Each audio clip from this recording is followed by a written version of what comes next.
What the heck is that?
These are just small miners.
The charging stops will be short and few of them, so I have brought food with me and snacks and drinks because I don't expect to be able to stop and buy food anywhere. So at 100% it claims 753 kilometers, but it will actually change as soon as we navigate somewhere.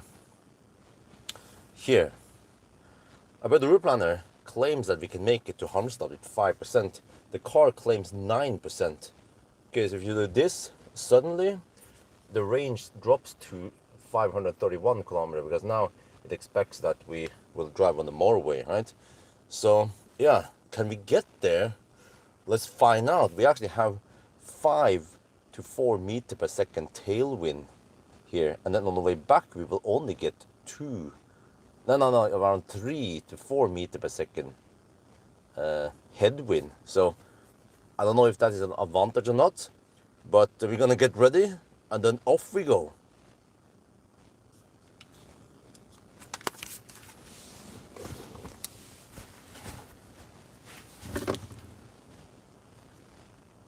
I need to disconnect.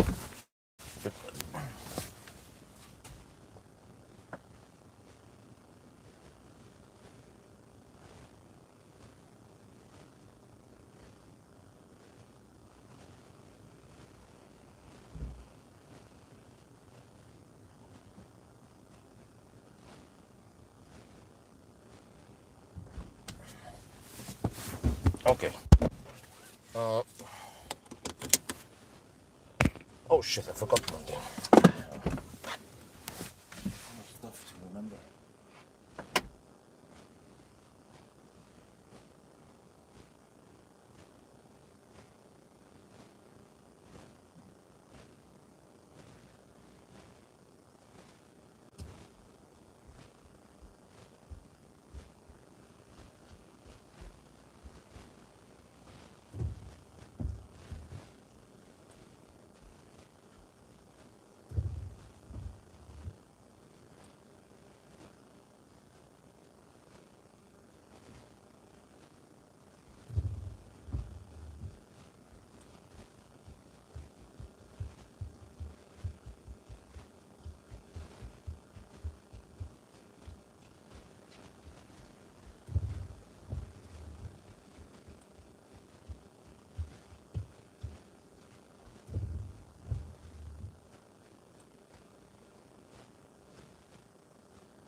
Okay, it seems like starting time might be, let's see, there, reduce warnings, okay, core stuff, it's good,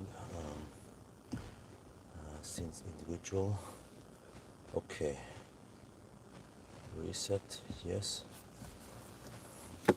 off we go, 22:35.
Okay, sorry I started kind of late because I'm a Heimscheißer and I felt like, I need to do it now or kind of need to do it during the trip. Didn't feel like doing it during the trip. Okay, let me just adjust that a bit.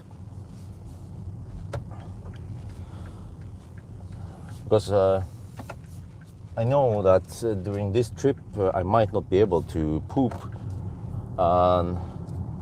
Also to quickly prepare 3 slices of bread with me, because we might not be able to stop and even eat, or I don't know, yeah, because I might do 3 charging stops instead of 2.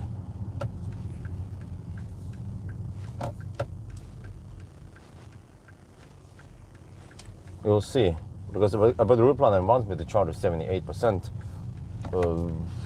Not sure. Well, I mean, if we can get away with 2 charging stops, then that's actually kind of worth it. 1 extra charging stop will add some overhead.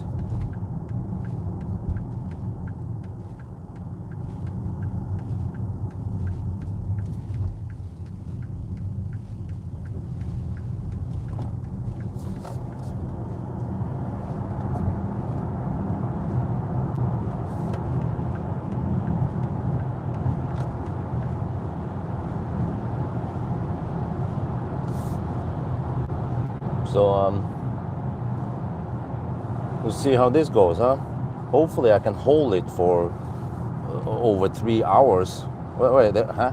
The navigation says 4 hours. Like, hold it. Yeah, I might have to hold it for 4 hours before I can pee.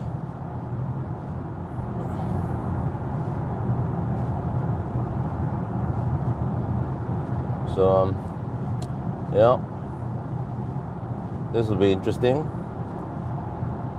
But yeah, the other day we were talking about why Tesla were able to go faster than predicted. I just remember something. When I calculate 1,000 kilometer times, I calculate based on that you arrive with 10%. But Teslas, they can actually arrive with 0%, and they get the advantage, or they don't take any penalty by going deep, unlike actually many other cars. So it means that when a Tesla arrives at 0% and charges to maybe 50%, that's the same as other cars going at 10 to 60%. But then there's another thing, which is that the range on Tesla at 50% might be the same as 60-65% on other cars.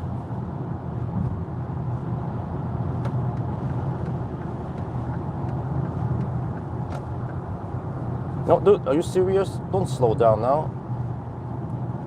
Freaking Nissa. Well, you just hammer it or you stay in the right lane.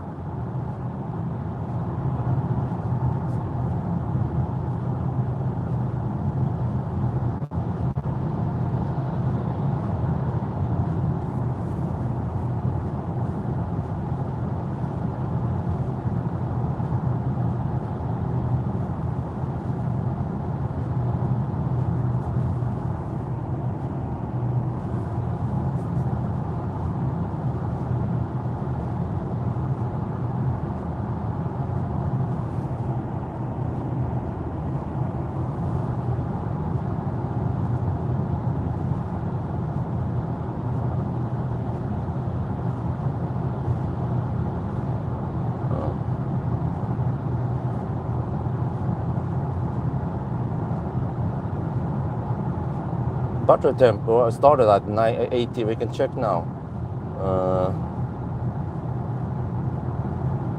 Battery temp is there you go. You want to see this battery status instead? This is actually very nice. Maybe I can change it to show some trip meter if it allows that. Let's see, display, because you don't have to see everything, right? Select content. No, not.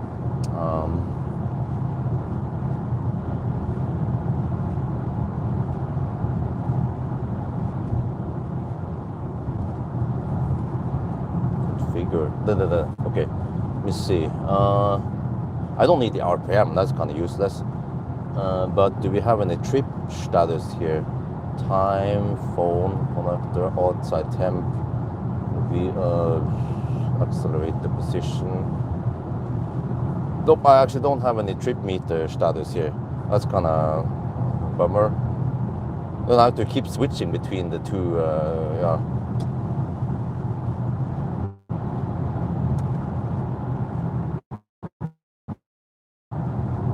And that's a bit clumsy.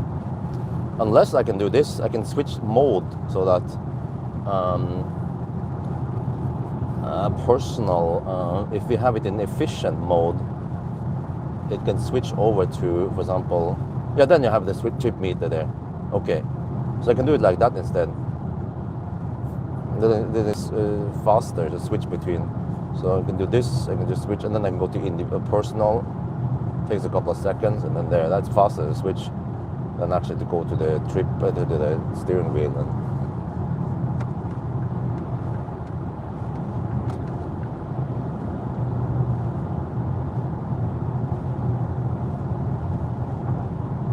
so I don't know. You guys want to see this, or do you want to see the other display?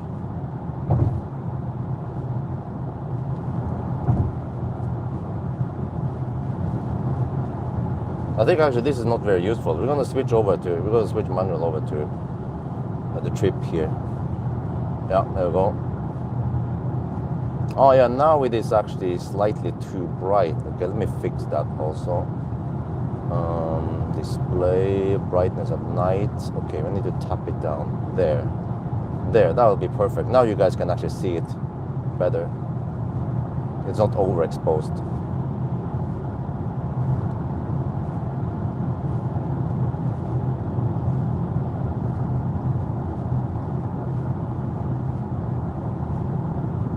Entry mode? I don't think so. I mean, to be honest, I feel like it's quite advanced, but it still lacks some stuff that Tesla or Volkswagen has. Like the preheating doesn't tell you how many kilowatt you can receive, unlike Volkswagen or VAG system. But it tells you how many minutes it will take, so that's great. And also slight bummer that the preheating, preconditioning only lasts for 30 minutes, but it does pre-cool. That's what we experience. It will actually cool down the battery. It goes quite fast also. Cool down from 40 degrees to around 35 within roughly 10 minutes. So it doesn't overheat. Well, I don't think I got enough sleep. I don't know. One of the reasons why I was a bit late now is because I felt like, felt like I wouldn't be able to survive the night, so I actually slept quickly. I had a power nap after Isabel passed out around 9-ish. When 9:15, I also napped for around 15-20 minutes before I woke up. Hopefully that will be enough, because fortunately this car is quite quick. Yeah, also I think I'm the only one who managed to document that the ANC does actually work, and I didn't hear it during the recording, during the test drive. It seemed like other journalists, they didn't hear it, but in the recording you can clearly hear that there's a difference. I can show you. Now the microphone is at head level, right? And I'm gonna move it forward. So now it's forward, and you can hear there is more rumbling. Now I can move it to the center console area now, or closer to the window now, and then back to my head area. And then when you switch it off, you will hear that there's more constant rumbling, and the bass doesn't change. So the same thing I measured also with Plaid or the Palladium.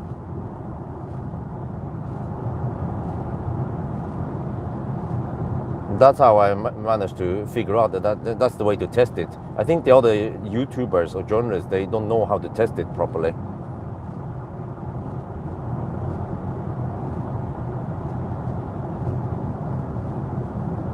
Okay, now the car says 7% at Halmstad. So we will also see, oh, I forgot to mention it initially, that we will also see how inexpensive this will be. So if possible, I will actually try to go for Ionity chargers. It might also be the cheapest 1,000 kilometer run. Simply because you can travel so far and you have a big battery, so you are mostly eating on the initial cheap home charging before you need to recharge, right? So if it's true that we consume only 250 watt-hour per kilometer, and you can carry around 100 kilowatt-hour with you, then we only need to charge up 150 kilowatt-hour. Thirstier cars, they might need to pump in 200 kilowatt-hour during the challenge. Falkenberg, yeah. I mean, I own the Falkenberg. That's fine, no problemo. But then that's the question, because it is actually risky to go for 80% in case I won't make it. Plus that I don't know exactly where the heck I'm going to end up with. But it seems like arriving with 10% is fine. If you go deep to 0%, you will actually take a penalty. This car acts like the CLA, which is that you will get that flat, nice curve at the bottom, 400 kilowatts, but then it throttles and actually it overheats. But it depends how many degrees you arrive with. But I think I don't need to preheat. If I know that I'm going to go deep, I don't want to preheat. I want to arrive with around 25 degrees actually. But when I did the charging test and after the range test, it was at 32 or something, and then the battery overheated. There was actually a message on the charging screen even that, well, it didn't say it directly that it was overheating. It was saying something like cooling the battery, charging speed is reduced now. I was like, okay, that is overheating. And unfortunately, when you are charging, we can't see the battery temp on the display. Then it will display other stuff there.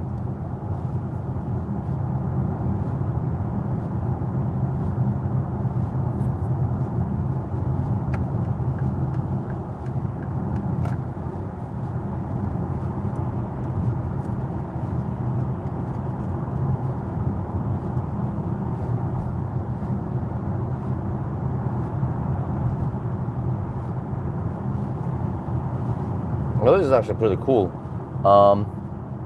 The panoramic display is visible with a camera I'm recording the B-rolls with. the road and stuff.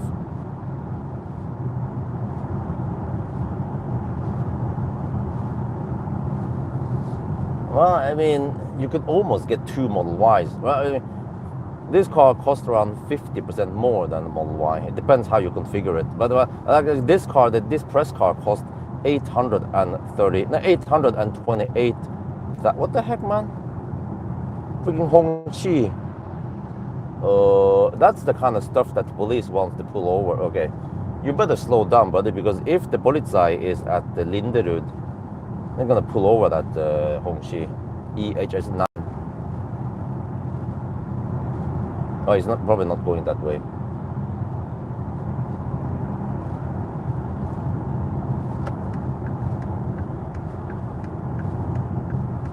Yeah, 828k NOK for this car.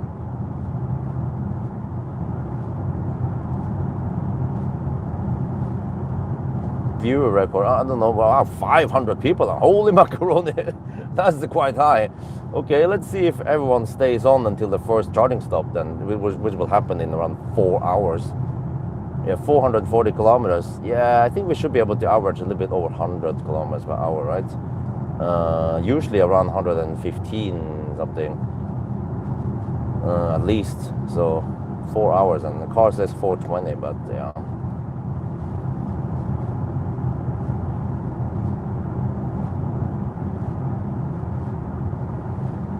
Yeah, the Hongqi slowed down now.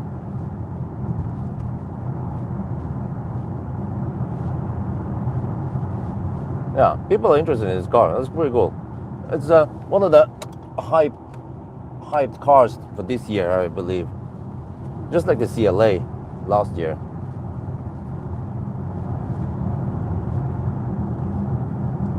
To the left, nope.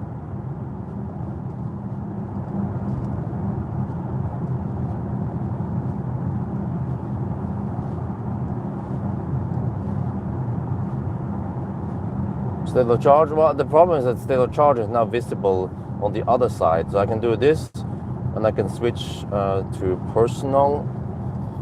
No, you can't see state of charge. Okay, that's kind of silly. I need to then stop navigation, then state of charge will be visible. But we are at 93% now. Well, actually, I can just stop navigation for now. It doesn't matter. Now you guys can see everything. I know where to go anywhere. I can just navigate there once we get closer. Well, I get a gut feeling of where we're gonna go, where we're gonna stop, and so on.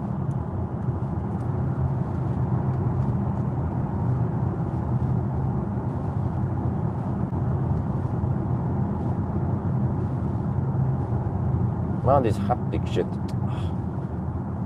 makes it clumsy to adjust speed.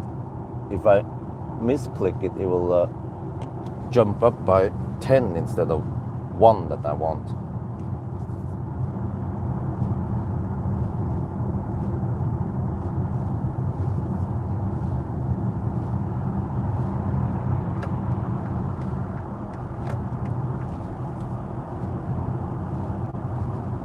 And here is where the Polizei usually lurks, on this ramp. It was even how was this again? Yeah, I think my very first Tesla video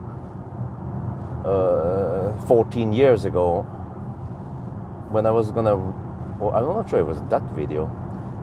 Right at that ramp, the Polizei was lurking there in the daytime.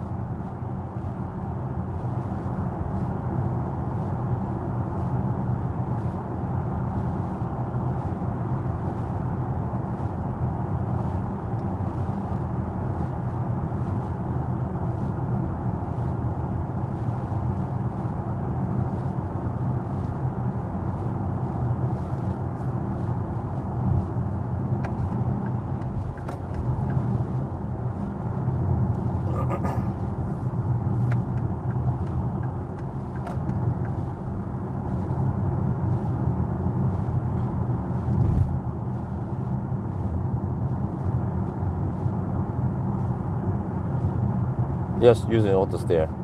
No shouting, please. Otherwise, you will be permaban.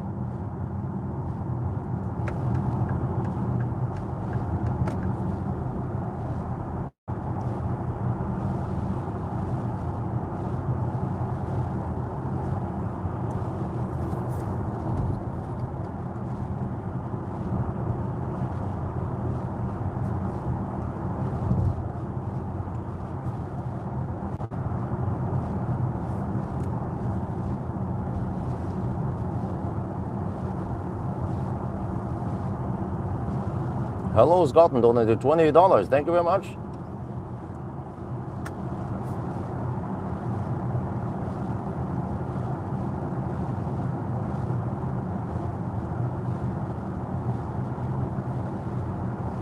Okay, I have to watch out for Nissan drive. No, dude, the car phantom brake because that Nissan was a little bit too much to the right. So the car was anticipating that he might do some crazy shit. It was the first phantom brake.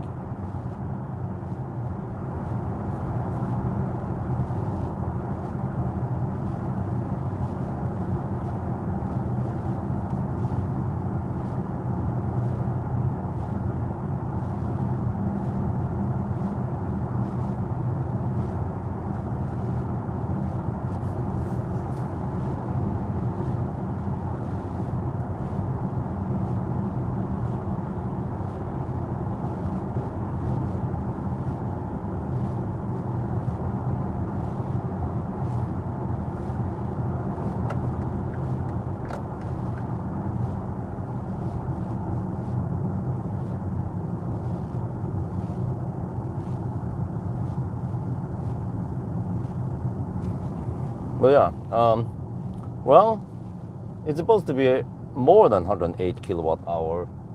I think I'm the first one to discover this because the other journalists or YouTubers, they didn't go deep. Yeah. Always go deep to find out the truth about this car.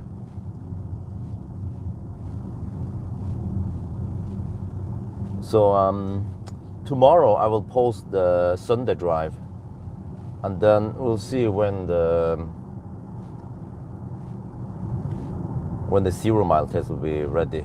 Those two videos are actually quite interesting.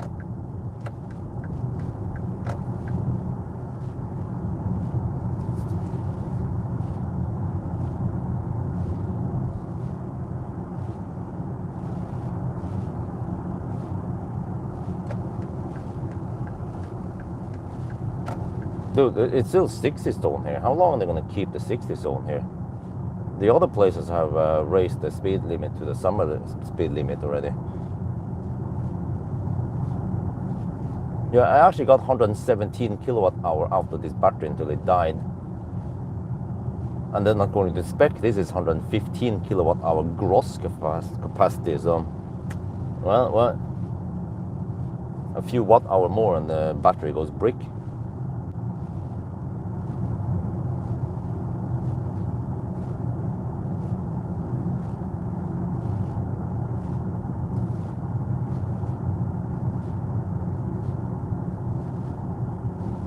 Well, I mean,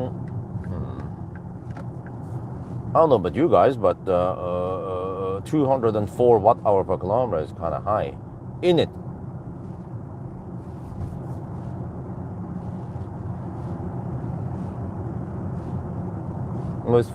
Car reports 4 degrees Celsius. It is actually somewhat cold today compared to the other days. But man, it's been such a week. This week, what the heck happened on Monday again? I don't remember. I think I did something with the Mercedes E-Vito on Monday. I don't remember what the heck that was.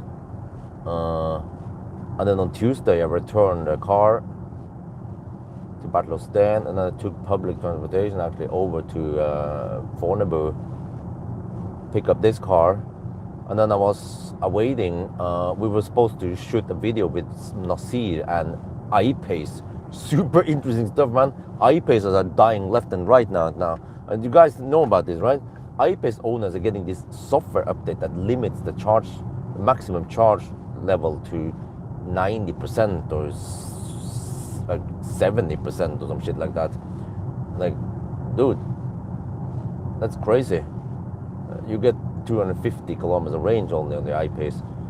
Okay, but then the car wasn't ready, so we canceled, and then I actually quickly charged this car to 100% on Tuesday, and I went home and I picked up the equipment, and then I did the range test.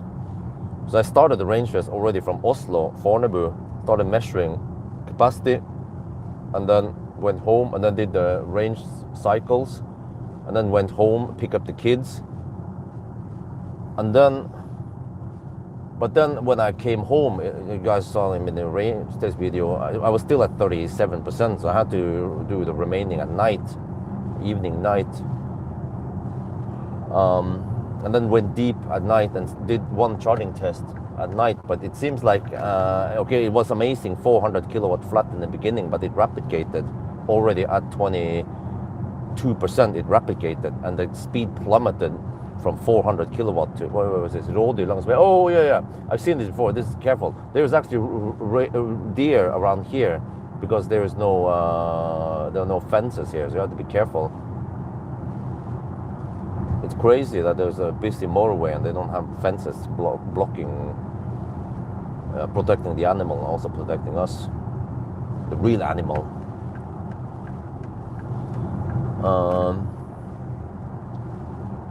So it seems like if you arrive with 0% or something deep and you have over 31, 32 degrees Celsius in the battery will replicate. But here's the thing, when I started charging, I didn't hear any cooling. It was not cooling for the first 5 minutes or so until it started cooling. So I think this could be tuned by software, that it needs to recognize the situation and start cooling earlier to catch the heat flow, the heat wave. It's actually similar to the 91 kilowatt hour ID7 battery, also replicates. So I don't know if this is true or not. If it's true, then how the heck could they have overlooked this detail? Didn't they test it? Because if you do this with a, yeah, it is on max setting. People keep mentioning that, of course it is. But if you do this with a Taycan, no problem. If you do this with a Tesla, no problem. It can handle the deep. Tesla actually likes to go deep. But here it's the same with the CLA. Is that if you go deep, you will take a penalty. So basically, it means that you can arrive with 10% or 0%, and you will get roughly the same speed overall to 60, 70%. Then it kind of evens out. So yeah.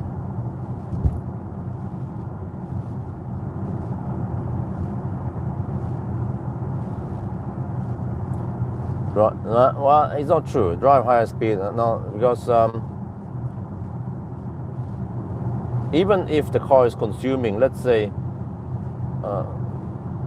quick math, if you're consuming 200 watt-hour per kilometer, well, okay, if you're consuming 300 watt-hour per kilometer, to keep it simple, and you're driving at 120 kilometers per hour, you're consuming only 36 kilowatt on average. And as long as the car is charging way faster, like 250 kilowatt or 300 kilowatt, then you are charging way faster than you are consuming. So if this was a unrestricted challenge, you would probably need to hammer at around 180 kilometers per hour. Okay, at those speeds, the consumption might start going high, but actually, yeah, there's another problem that could be with this car, is that the battery might overheat. Lol. Yeah, you might arrive with 35, 40 degrees, and then it replicates if you go too deep. So maybe the trick is to arrive with around 10%. Then that eliminates lots of replicate problems. So even this 800 volt overhyped architecture does replicate and also generate lots of heat if you go deep. I've been saying this for years, man, that the 800 volt is just a hype. It's nice, of course, to achieve 400 kilowatt, but people who believe blindly that 800 volt will solve all the battery limitations, you know, they are just living in a bubble. Dude, the fuck, man? Annoying. Dude, come on. I'm gonna try to change speed here. Okay, there. I was trying to change it by 1 kilometer per hour, and then I kept pushing it slightly too hard, and then it changed it by 10. Haptic Scheiße. That's what it is.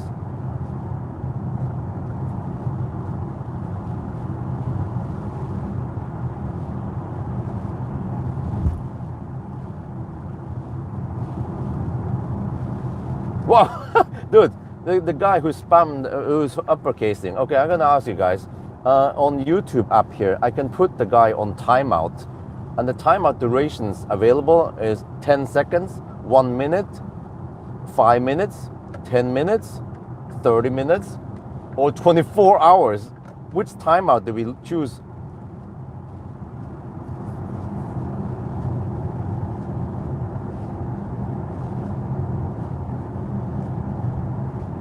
24 hours? What? Okay, okay. Next time he spams or shouts, then I'll put him on a 24-hour timeout. How about that?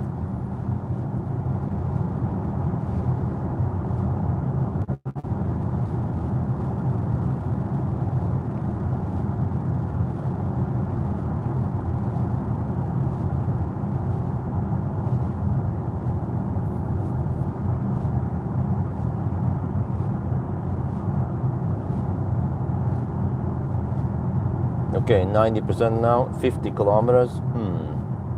209 watt-hour per kilometer.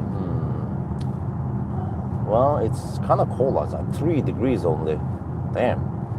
So it might not be the best condition. I think, of course, 50 or 10, at least 10 degrees Celsius would be better. It seems like this car, it is affected by the temp. Okay, so in the app it says alles okay and then alles good. How do you like the car? It's nice. Thank you very much for the donation, 5.99. It's a nice car. Like I said many times in the video, it's not super annoying. There are some annoyances here and there, like the click sound bugs comes back and so on, and the car is kind of slow to boot up every time. Every time you get back in the car and it links to the other key.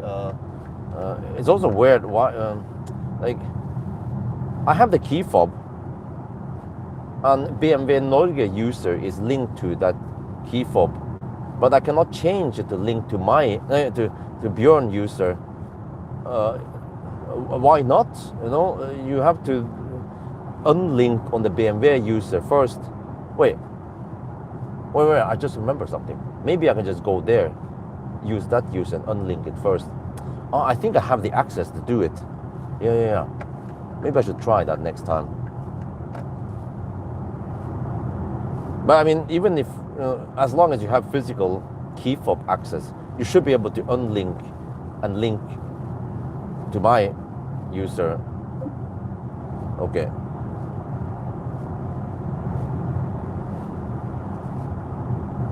No, 8 hours. No, you know, it doesn't work like that. Because this challenge involves that we don't drive too fast. It is to simulate the real world driving cycle where you just travel and hammer it, right? That's the whole point of this, that you should be able to replicate it without getting too many pricks on you.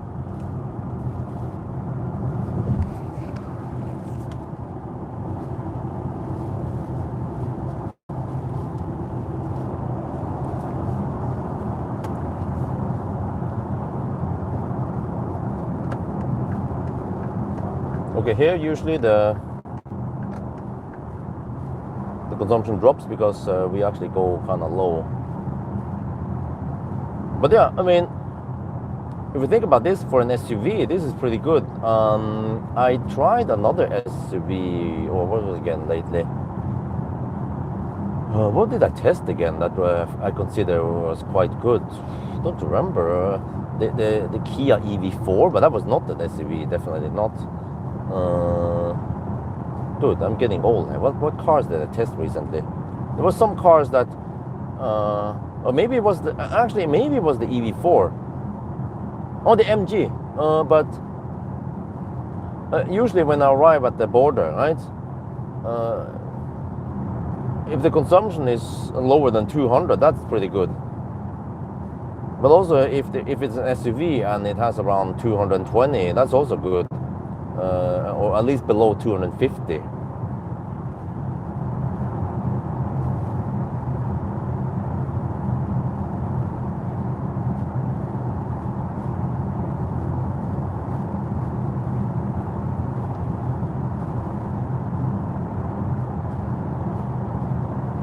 man cave. Yeah. Okay, I have to watch out because there is at least one unmarked Polizei car that is a BMW i4 M50, and this just happened to be an M50 i4. No, okay, it's not Polizei. Yeah, we have tailwind. So on the way south now, we will have around 4 to 5 meters per second tailwind. But then during the night, the wind calms down, and then we get, on the way back, we get less headwind, around 3 to 4 meters per second headwind only. So ABC, always BMW cheating. No, but actually, I don't know if that is an advantage or not, because wind in general is not desirable, or it actually makes it worse. So it would be better if there was less wind, like let's say 2 meters per second. But I mean, you can normally don't expect that. There's always some wind, especially around Falkenberg, right? So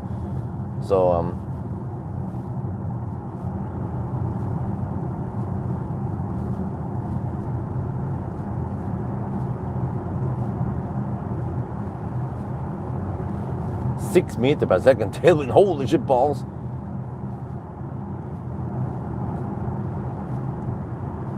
But I have to expect that the consumption is going to go up and actually go kind of high, sky high in the 120 zone with the headwind on the way north again.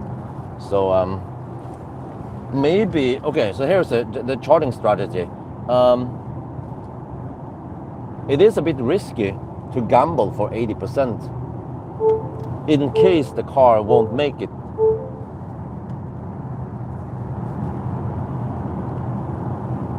But when I check on my calculation, charging curve, whatever, it's also, I mean, you can even go to 50% and it's still fine, but you just have to charge more often then. So I might want to go for 60%, but I have to calculate once we arrive at the first stop. Basically, we will spend around 100 kilowatt hour, and we might need to add charge only 150. So that means 2 times 75 kilowatt hour or 3 times 50 kilowatt hour.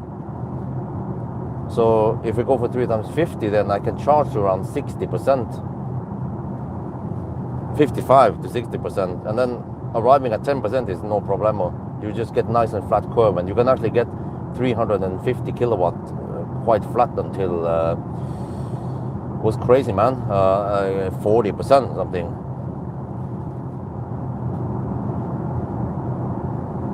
So I think 3 charging stops would be safer. If I gamble for everything, 2 charging stops, I might end up having to take 3, 1 extra. And then what is bad is that then I have wasted time going to 80% for no reason.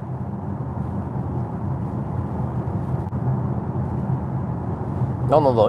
It can be done in 2 charging stops, but I don't know yet. We will see once we pass Varberg and beyond, and I'll get an idea of what we can expect.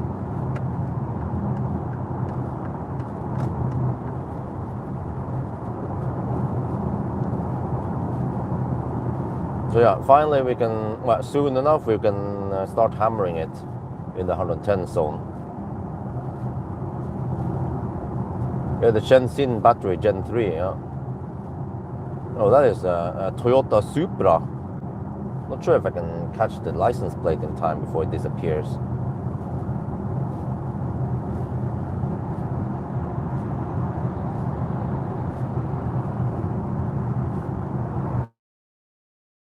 YF15654.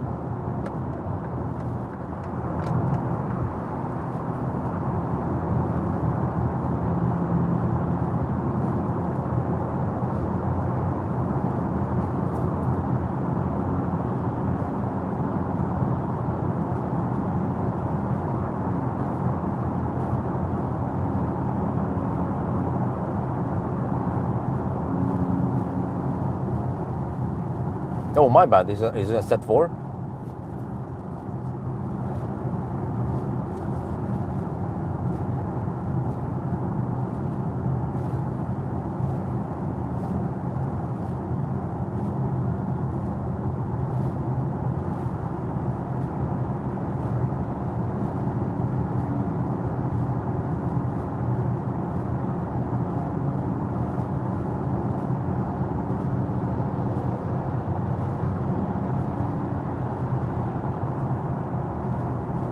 Oh, I didn't know that they had a joint venture.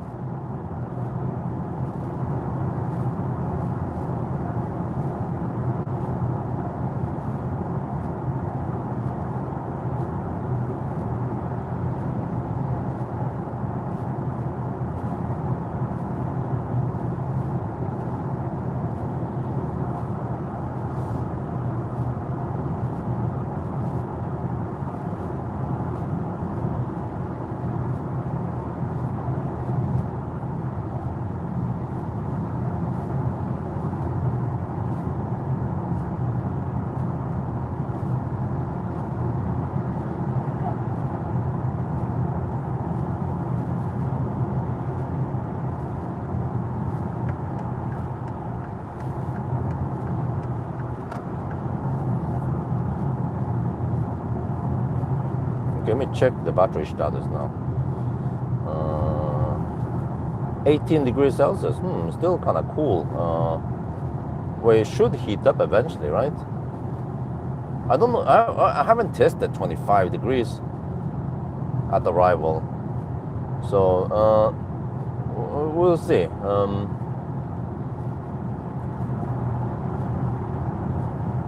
Heimscheiße. I actually saw it on YouTube, in a Facebook feed, reels.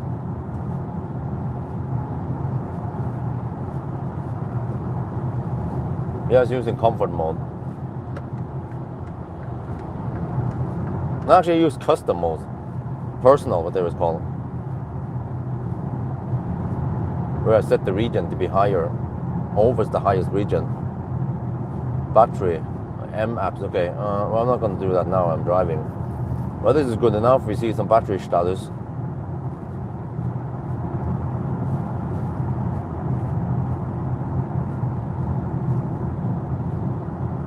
We'll check out this later. But actually, once you go deep,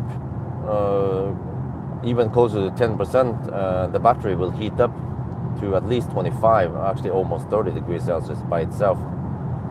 But I also wonder, because I'm not using that efficient mode, the max efficient mode. I believe that mode might actually heat up the battery. But this mode, or now that we use HVAC, I'm guessing that leftover heat in the motors are channeled to heat up the cabin. It's actually using some Tesla alien technology here, heat scavenging. That's why it doesn't go up. But during Sunday drive, when HVAC was off, then to my big surprise, even with slow poking, the battery temperature did crawl up during the day.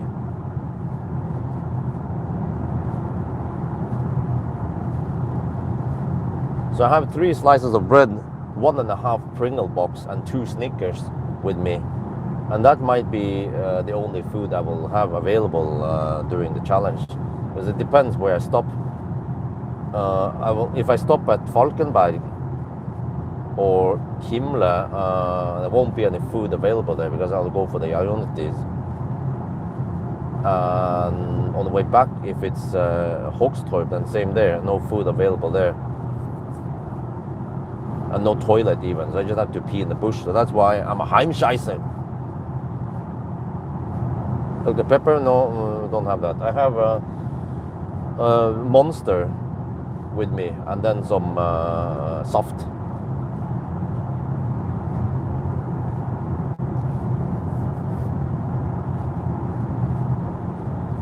Well, honestly, I don't know yet where to stop.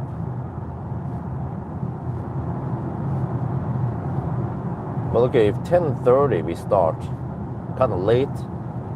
If this is a 9-ish hour run, then 7:30-ish, almost 8, I'll be home.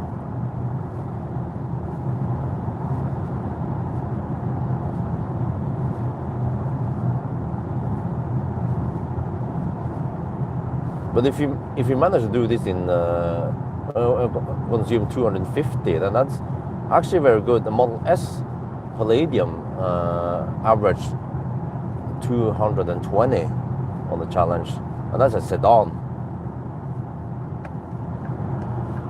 Don't remember what the Model Y average.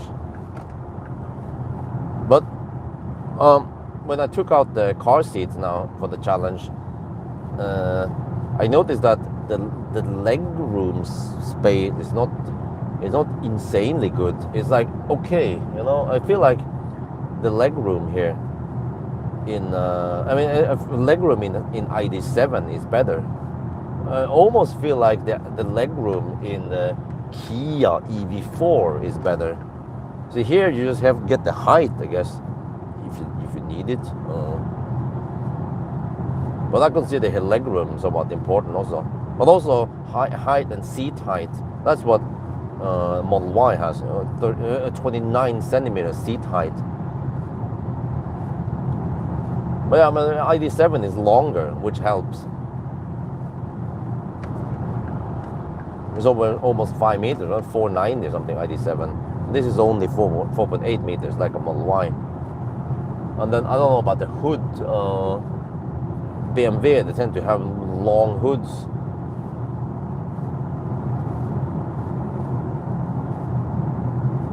Okay, we can switch over. Not much interesting going down there.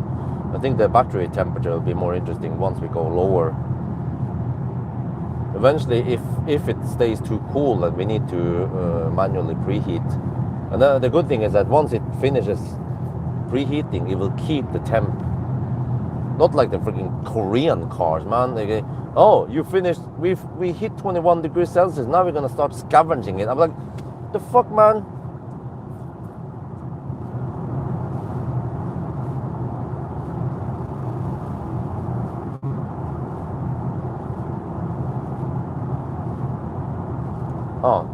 Well, Model Y Performance has CDC. This is just passive, or I mean, yeah, nothing like that. But it feels semi-firm. It's not as harsh as the classic Model Y, so it's actually similar to a Juniper.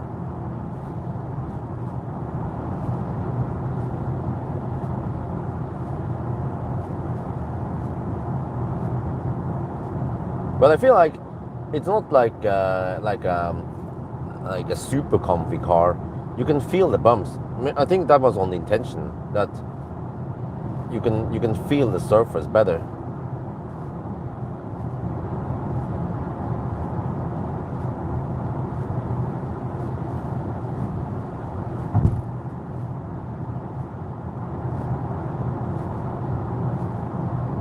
But dude, for a freaking SUV, well, actually, well, it's everything is pointless now because we have some massive tailwind.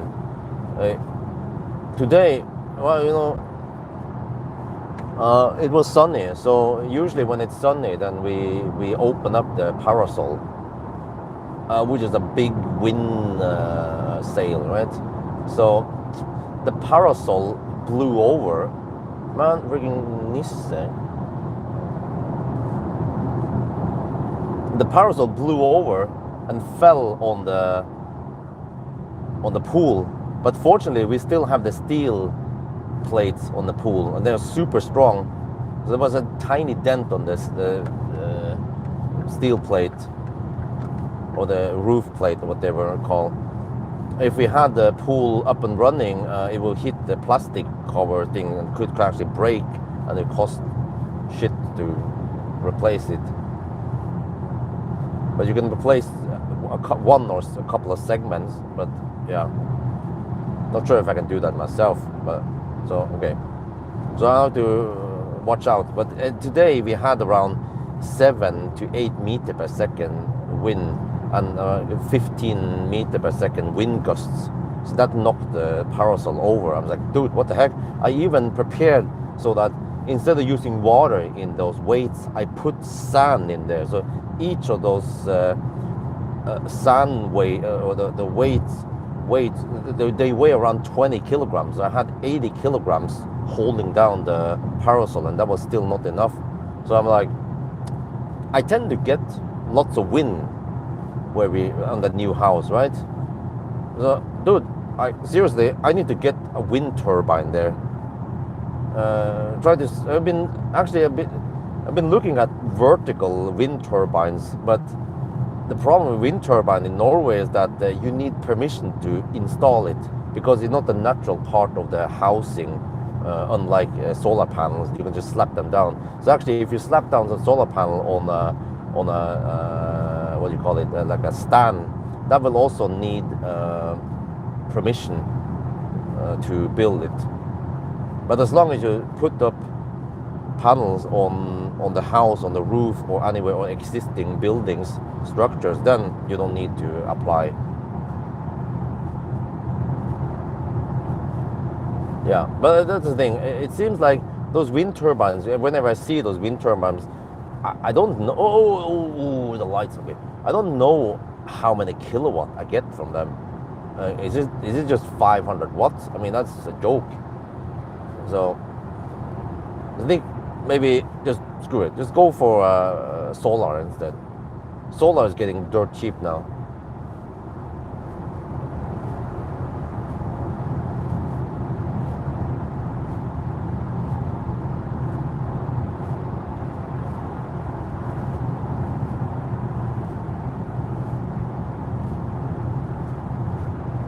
G6, X-Bang? I don't know, man. I've been bugging X-Bang several times about those G6, G9, and X9, and I don't know what the heck they're doing. So I just wonder how much do I need to nag them. One email should be enough, right? And then once the car is ready, they'll be okay, Bjorn. Well, it's like I need to keep nagging them, and it's like, oh, hello, have you seen my email that I sent 3 weeks ago? Do you have a G6, G9? You know, but it seems like that's what you need to do with the car importers. They don't have a good system for keeping track of who wants what.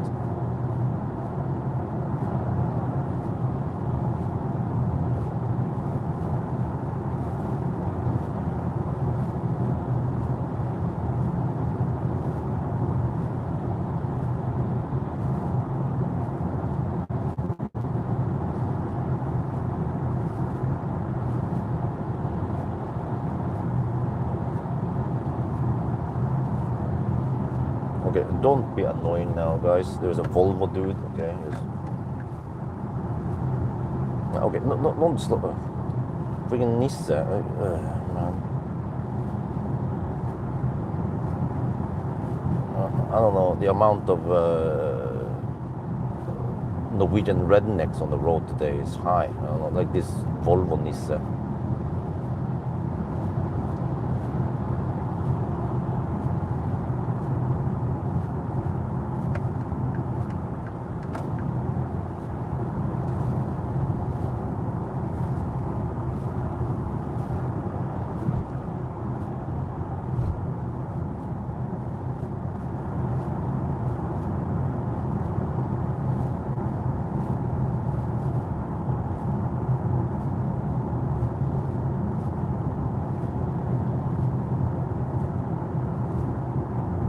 Wow, the car really think that we can drive 600 kilometers on 82%.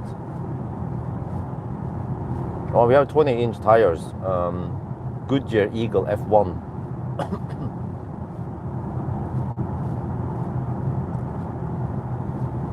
Okay, here is another police checkpoint, but it's quite rare. But the laser would usually be around here at night, where you can almost not see them. Where was it? Yeah, I think that was it. And then the Polizei car will be at Circle K Storebø.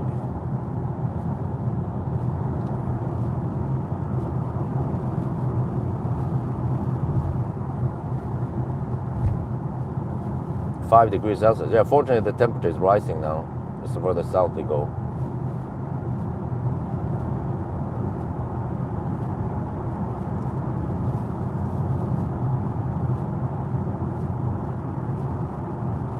Yeah, well, unfortunately, I cannot choose what kind of tires I can get on the press cars. They just put whatever they have there, or whatever they configure. And I still don't get it why importers don't use some slightly smaller wheels. Not have to be balloon tires, but bigger rims or bigger wheels, fatter stuff might look cool, but there are only disadvantages. The car becomes noisier, the ride becomes rougher, and consumption goes up. But I guess it doesn't matter, because car journalists, they just drive around a little bit and then they find some nice fancy background and then they take a photo. So the rims need to look nice on the photo in Finansavisen.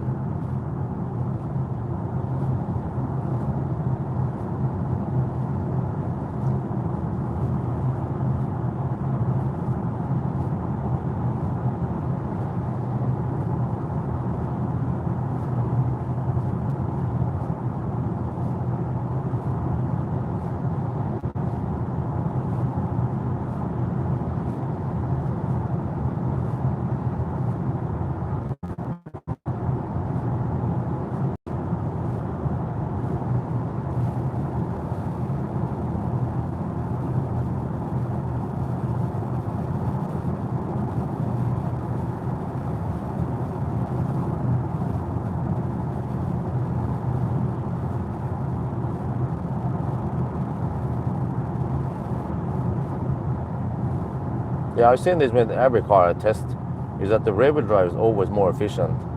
Even Tesla, the rear-wheel drive is usually 10 watt-hour per kilometer more efficient.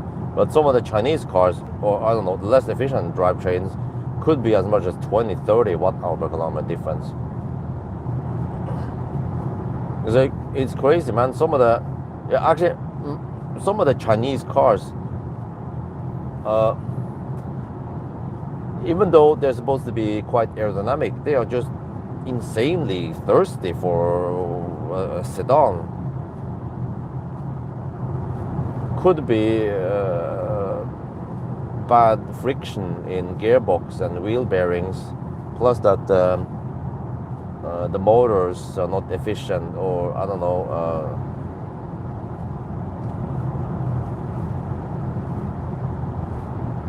iX3, well, I don't know. I'm still waiting for them.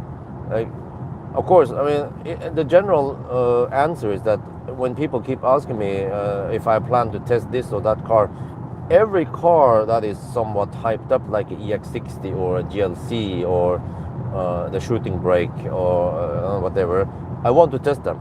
I want to test them as early as possible. The only problem is that the importers are slow.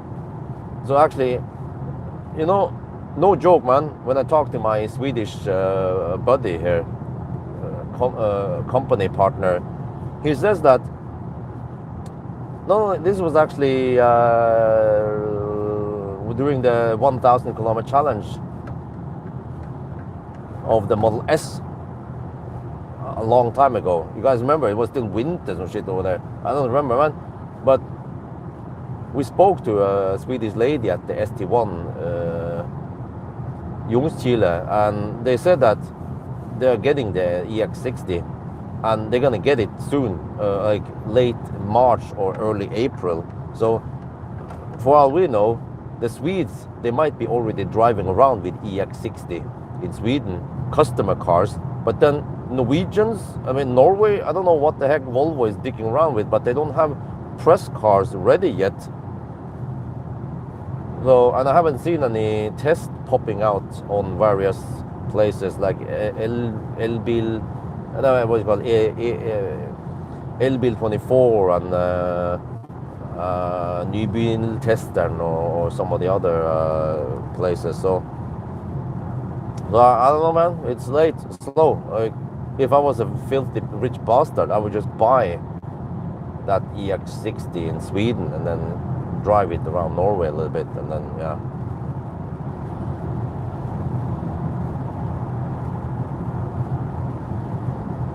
Okay, let me see. So I suspect that the car scavengers heat. Yeah, you see, it stays at 18 degrees Celsius now.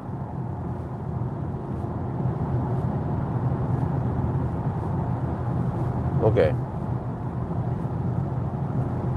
Let's go back here. They have it in the iX3. Okay, but they probably have it in various showrooms, but at least the press cars are not ready. Or maybe I need to bug them. Yeah, maybe I need to send email and ask them, hey, is it ready? Is it ready? Because if I don't, then maybe someone else will get the cars. But actually, guys, are you guys interested in Subaru? I tested the Subaru Uncharted actually yesterday. Dude, it's been a freaking busy week. And also the what the heck was it called again? The Outback, e-Outback, but it's not ready yet. E-Outback will be ready maybe in July, August. But also Uncharted is more or less ready now, along with the heck was it called again? The BZ4X Twin.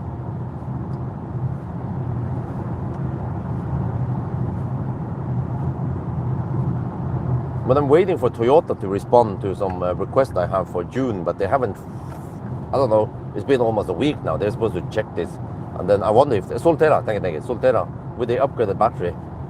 Since I can't get it from Toyota now, they are slow to respond. And okay, I'm gonna just try to test the Solterra instead.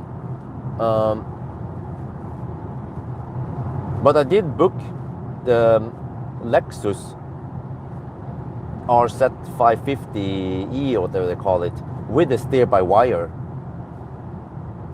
and that will come in the end of June. So maybe I can book up the Solterra and Uncharted and e-Outback instead in June, and then the Toyota will come in August, because July will be more or less occupied. But guys, I mean, from the sound of it, when I talk to Nasir, it sounds like he's kind of interested in putting a 90 battery in Millennium Falcon. He talked about actually many years ago when EV Hub was not fully up and running. He talked about putting 100 pack in Millennium Falcon.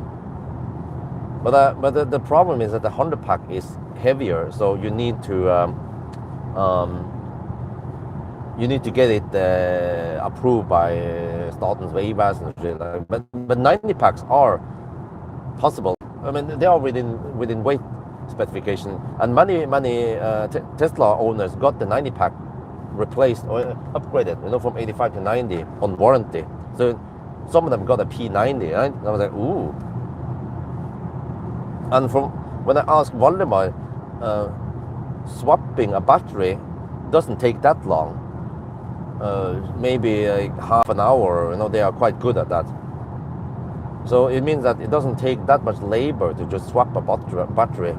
So maybe I could just try to borrow one, but I want to do some tests with a degraded battery first, the 85 pack, maybe a 1,000 kilometer tolerance, and then we swap it to 90, and then we see. Maybe EV Hub will get like a storm of people wanting to upgrade to 90 packs, especially if it's not too expensive. If they get the 85 pack as PANF, yeah.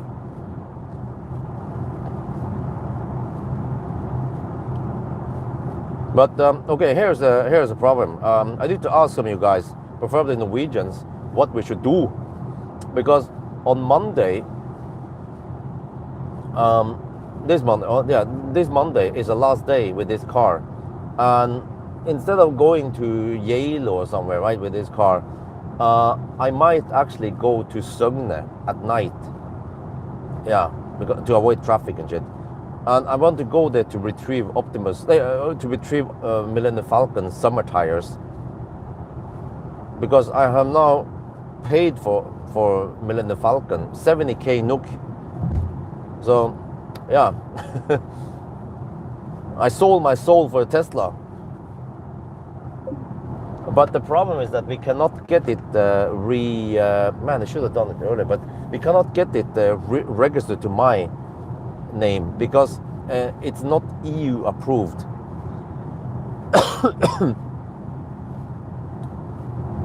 So, I'm not sure how we're going to do this, because the problem is that the license plate has turned Finnish. The license plate is Finnish now. It's too old. It's Finnish. No, but the flag the Norwegian flag is supposed to be a Norwegian flag, but the colors has faded, so it cannot be EU approved. So I was like, okay, well, I thought, okay, I can just re-register the car to my account, and then I can go to Risløkka. 9, that is not possible. You need to approve it first. Yeah, but dude, like, how do I do it? Because Kim is the owner, and he lives in Søgne, 4 hours drive away, right? And then I saw that, okay, if you want to get the power attorney, which is fullmakt, you need to bring my ID to Satans Vegvesen over in Søgne. I'm like, huh? I'm gonna go there at night, not in the daytime. I can't go there in the daytime. So maybe we just, I don't know, do a little thing under the table where they approve Millennium Falcon, but with the old license plate, and then I go swap them to new license plate at Risløkka. Otherwise, it's gonna be too freaking complicated, man, and clumsy just to get that thing fixed. Yeah. Or if I don't know, like if I bring the license plate with me to Søgne, but then he has to be in daytime, and then he has to then get off work. Whatever, I don't know.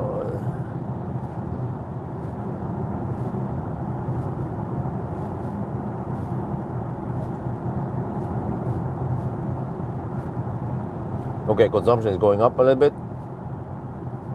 Net capacity, well, the official or the unofficial? The official claimed by other sources and the car manufacturer, or the unofficial deep tested Teslabjørn number?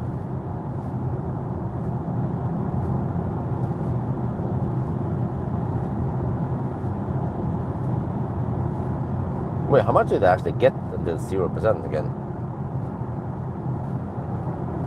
Well, I got 117 kilowatt hour until it died.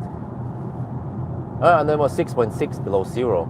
Okay, so that means actually 110.4. Yeah, 110.4. So that's almost 2 kilowatt hour more than the spec.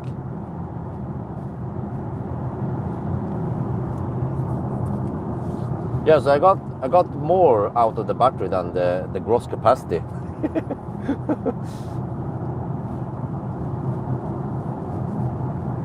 But wait, but this car has done some kilometers, 6,000 kilometers on the odometer. But I suspect that there might be some initial buffer. You guys have seen that also in other BMW, in the i4, the 120 amp hour. You guys remember? It would show, it's supposed to be 120, but I remember it in the Electrify app, it actually reported 129 kilowatt hour initially, and then after some 1 or 2 months it dropped to 125 amp hour. So they probably count that initial drop. Many lithium batteries are like that. For the first 6 months they will actually degrade a bit, and then it flattens out and follows the more natural degradation path.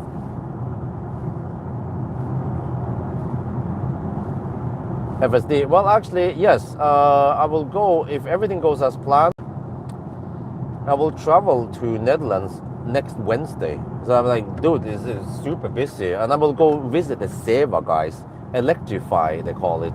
Yeah, I don't know. There's a company in Antwerp called Electrify. I will visit, and I'm gonna ask them some questions. I want some answers, yeah, about what the heck the Seva is. They're gonna tell me a lot of stuff, but of course there's a little bit of secret sauce they won't tell me. So the plan is to fly over there on Tuesday afternoon. Oh, what the heck, man? That is smart #5.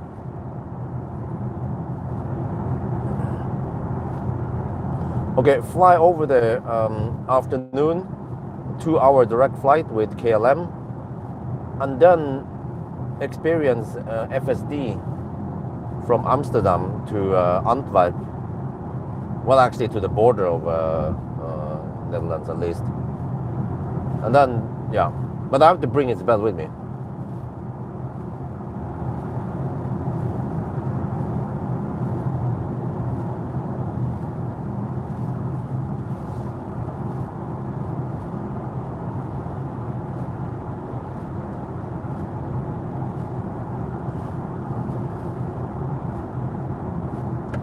But man, like, this week has been so busy. What the heck did I do on Monday again? I don't remember.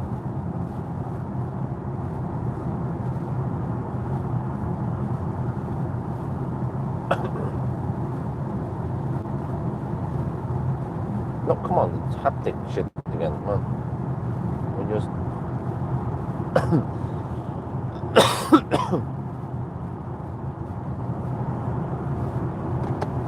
But Tuesday I did the range test. It was late at night. Then came home at 3 at night or some shit. Tuesday night. And then what the heck did I do on Wednesday again? Oh yeah, on Wednesday, the following day, I went to Valdemar to do AC service on the Soul.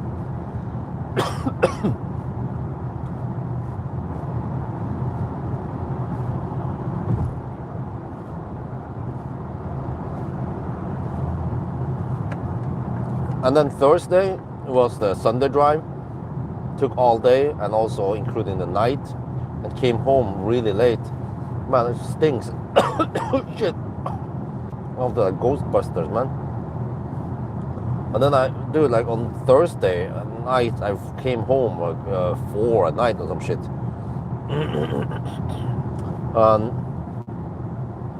And then Friday, heck do I do on Friday again?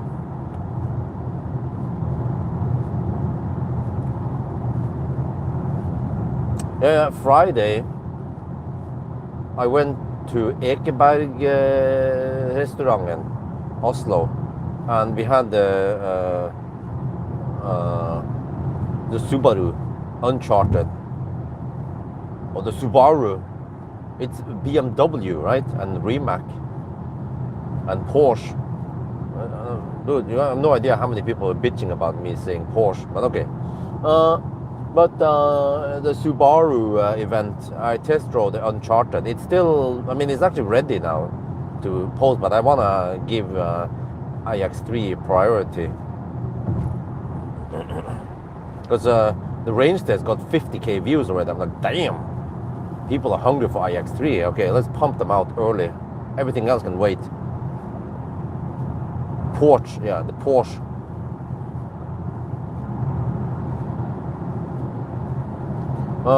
Yeah, so on Friday I did that.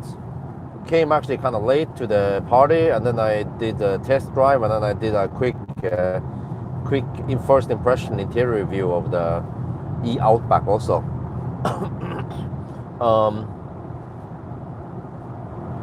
And then during the Friday, I don't remember, it wasn't.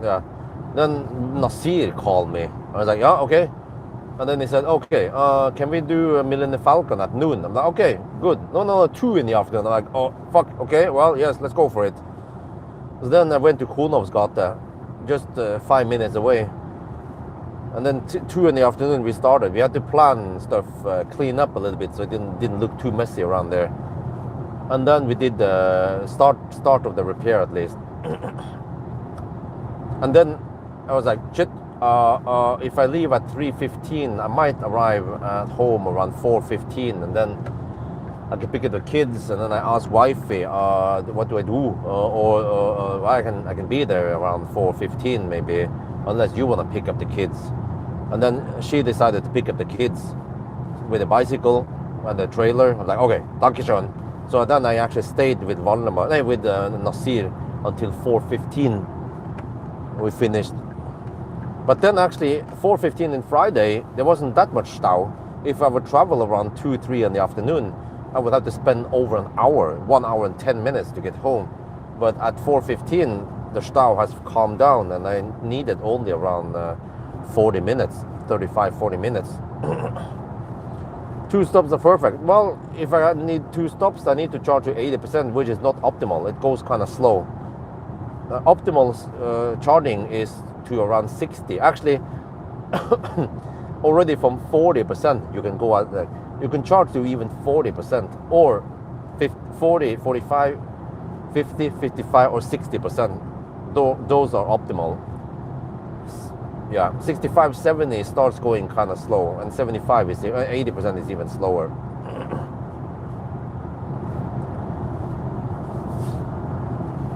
So then I came home Friday. Actually, I came home at 4:45, so I could have picked up the kids kind of late. Yeah. Came home, and then I was like, and then I had so many videos. I still have lots of videos there that need to be edited and posted. So I could just slack for 1 week now, just pull an Al Bundy for 1 week, and don't do anything, and just post videos every day.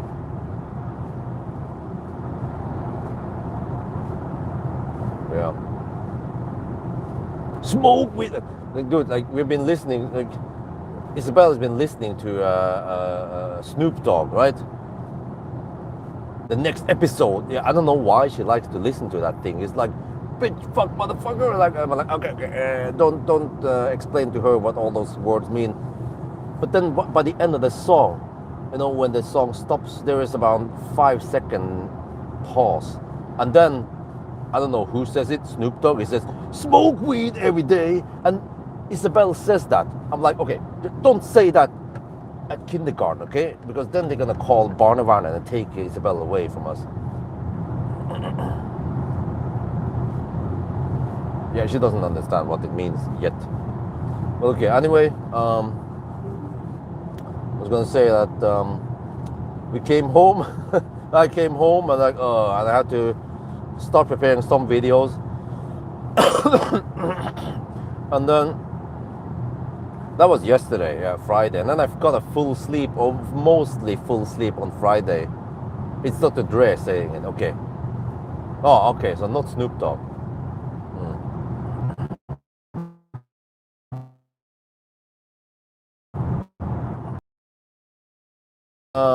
Well, now you guys can do the distance check. It's supposed to be a 46.5 under the bridge. Car might be underreporting slightly. We'll see. But yeah, and then today, Saturday, do you think it was just a walk in the park? No. Woke up, prepared. I had to quickly edited the Nasir video this morning around 8:30. I was like, keep doing it. And wife was like, well, the kids didn't have any breakfast yet. Maybe you can prepare some breakfast. And I'm like, okay, hang on, let me just edit this video. It's important. Just push it out. Because I didn't have any iX3 video yet. The Sunday drive became ready later this day. And then at 10, we went, actually 10:15, I was late. We went to kindergarten. There was dugnad. And it was freaking blowing really hard, and hail and shit at some point. So I spent several hours there, and around half an hour past noon, we left kindergarten, went home. I picked up camera equipment and stroller and stuff, brought Isabel with me, also to kindergarten, and also she went with me to Transport 2026, Nova Spectrum, and I went there to find the windrows, and I took that stroller 140. It's spot on. It's spot on. German precision. Yeah, look at that. And I managed to get free food at Uno X stall. They had wienerpølse, a big long wiener with lumpe, and then some vegan roll wrap. So I got some food there. And I saw the windrows. Yeah, I shot the video with the windrows. I was like, I purposely avoided mentioning Tesla. I was just saying, where have I seen this design before? I was just playing stupid, you know.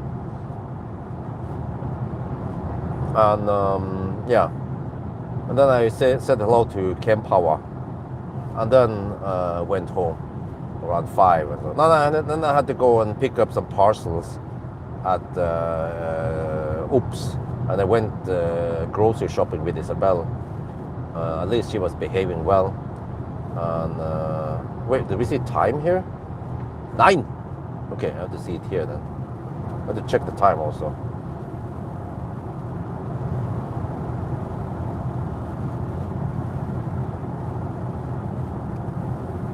And then in the afternoon, yeah, by the way, there was a guy who wanted to buy my old Canon, that Canon G60 backup camera.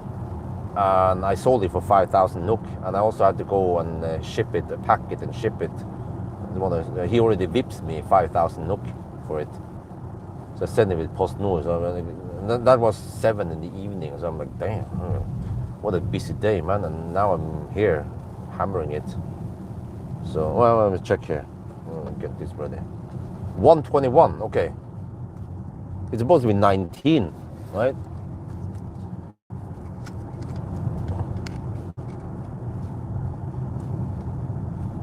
We are at Svinesund. This is the bridge over to Sweden. And yes, I'm going to take time. So you see, normally it would be actually 1 hour and 19 minutes if this was optimal run.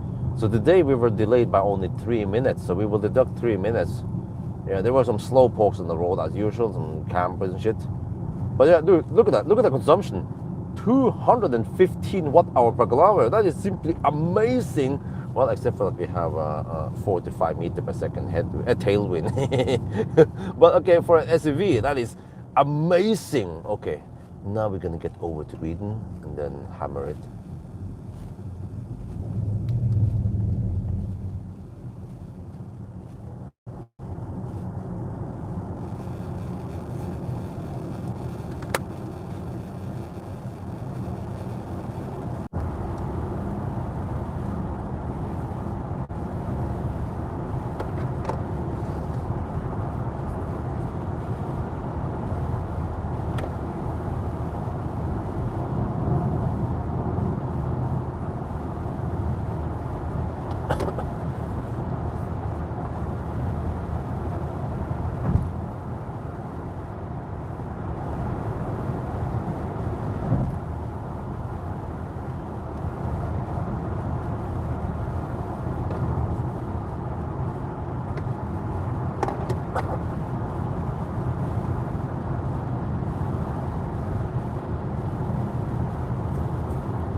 No, there's a Polestar behind me. Come on, you're gonna just hammer it? You're like slow poking, really slow. Go, go, come on. Yes, you can go now.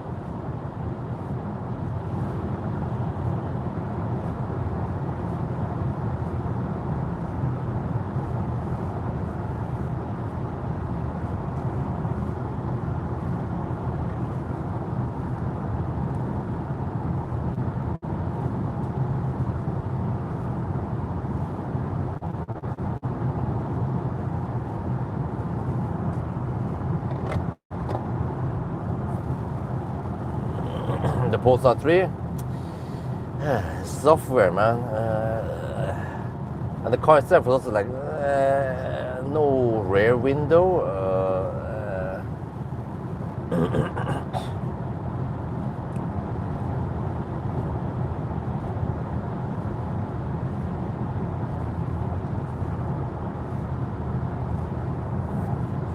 Oh, we still have 69%. Sound system is pretty good. I like it. Nice and clear, crisp detail, and also the bass is not overwhelming. And quite deep and punchy, so I like it.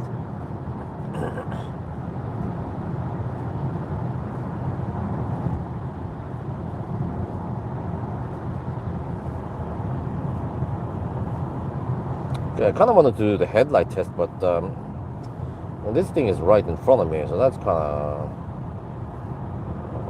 well, clumsy. Kind of want to have some more dynamics in the video, not just the same car floating right in front of me.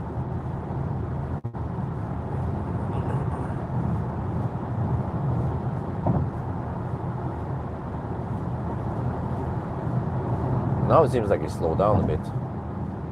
Well, can you either you go schnell or you stay behind me? How about that?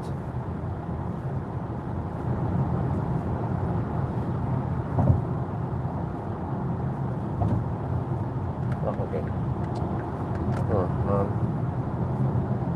Doesn't he have tempo mod? Or maybe he realized that, oh shit, this car is thirsty, I can't make it to Ionity Strömstad, I need to slow down.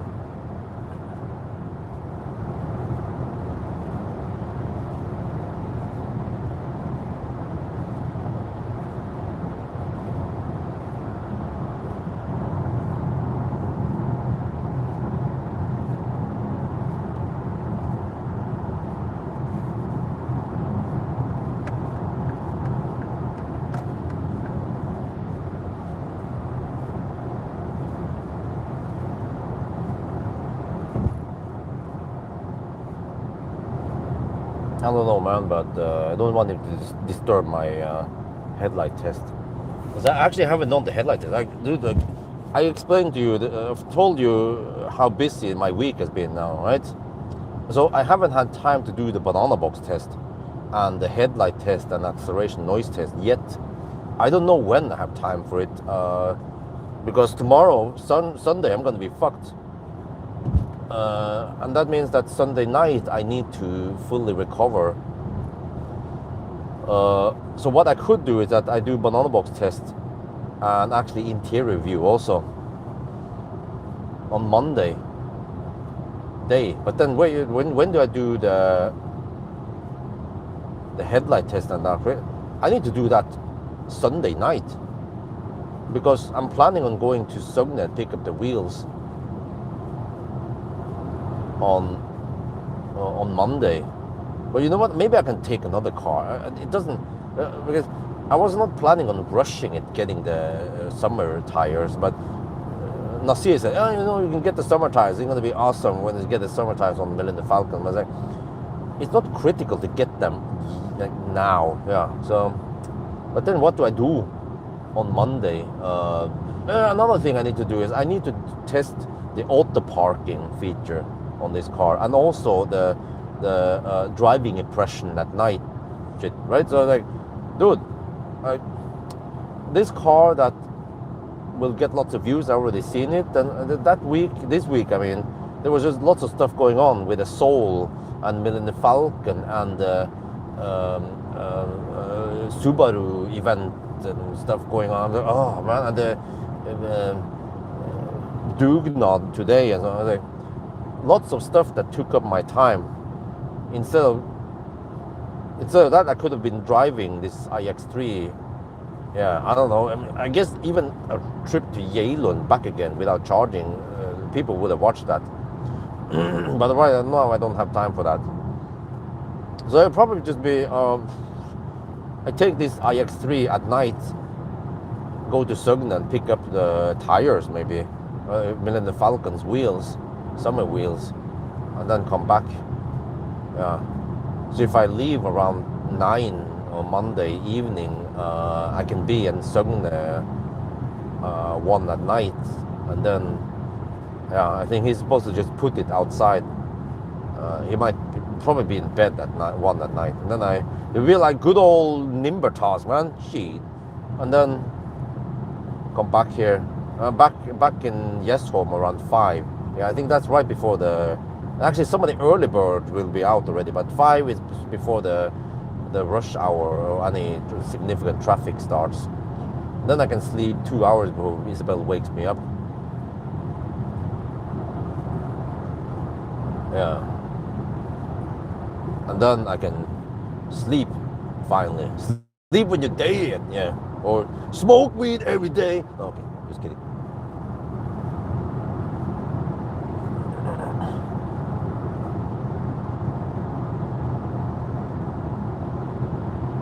Okay, man. We can, yeah. People watching the live stream while driving. Well, just like me, right?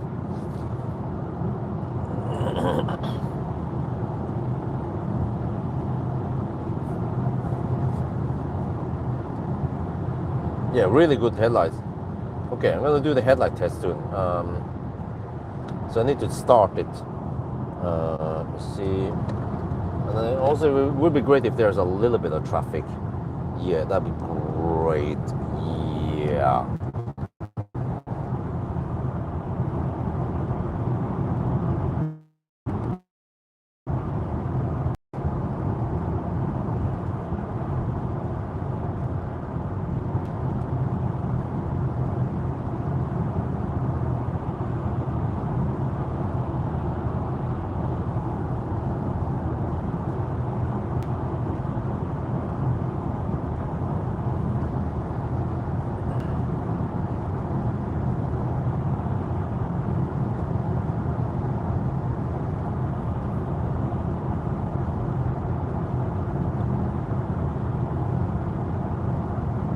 Well, I mean, it's not it's not pixel lights, but still okay adaptive stuff. Seems to have, I don't know, 20, 30 segments maybe. Okay, but I should do the headlight test soon because the traffic will be less soon. There's still some traffic around here.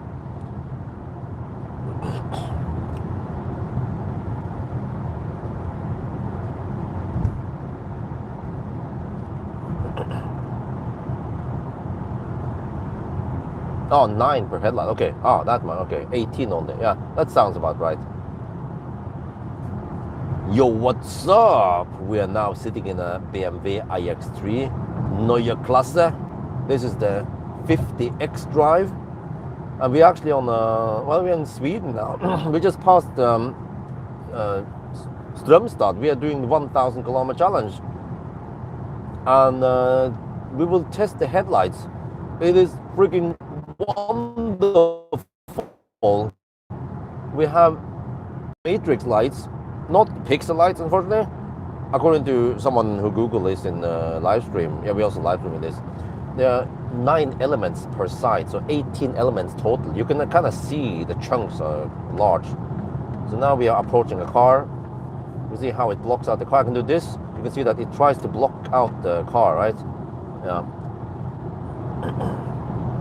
Oncoming traffic also blocks out that. What about street lights? We don't want to run into any moose this time, right? Yeah. Oh yeah. Okay, here we can see there's an intersection coming. Wait, what about signs? It doesn't seem like it dims down on the signs, so the signs becomes kind of bright here. All right. It is blue still. It's still blue. No, there. It went green. So it actually turned off because of the street lights. There it went blue. We have oncoming traffic, kind of in the high ground. Seems like it blocks it out correctly. Oh, good. And then after the traffic passes, then it there adjusts. Oh, it seems like it can adjust a little bit up and down also, the whole beam. So it's actually doing a good job on the matrix parts here. I haven't been flashed at yet, but we need to test this further down the road. But you can see how nice and wide it is, and incredibly good spread.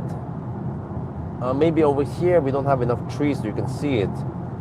But if I turn it off and turn it on, okay, now it's like, okay. I think it's actually better if I pull it against me.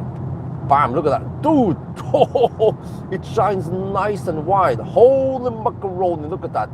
Bam. Oh, this is proper headlights. Yes, everything else can just go home.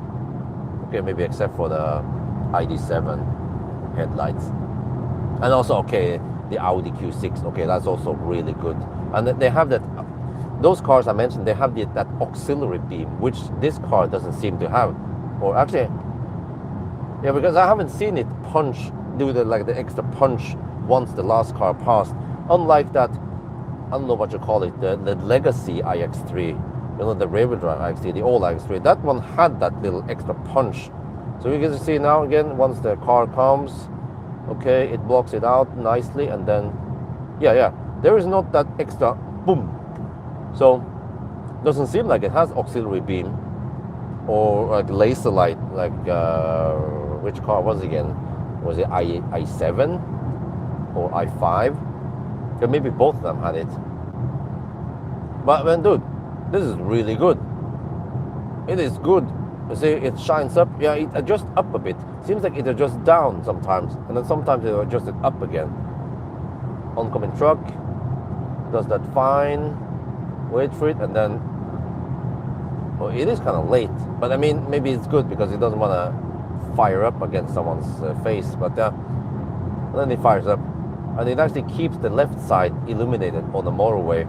Some cars, I think even some of the German cars, I don't remember if it was Mercedes or some of the other, it will permanently block out the left side if it knows that it is on the motorway. But why? There could be something you want to see there, a moose jumping over the fence, right? So far, so good. Okay. And actually, my hair is getting long now, and I haven't had time to go to the to the hairdresser. Yeah, maybe I also need to visit the dentist one day.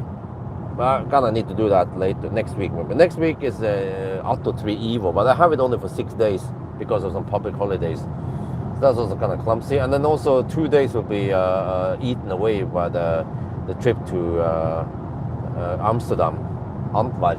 But I consider that important because I can then test FSD fairly early. Actually, there has been some media. Actually, I wonder if it was Norwegian media was shipped over to Amsterdam, right? I assume. And Tesla had a test event, yeah, for it. But then it was under Tesla's own thing, right? So at least it's good that I will be able to test it fairly quickly and make a video about it. I want to see how the car can handle crazy cyclists in Amsterdam.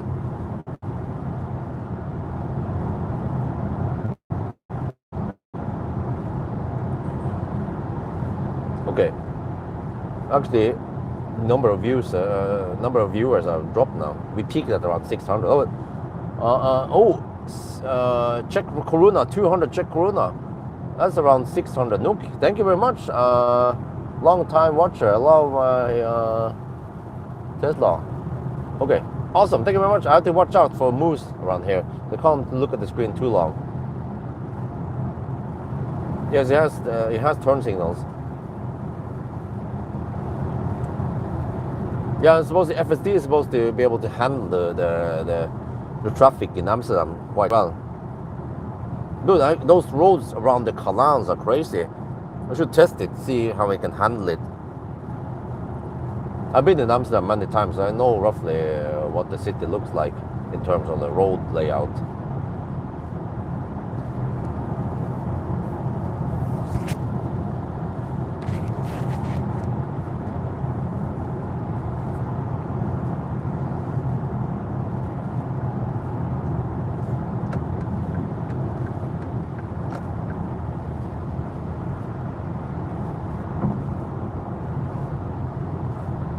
Well, 225 watt-hour per kilometer, that's not too bad, right?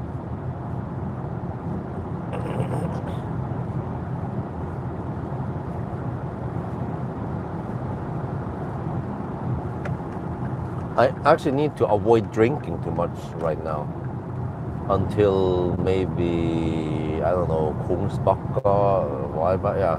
Because I can't pee yet. I just have to stay on the road. 61% there. So I have to assume 108.6 kilowatt hour down to zero.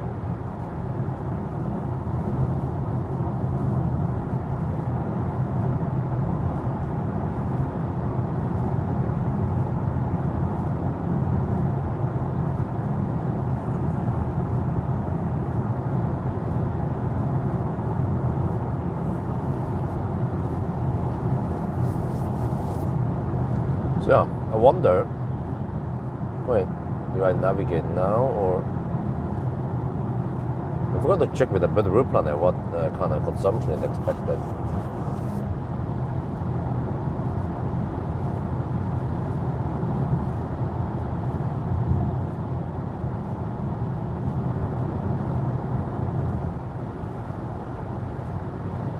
$191 kilometers so far.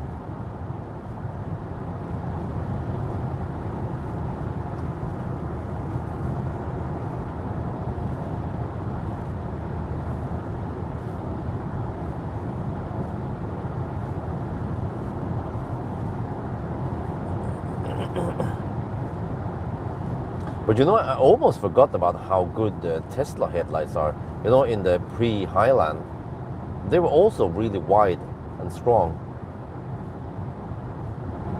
And also now adaptive.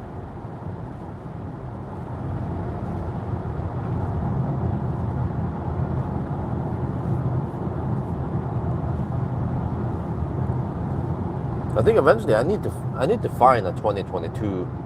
Probably gonna go for 22 pre-Highland because they're cheaper.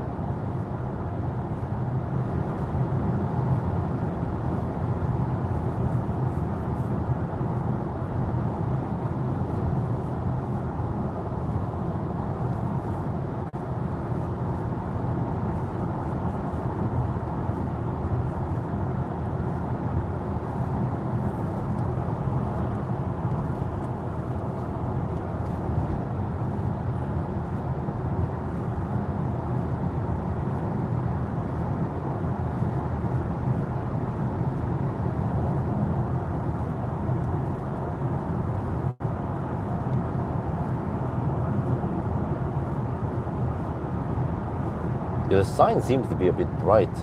I don't think it will detect them properly and dim them down a bit. Or wait, no, I'm not sure.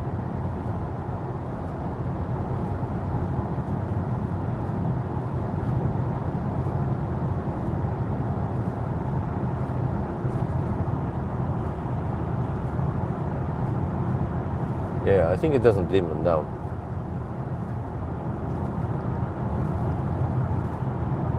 No flashlight yet, but you know, we are not in Valberg yet. That's usually when the blitzkrieg starts.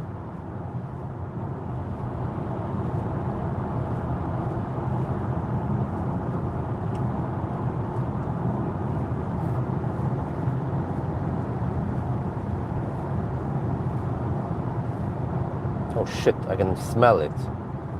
There is a Ghostbusters in front of us. Fortunately, they're not driving that fast. Yeah, I can. Yeah, there you go. So we can usually just get by. Actually, going in this lane could be slightly better. Depends how it spreads out.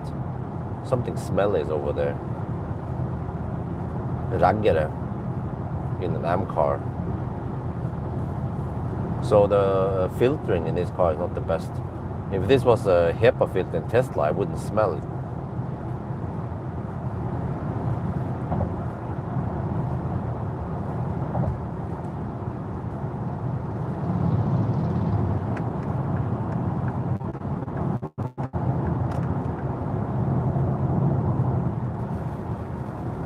Man, freaking Ghostbusters.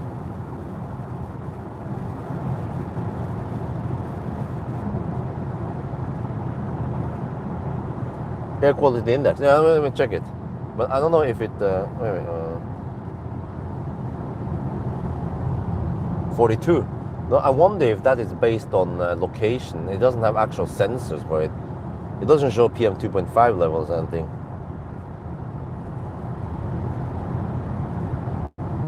Well, 20 degrees Celsius, so the battery heated up slightly. I think it's kind of smart that in case there is leftover heat not needing for the cabin, then it will heat up the battery. Plus that the battery also heats up itself, despite that this is 800 volt. Yeah, I don't know. People think that 800 volt is just magic, no heat loss anywhere, ultra thin cables everywhere, and yeah, and also super fast charging. You know, just because it's 800 volt. Oh, there's no donation there. Everybody's donated 200 Czech coronas again. Oh, thank you very much. Well done, BMW. EU market needs some competition. Yeah, absolutely.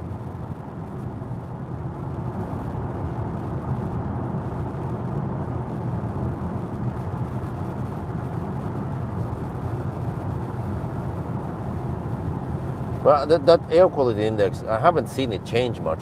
It's usually around 35 or something around Norway. So it doesn't seem to change if I'm in a tunnel or anything like that. So it's probably just based on some interwebs data.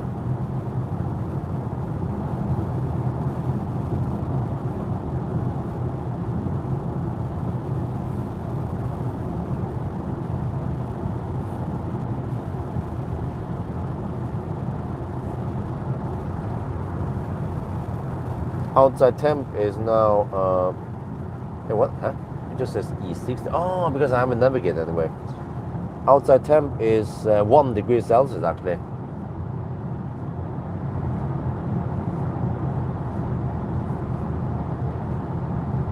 We can go to dynamics if you guys haven't seen this before. Power, torque, and the rotation speed, 9,000 RPM. Drive temperature, okay.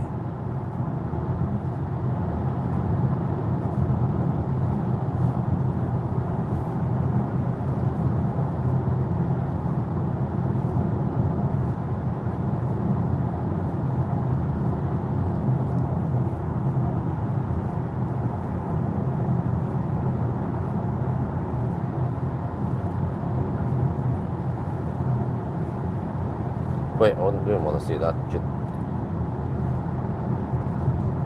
Let's see the trip. Okay, so 56% still. Damn.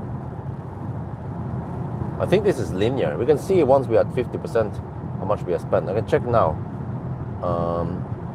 We have consumed 47 kilowatt stunden. Oh, 47.3 to be exact. It's like, dude, by the time we hit 50%, we might be at Speckerud. Most cars that need to bail out at Speckerud, right? Okay, maybe not Speckerud, but it might be Hobby or somewhere. Yeah, we're getting close to Hobby now. We just passed Tangen. So the range is amazing despite that it's cold outside. But we have the tailwind of Dutch, of course. So that's why, I mean, everything looks amazing now in the insane tailwind. Normally, we actually don't get tailwind. It depends, but many times we do the challenge, we will have headwind, wind from the south, maybe like 2-3 meter per second headwind, or sometimes also very often crosswinds, wind from the west, but not that often that it's wind from the east.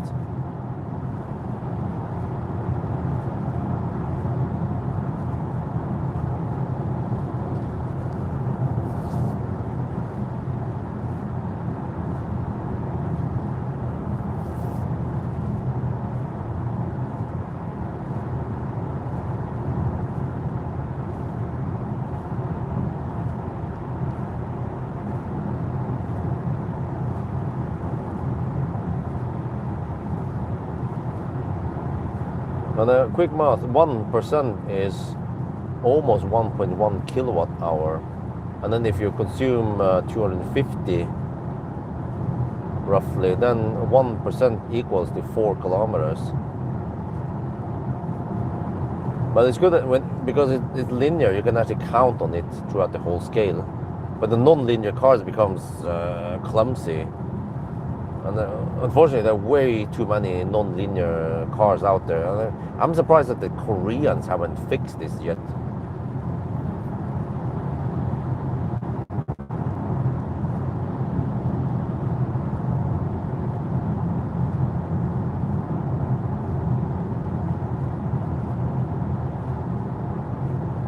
But from what I remember, Tesla, dead linear. Same with Mercedes.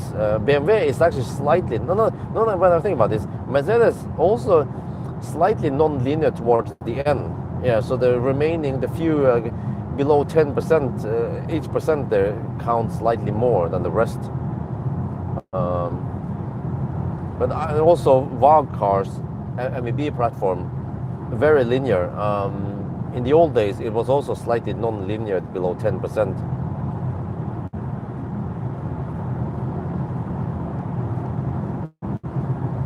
Yeah, you know what? I'm actually not missing the header display much, because the regular display is already showing very good information.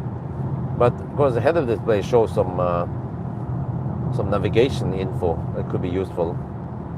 But it's not a must-have. You could drop the header display if you don't have any more kidneys to spend.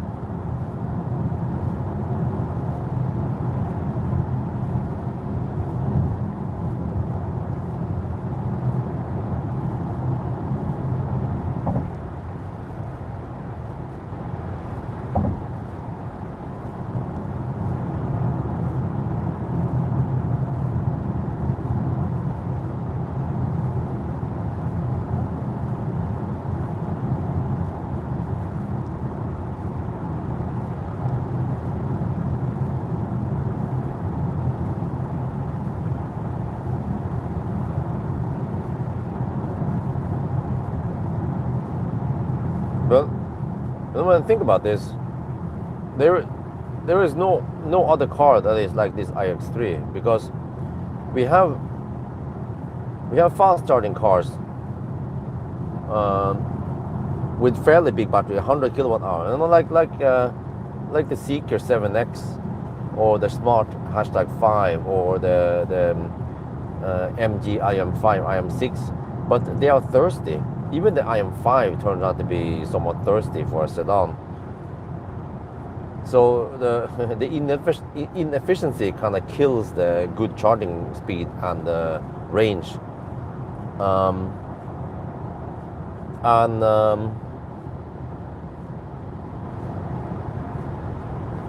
then you have super efficient cars like Tesla, but well, the more common ones, they have only 84 kilowatt hour battery. And actually, the MEB cars, same there, 82 or 91 kilowatt hour battery. But they are actually very efficient, the ID cars, or I mean the MEB cars.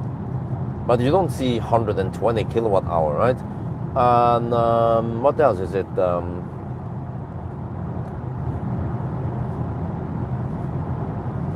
Yeah, okay, and then you have EQS. Okay, that's quite big, but they don't charge that fast. So this iX3 has everything. It has big battery, really fast charging, but also the efficiency. That is very important. The efficiency makes everything better.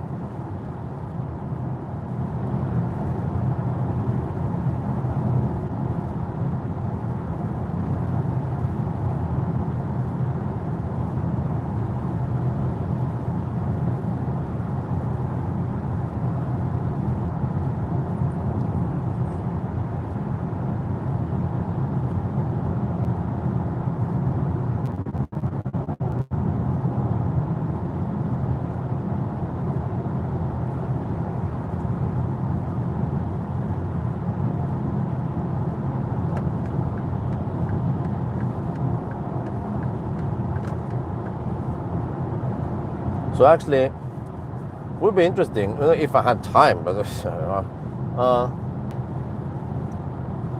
the real world range here on this iX3 could actually almost match a thirsty fossil, like let's say a BMW, BMW X5 fossil, for example, or a Volvo XC90 or XC60, right? Hybrid. Whereas this car can probably go around almost 500 kilometers on the motorway, and then the fossil hybrid might be able to go 600. Would have been interesting to do like a side-by-side run, but I don't have the resources and time to do that, unfortunately.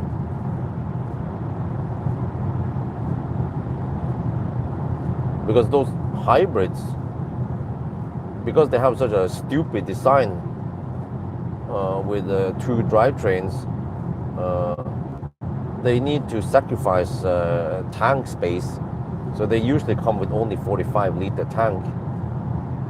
So it's kind of like the advantage with fossil, which is high energy density and fast filling time, is kind of eaten up by the hybrid system. But I mean, people buy those hybrids, so it means that 500 kilometers of range on the fossil is good enough for many people.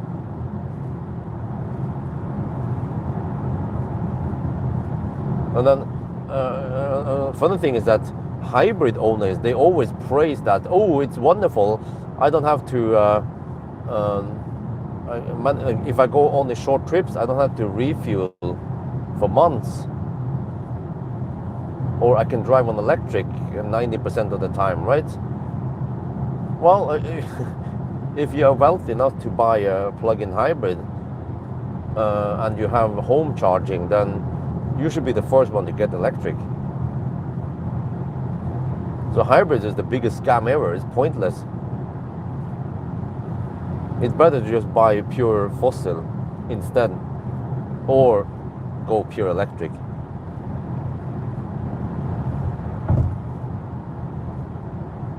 Well, that's also another thing. They never plug in. Yeah, that's actually very stupid. You're then just carrying around with extra weight. That increases the fuel consumption.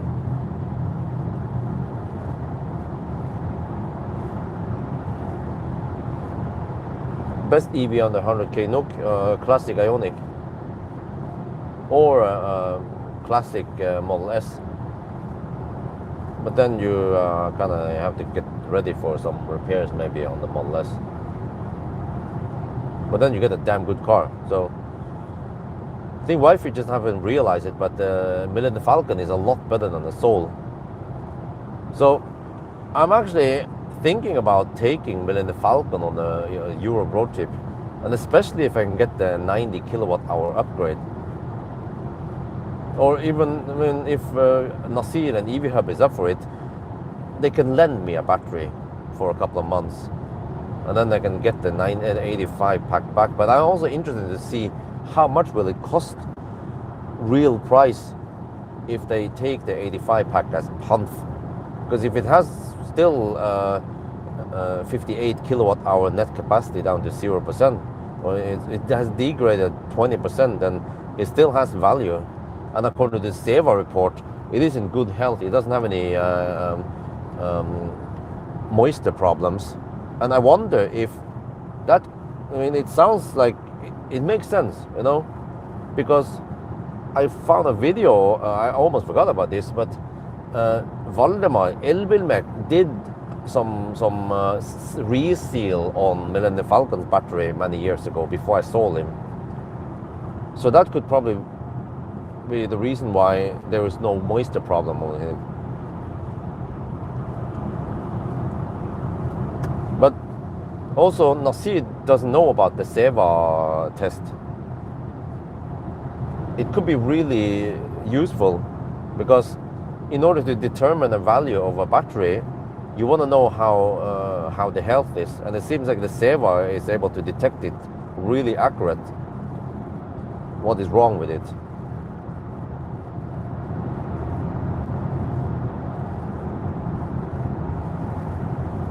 Oh, 51% now. Dude, this is crazy, man. Because we're gonna hit 50% around Hogstorp. That's usually where many cars need to bail out. I can barely make it there, you know. Okay, we have spent 53.6 kilowatt. Oh, no, 50% now. It's probably 50.5. So you're gonna wait a minute or so, and then we check again, because I've consumed 53.7 kilowatt hour now. So it seems like we will get 108.6, or yeah.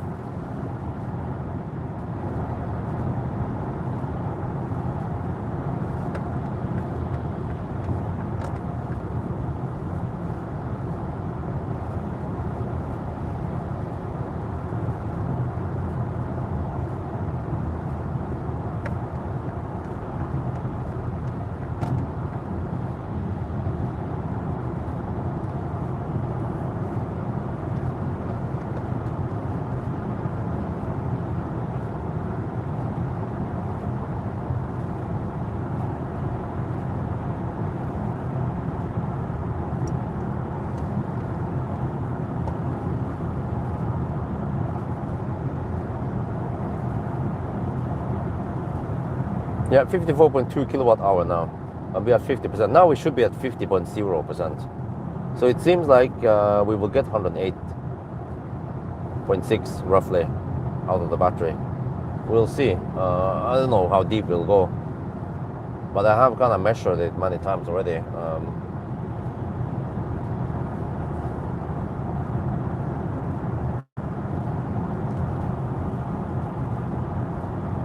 Yeah, actually, how far they get on the battery, it's like kind of silly, man. Oh, there was the first flash.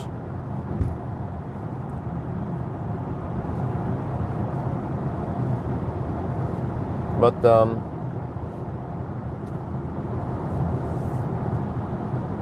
yeah, I mean, it's like it's like you have a tandem bike, but only one. Well, actually, both of them can pedal together to get more power. But basically, yeah, but just like one guy has a little Dolly Kundis, the battery, the electric guy, right? So he will run out of energy first, but he's also a little bit lighter, but whatever. You get my point, right? So eventually, the other guy, the fossil dude, needs to pedal and carry the weight of the electric guy. Once he's out, then he's out. There's nothing else you can do about it. That perfectly describes a hybrid.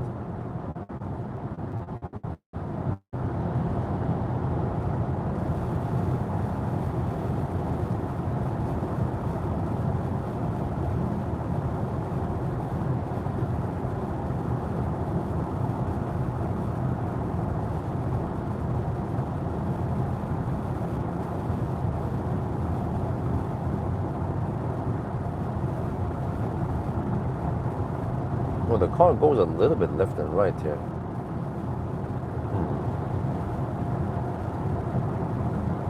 Okay, I'm starting to feel like I want to pee soon, but I just have to hold it.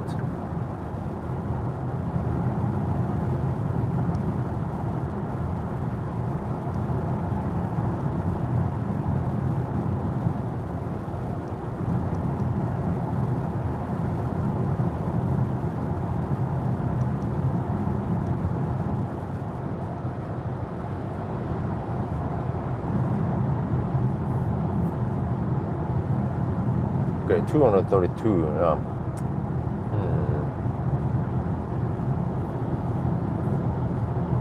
It's when you turn around that we start seeing the real consumption. Once we have face the headwind again, everything looks super nice now. But if we didn't have the if we didn't have the tailwind, well, look, it's actually 0 degrees outside. Then the consumption might be 250 because this car is actually somewhat affected by the tailwind, wind in general.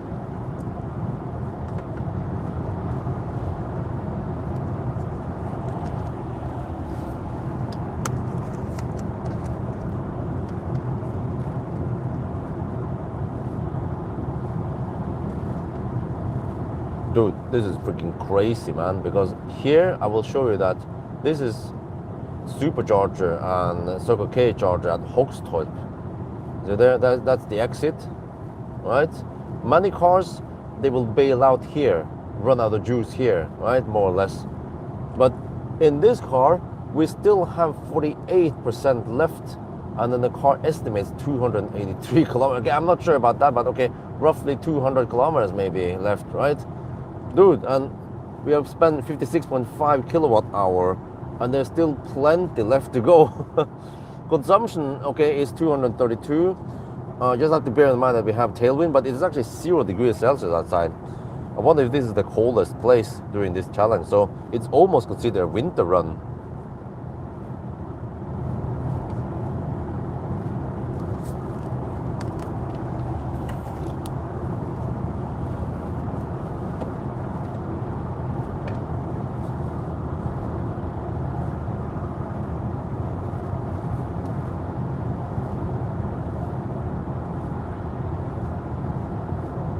Well, we can make it to Varberg for sure. I don't know yet how far we can go.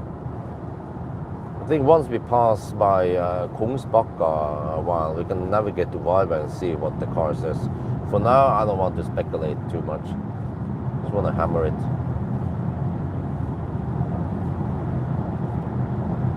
So it's going to be a game changer once the i3 is out.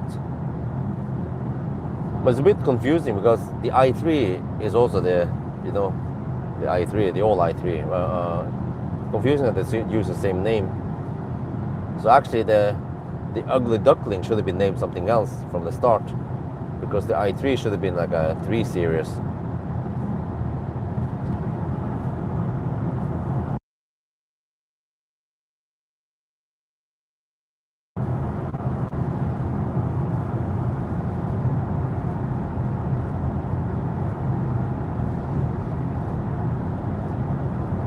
But actually, I mean, this kind of makes sense, because for this car is that, okay, you pay more money but you get a bigger battery than, for example, Tesla or even the Chinese cars with 100 kilowatt hour battery, or the XPeng G6. And then they go the LFP route, and they charge really fast though, actually faster than the BMW. I saw that the Seeker practical real world test based on my own charging test and range test, the Seeker actually charges faster than BMW to 75% even, despite that the Seeker is thirstier, but it's just because it charges faster.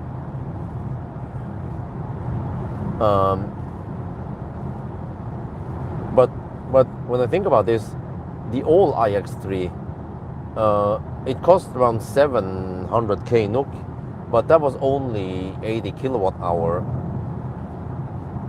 So it's like cost more than the Model Y or some of the other G6, right? Cost a lot more, but you don't really get more range, and it doesn't even have all-wheel drive. So it's like, well, I mean, some BMW lovers still went for it. But here, okay, you pay more than many other cars, but you also get way better range. I would say at least 20 to 40% more range. Actually, 20% more range at high speed, and then 40% more range at lower speeds.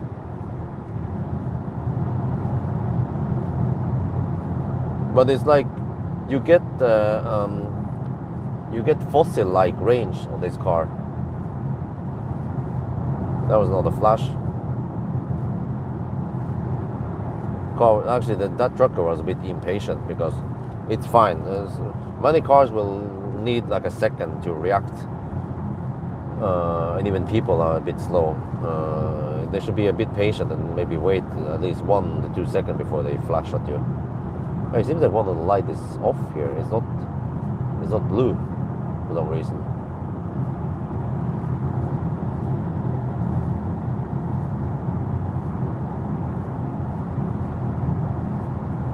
Yeah, Model Y is very efficient in that shape. Also Model X and Model S. Tesla has been really good at aerodynamics.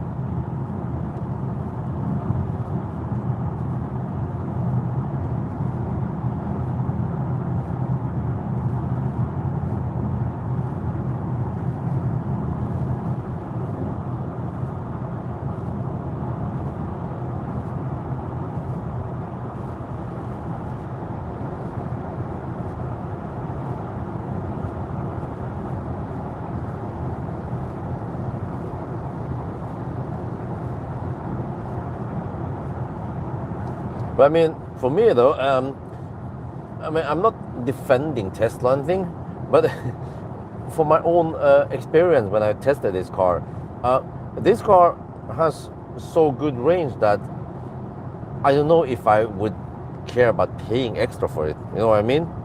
Like cars with 20% less range, like a Model Y or a Seeker or a XPeng G6 or whatever, right? They already have good range, and I still need to drive usually 2-3 hours before I stop. And at least many of the Chinese cars, they charge so fast that it's not a problem, right?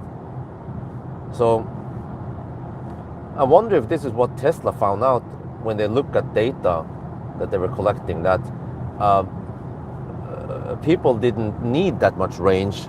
So Tesla could have made a 120 kilowatt hour Model S, but they found out that people didn't use it. So that's why they went for 100 kilowatt hour instead, for better efficiency, better handling, lower price, and so on.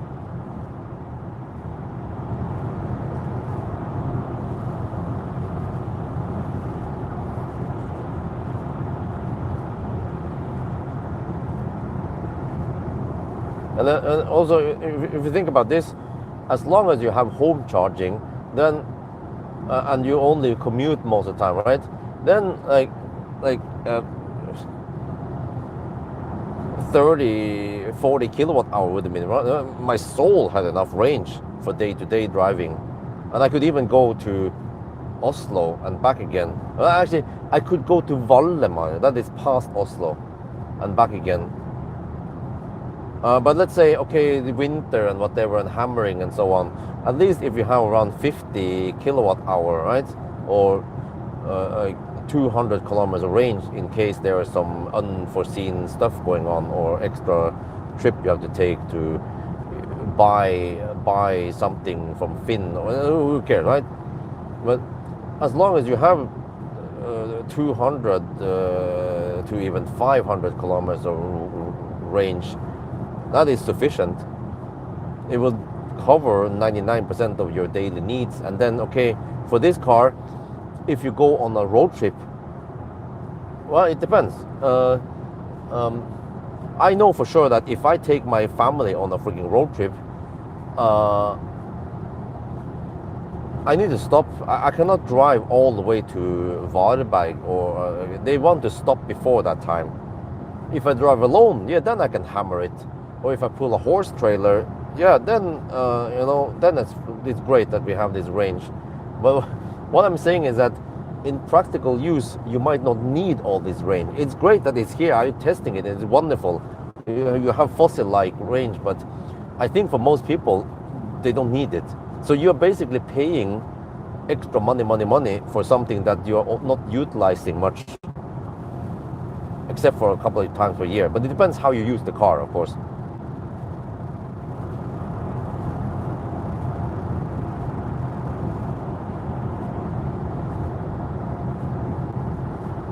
But I also wonder if that's why other car manufacturers, they don't make that big batteries. Seeker and Xpeng, they could maybe make 120 kilowatt hour battery, but then the car will cost 10,000-20,000 euros more, and then people will be like, why pay more for yeah, especially if it's like a Chinese brand. Be like, do we want to pay that much? But for BMW, it's like a well-known brand. Take my money,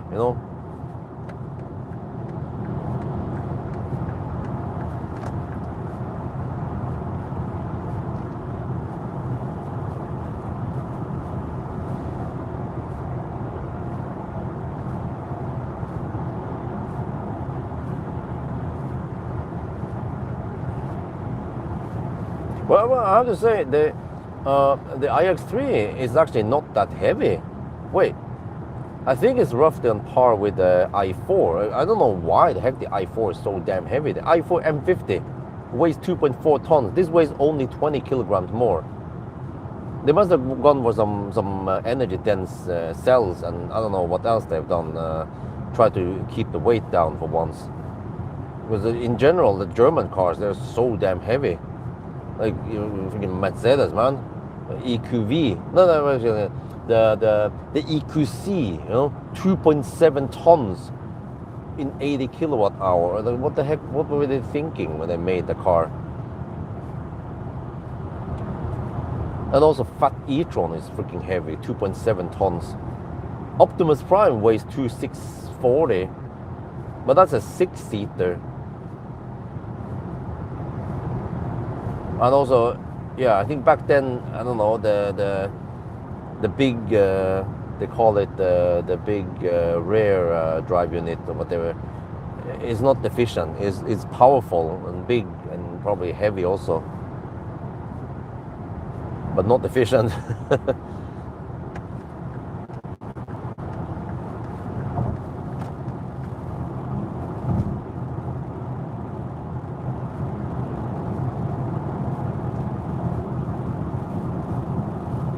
Oh, I forgot. Yeah, I forgot the reason why the iX3 Neue Klasse is so light is because it's 800 volt architecture. So they save hundreds of kilograms in copper on thinner cables. Yeah.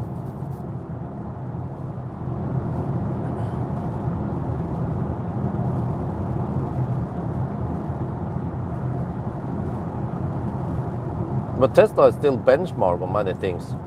They somehow Tesla, they can make the cars remarkably light. I don't know how they do it. For the longest time, I was telling myself that the reason why Teslas are so light is because they lack soundproofing. Well, Highland and Juniper are actually remarkably quiet.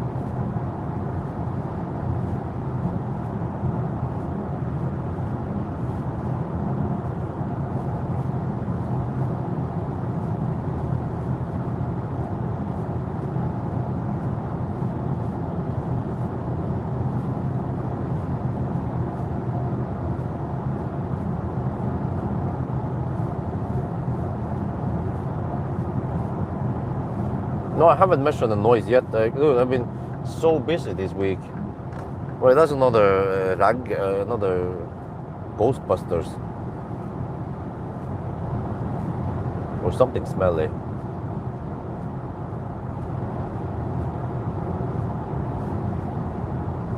It could be an old Volvo. Who knows? Nope, nope. I was right. Another Ghostbusters. I don't know what's up with Sweden, but there are way more Ghostbusters in Sweden than Norway. Maybe something about the import tax or rules or something. Or just in general, maybe more ragged in Sweden and råner in Norway.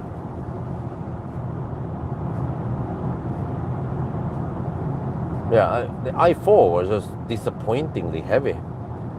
It's supposed to be a driver's car, you know? But it just weighs way too much. I bet you if the i4 would race a i4 M50 race a Model 3 performance around the track, the tires and the brakes on at least the tires will take a hard beating, tossing 2.4 tons around versus only 2 tons on the Model 3.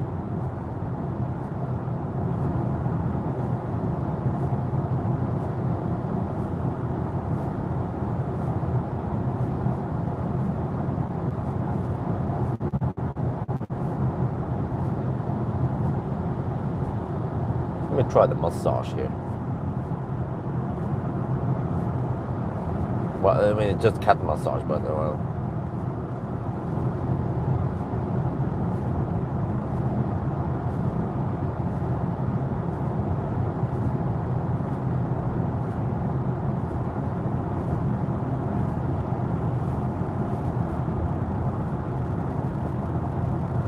Yeah, and also the cabin space in the i4 is quite poor because of the really long hood.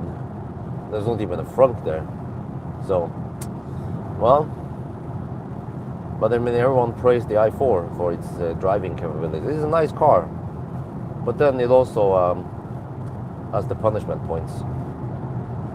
So that'll be interesting. I kind of want to try the Toyota. Oh, I mean the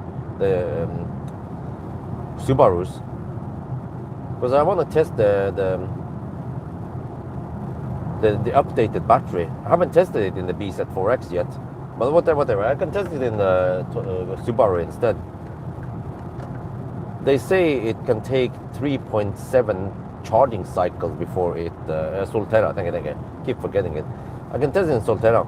It can take 3.7 cycles before it throttles, and then one cycle is defined as 10 to 80%.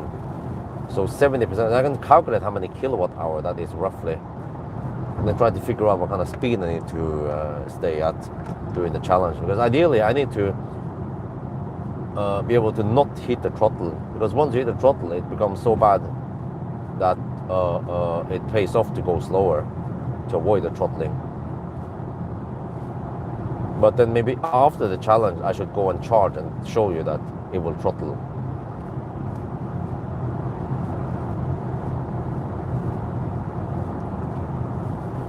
The car rocks, man. Yeah, well, that's good. It's good that it doesn't rock woman. Oh, that was a fox.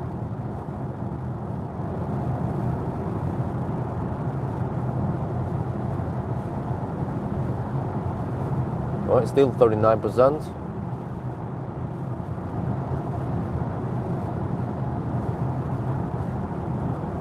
Well, but I have 3 weeks available in June in case something else comes up. But I booked the Model 3 Standard in the mid of May, and I actually shave off some time on the Mazda 6e, because it doesn't need that much. I just need to retest, range test, and then do a 1,000 kilometer challenge pretty much. So I could almost do it in one long day, but then I kind of need sleep, so I'll spend 3 or 4 days with it. That was the plan. Well, actually, the plan was to return to Tesla on the Friday and then pick up that car, and then I think already on that Monday, next Monday, I returned the Mazda. Quite short borrow. Is that guy in high beam or some shit? Yes, he was.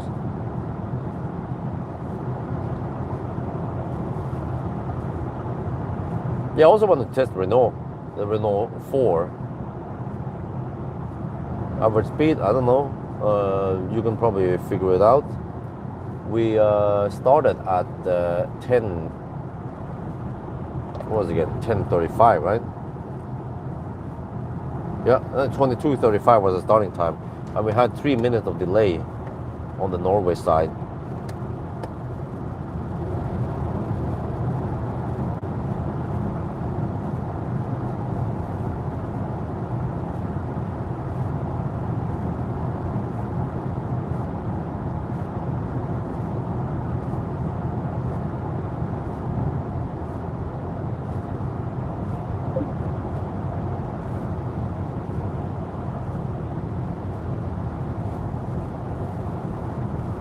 Yeah, suddenly the auto steer just disengaged by itself. That happens all the time, man.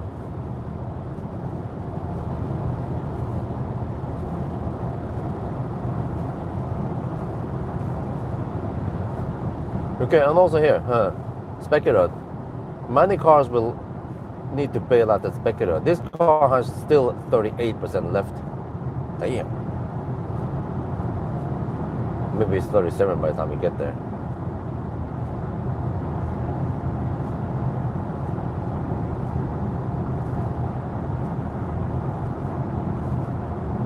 Oh, battery status, let me see. 20 degrees, no, not much. So that means that eventually I need to preheat it. And I don't know, I don't think a battery planet counts in preheating energy. It could suck several percent.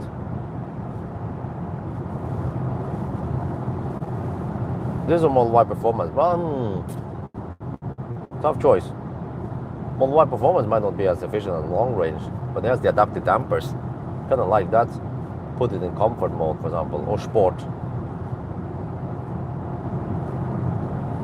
I might actually go for a Model Y Performance, because just like I said, for me, I cannot utilize the massive range on this car.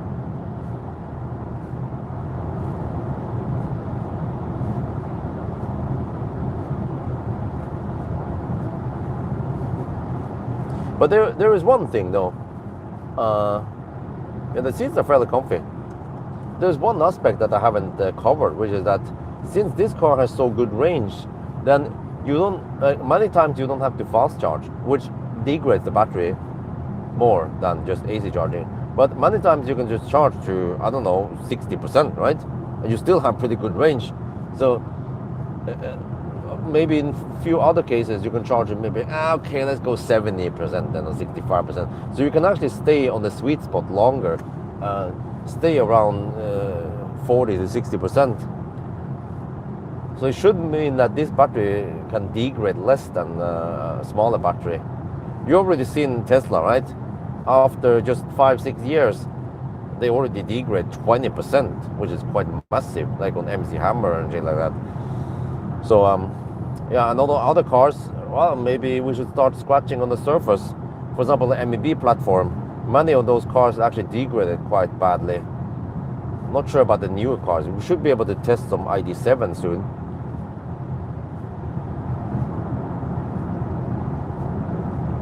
Those are quite popular.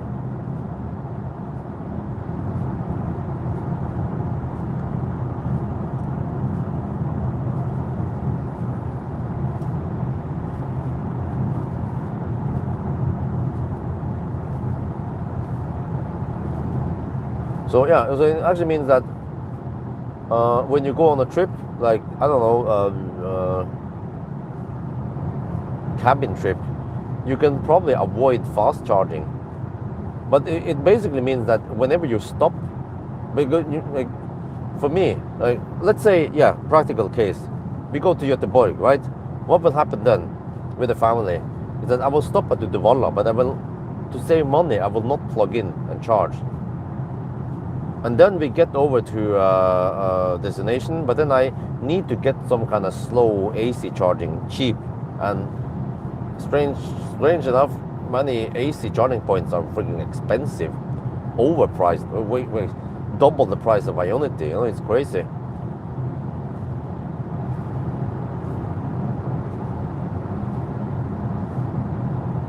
But of course, if you have cheap charging at your cabin, yeah, then that's different. Then you can actually, you could go to the cabin in winter, stay there, charge there, and then go back, and you don't need to. Well, actually, no, you can already do that with a Tesla or Xpeng or something. Like, even during winter, you will easily get 300 kilometers of range. And then, do you actually live 300 kilometers away from your cabin? I think most people that live around, I don't know, 150 to 250 kilometers away. But Yale is 230 kilometers away from Yes Home.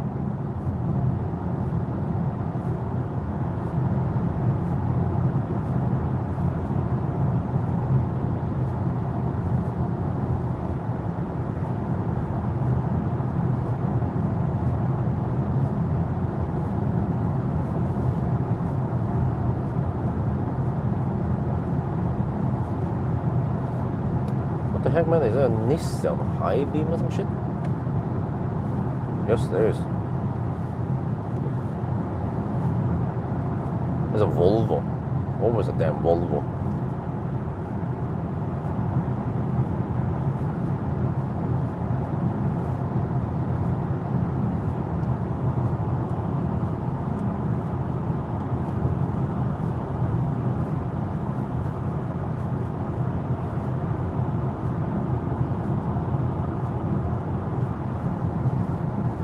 Well, we still have 35%. Damn.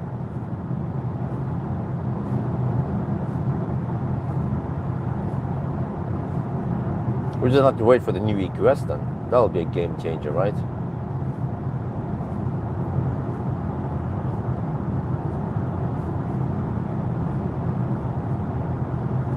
Or the i3.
Look, the BMW didn't detect the oncoming car. There, it detected it.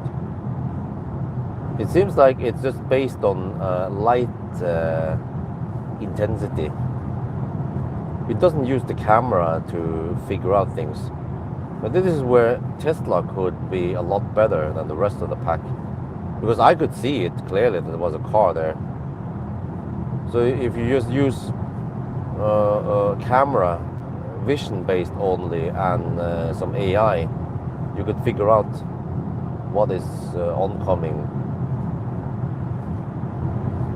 And based on experience, I know I can tell if that's a truck or something smaller. But it seems like the dumb systems, probably also in this car, doesn't know, or just measures light values to figure out what to do with the matrix or the adaptive stuff. Like here, there's a truck coming there, I can see it. Not sure how the car figures out that.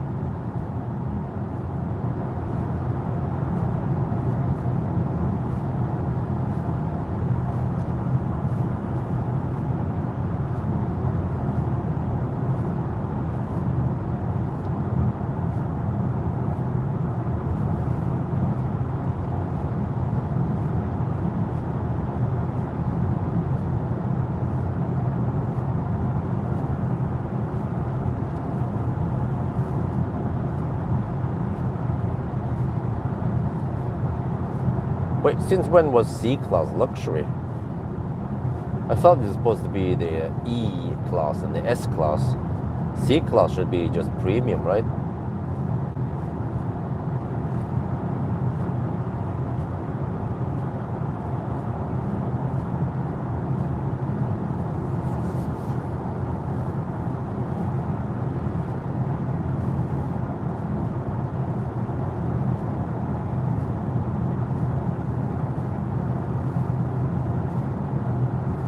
Right, 33% and 183 kilometers of range.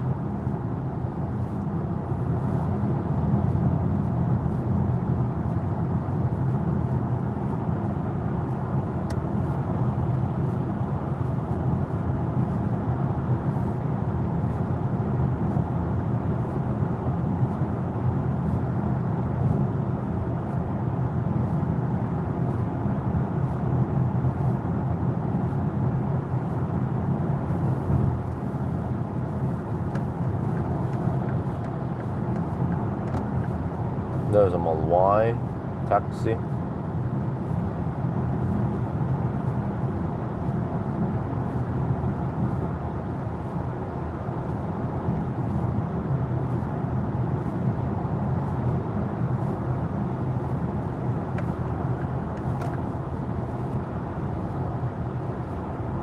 Welcome to Kungalv. So yeah, if this was a road trip with a family, then where is this? Okay, A45. Okay, I'm not going that way. There's an Unfall over there, seems like. But then, yeah, I would not drive directly here because that's how long time did it take here? That is 2.5 hour drive. Well, actually, we could go 2.5 hours, depends. But with the kids nowadays, around 2 hours is usually max. But 2.5 would work even, especially if it's only hammering. Then, yeah, depends the route. But actually, this car might be perfect for the Autobahn because normally when you go on the Autobahn, as soon as you cruise at, wait, the problem is that it's kind of boxy. As soon as you hammer at 200 kilometers per stund, then your range goes hasta la vista. So maybe this car can actually hammer at 150 for a long time.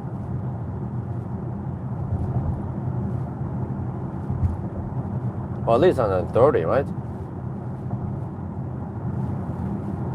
If you're allergic to stopping too often. So now the consumption will drop because we drive slow. Let me check battery status.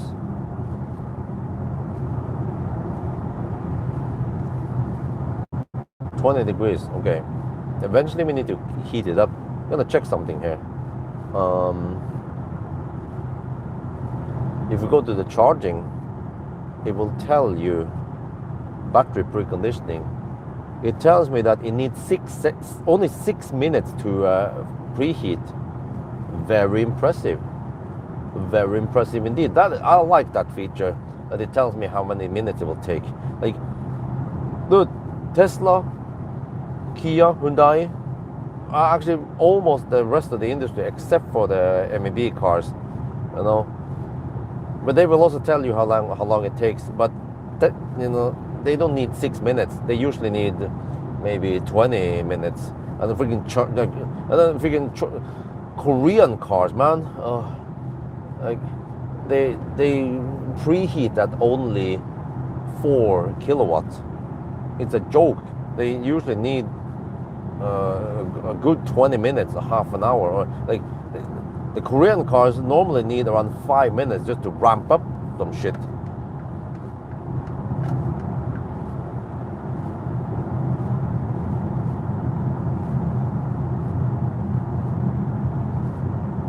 Yeah, because I think it needs to heat up the liquid to eventually start heating up the battery. And going at only 4 kilowatt or 4.5 kilowatt is a joke, man. Even the old iX3 heated up at 7 kilowatts. And then this car seems to even heat faster, maybe around 11 kilowatts.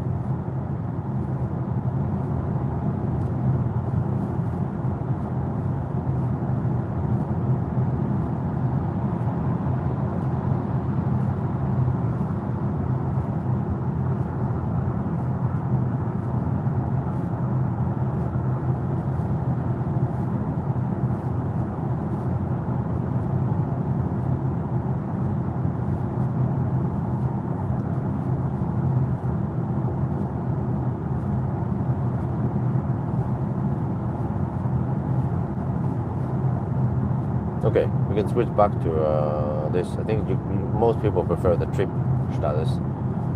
314 kilometers so far. We should be able to get quite accurate distance measurement at the first stop. I have a couple of things I need to do there, but you know what? It means that I should eat now because I'm getting kind of hungry. I want to try to conserve the food. Maybe I eat one bread slice now.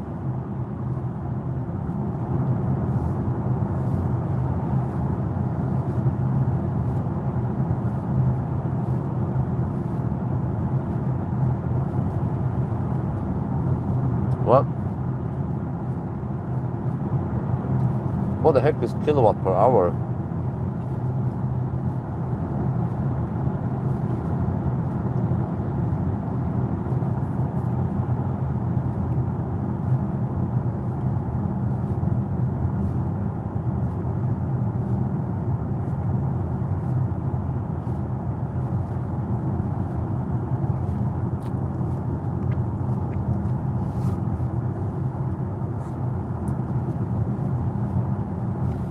Well,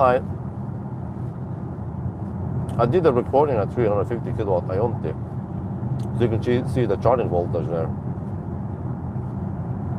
Because that number you don't see in the other charging screens, in the car charging screen over there.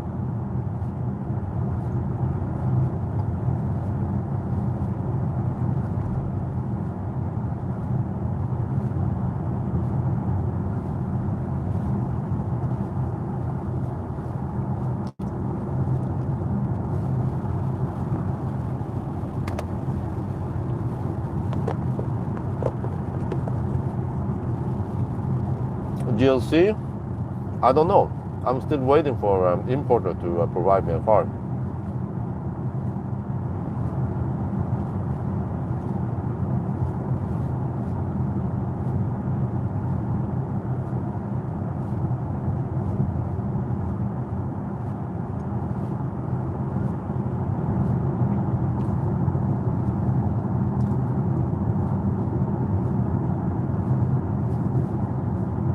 remember that we have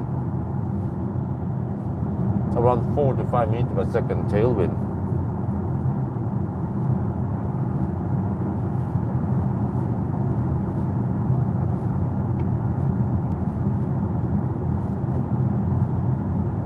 So everything looks really good now until we turn around to face the wind.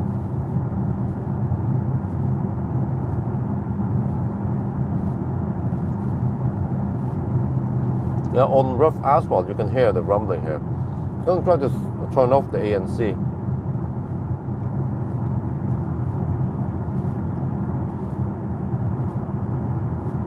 Now it's off.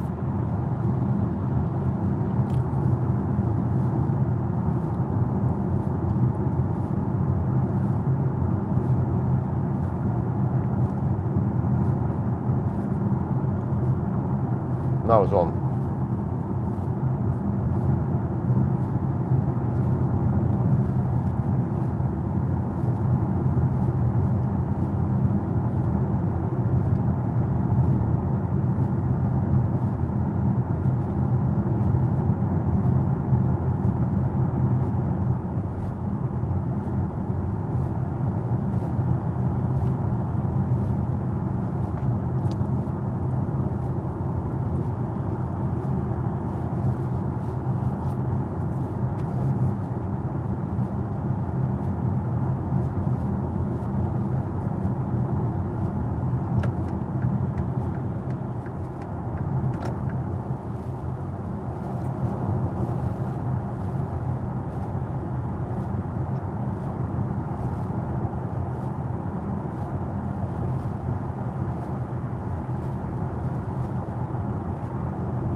Okay.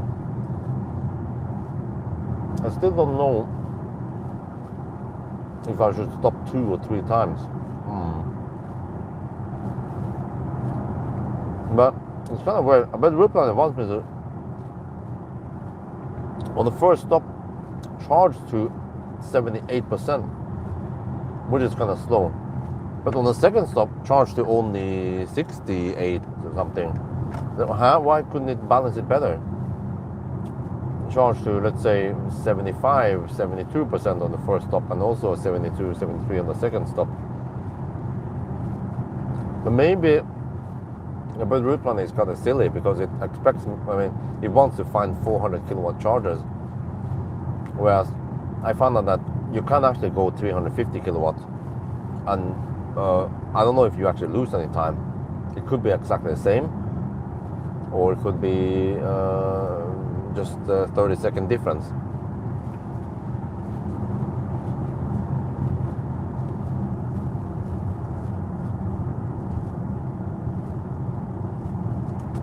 Well, the range is really good, so 2 stops is possible.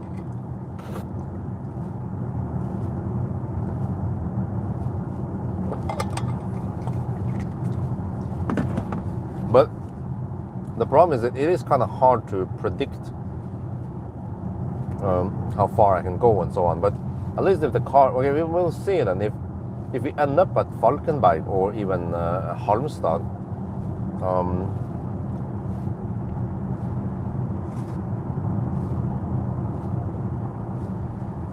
and then they want the second stop to be at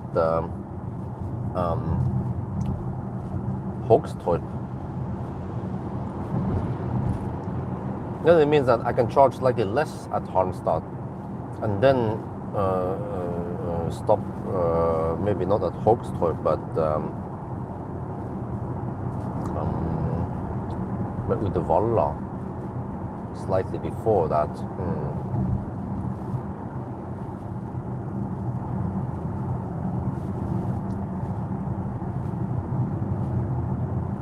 Wait, do we have 400 kilowatt at Uddevalla? I'm not sure. And it is kind of a clumsy location. Yeah, that's true. The Hobby. Yeah. What? Hobby. Hobby has the 400 kilowatt NEMA chargers. Just have to hope that not. I mean, some of them actually, for some reason, doesn't supply 400 kilowatt.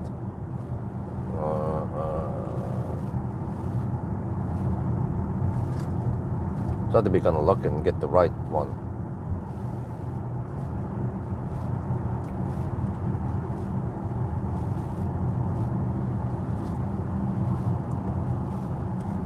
Yeah, so maybe that would be a good case. Charge to around 75%, and then go all the way to the turnaround point, and then to Hobby and charge there. Also to around 75%, and then go for the finish line.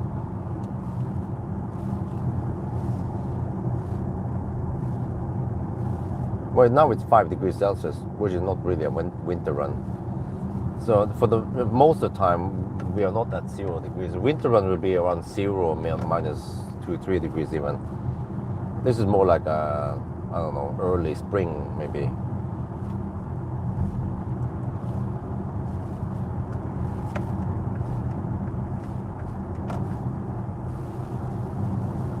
Oh, what that was policing.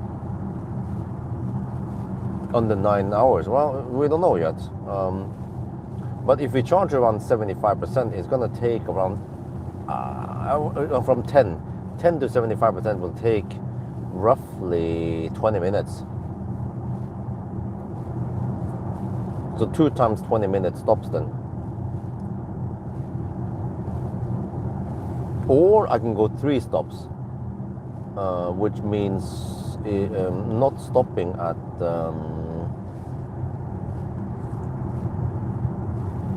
over there. Where the heck is it then? I can stop at Specular, for example. But then I need to charge only around 55%, which goes really fast. Like 15 minute stops only. Maybe less, I don't remember. Specular, second stop, and then third stop, not sure.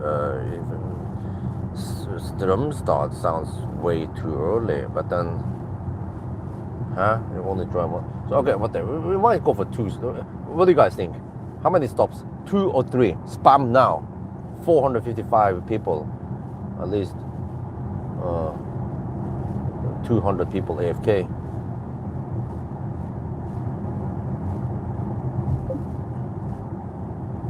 Wait, auto steer stop.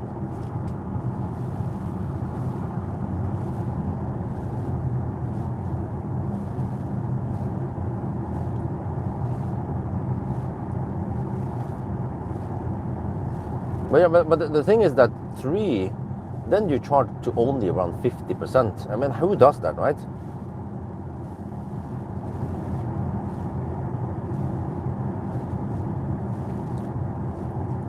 And 3 stop, then you add an extra stop, so you can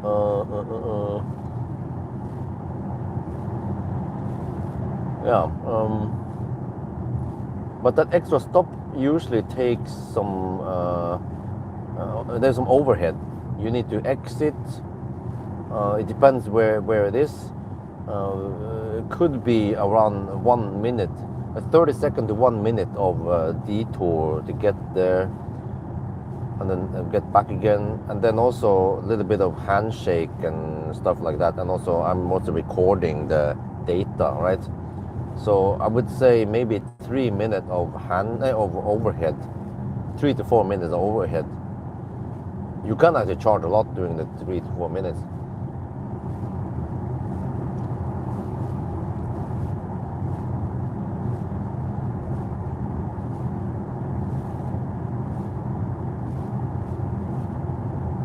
But you see, the Seeker 7X and the IM6, they are kind of thirsty. So for them, even when they go to 80%, I think I did that with the Seeker, it went really fast to 80%. They don't have the same range as this car.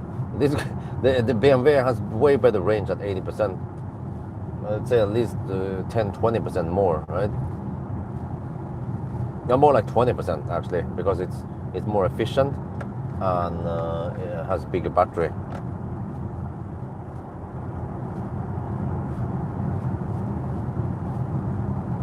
But even those cars, if they go 80%, they can't really do it in 2 stops. They need at least 3 stops.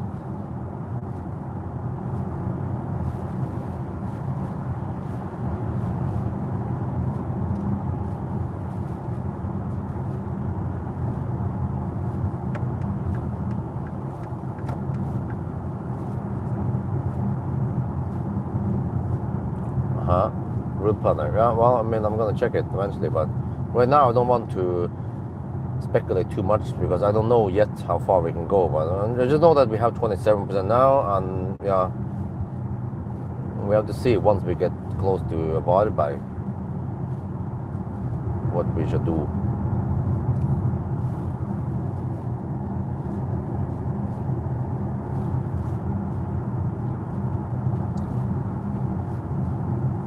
I also have to try to guess the consumption based on what I know about wind and so on. And also the temperature will drop during the night.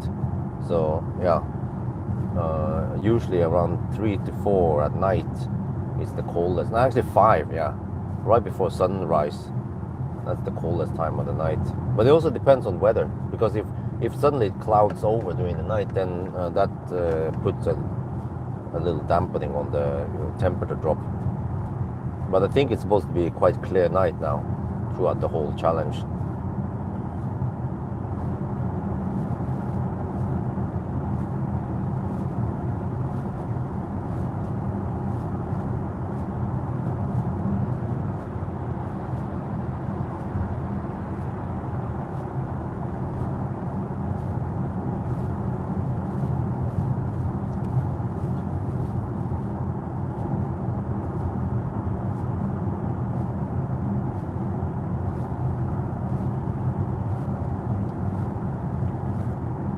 Yeah, I heard that IKEA Kållered over here, they have the biggest charging site of all IKEAs.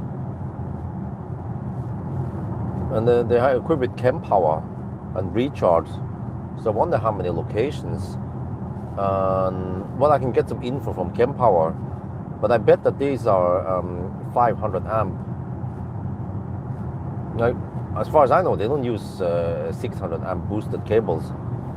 But I heard that they will have a 700 amp location soon.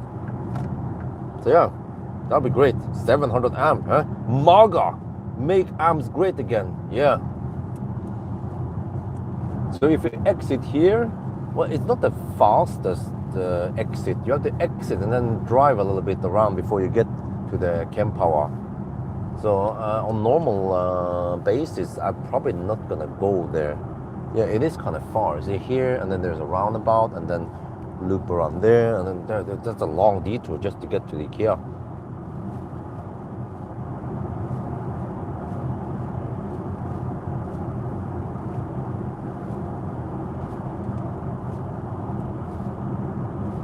No, I'm not using 20-inch. I'm using 21. I mentioned it many times now. Pretty much in every video, in the intro, I mentioned that I have 21-inch.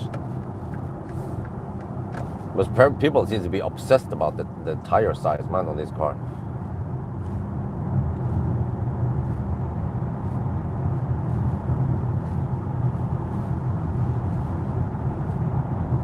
Well, yeah, I feel like the old iX3 had nice interior.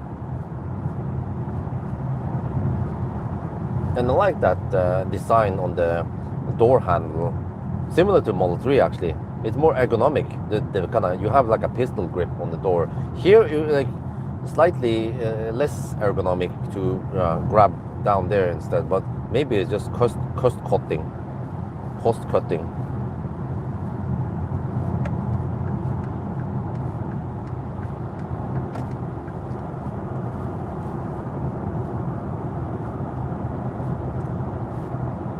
No, battery capacity is not everything. Battery capacity divided by the consumption, that is what matters.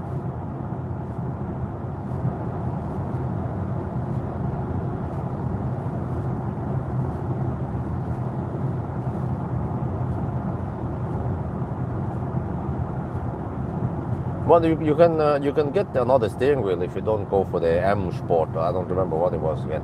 Yeah, I also don't like this. I'm constantly confused if the wheel is 180-degree rotated or not. I have to look at the BMW logo. I'm like, oh, okay.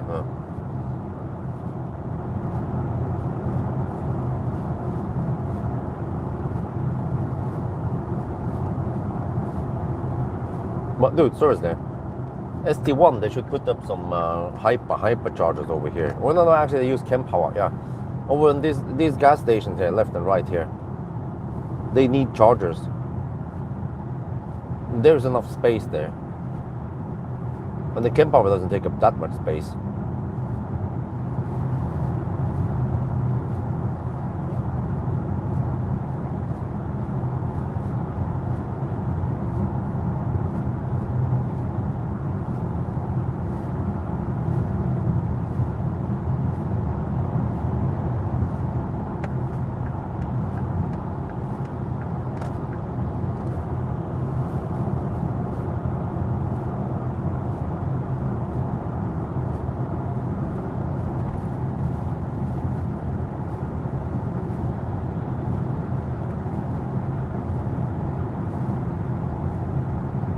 Well, many trucks also stop here. If they had truck charging, that would also be great.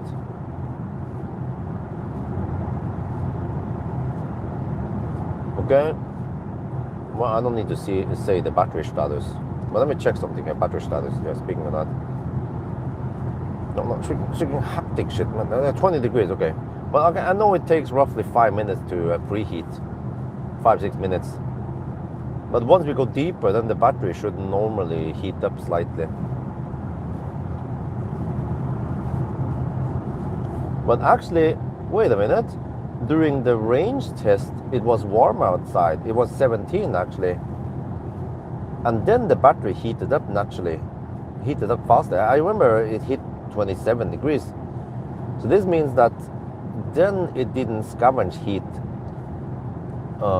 to heat up the cabin, and it probably put it in the battery instead. And the same thing during xDrive, especially if you use that ultra mode, the efficient plus, I think it was called. Then it also probably put the leftover. It was basically doing what Millennium Falcon can do, you know. Millennium Falcon can't do too much.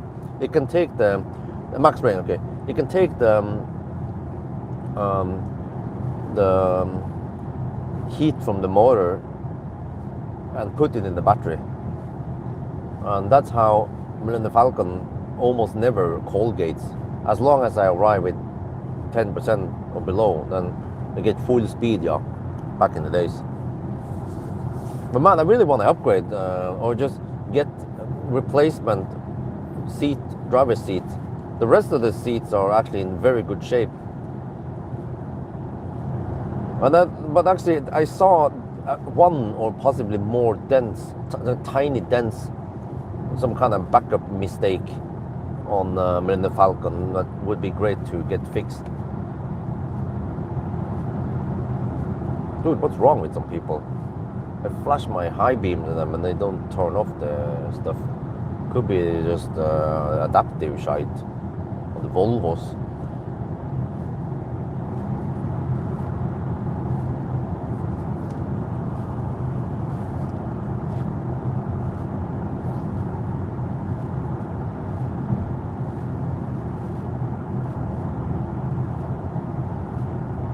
Yeah, good wash, yeah. I'm actually surprised that they didn't wash it yet. It's kind of dirty. I'm like, oh, okay. It would look better if they washed it before they start working on it.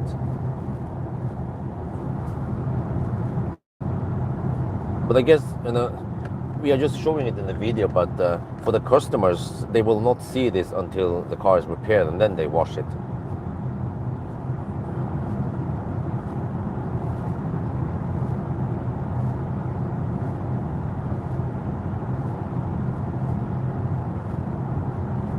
Well, what I heard so far is that, you know, Valdemar, if he would repair it, Valdemar did not do a physical inspection of the whole car.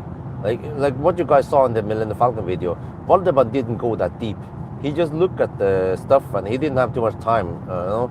So he was just basing it on that, and he found out roughly what needs to be replaced, and then that would be new parts, lots of wear and tear parts, right? Like the SKF wheel bearings and stuff. But this is exactly what I wanted Nasir to check out, because I wanted to know, do we need to replace the air suspension, the expensive parts, or is it something else wrong there that causes a leakage?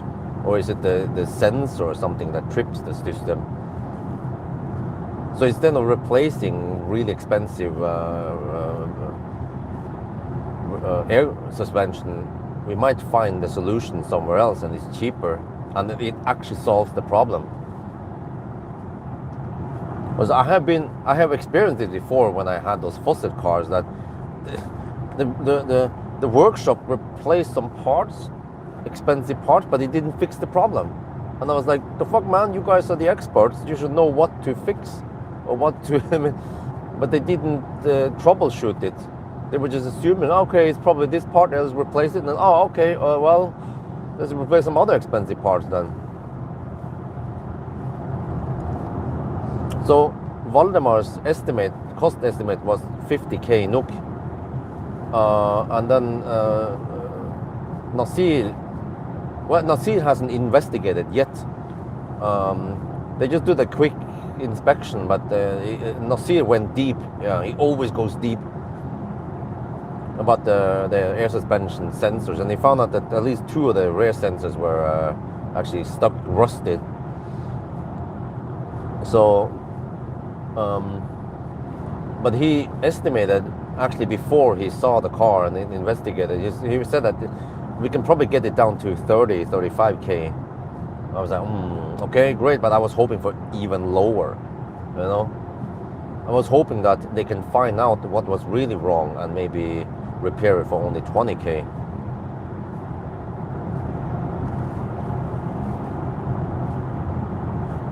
To Johnny's up, yes, that's possible.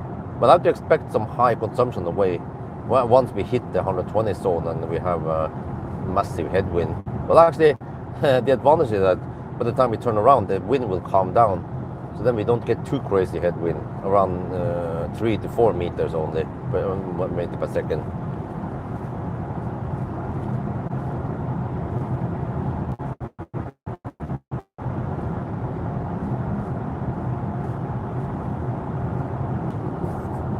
Oh, I haven't checked if it goes about 1,000.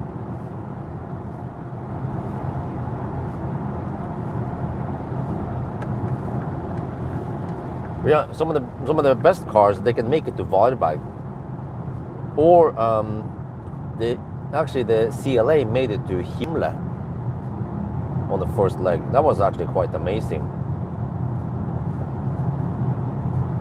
But I wonder if we had tailwind during that challenge. I tend to get headwind, wind from the south when I do my test. I don't know why, but actually, many times I choose days when the weather is nice, and when the weather is nice, it might blow from the south, but then when the weather is bad, it might blow from the north. Or when it's cold. It is kind of cold today versus what it could have been earlier, other days. It's 3 degrees over here. But the problem is that I have no other choice but to do it today. I'm running out of time. There's just too much stuff going on this week. Ideally, I could have canceled some of the appointments. For example, the Seoul AC service, I could have kind of waited with it, but I feel like I need to get rid of him soon. And there was a buyer who was ready to pick him up. And then the Subaru test drive event also was yesterday, so I was like, stuff going on.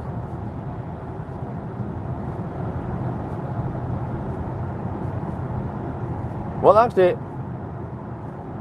I could book another iX3 later this summer. I can ask BMW if they have something, maybe even a rear-wheel drive if they have one. Because I bet it will still generate lots of views, which means that people are still interested in some more maybe warmer weather or other tests.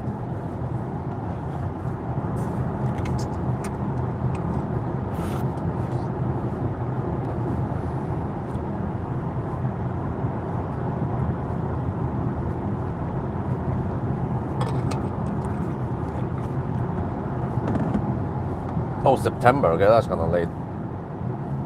But I mean, I could even get the same car in June, for example. That'd be great, yeah.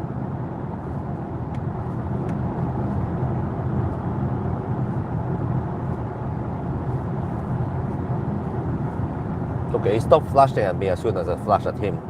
He probably realized that I had quite powerful headlights. It wasn't that bad. The whole matrix stuff, okay, it actually turned off as soon as he flashed, and then he was just being way too aggressive on his damn lights. His damn Swedish Nisse.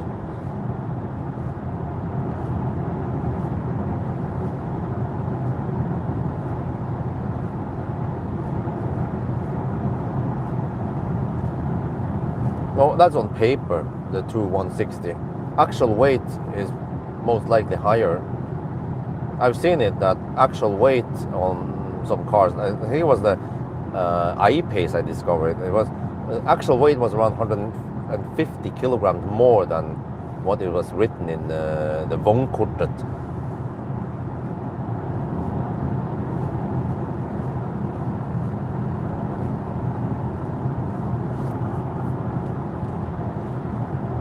Oh shit, that was kind of late. Dude, look at that, look at that. Like, the car didn't get enough light, oncoming light from the truck for it to react. But we could see it immediately. There's a truck, man. Dude, there's a truck. Turn off the headlights on that side. So I feel like Tesla can really dominate or become kick-ass on the matrix lights.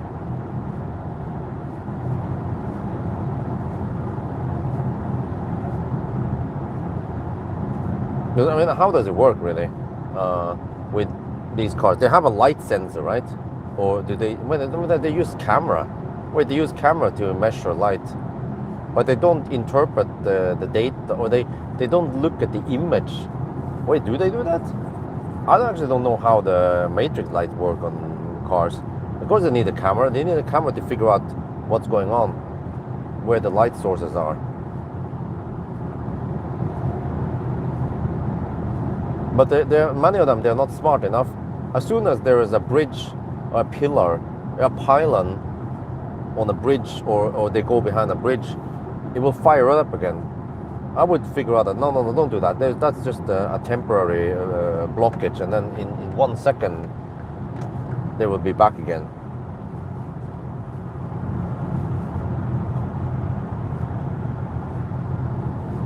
Too low, you cannot see it. That's a bummer. What the heck, man?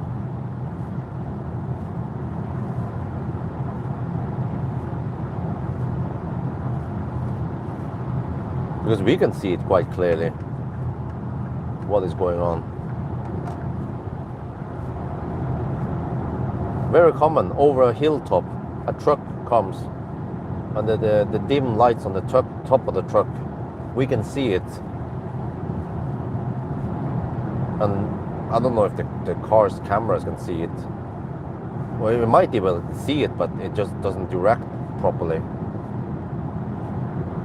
And also here we have the middle barrier that blocks the oncoming traffic partly.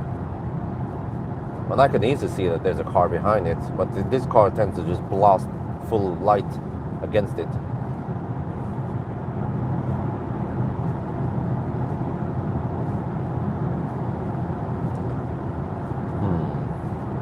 I might want to go for Halmstad because, oh, actually, if you go deep, I'm not sure if we're gonna cold get much at all, but I need to carefully preheat it, because if you go deep, then we don't actually want the battery to be too hot, then it will rapid gate.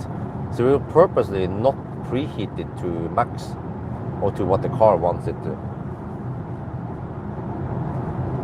I have to start paying attention to the battery temperature now. Oh, shit. Haptic shit again, man. Look at that, it goes up slightly now.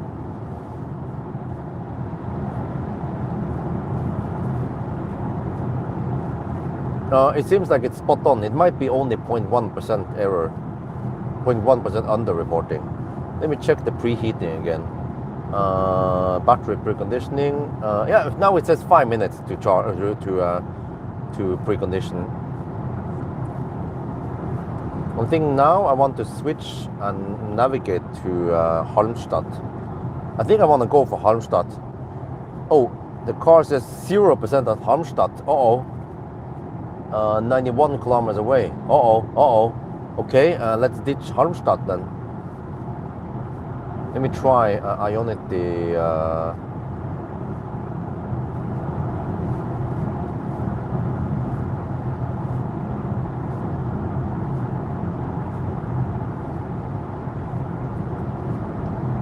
Falkenberg.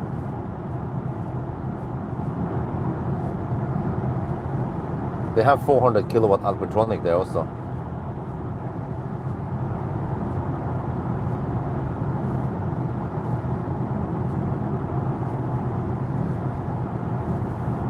%7 at Falkenberg, okay. It sounds like a plan. Oh, 22 degrees now. Wait. I navigated to Ionity, so now it might preheat. I'm not sure if I want it to preheat in case we go deeper. So let me see. I'm gonna navigate to Falkenberg, but not to Ionity. Oh, there is also Baustelle.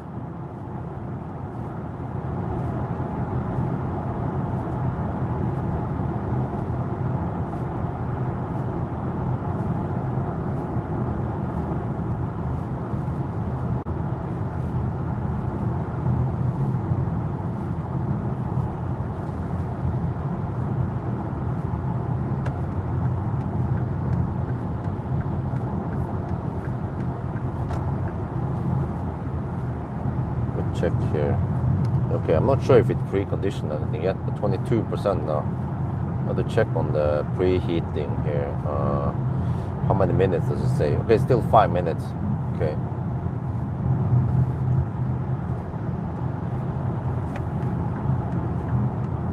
No, actually 7% is not too high. Because it's either 7% or 0%, but we don't know yet. Because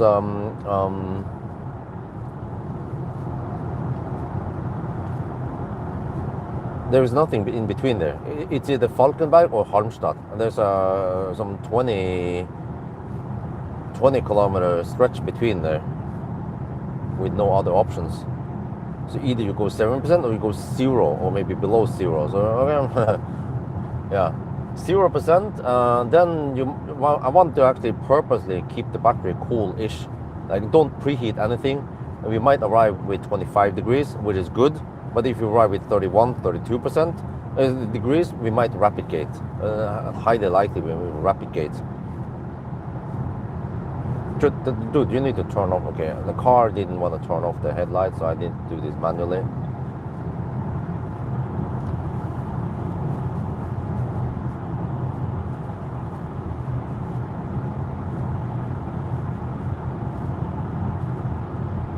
After Falkenberg and then go back. No, I'm not gonna do that. That's cheating. We don't do that with other challenges.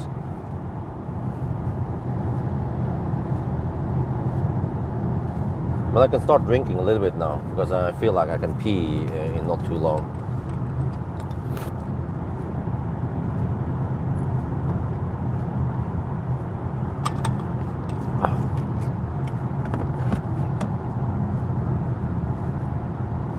Nope, it didn't see that truck. I need to manually turn off.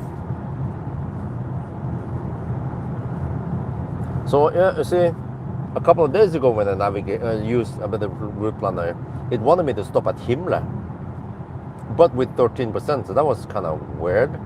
Why not Falkenberg? But I wonder if maybe the route planner doesn't know about the new Ionity charger at Falkenberg. No, but it has 400 kilowatt recharge for a while. So that was strange.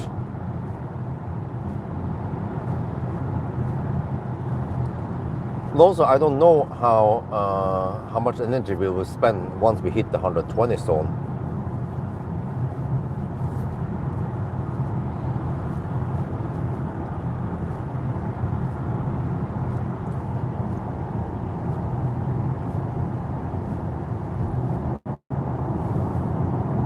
Okay, we're getting ready. We're getting close to the first charging stop now.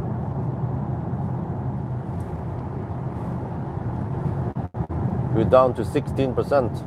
I'm just paying attention to the battery status here. But now that I navigate it, then you don't see the percent anymore. Kind of want to lock on to see how far away we are. You can see there we are 39 kilometers away. But let me switch over to the other views. You can see the distance status. Trip, there.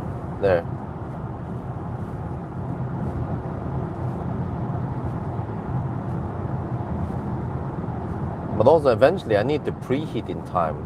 But I want to pay attention to the battery temp and also how many percent we will arrive with.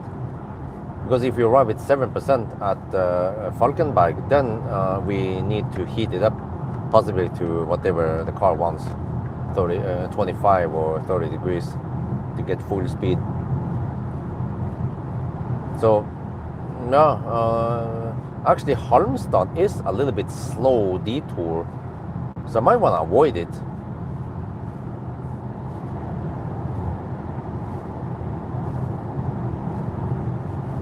Yeah, when I think about this, also even Falkenberg is kind of slow-ish. Not like a quick pit stop, unlike Spekkerud. Spekkerud one of the faster, and also Strömstad. But that's I normally don't stop at Strömstad southbound route. Northbound, then you have to cross the road and stuff. But Varberg is also semi-slow because there's such a big area there.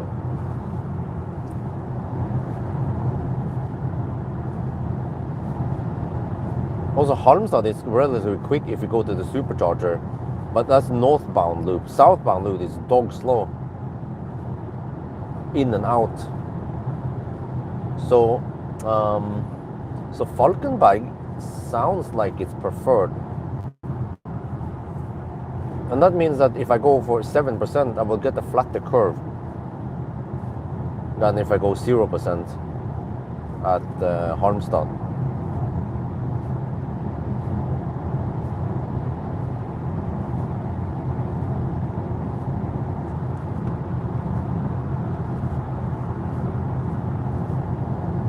Is that? Let me check here. Is that?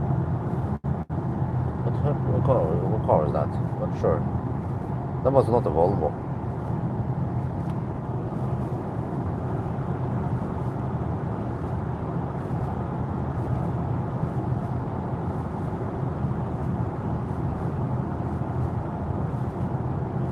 Yeah, to 75%. It usually takes around 20 minutes. Okay, 15% Varberg now. We'll skip that for sure. We'll also skip Himle for sure. It's either Falkenberg or Halmstad. But there's a big gap between Falkenberg and Halmstad. And there's a 120 zone that will be quite intense on energy.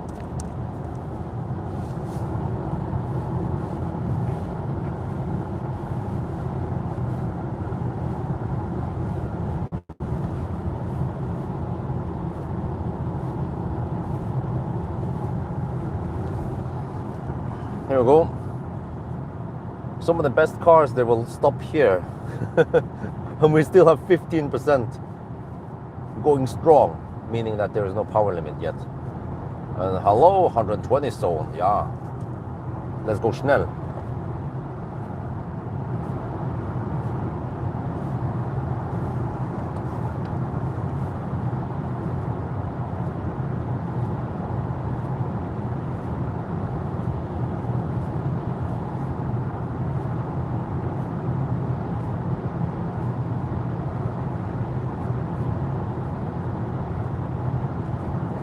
Okay,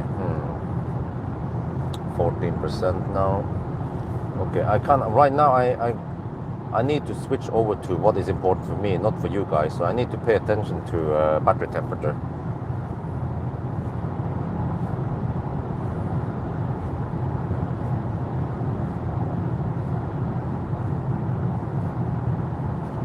check here.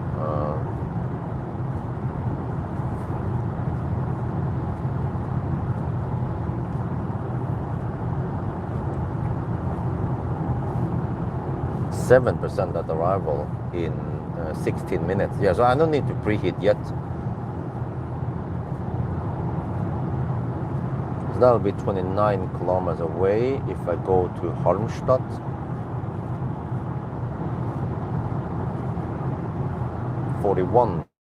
Wait, 69 kilometers. Huh, what? 69 kilometers versus... No, wait.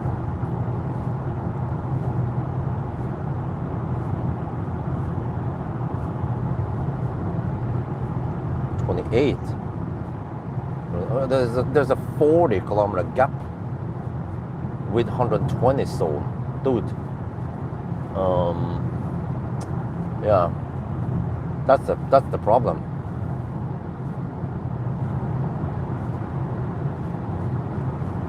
So I can calculate if it's 7%.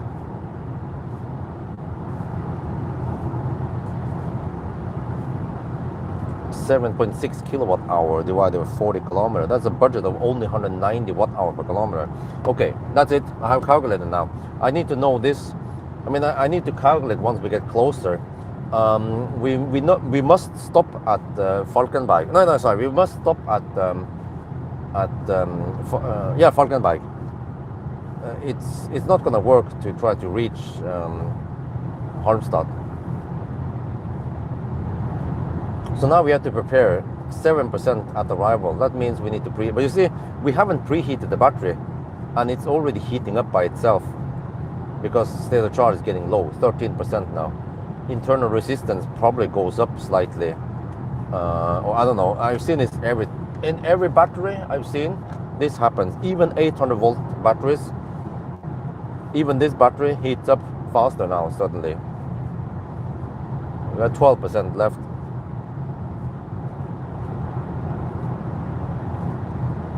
But I have to preheat it in time.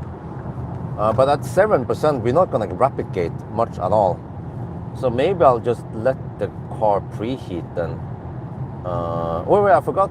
I navigated to Ionity. Oh, the car might preheat. I forgot about that.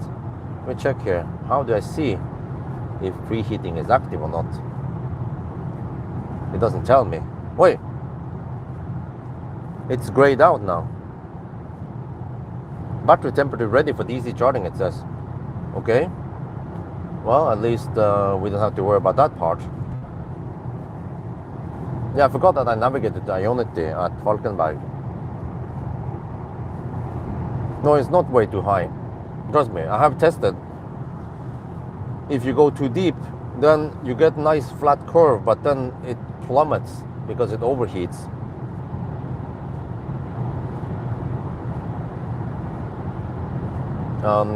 Meaning that at 21%, instead of keeping 350 kilowatts, it drops to only 270. So you get a punishment by going too deep here.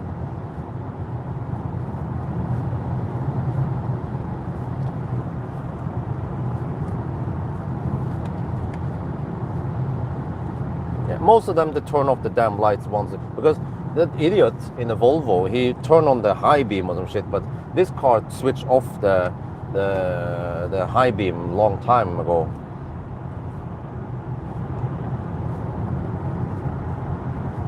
All right, now we are past Varberg, and then this stretch, oh shit, wrong mic.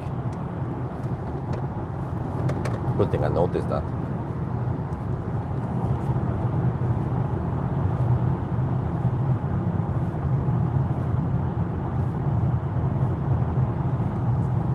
This is headlight test. Alright, we are past Varberg now, and the road is quite straight for long sections. But even before that time, I was flashed at many times because the car didn't detect oncoming traffic, usually partly blocked by the middle barrier or a hilltop or something. And many times also I felt like it reacted kind of late. I could clearly see there was a car or a truck oncoming, but the car didn't react in time, and then people flashed at me. So I think I've probably been flashed at around 20 times now during this 3-hour drive. So same here. Okay, we just happen to have some trucks oncoming, but this car didn't fire up the high beam at the oncoming car, at least. Let's see. Will it? Okay, it sees it quite clear, but now it should fire up everything. There, bam. So what usually happens is now it's on, right? And I can see there is a car coming from a distance there, oncoming. This car is probably pre-programmed that it won't turn down the lights yet. But then oncoming cars, they prefer to have it off. So they're probably gonna flash. No, okay, it didn't. All right. So it's like sometimes it happens, sometimes it doesn't happen. So I'm not sure if I need to test more of this, of the highway test. I think it's now more interesting to see on the twisty parts around Yesholm. Wait, one more. Okay, there. So see, there's a bridge and some pylons. So then behind it, it fires it up, but then it finds out afterwards, oh, the car is still there. So it seems like it doesn't use any AI. It's not that smart. It just bases on sensors or like I don't know, input light. Because we could clearly see that there was a car going behind the bridge, and then it will come back. But I don't know. This system might not be that smart. Maybe we need better vision, better cameras, and more AI to detect things. But well, actually, okay, before I was going to end, we can see now. I want to see what's going to happen. After the truck, there is a car in the distance. There, this car fired up full beam against that oncoming car. And eventually he's going to be a little bit annoyed, pissed, and then he will fire up high beam. No, the car turned off. So I've shown you some cases where it actually did not make any problems. But there's been plenty of cases it didn't catch on camera where they flashed at me. Okay, stop there. I have to prepare now. We're getting close to Falkenberg in 12 kilometers.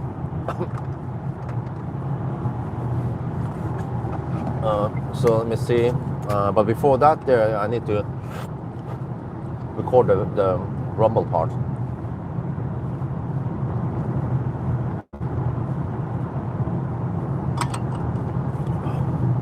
No LiDAR.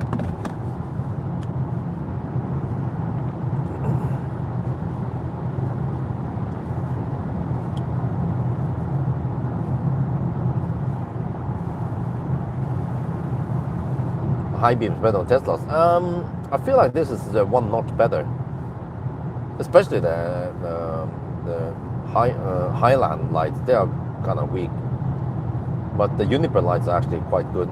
But this, I feel like it's better spread and better strength than the Teslas. Even the classic, the Model 3, Model Y, pre-Uniper and Highland.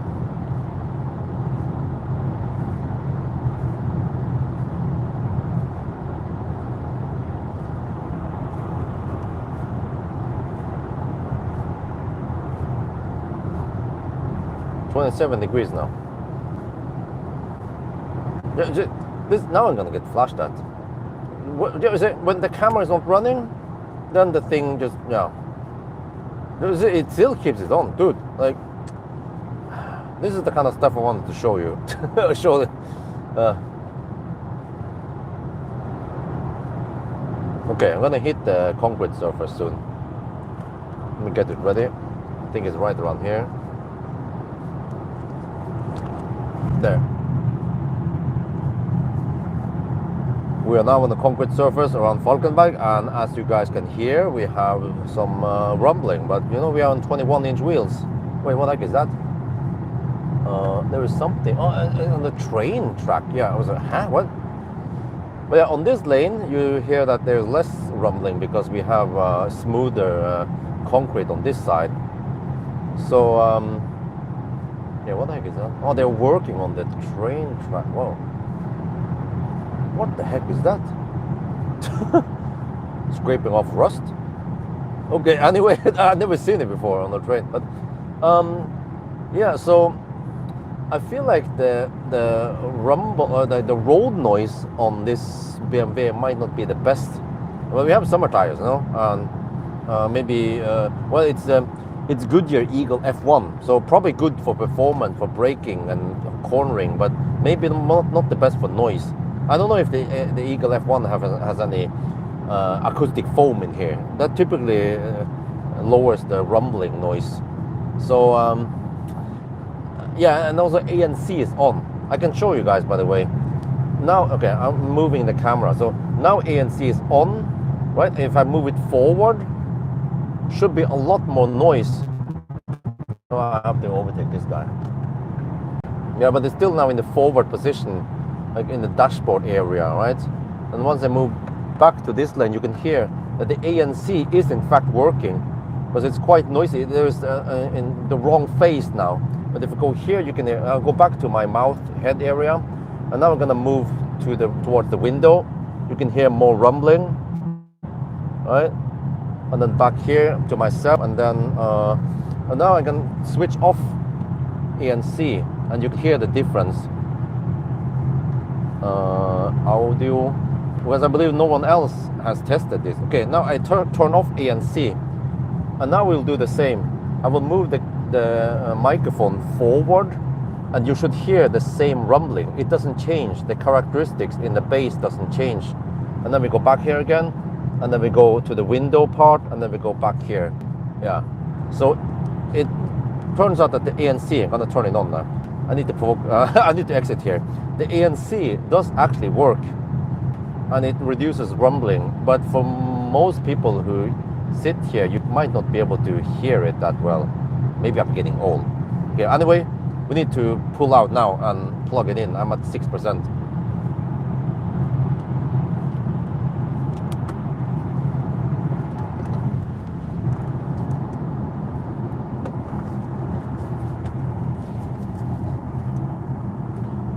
Okay, I think that's enough. 6%, there's no way we can drive another 40 kilometers on 6%. Quick math, I can check here. All is good, okay. 101.6 kilowatt hour. That means we have 7 kilowatt hour left. So if we do the math, 7,000 divided by 40, 3.5 kilowatt hour, 187 watt hour per kilometer. That's not gonna happen. Not in the freaking 140. No, not in the 120 zone.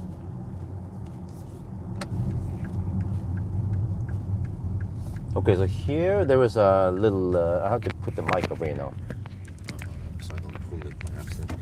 Now I need to pay attention to get over to the Ionity charger. You go here, and then there's a shortcut here. Well, I don't know. This is the fastest way to get here.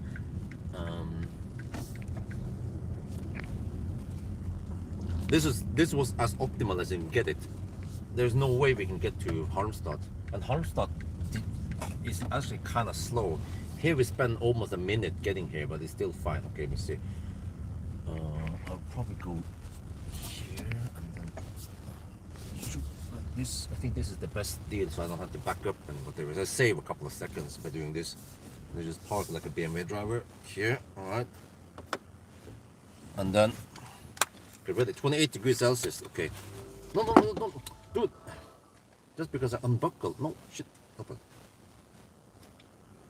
Halmstad. Oh, but here I probably want to turn off the heater because it might interfere with the cooling. Okay.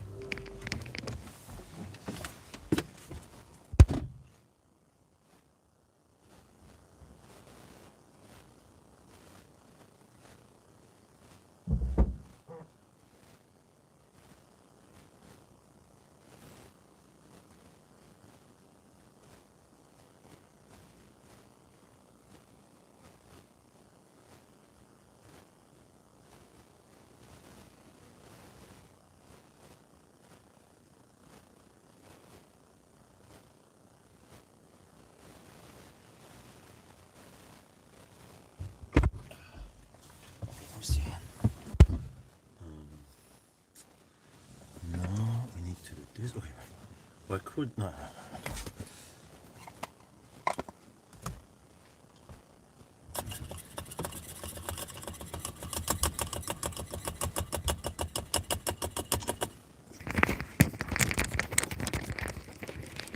Wait, what? Okay, there you go.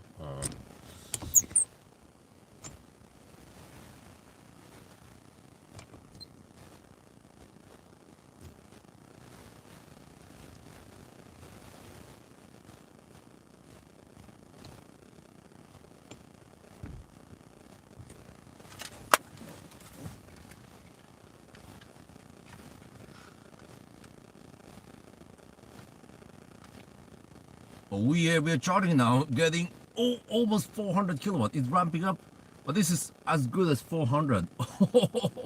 Maximum speed, but hopefully if it doesn't overheat. Right now I don't see the battery temperature while it's charging. Well, I'm not sure if I can see it. What if I push the brake? No, that's okay. The battery temperature would usually be over here, but now it shows some others. Well, I don't know. Not well, some useful stuff, but look at this. It's game over. We're not going to focus there. It's game over. 400 kilowatt. Hopefully we can keep this until around 30% or at least 25%, and then still maintain some speed. So, okay, I need to hurry. There, cooling started. Cooling started already. Okay, so to show you guys the location.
Oops, sorry.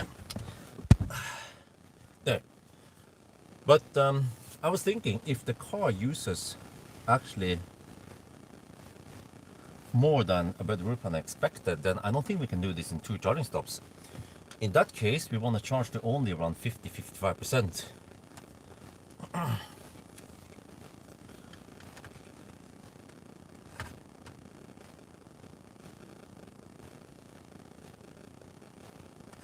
Oops. We're back at the P-stop, and look at this. This is insane. even at 33%, we're taking 353 kilowatt. But I've seen this, by the way. I charged on Ionity 350 kilowatt, like similar to the one we have over there, right? But it was at Ionity Dar. And actually what happens then was that I would get flat 350 kilowatt until around 40%. So I think that if you go for 350, it will have lower top speed, but it will just flatten the curve so that it still takes around 20 minutes to reach 80%, right? But okay, it goes really far, right? The problem is that it seems like about the route planner was off. It doesn't know all the data about this car. We spent slightly more than about the route planner expected, because there was no way we could make it to Halmstad. Halmstad is 40 kilometers away. We would have to average 188 watt-hour per kilometer on the way there, and we probably spend around 250 because we have the 120 zone here.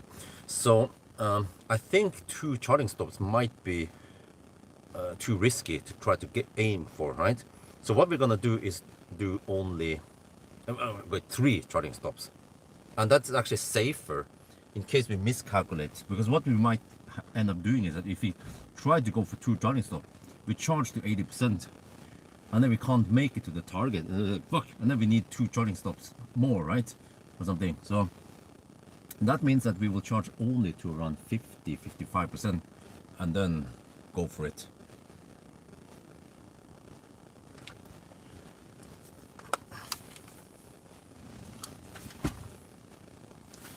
Okay, let me see.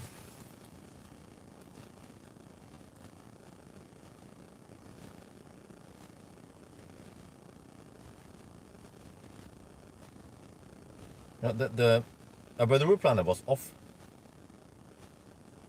We couldn't make it to Halmstad.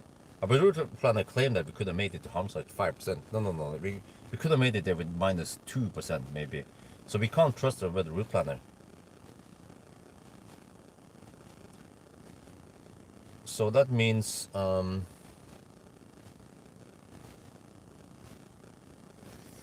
okay, wait.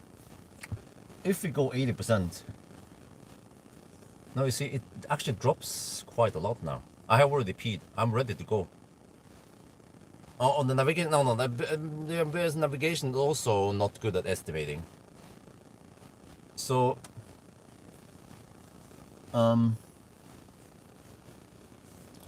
well, I have to check something. I should before it's too late. Wait, no. Now the trip. Where's the trip meter?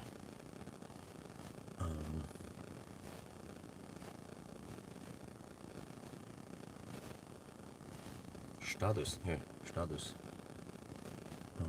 Where the heck is the trip meter? I need to know the trip. Okay. I need to calculate the trip to this point. It's not showing it. This is silly, man. It's not showing while we're charging. 425 kilometers. Okay. Falkenberg, 425 kilometers. Google. Okay, I need to find out afterwards. The charging screen is now a blocker for showing the trip. I can't see. Where do I see the trip meter, man? This is silly.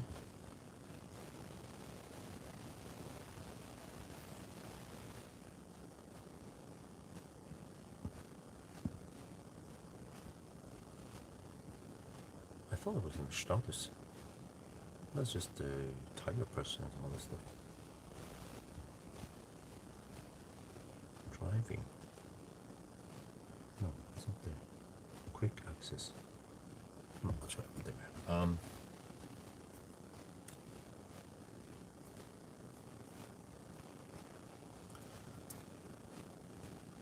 Because we arrived here with 7%. The thing is that I don't know where else to, but it's actually quite safe to also go trip. You can switch it in the preheat. Oh, you can do it there. Oh, thank you. There. Thank you. Oh wait. Oh. Personal. That's the battery temperature. Oh, 60 degrees.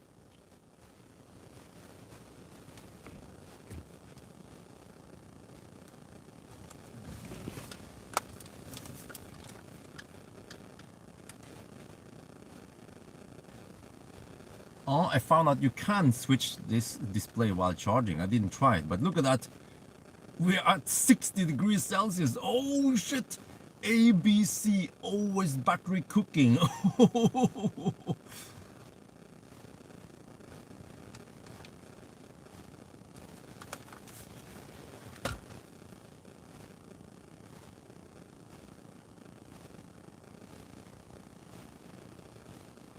Okay, but I want to quickly check the trip. Dude, it means I need to record a charging session where the trip, where the battery temp is active. Okay, the trip shows 424.9. Dude.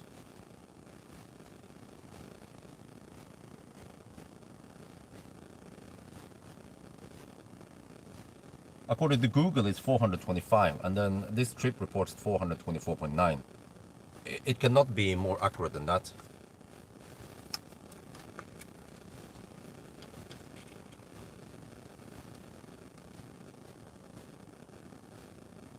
Okay, I checked it on Google. The distance from home to here is supposed to be 425 kilometers. This car reports 424.9. German precision, huh? Okay. Anyway, I think I decided to go to 80% because people keep saying that we have to go to 80%. Okay, we're gonna go to 80%. We're gonna try 2 charging stops then. All right, but it seems like at 60% it throttles. So now we're taking only 233 kilowatt. I feel like this is actually slower than the other session where the 350 kilowatt session. Let me see here. What is the battery temperature now? 60 degrees still. Damn.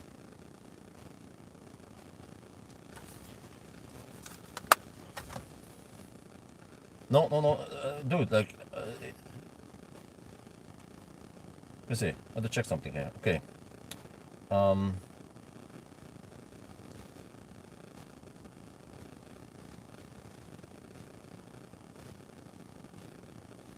need to check the charging curve. Yeah, quickly. Spreadsheet. Let's see. Because I have the charging curve.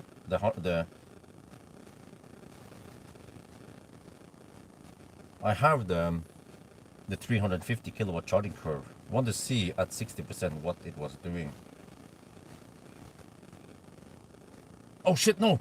I didn't put it in here yet. I didn't have time for that. Okay, at least this is the Alpitronic session then. Okay, 61%. I got 207 kilowatt. Now at 215. Okay, so the session I have in my spreadsheet here is the 0% session. So we are still on okay speed then. On the 0 session it was 205 kilowatt.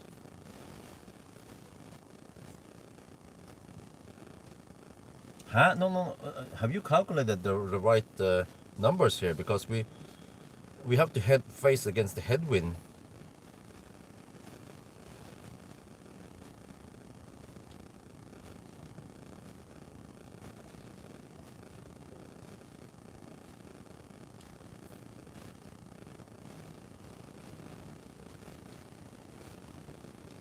$61 degrees. Damn. Well, that's what I was gonna do. Go for 3 stops. But people were saying 2 stops, 2 stops. I'm like, okay, I'm gonna get so many people bitching at me if I go 3 stops. But I know by experience that 3 stop is a lot safer. But the problem is that if we want to go for 3 stops, we should have done it. We should have left at 50-55%. Now that we're at 65, it's kind of, then it's like either you go 50-55% or you go 80%.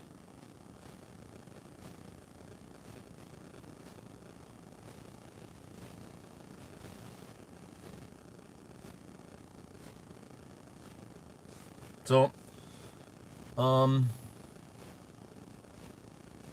everyone was saying 3 stops. I believe that, because I know that 2 stop. No, sorry, I believe that the 3 stops are safer.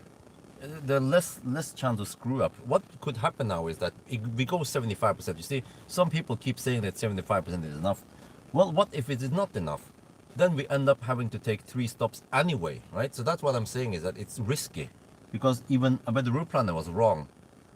It was around 10% off. So it means that there is a chance that we won't be able to make it to whatever the roof planner claims. Not only that, but we are here. We are not at Halmstad that the roof planner was planning on. So that means that it makes it extra hard for us to get to what the heck was it again? Hoxtorp. Yeah. No, but dude, okay. Whatever you guys say, I will listen to some of the guys here, the keyboard warriors. I believe that going to charging to around 55% is safer, and then we can just stop at Varberg or something on the way back, or we can actually stop here on the way back, and then stop at I don't know. Yeah, then we could stop at Hoxtorp, and that 3 stops. You know, it's safer and easier to estimate. When you go really long distance with various speed limits and whatever, a better route planner doesn't give you good estimation.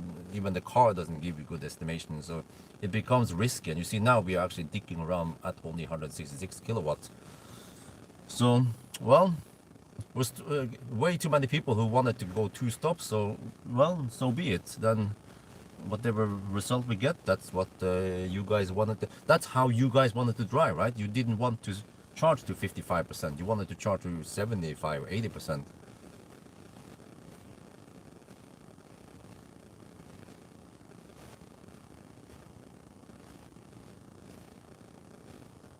Well, it's too late now. We have charged past 55%. It's too late. We have to go 80%.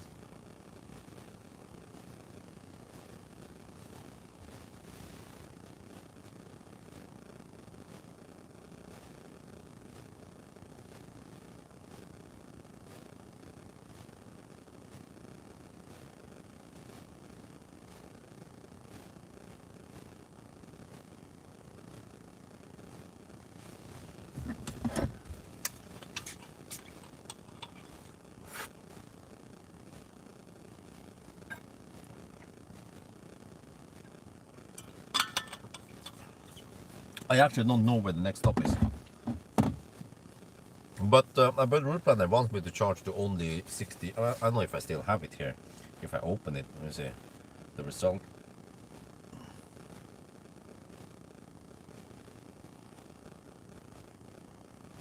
Yeah, it's still here. Yeah. That was weird.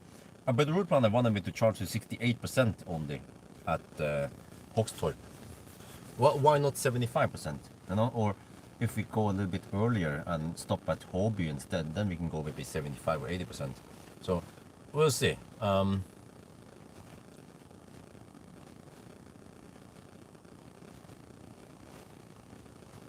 Well, I should have listened to myself, not to you guys, and gone 3 stops, because I know that that's way safer. 2 stops can be risky because it's so freaking long distance. Plus that I know that this car it's a bit boxy, so once we face it against the wind, then consumption goes up, then we won't be able to make it, and we will have to bail out at Spekkerød maybe. But I need to film a little bit outside, and then we are almost good to go.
21-minute charging stop from 7 to 80%.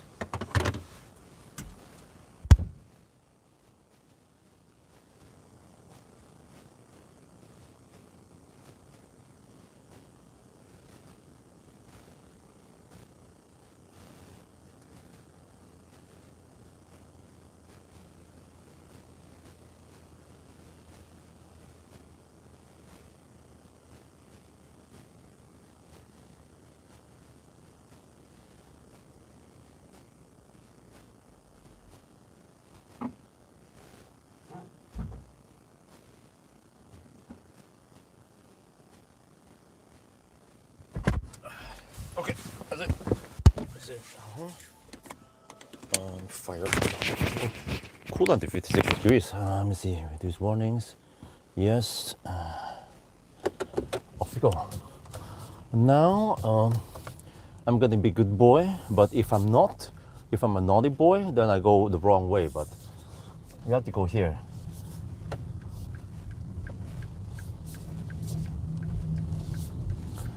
That was 21 minutes from 7 to 80%. We charged to 80%.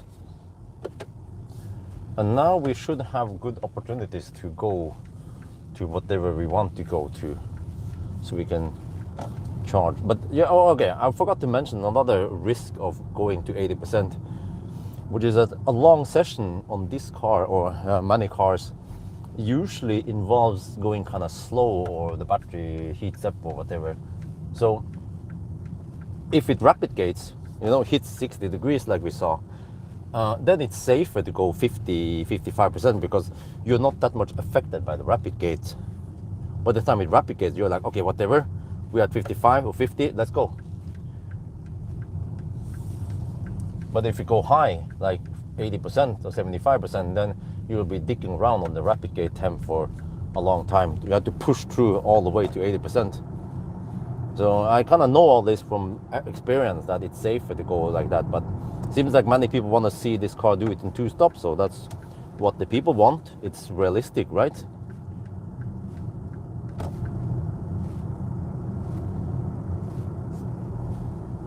Well, actually, initially, I also wanted to go 2 stops, but as soon as I saw that about the route planner was wrong, and the car actually consumed more than the route planner expected, then I felt like 2 stops would be, I mean, probably not unrealistic. It's still possible, but you just have to go kind of high every time.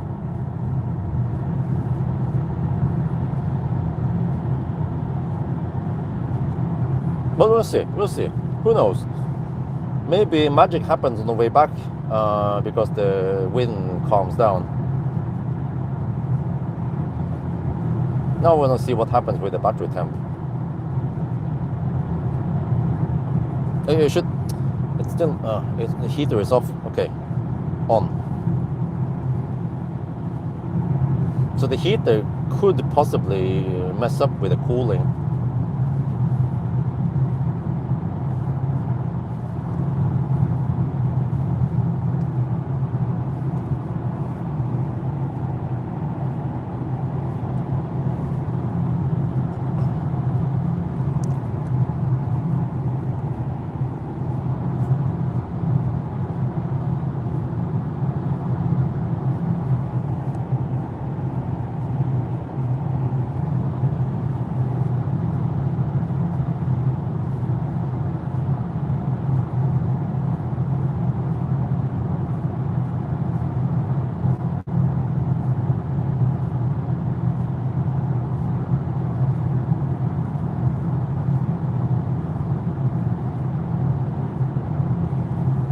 Well, we'll see.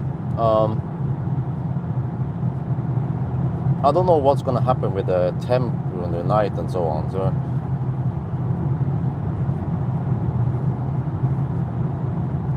but yeah, of course. I mean, it's not that hard to figure out, right? If you guys actually been watching for a while.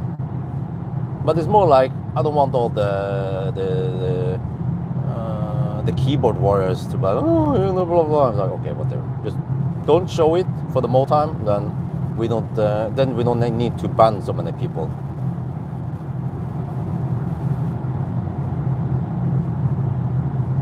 And I also know in Sweden what kind of tolerance levels they have based on my Swedish friends.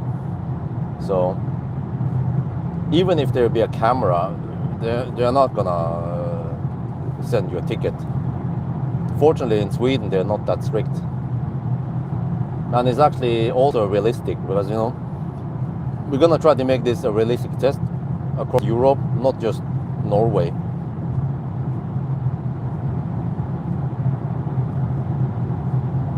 No, it's jittery now because the road is rumbling. I don't know, you probably don't know this area, but we are on this bumpy concrete surface right now. It would be better if I do this. This is actually also more realistic to hug the left lane.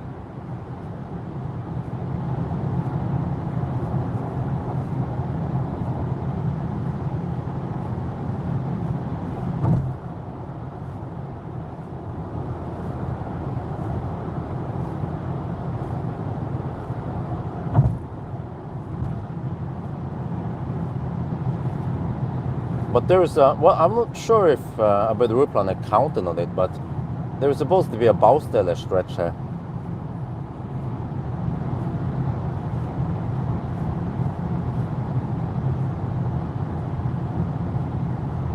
And I'm not sure if it matters, but this smoother lane here could mean slightly lower rolling resistance than the rougher lane.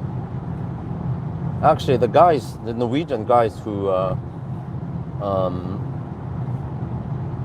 hypermile that Ford Mondeo, they were actually purposely driving slightly off the lane so that they will run on the smoother asphalt than the rougher asphalt.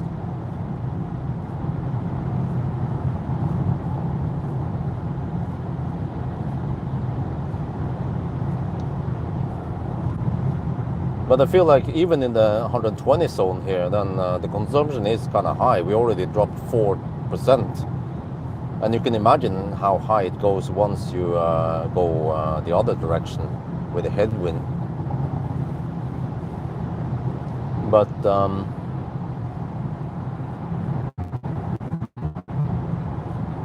trip info. Okay, I want to pay attention to the battery temp. I want to see how it cools down after the charge. The trip is like not super interesting right now. We are at around 450 kilometers.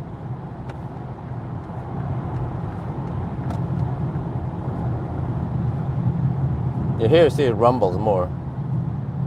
So yeah, you guys want to be on the left or the right lane?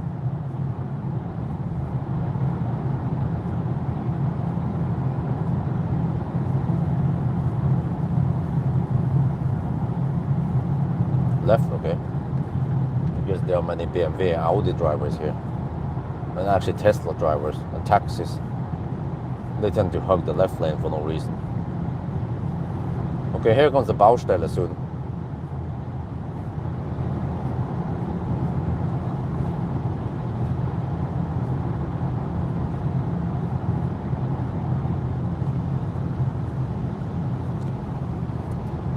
So this Baustelle has been, oh I should forgot. This Baustelle has been here for a while. And it seems like it's gonna stay. Or maybe they will get it done before July, before Fellesferien.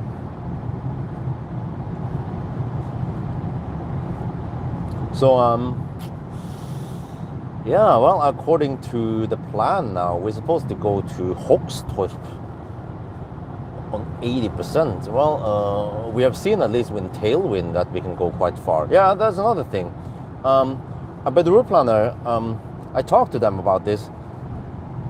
They can count rain, right? They estimate consumption on rain because the road is wet. But do they count after it has rained? Because it stays wet for a while, which means that the rolling resistance is slightly higher. Could be several hours if it's cold outside. And oh shit! And at least they say they don't do that. So okay, and I know this is usually a 2-minute delay,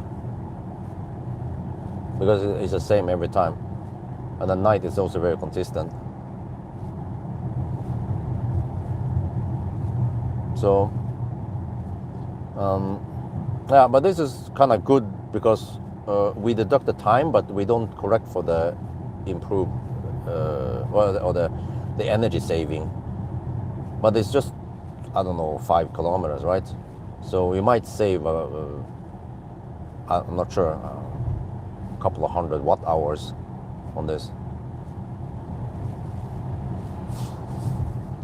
44 degrees. Wait, weren't we at 50 something when we? No, we were at 47 degrees when we left. I wonder if it's scavenging heat right now. Because I'm gonna check something here. Here. Oh, interesting. Battery conditioning is at 2.9%. Wait, what about since last charge? Oh, 11%. Holy shit balls. Damn. Need to document this.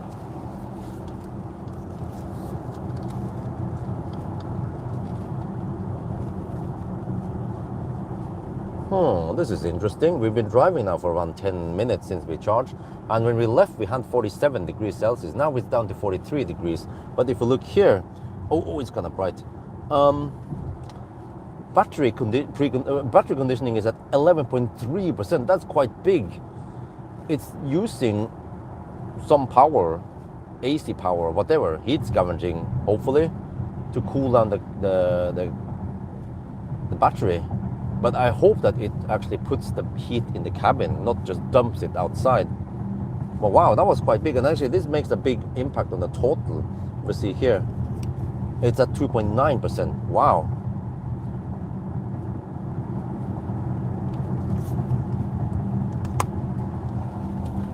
But then I've seen it also in the Korean cars that the preconditioning part is actually also, I mean, it's heat scavenging, but it counts as preconditioning, which is actually kind of weird, because you're not preconditioning the battery, you are actually just scavenging heat from it.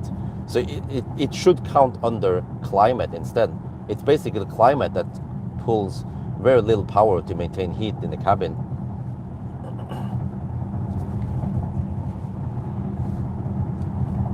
No, I haven't navigated anywhere yet, because if you navigate, then it will change. You will not see the this thing, the percent there, and then it changes to display something else.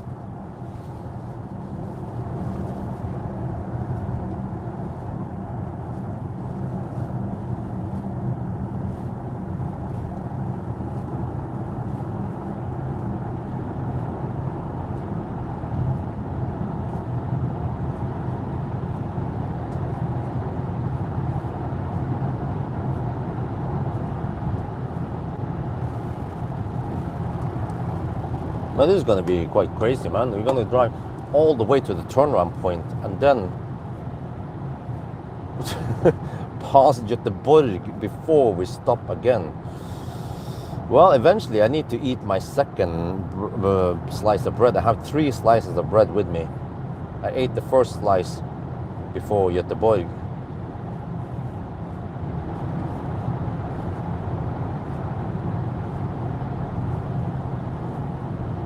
.40 degrees now, so it's slowly cooling down.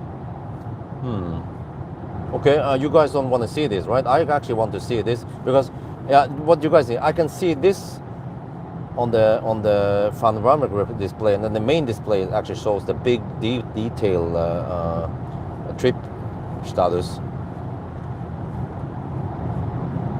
But okay, we're going to switch over to the trip status now.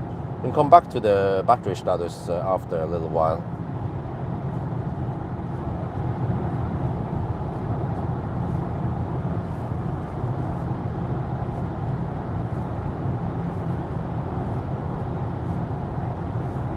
Okay, 450 kilometers now. Let me have to look at the time also. We have 5 minutes of delay so far. 3 minutes on the Norway side, and then 2 minutes on the Falkenberg stretch here. and then we started at 22:35, so it's like starting at 22:40, or it means 1 hour and 20 minutes plus current time. So we just passed the 4-hour mark, and we've done 450 kilometers, and we actually charged 80%. So the average speed is going to go up again now, actually for a long time before it stops. Yeah, before we stop. Yeah, after turning. Well, we can see that in this display. If I switch over to this is also kind of interesting. It's since charged, but it has the preconditioning in there. But now it's 8.4, so it seems like the preconditioning has kicked back and even stopped because it's dropping. It was at 11% earlier. So that's why I wanted to take a look at the battery status, see how it cools down. So maybe eventually it goes into only fans like Tesla tends to do it. But Tesla actually can scavenge on the heat for a good half an hour to an hour and try to actually not dump much. I'm not sure if this car dumps heat or not. But we usually need around 1 kilowatt of heat in the cabin here.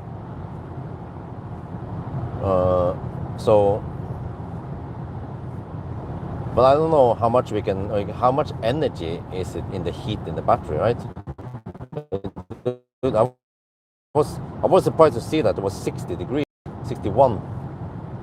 But I need to make sure that I see that one on the last charging session. Wait, I'm gonna do that tomorrow. No, tomorrow, actually technically today. But after the challenge, we have to go to Ayoni Didar, and I have to make sure that we have 600 amp boost and that the battery is not too cold, too hot. Ideally around 25, 28 degrees, right? At 10%. Then we do the last charging session, but only to 90%. It doesn't matter to go to 100% really. It's kind of slow. So it will take around half an hour-ish. Actually, more like 35 minutes to go from 10 to 90% on this car. It is a bit slow. Actually, I wonder if the MEB cars will beat it to 90% time-wise, and also to 100% even. MEB cars are really fast to 100%. No, I'm gonna get flashed out. Manually turn off. Range buffer, what?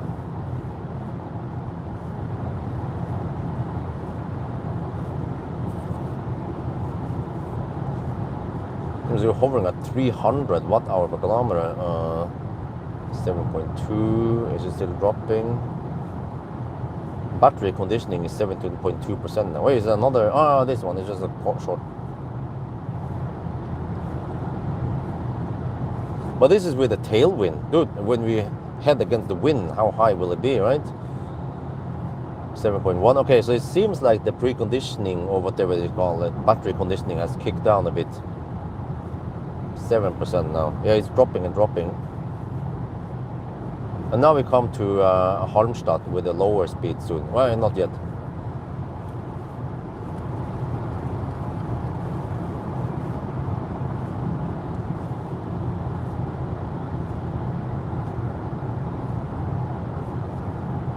Okay, but soon I need to eat the second bread. I'm getting slightly hungry.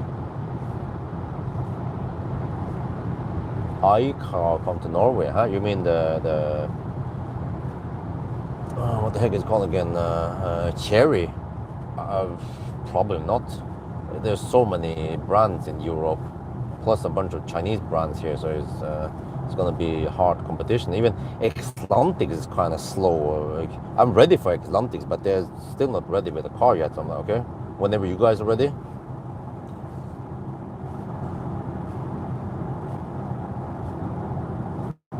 Total consumption. I'm paying attention to this for now. Okay, let me switch to there. There, that's a total consumption. Total. No, this is total. But dude, this car is super accurate for the distance, at least, and then the speed is yeah, also quite accurate.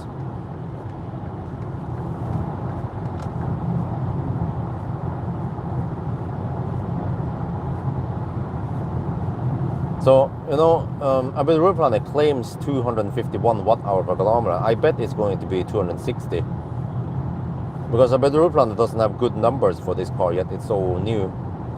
So that's why, yeah. I was thinking that it might not be 100% correct what it's estimating. So that means that if the consumption is higher than what I initially thought, then 3 charging stops will be safer. So we are actually gambling. We are putting everything in one basket now. We're putting all the eggs in one basket now and gambling for 2 charging stops. If we fail, then we actually have to take 3 charging stops, and the punishment is that we wasted time going to 80% in the first session. But we can, kind of save it a little bit, because it means that the 2 last sessions will be only to around 45%. Well, actually, at the second charging stop now, we will figure out whether we can make it or not, or is it realistic to charge to 80% and go for it, or is it impossible, or not impossible, but then we have to go to 85 or 90%. Yeah, no, 50, 55, 80%. What, 10 minutes? I don't remember, but we reached 50-ish% after around 10 minutes, and then we spent another 10 minutes maybe to, it's actually 21 minutes to 80%. It was 7 to 21, 7 to 80% in 21 minutes.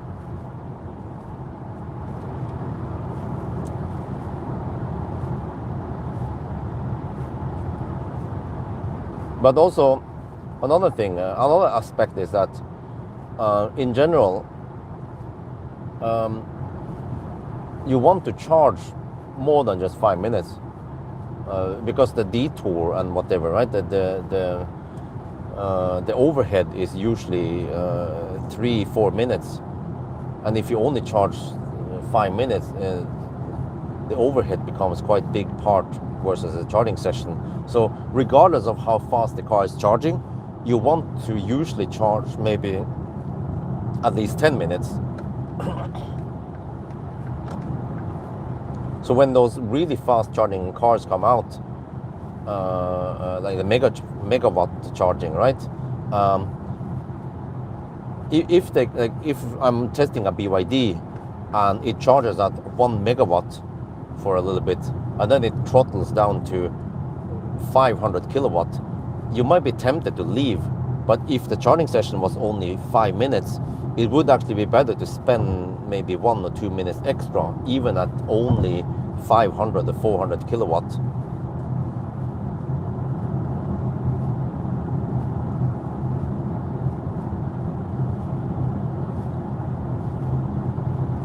But in a way, to get faster, yeah, this is one thing that is often overlooked in the actual real world test like we do here in the 1,000 kilometer challenge, is that many people blindly think that as long as you boost up the charging speed, you will get fantastic numbers on the 1,000 kilometer challenge.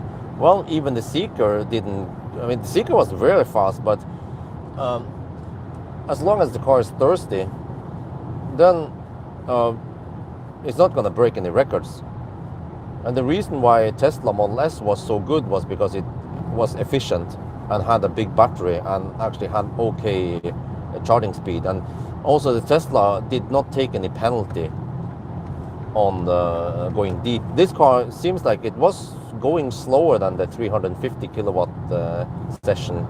I haven't recorded the data yet. I have recorded data, but I haven't put in the spreadsheets. I don't remember exactly, but I think I remember that in that session it went 350 kilowatt flat until 40%. But now when we charge, it started throttling around 35%. So it seems like the car flattens out the curve. So the 350 kilowatt session would probably also take 21 minutes. I guess that's good news, because it means that as an owner, you don't always have to find the 400 kilowatt chargers. Even 350 kilowatt will be the same, basically.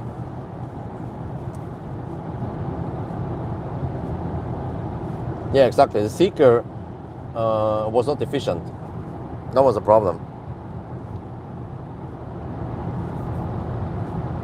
Of course, if there's like a sedan version of the Seeker and they actually work on the efficiency part, aerodynamics and friction and something, then that could be a winner. Or maybe Lucid. Who knows? I haven't tested Lucid yet.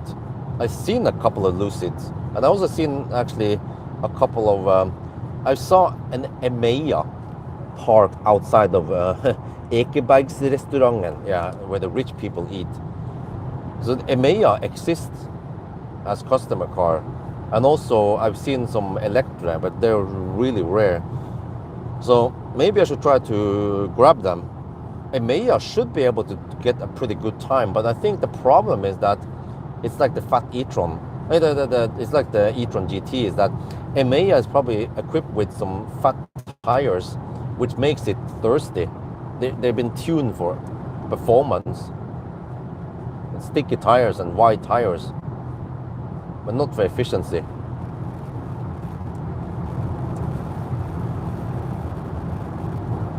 1 megawatt, nope.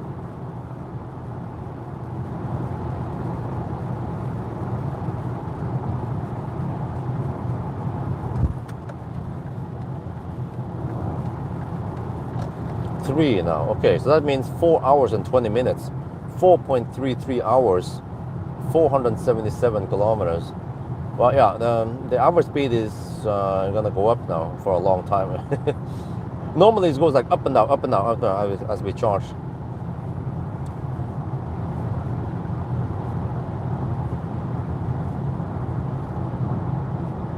But I actually believe that XPeng or many Chinese cars, okay, they could maybe work on the efficiency part of it, but they go for smaller battery, right?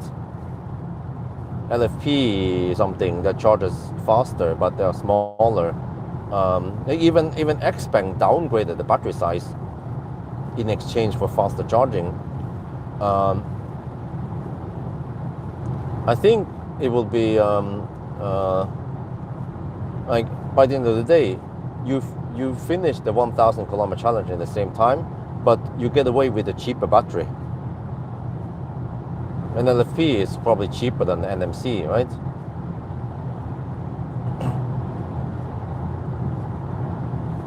And I also wonder if also XPeng and Seeker and the IM65 they can also flatten the curve so that even on only 350 kilowatt charger they still perform well. But actually, would be interesting to try the IM5, because the IM5 is more dynamic than my IM6, and maybe it should have better efficiency as compared to the Seeker 7X, right? Dude, what the heck is going on there? Oh, there's a car parked there, dude.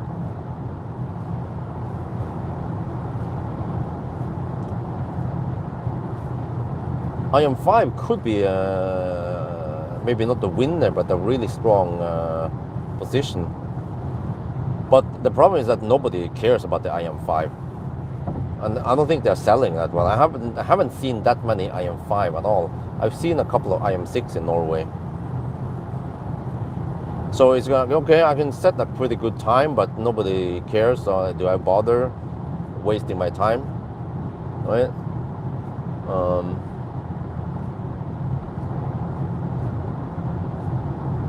Same like when I set a new record on the 75 kilowatt hour Neo ET5. It was actually quite fast. It was just to test if you had lots of swaps, like in China or some shit. But not many people watch it, but they were not interested. So, yeah. Well, but I don't know if the Seeker 7 GT is out yet. I've seen some ads on Facebook, but I don't know.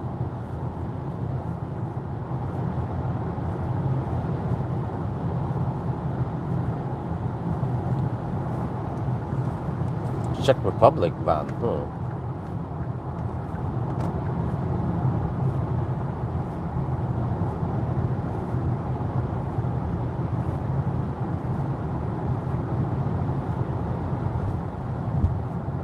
Oh, I think, yeah, once we turn around, oh, I can see the wind is still there, okay. Once we turn around, we will have the headwind, then we might hear some wind noise. Because I was going to say, oh, you know, even in the 120 zone, it's remarkably quiet in here. It's German auto. Well, wait until we turn around.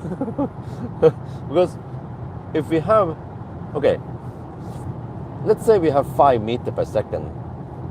5 meters per second, 5 times 3.6, let me see, 3.6, 7.2, 10.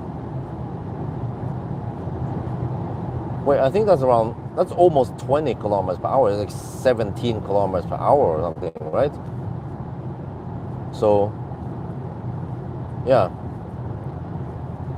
18, okay. My Asian skills are still intact.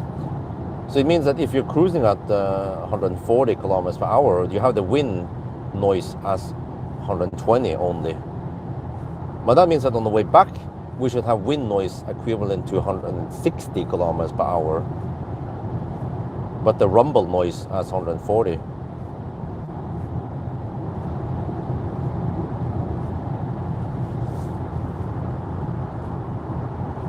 But even in this speed now, in this direction, I hear some wind noise.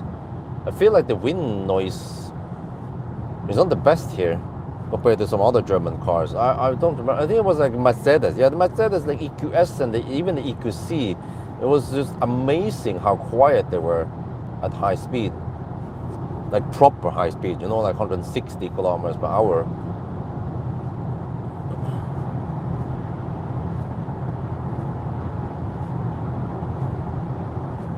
Well, I don't know, but oh shit, roadkill. Shit, I need to pay attention. There are some critters on the road. I don't want to bump into a badger or bunnies here. Kill the Easter bunny. Wait, I'm supposed to eat something soon. Okay, let me do that. Eat my second bread.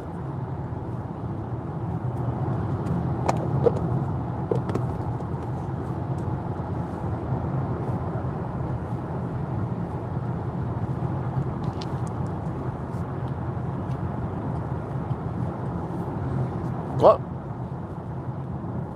that live stream intro I posted this evening, I'm surprised that nobody commented about the fox on the roof. It was there all the time. I purposely didn't mention the fox on the roof. It was just sitting there.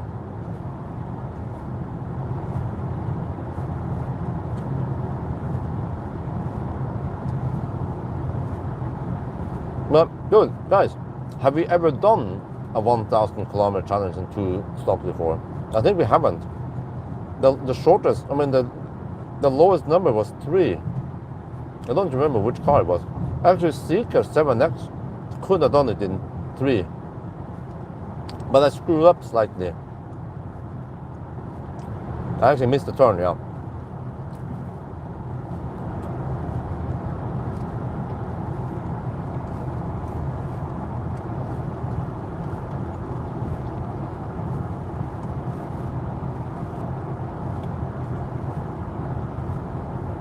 The flat bubble is cooling, okay. We check back the status now. Oh, 2.6% only. Wait, what about let's check here. Since charging. Oh, 2.7%.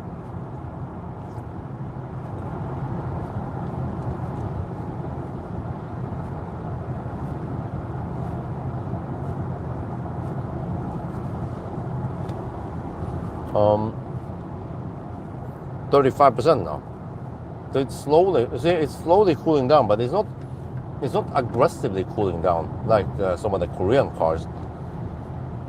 They run the AC unit maybe for 10-15 minutes to quickly cool down the battery. What the heck is the whole hysteria around it? Why does it have to be that low, right? 35 degrees is fine. It's not going to kill the battery that fast. And then we can slowly just scavenge the heat from the battery to heat up the cabin to save energy.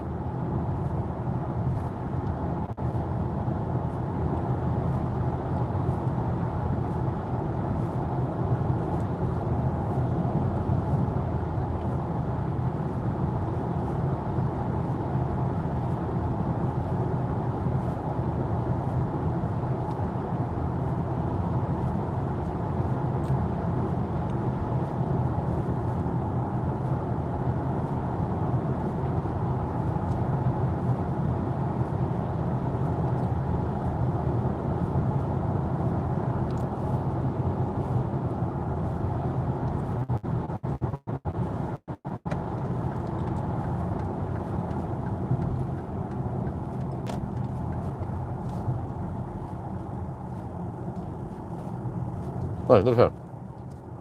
Almost halfway point. I mean, in distance. Look at that. 498, yeah. So we have to drive a little bit past Yes Home before we hit 1,000. But here you can see, if I do this, the light refocuses on the direction we're driving, but it doesn't physically turn. But this is freaking awesome headlights, man. Look at this.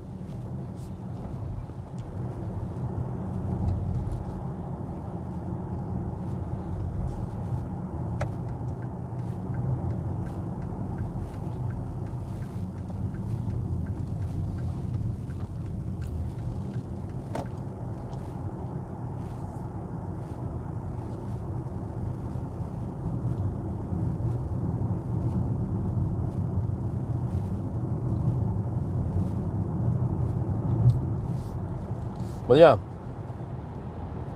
if the consumption is 200 and... Wait, what the heck is that? There's a taxi hammering in. Oh, here goes Chanel.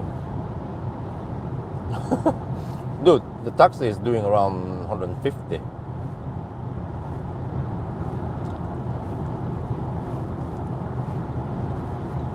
Okay, now I can hear the wind noise. And we haven't even hit the 120 zone yet. But if the consumption is 246 now, then, well, will it be 251 like by the Roof Planner claims? We'll see.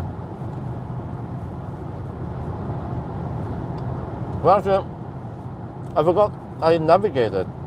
I did set up the navigation on by the Roof Planner in the evening, right? I set it up around dude, are you done? I set it up around 8, right?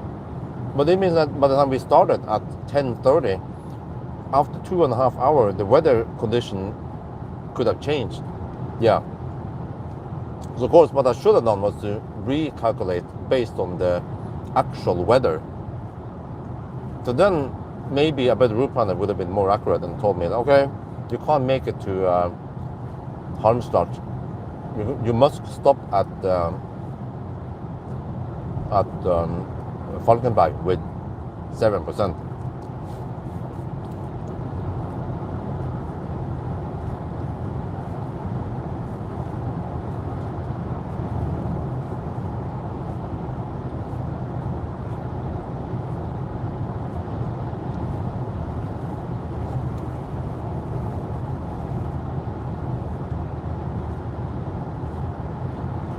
Okay, whatever.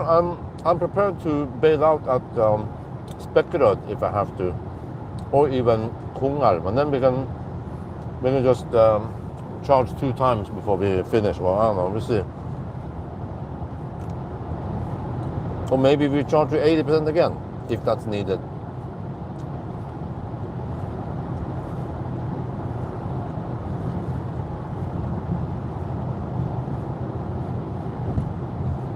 Yeah, but here's the thing. The Seeker charge only for 15 minutes and 12 minutes and then another 15-ish. So you see the Seeker only charge around 40 minutes total. 40, 45, roughly the same as this car needed.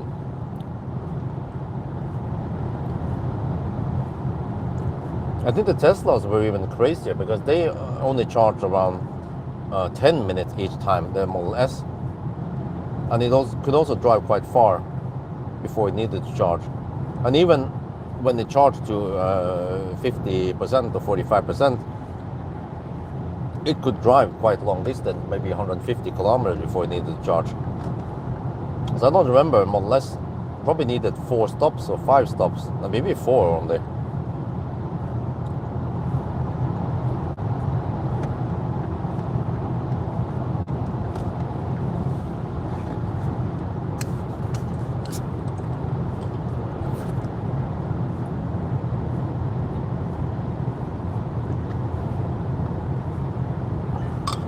But yeah, I'm usually dead tired around Halmstad on the days I didn't get enough sleep. So it seems like that power nap I took in the evening 15-minute power nap. And also I had a little power nap, maybe 5-10 minutes in the afternoon. Could have helped for me staying alive. Staying alive, staying alive, ha, ha, ha, ha, staying alive. Okay. There's a fossil overtaking me soon. Someone actually is driving faster than me for once. Oh yeah. Swedes, they're crazy, man. They hammer it. It's like, yeah. Let's go low gear. BMW with modified exhaust.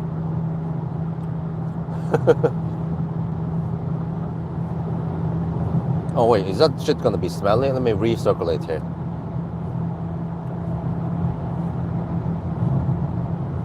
Wait.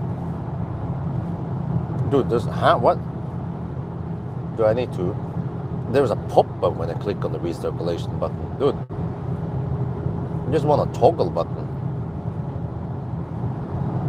Dude, he went into the left lane.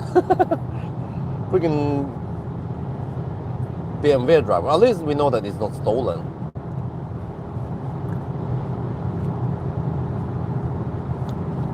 But it's crazy, man. I can still hear the noise from the fossil because we have the wind. So the wind actually helps carry the noise over here.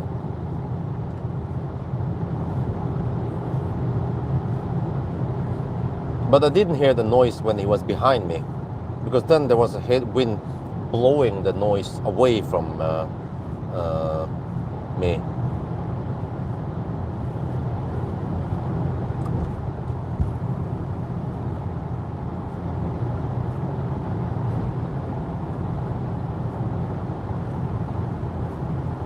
Deducting time. Well, no, that's the thing. What kind of stuff do we deduct for? We deduct for some slow traffic in the beginning in the Norway side, and then we deduct for any Baustelle, but that's actually highly accurate.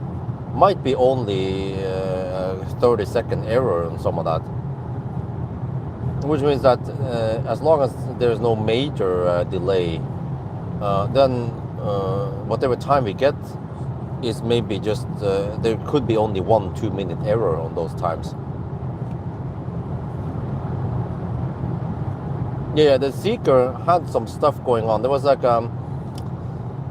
I messed up. I forgot to stop. I missed the turn, and I went to the wrong place for the gas station, Circle K, and then we had to stop at not optimal place, Kungsbacka.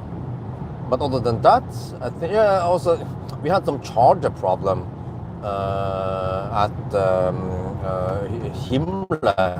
So I want to actually avoid Himle on this session here. It seems like the Alpitronics at Ionity are better, more reliable, or more something about the NEMA chargers over there at Himle. No, not Himle, not Himle. What's it called again? NEMA chargers at Hobby. Yeah, some of those are a little bit buggy. But usually when there is some delay, I can usually figure out how long the delay was.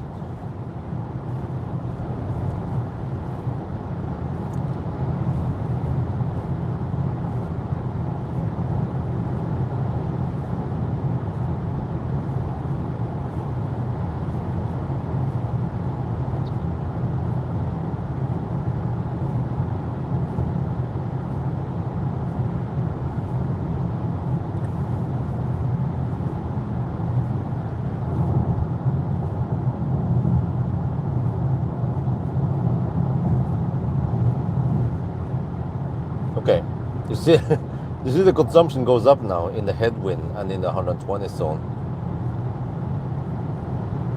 And the instantaneous consumption is around 300. Damn. Well, what is the drag coefficient on this car again? It was 0.22, right? No, it was 0.24, right? Which is actually quite low. But it has some frontal area, of course. But also the back matters. Yeah. Because the back if you have a sloping end like a Tesla, many Teslas that have a sloping end, that is better. Also, I've seen it that um, the like the fastback or whatever version of some car is usually more efficient than the boxier. So same thing with even the fat e-tron Sportback was more efficient. Also, Skoda Enyaq Coupe more efficient.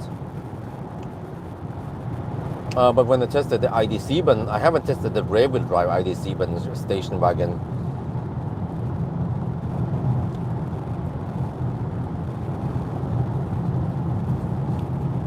But since I have 315 people in the live stream now, I want to ask you guys,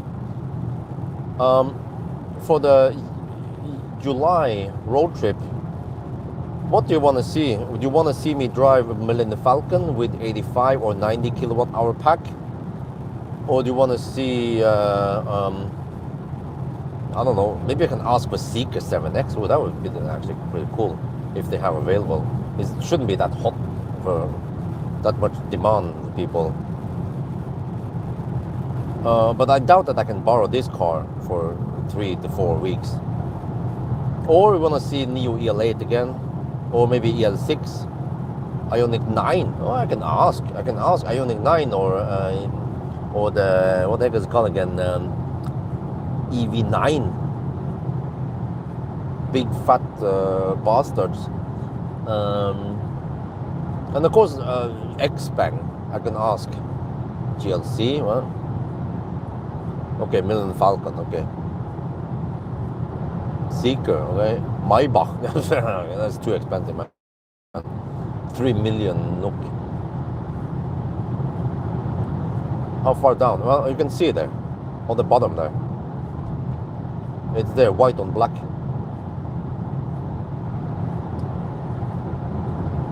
Yeah, well, see, we have clear sky, 1 degree Celsius now. It is kind of cold. What else was it? Yeah, or ID7. Oh man, I would like to tour with ID7. Cybertruck? Okay, I don't think so. It's not very practical. It's like too big, man. Well, the problem with the X-Bang is the freaking Chinese software. I would like to experience some either Tesla software or something German, you know. Or how about I request borrowing Firefly? Challenge accepted.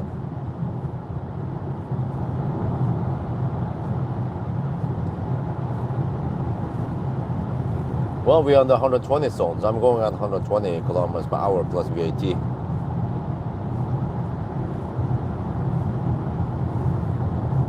Well, I mean, I could send a bunch of emails and then say that, okay, I also contacted some other people. So if more people reply, then we can maybe make a video and ask what the audience wants. But then we at least know what is available. Because right now we don't know what the heck is available or who wants to lend me for that long.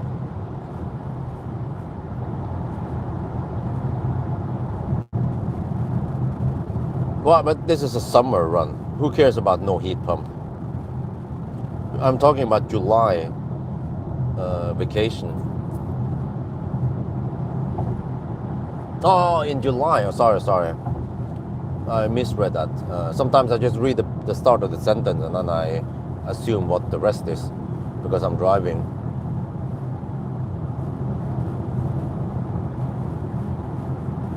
Yeah, okay. Now I see. How far down are you coming? Yeah. So I thought you meant for the challenge. No. I don't know yet. Wife and I, we were talking about it a little bit the other day. So I kind of want to go to Bled. I haven't experienced Bled, but I heard from Andre Metron that Bled in July is like, are you sure you want to go there? It's like massive tourist cluster fudge. But it could be nice, you know, to hit 25, 28 degrees Celsius in July in Bled. You can go swimming and shit like that. But yeah, But also, if I go to Bled, I also want to go visit Zagreb, Croatia. But that's kind of far. Yeah. But at least maybe, I don't know, Amsterdam. I don't know if the kids will care about Amsterdam. They don't care. They don't see. They see Leo's. Oh, they want to play at Leo's. Len, you will Len. Yeah, Len means play. But okay, at least okay. So far, what we want to go is Göteborg. One checkpoint is Göteborg, Liseberg maybe, and then Legoland. This time probably spend 2 days there, and I know now I know that I can get 50% discount at Legoland because of the Obus membership. So, and then also we want to go on a boat trip on Lübeck. But I think the boat tour in Paris or Hilton or Amsterdam is not the same. It doesn't have the same charisma as Lübeck. But from Lübeck, then I don't know. I mean, Berlin was probably not that super interesting for the kids, and even for us. I don't know why we went to Berlin in the first place. Actually, Isabel keeps saying that she wants to go on a boat, you know. So I'm like, okay, Bled has a boat. Berlin has some kind of paddle boat thing, but the paddle boat thing is available in many places. What they call it again? The one where you kick and yeah, or rowboat even.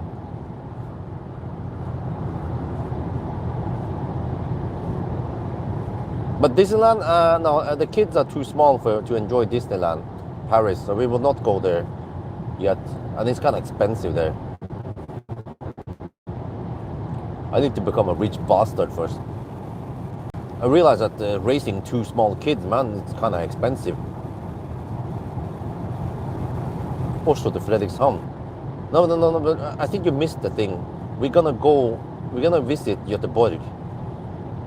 We enjoy Göteborg, both of us.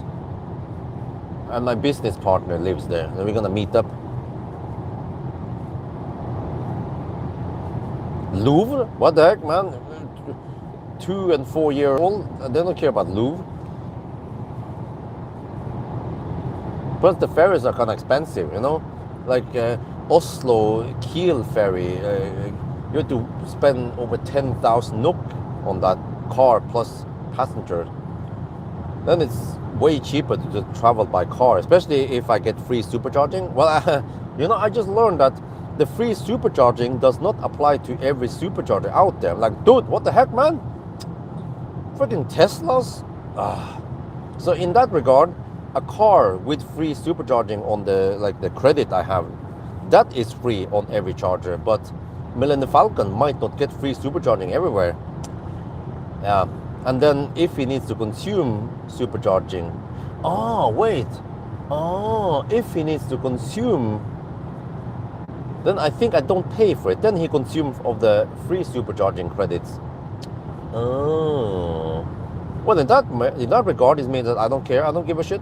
That's why I want to enjoy my own free supercharging at one point. So eventually, I need to kick out almost everyone, or yeah, only the VVIP. Even the VIP or whatever will be kicked out from my account once I have only like 500k kilometers left, and I will usually get around 10k. No, how much was it again? Yeah, I only get 2,000 kilometers. No, I get you get 10,000 kilometers on each referral, and I think one period is one per 1 year or some shit, or 6 months. So I might get only 10k kilometers free supercharging per year, and then who knows how long that's gonna last until Tesla say 9, nicht more.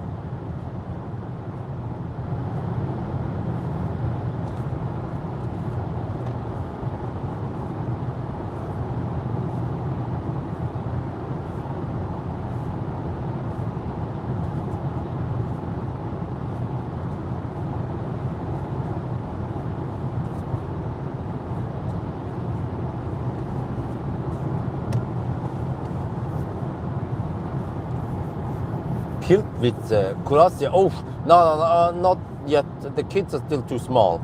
I want to visit there once they get a bit bigger and they can walk. So Axel, he walks way too damn slow, man. He's like a freaking dog. He needs to sniff on everything on the way there. So it takes forever for him to walk. So no, not gonna happen. Maybe in 1 year. Come back 1 year.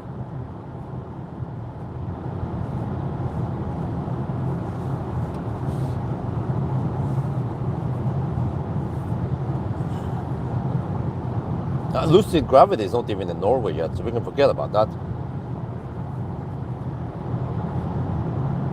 Average consumption last charge. Okay, good thing you asked, because not many people ask for that. That's also what I want to see. Let me see. There, since charging. There, since last charge. 285. Holy macaroni. And we haven't even gone back to the starting point yet, which is Falkenberg. Damn. Well, I was kind of expecting this, that the Achilles heel on this car is low temperature, 0 degrees now, and high speed. Because this is what I got the impression, my gut feeling told me that even though this car is efficient when at low speed, at high speed, it goes up. It's not as good as Model Y, which is actually roughly the same size as this car. Yeah, it's 4.8 meters also, and it's kind of tall and fat.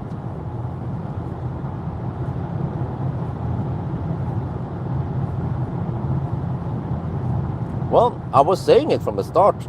3 charging stops are safer than 2. People kept saying 2. And also, you will see that you're wrong, because many people say, hey, 75%, enough, go. I was like, no. 80%, based on my gut feeling. So, I don't know if we can reach Hogstorp yet. We'll see once we pass through Göteborg. Around Kungälv, we can try to calculate the remaining. Because actually from Kungälv, we just have 110 zone all the way.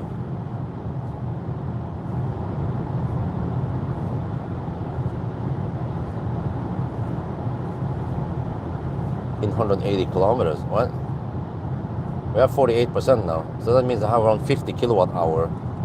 50 kilowatt hour divided by 180 kilometers. That is 277. No. You have to calculate 180 kilometers from here. We can't drive at 120 kilometers per hour all the way. We will hit Göteborg, which means that the speed will drop and the consumption will drop. So it's more complicated than that. You can't just take whatever and divide it. You need to know the route also.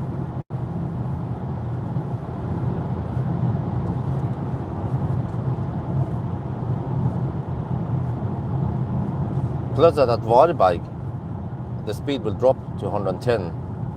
And then at Kungsbacka, it drops to 100.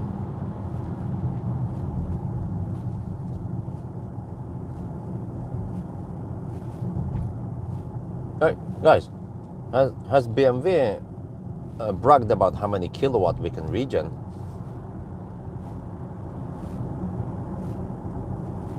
Did anyone test that?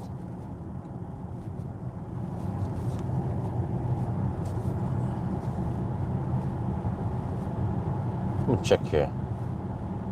Dynamics. Kilowatt. There.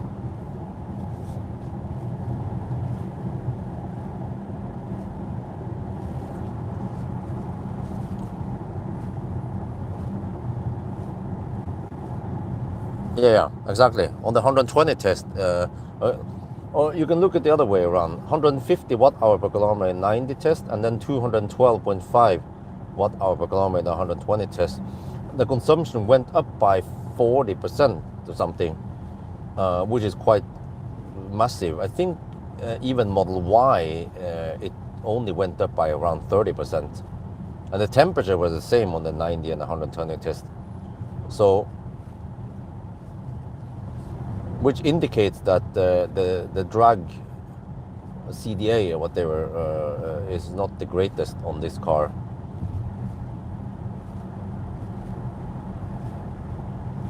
But I mean, Model Y is like the benchmark for how efficient it is. So this is still probably the second best SUV in terms of efficiency, right after Model Y, and everything else is actually worse, like Seeker or I don't know, even Xpeng G6 or what else is out there. IM6, don't even talk about it, man. They don't want to show you higher than 298 watt-hour per kilometer.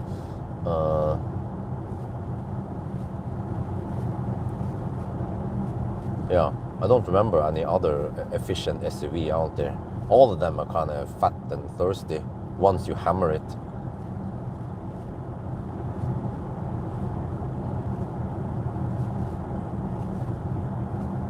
This construction zone should be deducted, huh?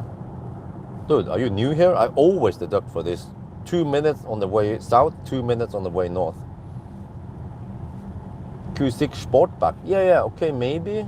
Oh, no, I forgot.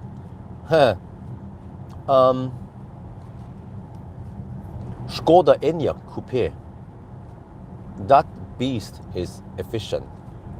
It has only 0.234, right?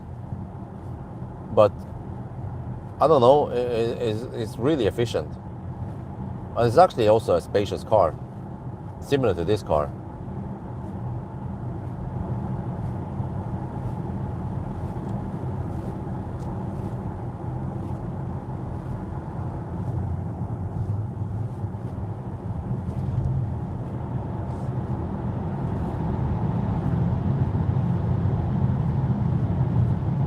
Wait, is it only 100? Is it only 100 here? That's kind of strange. No, if it's only 100 then.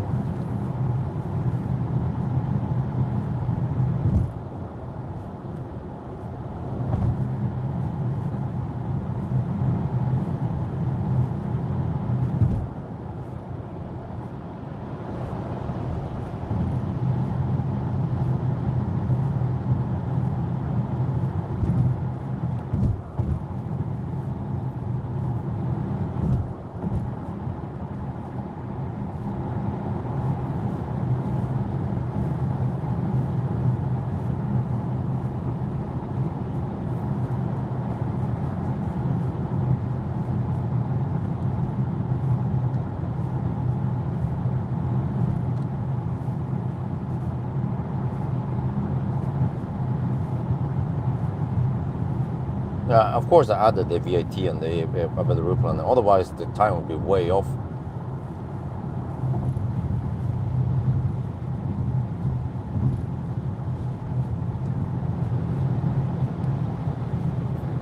Okay, let's test something here. You guys see the numbers, right?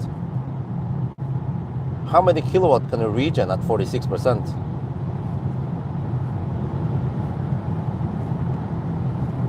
232. Okay.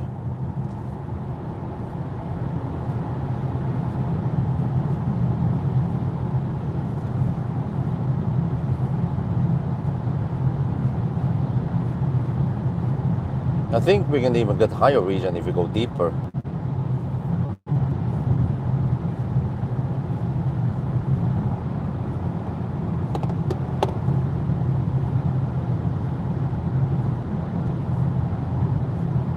Okay, anyway, let me switch over to something else. I want to check out the battery status now. How is that going? No, not BMW map, no. Shit. 30 degrees. Wait. Oh, but it's gonna take a while before we charge. So it's slowly cooling down, right? This is actually quite smart. There's no rush. No need to cool it down to 25 degrees like some of the Korean cars tend to do. Yeah.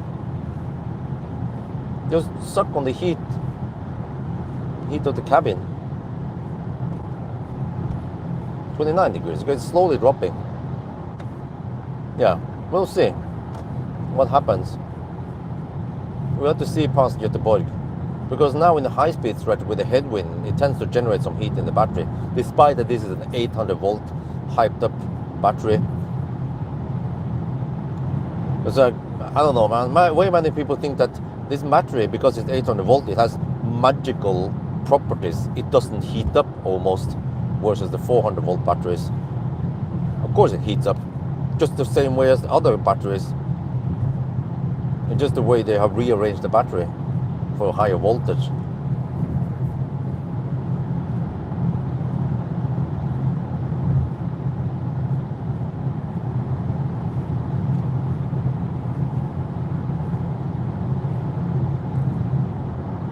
Okay, if we switch over to the trip, there it is since charging. Yeah, 282 now. Damn.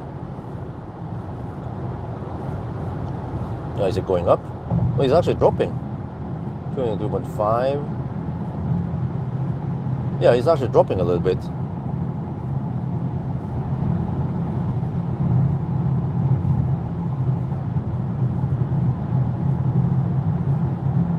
But also one thing I can test, if to check if there's any heat scavenging, is that if I push through lots of heat or lots of power in the drivetrain, meaning hard acceleration, that usually gives a little heat wave into the car. No, that happens with the Teslas, with heat pump, Optival. Let's hug the left lane. It's too shaky for you guys.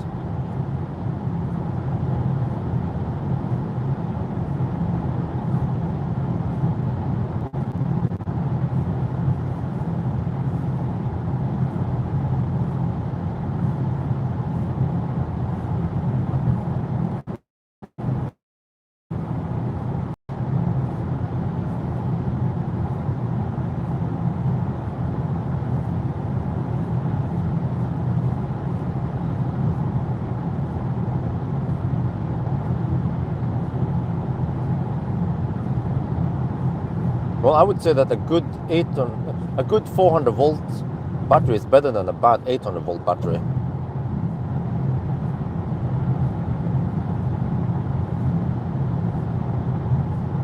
Actually, Neo's Gen 2 batteries are quite awesome.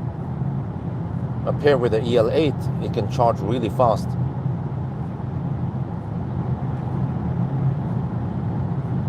And also, the 82 kilowatt hour MEB batteries, they're also quite awesome. They can actually go really schnell to 90% and 100%. Dude, are you done now? Jesus, man. I manually switched to low beam. That idiot was not happy with my low beams, so I had to show him my high beam. And then he didn't flash at me.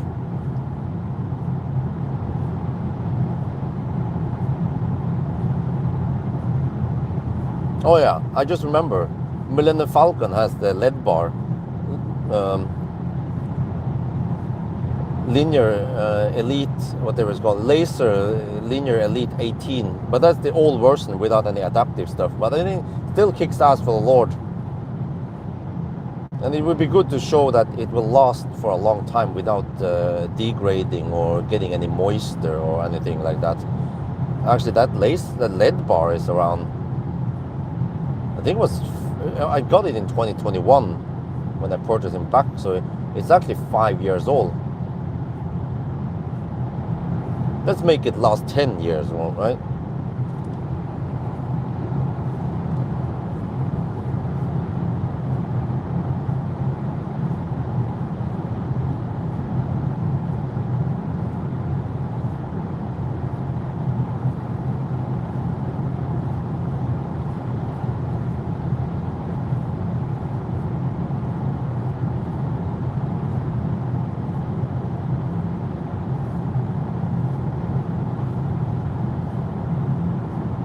But I mean, you can already get 250 kilowatt from V3 supercharger, and I've seen the Hongxi. Well, for some reason we're charging at only 200 kilowatt, but it's supposed to take 250 kilowatt flat. Hongxi EHS7. So you should be able to take. Oh, okay. I'm just gonna hug the right lane, then you guys can enjoy the shake. But you should be able to charge flat at 250 kilowatt until 80%. Like even this car, because it's like a quota. If you charge too fast at the bottom, then you can't charge to, like, I believe that the reason why Fat e-tron has such a flat curve is because they don't charge that fast. They charge at 1.5 C roughly from the bottom. They could probably go to 2.5 C at the bottom, but then once they get close to 70%, they probably have to drop it to 1 C. So I think, for example, you saw even this car here goes fast right at the bottom, but already past 65, 70%, it's down to around 150 kilowatt only. So I believe that if you charge flat at 250 instead, you can flatten the curve and you can reach 80% in roughly the same time. And that's what I've seen, that the EL8 with Gen 2 battery reaches 80% really fast, actually on par with many 800 volt cars. But not only that, but the EL8 beats many 800 volt cars to 90%. And the EL8 battery, Gen 2 battery, is only 400 volt. So like all the 800 volt lowers, they blindly claim that, yeah, but the Korean cars or whatever, they charge faster than Tesla, which is 400 volt. But I said, Tesla, they use shite battery. Neo, the Gen 2 battery, kicks ass, and it's 400 volt. But nobody knows how fast they are, because they don't care about the EL8 performance. So they're just assuming stuff based on what the little they know about 400 volt cars, like Tesla. But also that Hongqi EL8 was charging quite fast, only on 400 volt. No, Hongqi, EH7, I mean.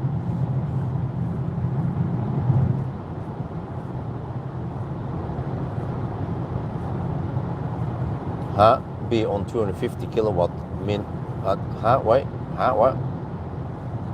Do you think charge stop should, what? I'm not sure what you mean. You mean, are you talking about 3 charging stops? Well, if 3 charging stops, then we need to go to only 55%.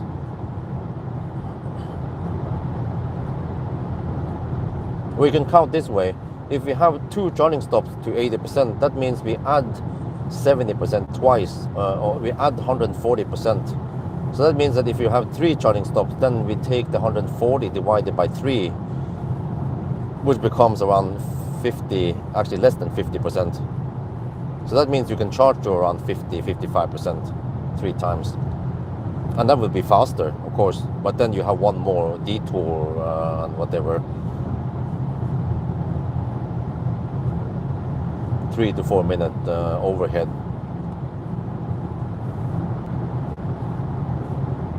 Well, but the problem with the Tesla cells that we see now, the Panasonic cells, is that they degrade a lot. I believe that other cells that perform similar, let's say the Ioniq 5 battery,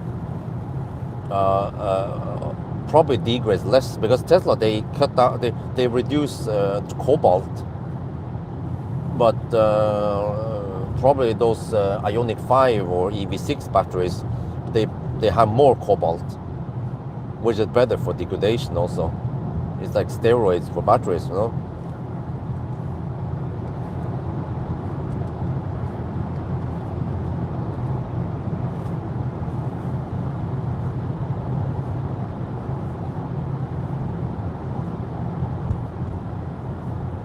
No, it is true.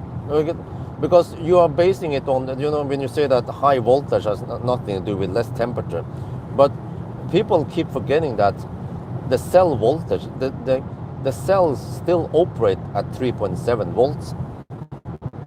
If there was a way to make cells operate at 7 volts, of course that would be an advantage. But as long as you're using the same cells that operate at 3.7 volt, then there is no major advantage going 800 volt, except for, of course, you can pull like the pack voltage. If it's higher, then that has an advantage when you want to go really high speed. But as long as you're charging at 200 kilowatts, or like the Ioniq 5 initially charged at only 220, 30 kilowatts, and there's really no difference.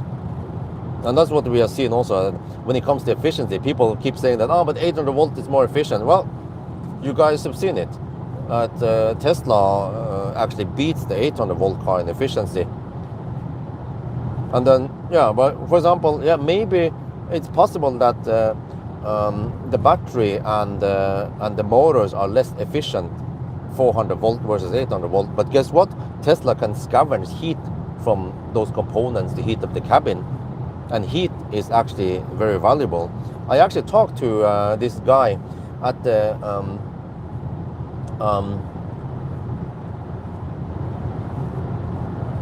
what the heck was it again? On Friday, the Uncharted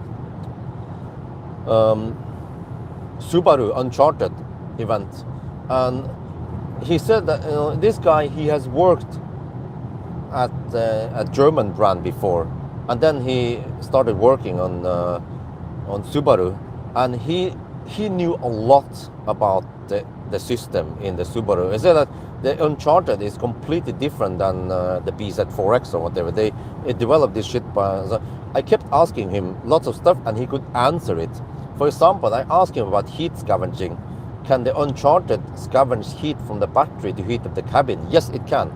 Can the Uncharted scavenge heat from the motor to heat up the battery? Yes, it can.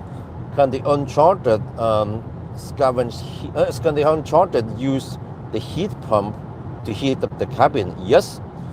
And how many kilowatt is the PTC heater for the battery heater? 7 kilowatt. He knew the answers. He knows his shit because he used to work for a premium German auto, yeah.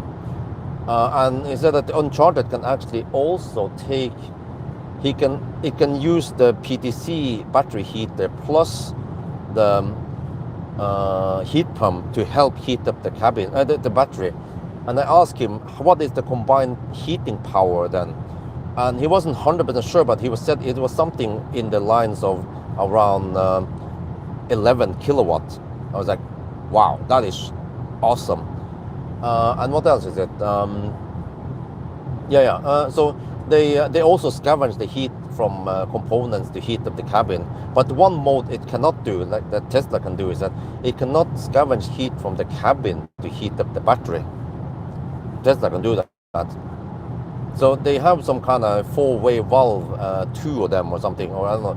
So yeah, and also the Uncharted can, it has two different valves, but one compressor, but it's powerful enough compressor, so it can cool down the cabin while it's cooling down the battery for fast charging. And at least when I asked him that, when you run the AC during summer and you sit in the car and you fast charge, will the battery overheat? He claims no. So it should have similar performance as, for example, a Taycan, because I did that when I tested Taycan and it was not affected by it. It didn't overheat. So very interesting to talk to that guy. But what was the point again? Something about heat scavenging. And also here, this car here has heat scavenging. So whatever leftover heat, it will use it to heat up the cabin. And I think that's what I've seen, is that it scavenges heat from the battery. Yeah, 30 degrees Celsius now, to heat up the cabin. Whatever we're seeing during the Sunday drive and the range test and all that points towards that it scavenges heat from the motors to either heat up the battery or heat up the cabin. And also it can go that way, the BMW I'm talking about now. It can also use the battery heat to heat up the cabin. And I don't even have insight in any like car scanner or whatever, but just based on the number we see here, it's very useful that we see the battery temp and we see the battery conditioning percentage. So just based on that, I can guess what's going on.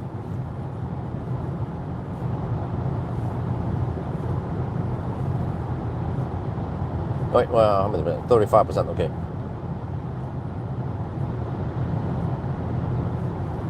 Since charging. Okay, let's switch over to total now. 287 now.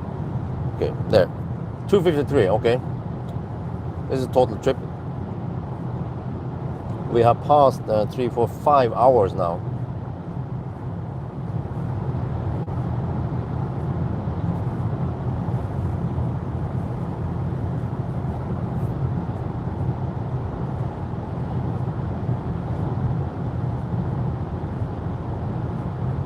Video comparing iX3 and Model. Not sure. Don't have enough time. I guess that was a question.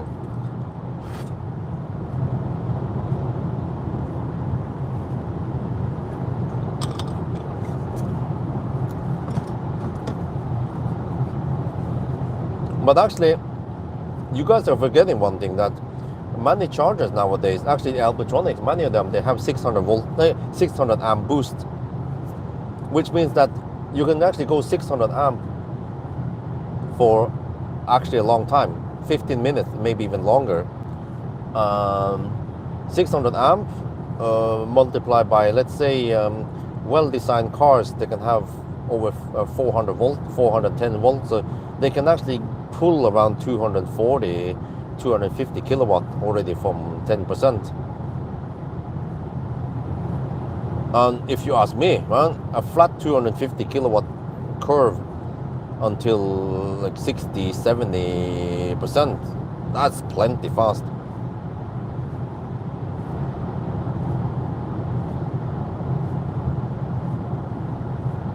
But it seems like some of the limitation initially with the 400 volt systems, 800 volt cars, is that they need to convert 50 kilowatts. But nowadays in Norway, it's like no problem. The 50 kilowatt chargers are basically non-existent. So you don't dig around with that. And actually, it seems like it was a good choice for Mercedes to not include the thing. Well, I think they're going for it anyway, but no big deal to not have a converter. But it seems like nowadays more and more car manufacturers, they split the pack, like Tesla is doing, like this car is doing, and also the Q6. So if I have time, I will test the supercharger as the last test. And it's supposed to take 200 kilowatt from the supercharger. But the other day, after the 0 mile test, we just happened to end up at Kempower 400 kilowatts. No, I mean 400 volt, but it was pulling only 375 amp from it. So I wonder if those cables are not 500 amp, only 375 without boost even. So that's kind of not optimal. We were getting only around 130 kilowatts.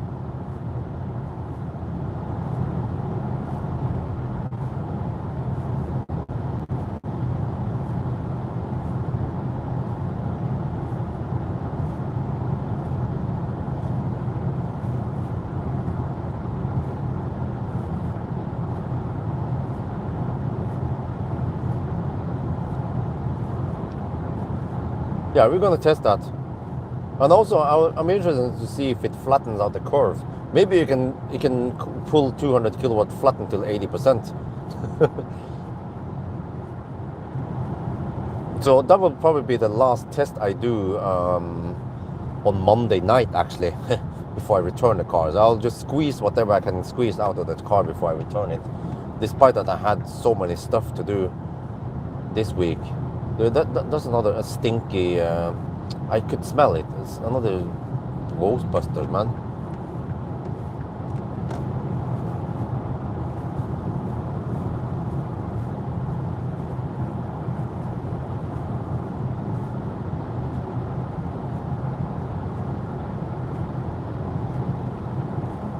Well, another problem with 800 volt cars is that you actually need many cells in series to get 800 volt.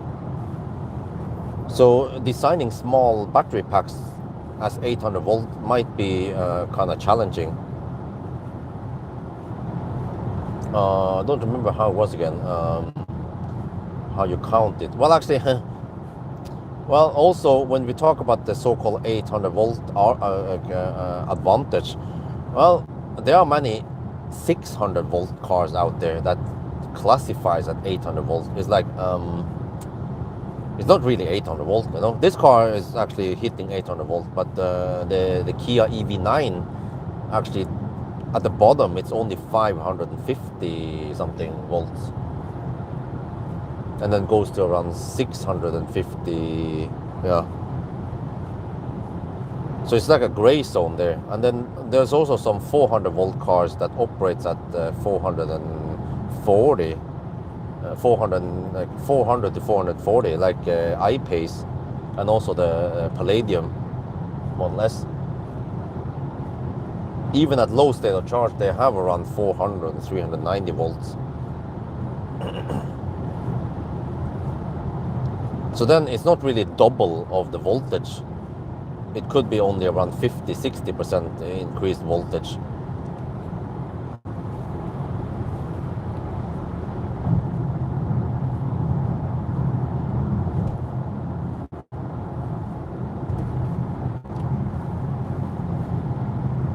But I mean, I know that 800 volt has some benefits, but many people just blindly believe that 800 volt is better on everything. And they just expect some crazy like properties boost or whatever, like some wonderful, you know, it's actually not that awesome. Not just because you rearrange the cells in series versus parallel doesn't mean that it magically gets wonderful properties.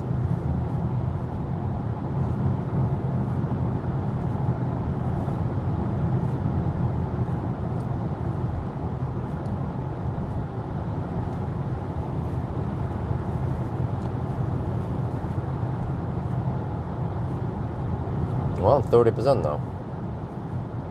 Is this going to be enough to make it to Hoxtorp though? 30%? Well, we have 0.3 times 108.6 kilowatt hour then.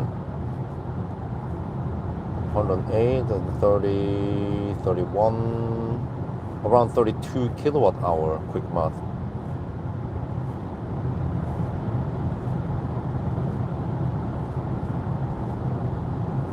Wow, summer is getting close because now it gets bright-ish, 4 at night.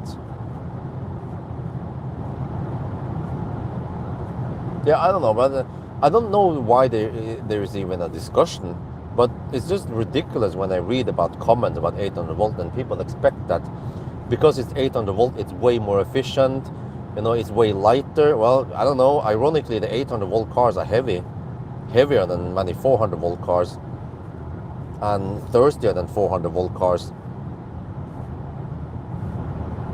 The thing I disagree with is that all the fake claims they have about things without even knowing how stuff works.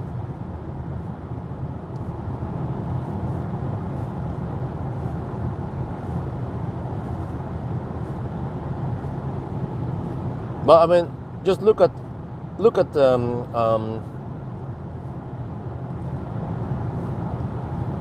Cybertruck. You know, Cybertruck has a big battery, but it doesn't charge that fast, and it's 800 volt versus Seeker 7X or the IM6, right? They charge way faster, and they're both 800 volt. All of them are 800 volt, but it's probably the Tesla battery tech is not that great compared to some of the others. I still wonder why Tesla doesn't just get some proper CATL Shenzhen batteries. End the story.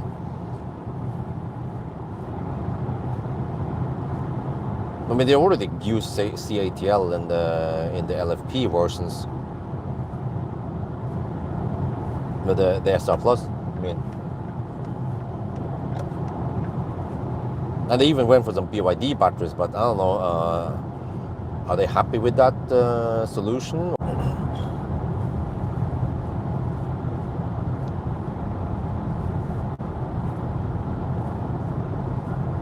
And also, yeah, I heard that the Subaru Uncharted uses Panasonic batteries. But then I asked the guy, a Norwegian guy, oh, does it use cylindrical cells? No, they use pouch cells, Panasonic pouch cells. So that guy knew a lot about the technical, the deep technical stuff. There was very few questions that he couldn't answer. 99% of the question I asked, he could answer it immediately, which was actually wonderful, because many times when I talk to so-called engineers or designers or whatever, they'd be like, we have to check this. I don't know, you know. Basically, it's like, I don't know what the fuck you're talking about, but I can probably find out more.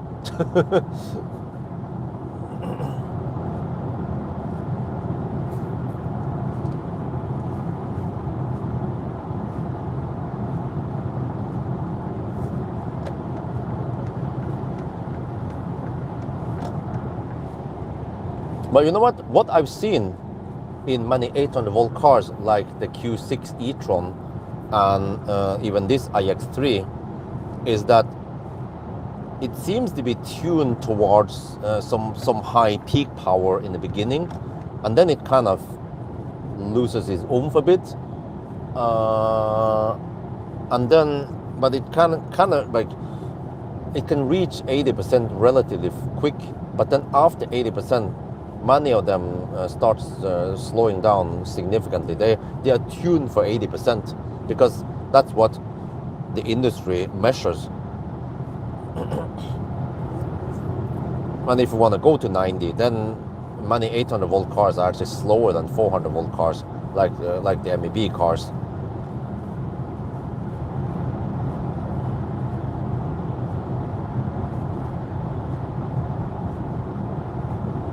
Which car are you talking about? 27 minutes, 10 to 80%.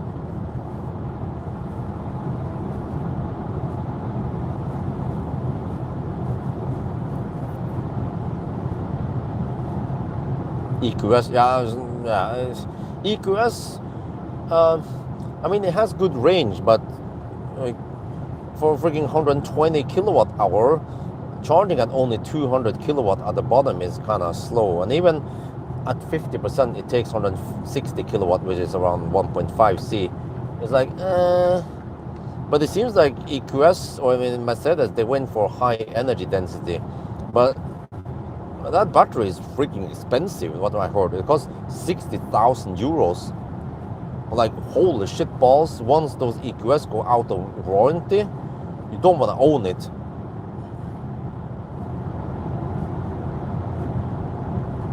So I mean, I like the design and the comfort of EQS, but I don't think I would ever dare to own an EQS out of warranty.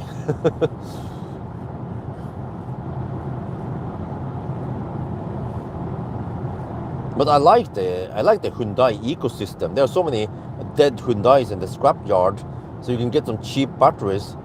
Ioniq, I mean, classic Ioniqs. And what else? Yeah, Tesla also. I want to poke more into that. It seems like Seoul, nobody cares about Seoul. Seoul videos, they get so low view count. They don't get enough love, unfortunately.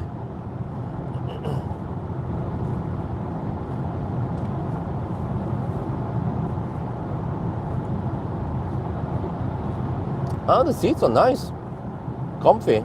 I'm not butthurt yet.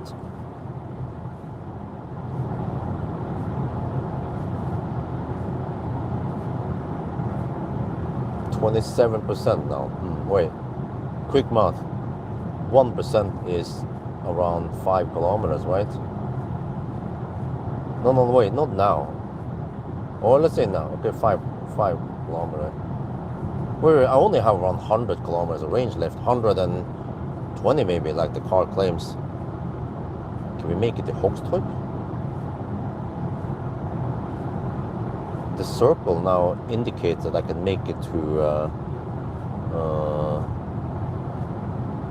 maybe Ljungskile. Speculate Ljungskile. Okay, we have to see once we get closer. I don't want to speculate anything yet.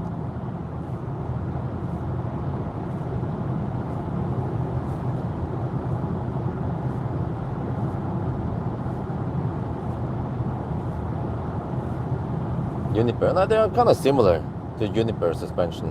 It's not super harsh like the pre-Juniper, but it's also not like super comfy like some of the Chinese cars or like Mercedes. So it's like, oh, you feel the surface without killing your spine. And I actually like this kind of firmness. Don't like too much bolt.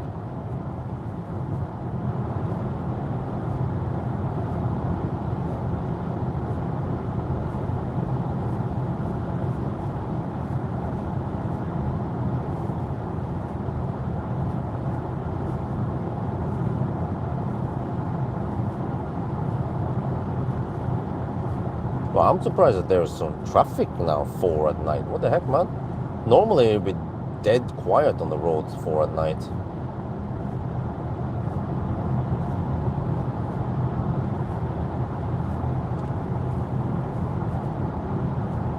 This is the best suspension ever.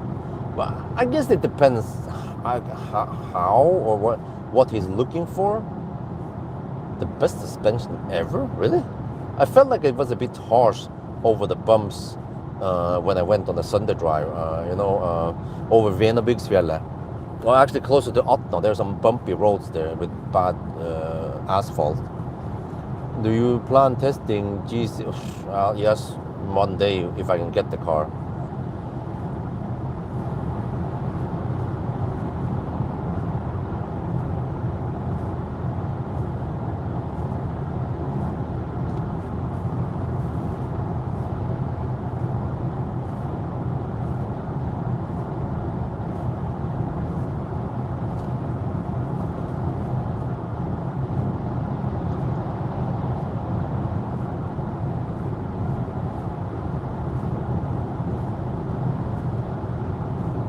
You know, from what I remember, Millennium Falcon's air suspension ride was actually quite comfy. I mean, I did spend a lot of time with Millennium Falcon back then.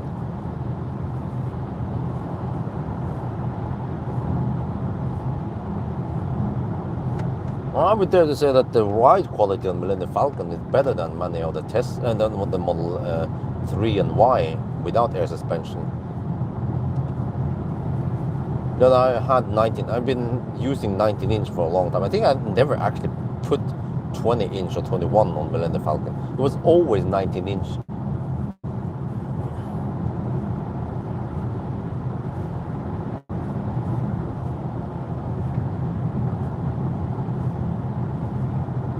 Also, Fat e-tron is actually very comfy, quiet, nice ride. But just thirsty. That is a problem, man, with the Fat e-tron.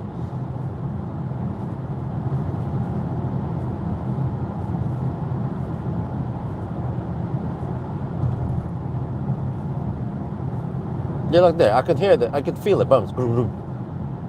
Usually with air suspension, you just feel a bit of shake, but then the car doesn't dip a little, or it doesn't go much up and down. The air suspension will be able to soak much of that bump.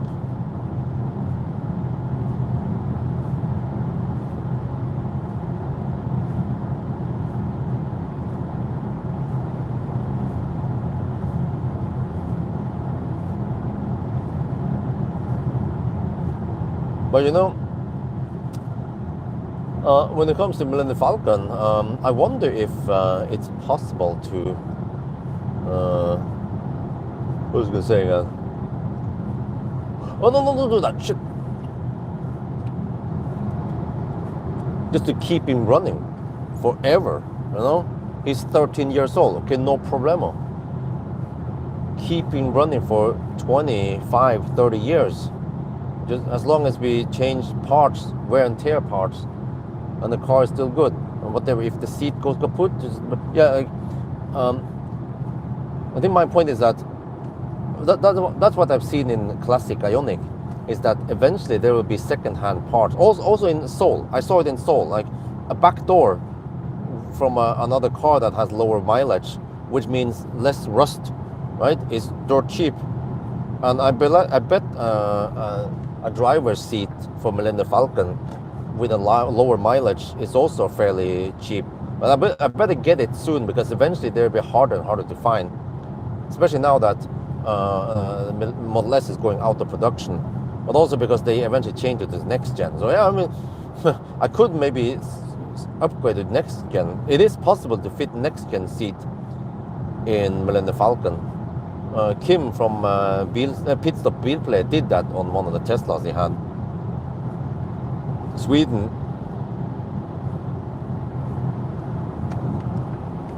But okay, whatever upgrade I want to do with Millennium Falcon, I probably want to do it not too late. But it depends. Like some stuff might get cheaper over the years, like batteries. But if you wait too long, then all the batteries, they will be kind of degraded and so on. So I probably want to do this within a couple of years. Try to get the 90 pack and new seat, and then the rest is okay. Oh, we'll see. I mean, eventually if something else breaks, I can try to find some second-hand parts. But I want to try to keep him running, but try to repair him as cheap as possible, but not, you know, it's gonna look and feel nice and all that, and then work great, not just something that breaks after 1 year.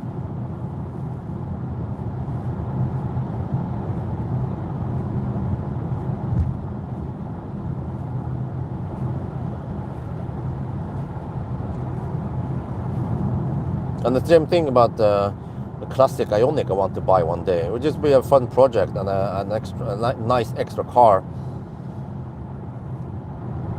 But my concern is that if I have too many cars, then suddenly I don't have time to drive them.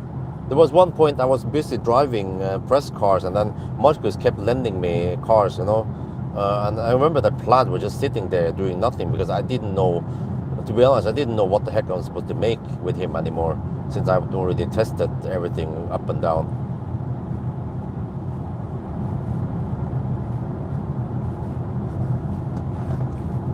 Okay, now that we go slower, then the percentage lasts longer. Actually, a lot longer.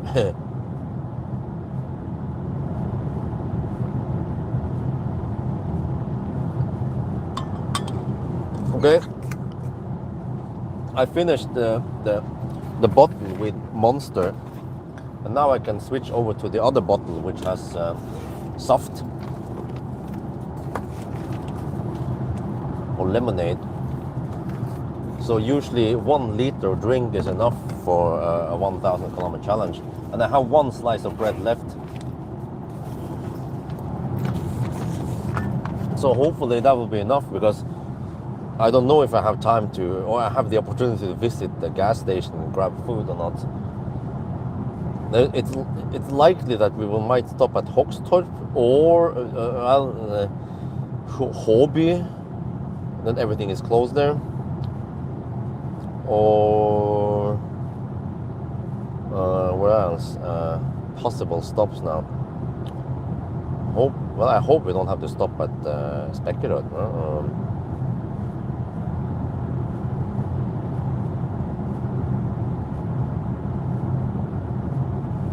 Oh yeah, or Ljungskile.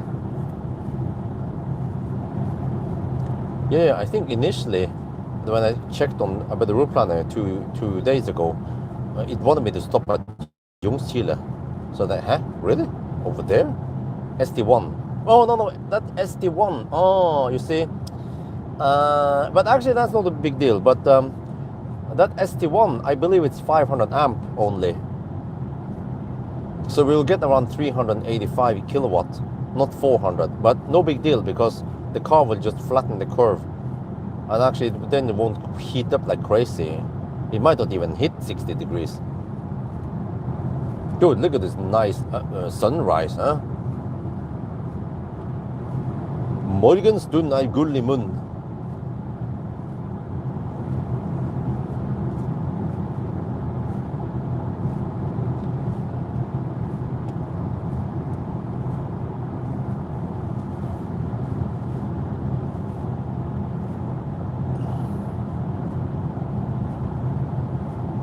Two windshield, huh? What car?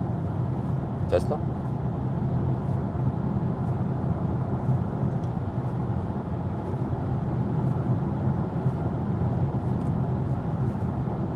Man, it's crazy, man. Like, Millennium Falcon is 13 years old, but he can still get updates, and he has the MCU2 upgrade, so he can still get some nice features, and it's fairly snappy infotainment. So yeah, it'll be interesting to use him. I think many people are interested in how does it work with a 13-year-old Tesla, because there are plenty of those for sale. Not because they want to get rid of them because they don't like Elon, but it's naturally, as cars age, people want to get rid of them and buy something else. So there's the same thing, you know, there's plenty of classic Ioniqs and Souls and Ego and whatever out there, Leafs, plenty of them. So you can get a pretty good second-hand car.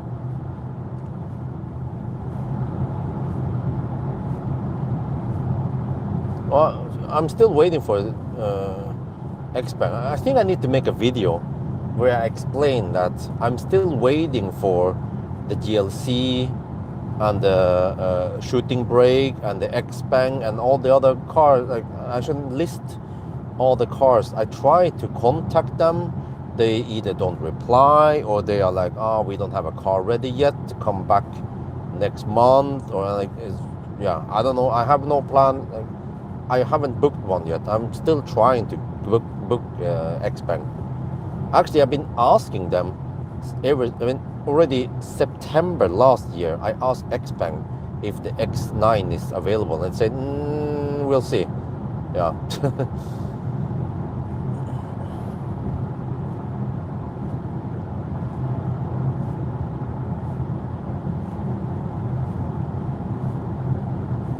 %20 now, dude. How far can we drive in 20%? Okay, whatever. Let's wait until we pass Göteborg first, right, before we draw any conclusions here. Because the consumption, yeah, now we hit the 80 zone. Consumption is going to be a lot lower. It's 1 degree Celsius, but in the 80 zone we save a lot.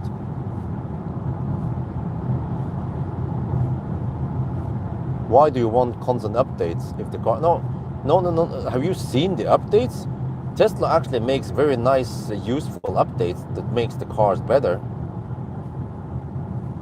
Of course you want them. And many other cars, like, okay, for example, if you look at a Kona or an I-Pace, how much better are the software there versus when they were 5 years ago, right?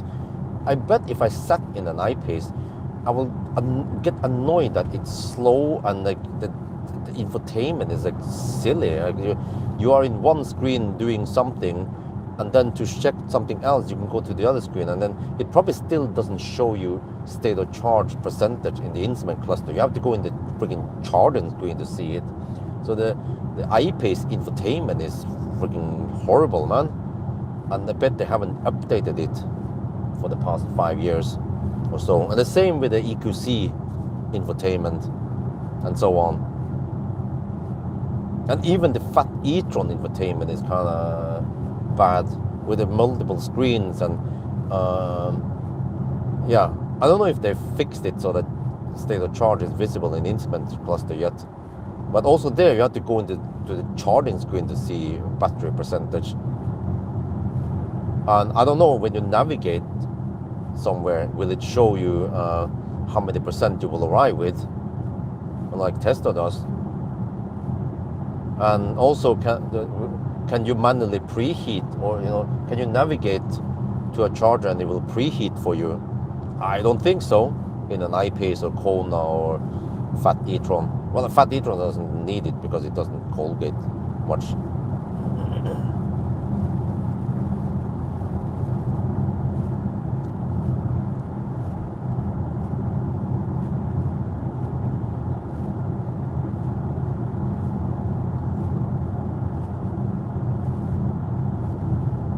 20%.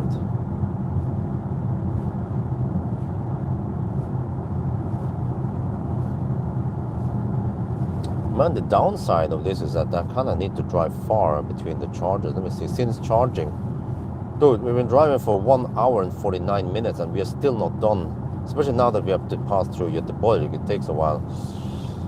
We have driven, dude, 232 kilometers on this leg. And the last leg involves Norway route, which is also slow and not so energy intense. So actually, we already passed the most energy intense part, the 120 zone. We actually went twice there. Yeah. This means that the last leg will be less energy intense. This leg was 280 watt-hour per kilometer. It's dropping now. So I can expect something like 250 maybe, or 60 on the last leg.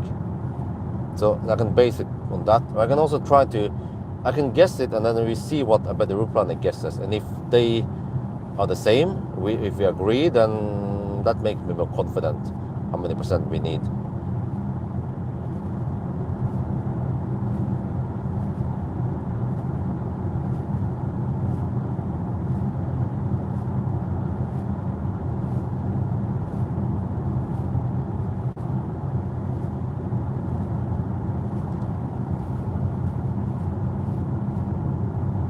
Okay, maybe there's some less useful features like dog mode. You can choose what kind of, if you want a dog or a cat or the last one, what the heck was it again? That's like nice to have, but doesn't matter. But they probably didn't spend too much time on implementing it. As long as they have a good framework for the software, then you're just adding a little bit of graphics and whatever, and then boom, yeah.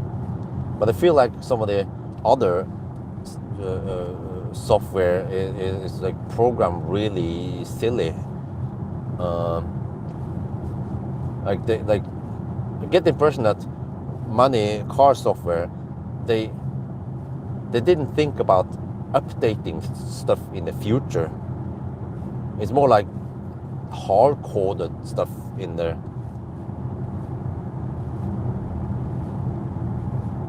And there are even some cars that exist, I wonder if it's today, that you can have one language in the instrument cluster and one language, I think it was Aria, or one language in the instrument cluster and one language in the main infotainment. And also Nissan has that weird shit where some settings are done with the steering wheel button in the instrument cluster, and then some settings are done in the infotainment screen. It's like super clumsy and really old-fashioned. It's actually strange that a Japanese brand has it, because Japan is in general very high tech with the, if you guys have been in Japan, right?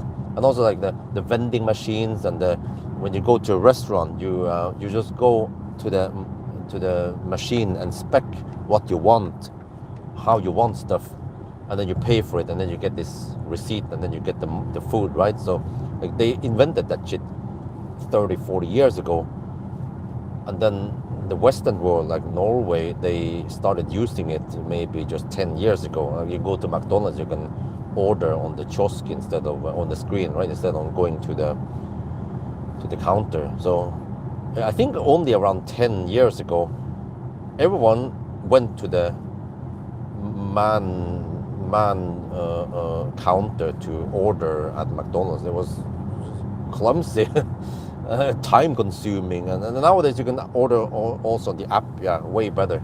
I use the McDonald's app and the Burger King app, and also Egon's app, and whatever is Domino Pizza app is wonderful. It shows you real-time status, what's going on, if the pizza is in the oven, all that. But okay, back to Nissan. How old-fashioned the system is, and also actually the Korean cars. Like recently, when I tested EV4, I was just realized that the way they design the software, infotainment screen, and so on is quite outdated and clumsy to use, and just to change settings and so on is clumsy. And also when you stay in one screen and you have one map, that's it. You want to listen to music, switch to the music screen, and then or you want to receive a phone call, do something, go to another. They don't have a bigger screen and more like split screen or whatever, like many other cars are doing it nowadays, like Tesla or Seeker, Xpeng. So yeah, but maybe that doesn't matter, because many people who buy the Kias, they are all farts. They don't care. They just want a car gets you from A to B and is efficient at low speed. Passenger screens, no, that is useless. And every time wife is sitting with me, she never clicks on the passenger screen. She doesn't watch a movie or anything like that. It's useless, man, that screen. It just takes up space. It distracts you when it has some graphics or shit in there. It costs money, extra money, right? Who knows? Like, it's pointless. I don't know, for some reason, the Chinese, they keep putting passenger screens there. And then some of the Western cars, like Porsche and other, they also put the passenger screen there. Waste the money. At least my wife doesn't care about that. Maybe other wives care about the passenger screen. But of course, the driver usually cannot use it, interact with it or whatever. Would be great maybe to show some battery status there, but you know, it's not safe to use the passenger screen while driving.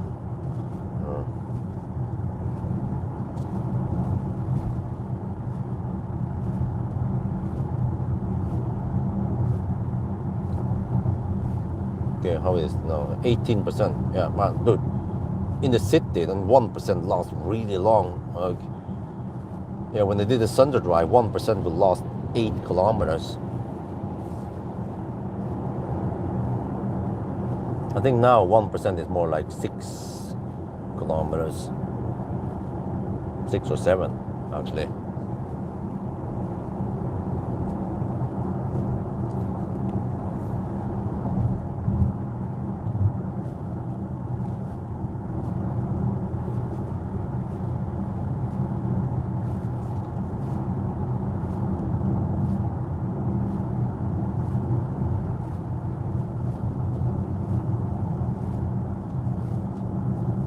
Yeah, by the way, I forgot to write it down, but we got 88, we spent around 89 kilowatt hour on the first session.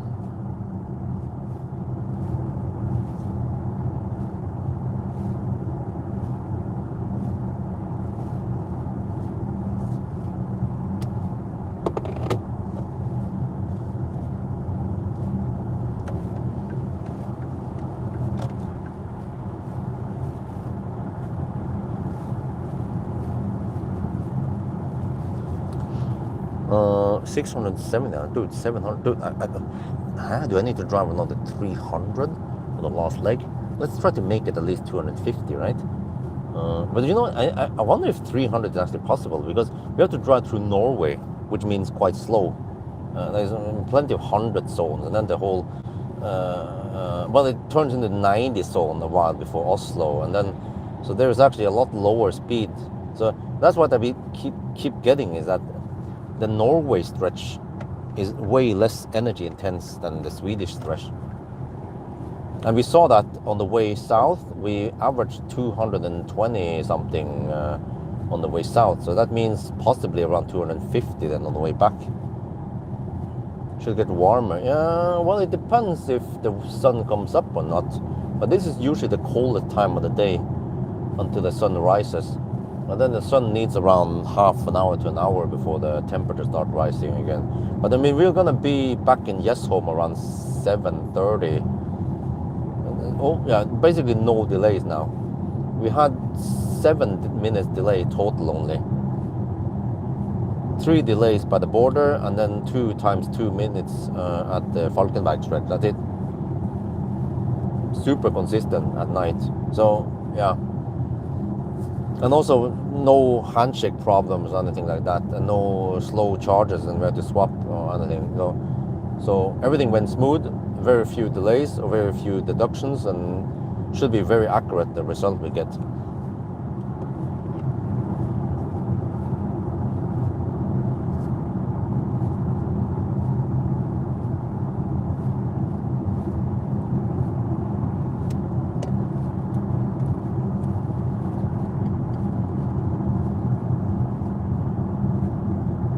Oh, this sunrise is actually pretty awesome. We see all the different colors on the sky there.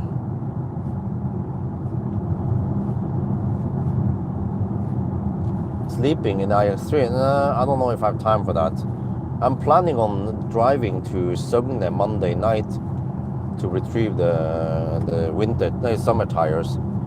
But it's not critical that I travel with that car. I mean, I could even wait until Millennium Falcon is finished and then I travel, but then it's going to take longer. So if there is one car that can travel really fast to Søgne and back again, it is this car we're sitting in right now. I wonder if I can actually drive all the way from Home to Søgne. I don't know, 350 kilometers, and then back again. But there are some slow stretches there, but also some motorways. But I probably want to stop a little bit and pee and eat. So probably just one charging stop on the way there, and then done, and then I'm back home. Yeah. But then by the time I'm home again, it will be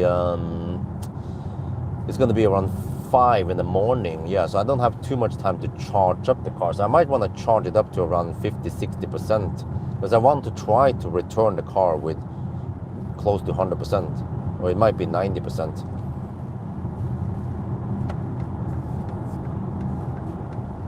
Maybe I can just go for some cheap supercharger charging in case I'm eating anyway, right? But it's not going to be like a hammer run or anything like a rush. I just drive there and then eat and chill a bit and drive some more, and pick up the tires. 4 wheels will be fit in here. Yeah, I have to take out the car seats, and I have to bring lots of blankets and straps so I can protect the interior and also strap things down. So that would be the planned road trip with this car. It will actually have a purpose. But if I don't have this trip now, then I don't know. I was thinking about going to Geilo maybe, or drive to drive to Alvdal. But it was like just drive there and back again. No, nothing special going on. But I think at least if I go retrieve Millennium Falcon's wheels, then that could be slightly more interesting. Okay, you're gonna go there, you're gonna will the wheels fit, will you have enough space, and then how is it to drive it from like a mix of motorway and B roads and so on, right? Oh, the left lane is a bit rumbling. You see, if I go to the right lane, sorry, the right lane is a bit rough. This is smoother, you see?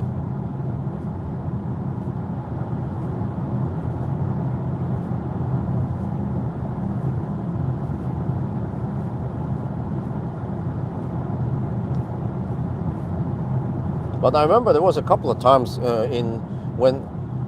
during the prime time of Marcus Bill's time, I did some transport for him. I drove one Tesla to Kristiansand. He wanted to get some stuff done at the service center. And then I moved another Tesla back. But I actually ended up, he somehow arranged it so that I can drop off the car and pick up the car at the Ionity Supercharger Kjerringland, a little bit outside of Kristiansand. So I hammered over there at night, swapped cars and went back again, and I think he paid me 2,000 NOK for the job. So it's like takes me around 8 hours to do that job, and 2,000 NOK. Well, I guess back then I just needed money, but it's actually kind of poor payment per hour.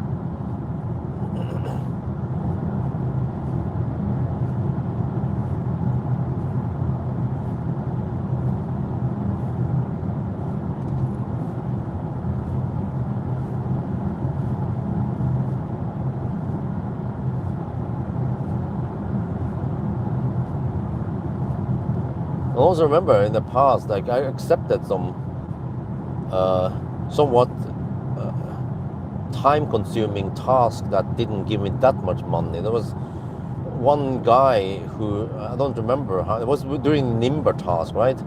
Like I would travel from Oslo Alnabru over to wait, how was this? Yeah, I think from Alnabru over to Bærum to pick up a boat trailer. Well, no. I think I went straight from Alnabru to Tongen, which is around 45-minute drive, and then pick up a boat and then travel it to Bærum with it.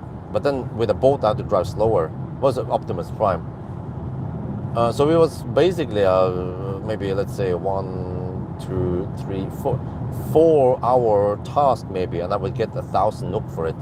So like 250 NOK, but it was Schwarz, yeah.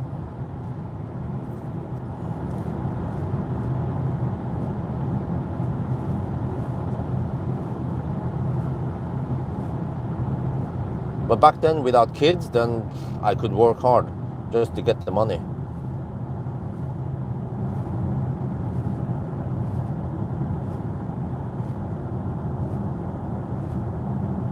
Battery time, yeah, good point. Let me see. Almost forgot about that. 30 degrees, damn. What the heck, man? I think we don't need to preheat. Okay, it's gonna stay around 30. Okay, we have to focus on this. 14% now. 73 kilometers. Why?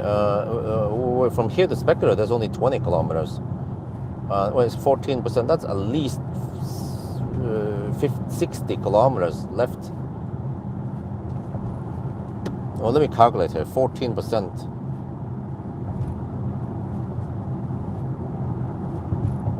That's 15 kilowatt hour, and then based on, let's say, 250 watt hour per kilometer, I can go 60 kilometers. Okay, 60 kilometers from here. That is, wait, the car outlines 72. Okay, wait. Ljungskile, guys. We could go to Ljungskile. Uddevalla, I don't know what the heck 400 volt is around there, but Ljungskile is an opportunity. Actually, it will be the ST1 stations, Pawel, and they will cap at 500 amp possibly, and we get 370 or 280 something kilowatt. Stunden pro Stunden, yeah.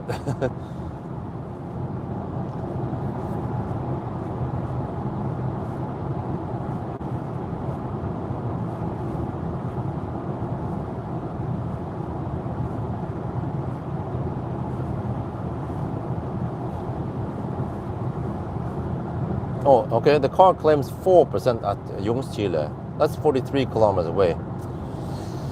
That will put us at, let me see, 43 plus the current now. 688 plus 43 is 731.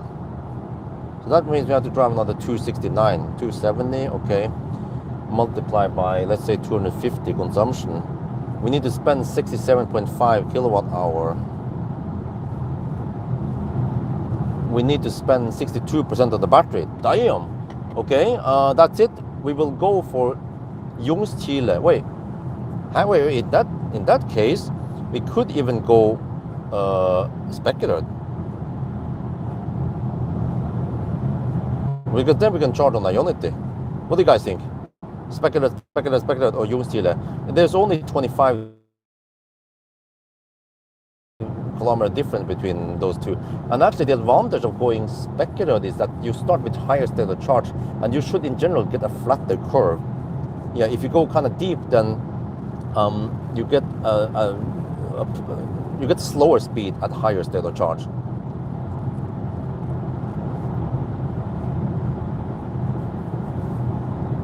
But if we're gonna go Spectre, we have to decide soon. We will arrive at Spectre with around 10%.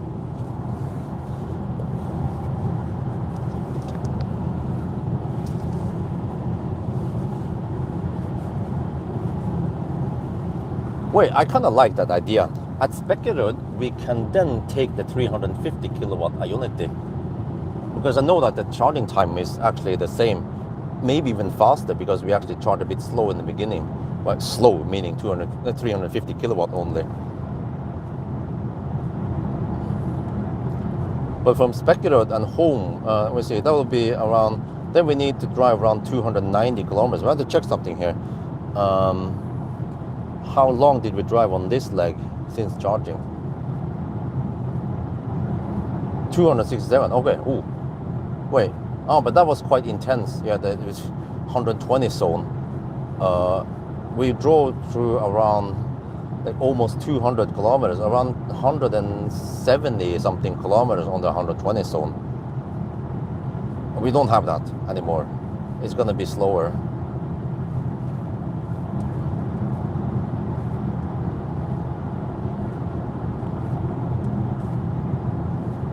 So this leg will be 279, 208, around 280 kilometers on this leg. Let's switch over to here again, 694. Yeah, by the time we reach Spekerud, it will be around 710 kilometers. That means another 290 kilometers. Yeah, okay. So, yeah, it seems like it was actually a good call to go for 80%. But even 75 would have been okay, but then I could stop at Spekerud with 5%. Now I'm stopping at actually 12, 30. It's 12% now, so it could possibly be 11 or 10% at Spekerud.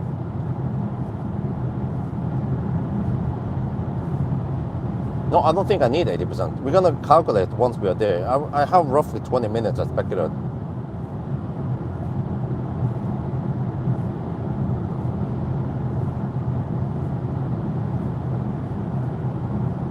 And also Spekerud detour is slightly faster versus the Ljungskile, but not that much. It might save 30 seconds to a minute of driving total. Yeah, possibly, but I don't think we need 80%. I'm gonna check what the weather planner claims, and then I also want to calculate myself what we need. But you see now, even now in the 110 zone, we are only consuming around 220, 30, right? So maybe even 250 is a bit pessimistic. Because you saw that in the 120 zone, we consume 280. So it's likely that in the 110 zone and some Norway route with low speed, lots of 100 zone and some 90, whatever, and Oslo, then the average consumption will be lower than 250. It could be 240. Because remember that on the way south, we have around 218, I think it was, at the border. So then 240 on the way back is actually plausible. I was counting 250, but yeah. So maybe the route plan is better at calculating how much we're gonna spend on the way back. So it takes 30 seconds to check on the route planner once we are charging at Spekerud. But I think actually, yeah, it's 11% now. I think if we start with 10%, just like I saw 2 days ago when we did the charging test, we're gonna get a really nice flat curve, and we can get 350 kilowatt flat until 40%.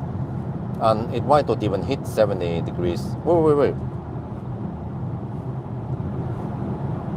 Charging, battery preconditioning. Oh, okay. There is no need to precondition anything. It says perfect temperature. Let me check something here before we roll in. Not shit. Haptic shit. 30 degrees, okay. It seems like it wants to be at 30 degrees.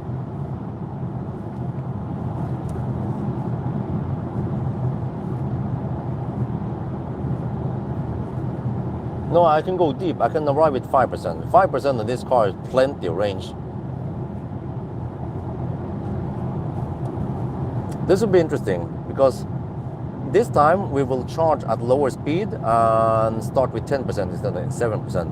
So what could happen now is that the battery won't hit 60 degrees.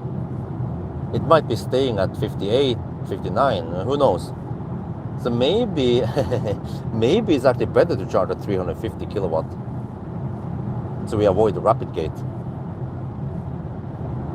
I wonder if it rapid gates at 60, or it starts throttling significantly at 60 degrees. We are rolling up there soon at Spekkerud.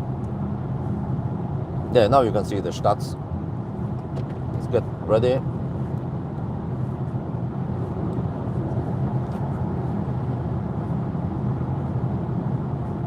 .30 degrees. Switch here since individual. Okay. Okay, you guys want to see the stats, right? There, trip stats. There, 704 now.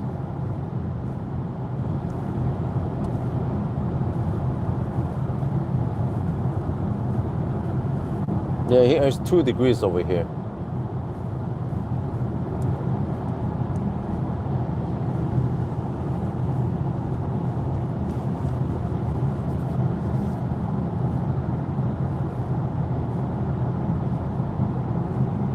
Okay, we'll see what happens now on this session. That'll be interesting.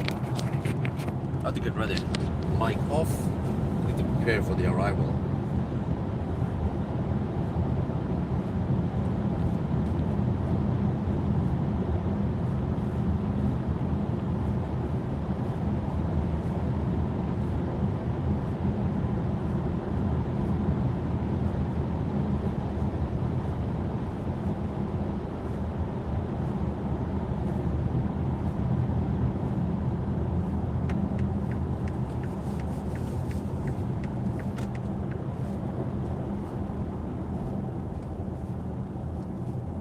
Minus 990 watt-hour per kilometer. Okay, it seems like it's capped at 990, not even 999.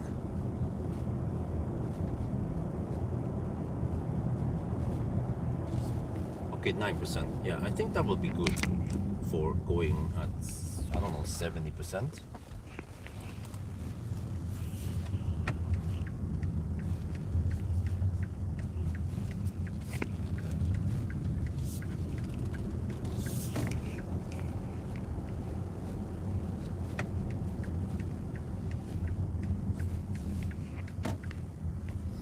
Okay, some of these chargers are capped at 250 kilowatt, but charger 1, 2, and 3 are supposedly 350. This one? Really? Okay,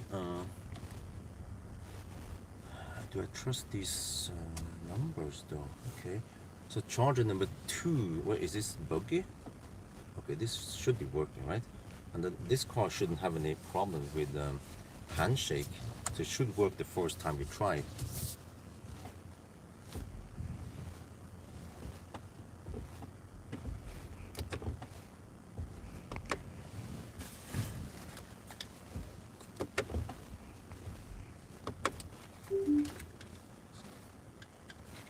Okay. Back it up. It's crazy, man. Second charge is the one where I had to stop heating.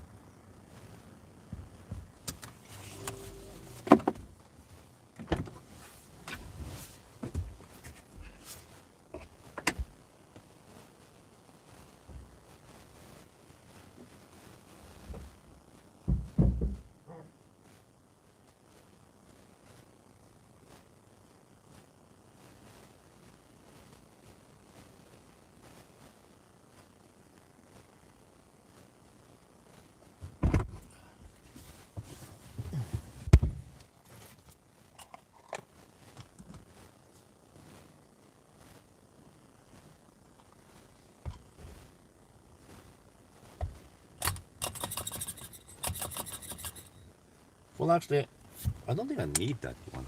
I can just twist this slightly and you guys can see everything, right? But maybe it's a bit too small. Okay, let me use the other shaft.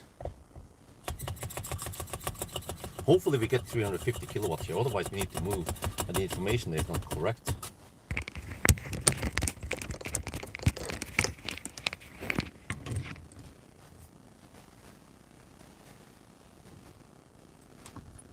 Oh shit, it went back to that. Okay.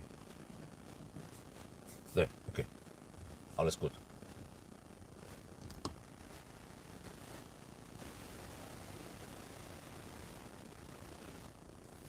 Yep, with, oh yeah, okay.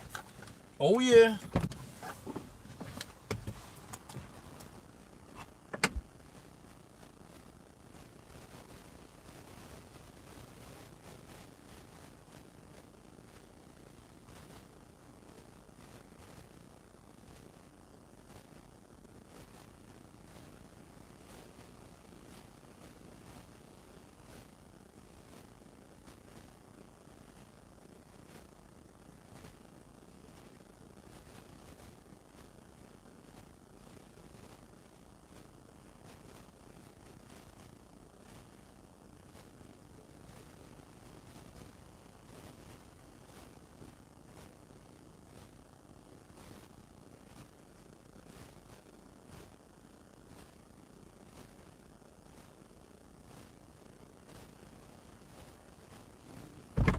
we might actually not rapid gate. Wait, wait.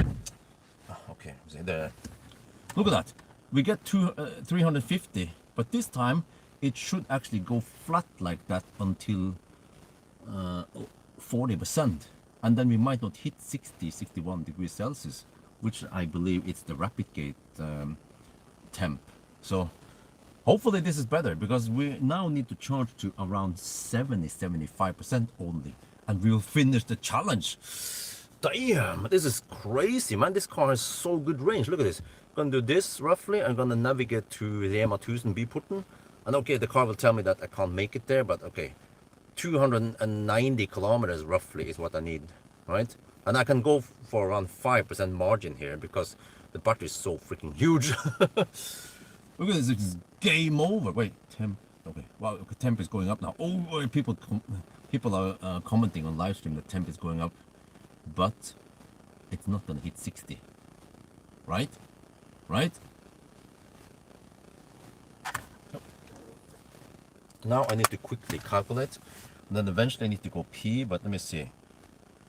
Okay, let me try to guess again. Insufficient range. No, dude, don't. 290 kilometers. 290 times, let's say 250. Yeah, my calculation claims that we need 67% of the battery. Let me see what the Weather Planner claims. Yeah, you see, because I believe that 350 kilowatt is wonderful for the battery temp. It's not going to go up, but that extra 50 kilowatt will actually make a big impact. Oh, shit, I need to document this before it's too late. I think, oh yeah, it goes into the, okay, I know the trick. I need to buckle up here, but then it tricks the car into thinking that I'm still sitting here. Come on, come on. Hopefully it stays on now. Yep, good. No, man, this stupid car. Dude, can you stop that shit, man? The people want to see the charging screen. Come on, okay, whatever. I'll go and film it from here instead. Okay, okay.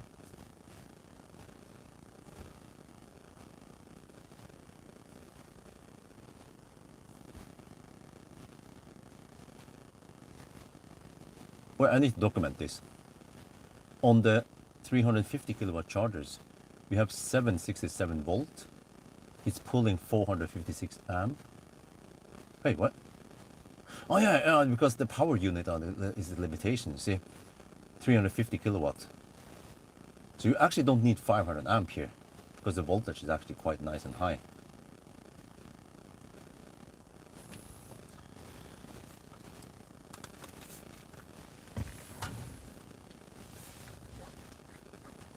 Okay, let me calculate. I did calculate some stuff. What was it again? 67% was needed, right? No, that means we can totally go 72%, for example. If I do this, and then this, and I want to go home.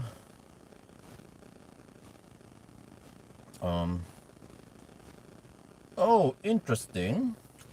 I bet the route planner claims I need to spend 71%.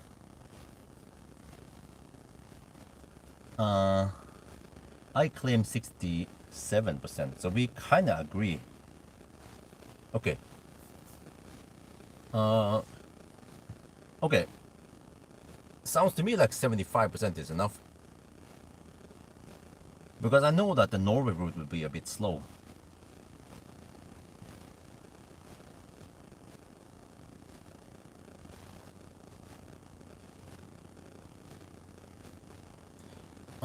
Well, you guys can look at the playback, but I believe that it's not gonna drop that fast. Or actually 330 kilowatt now.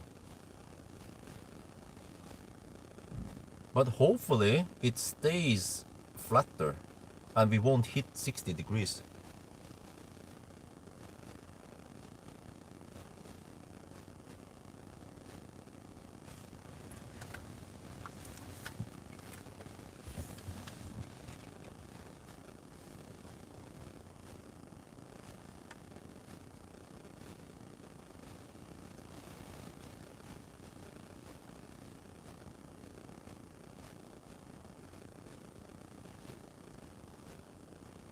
Wow, look at this. Okay, it did throttle a little bit, but even at 41%, we're taking 327 kilowatts.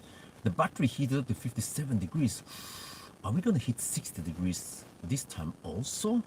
Let's see, but this is crazy. We arrived at 9%. We went from 9 to 42% in 7 minutes. Holy macaroni, this car charger is schnell.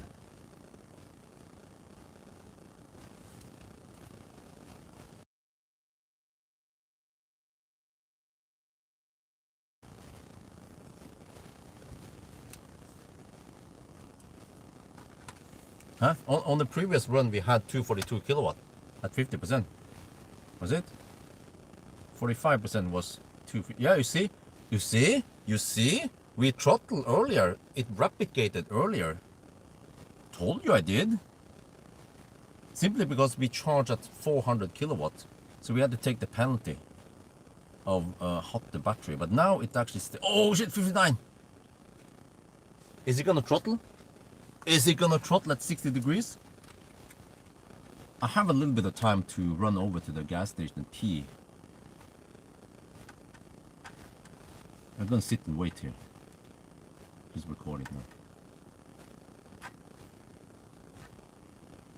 Okay, someone in the live stream looked at the previous session and we were charging a lot slower. We were around 250 kilowatt at 48%. Actually, maybe lower. It was charging quite slow simply because we probably hit 60 degrees.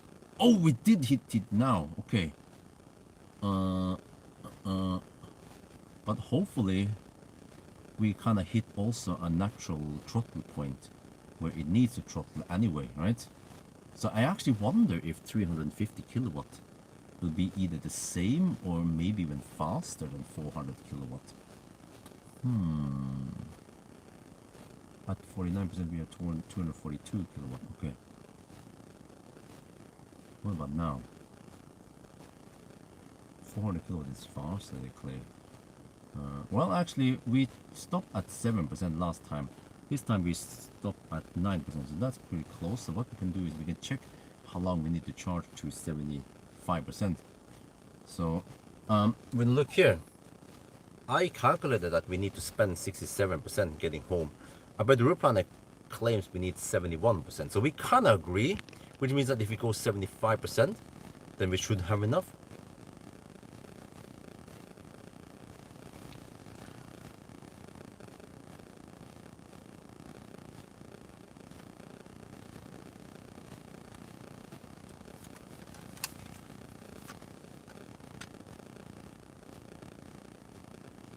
I get the feeling this is fast, or at least flatter.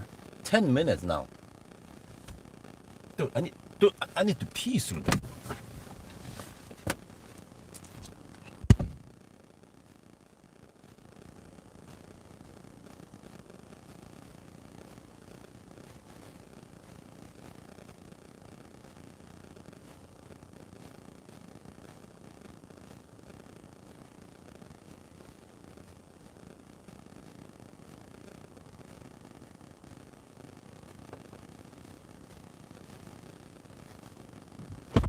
Oh, sorry. When I leave, then this shit happens. Okay. Guys, I'll be back. Okay.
Do it 63. Huh?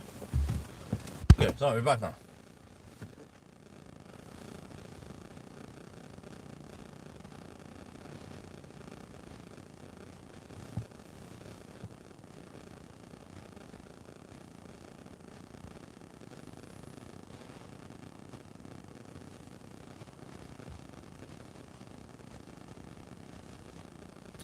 Oh man, the car is really slow at responding there.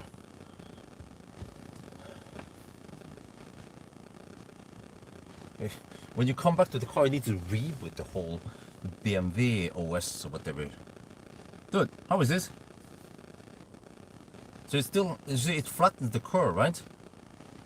Is this faster than before? I kind of sworn that it was slower before. Well, it's still waiting for the whole shit to load here. Come on, just want to see the battery temperature. Like every time if I leave the car for just a minute, it switches back and it forgets everything, and when I come back, it loads the other user.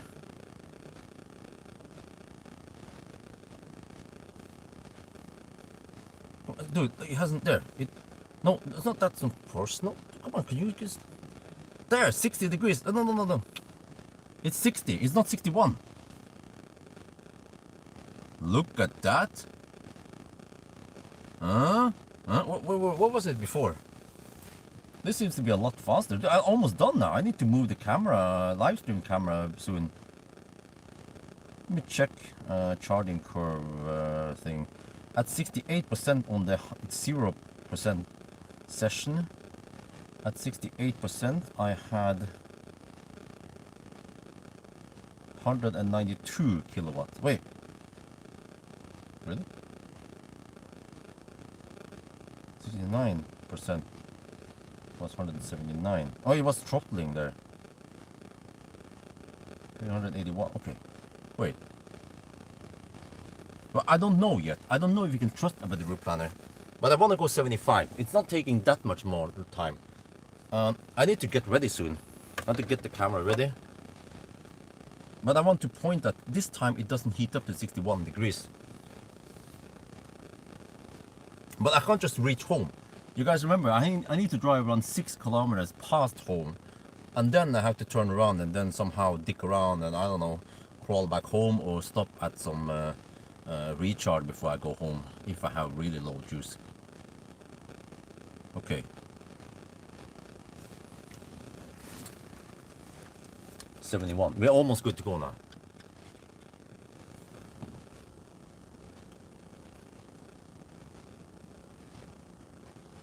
I went to the restroom, so okay, quick one, only peed. I haven't eaten yet. I'll eat while I drive, but look here, 16 minutes so far. We're almost good to go, 71%.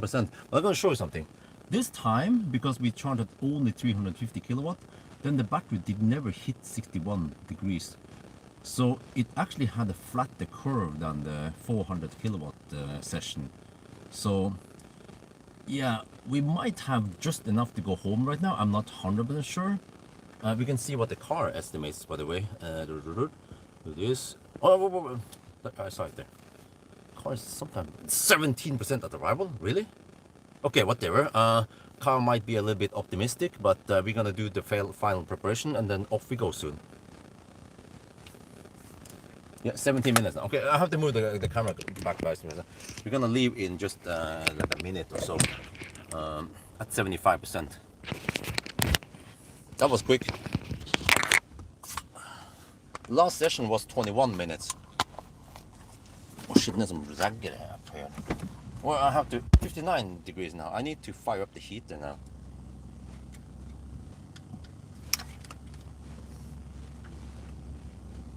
Oh, let me see.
Okay.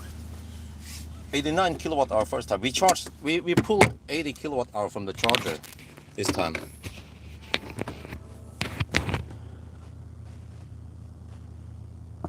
Come on, go there. Okay. 75%. That took 18 minutes. First session was 21 minutes. Second session was 18 minutes. Dude, I almost feel like this session was faster. Do we actually need 3 more minutes to hit 80%? Okay, we started at 9% now, and it was 7% at Falkenberg. I almost feel like the Falkenberg session was slower, or at least this, I feel like this was not much slower, even though it was only 350 kilowatts. What do you guys think?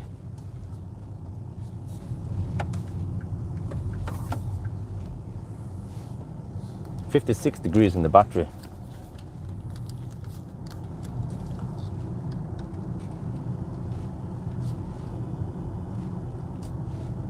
Oh, check something here. We have 56 degrees in the battery. If we switch over to the performance or dynamics here, oh, is it there? Sorry. There, at 56 degrees, will we get any power limit, or do we still get 345 kilowatts? Let's try to find out. Oh shit! Maybe a slight power limit. This is crazy how fast it is. Wow, it's game over. This is a true beast, man.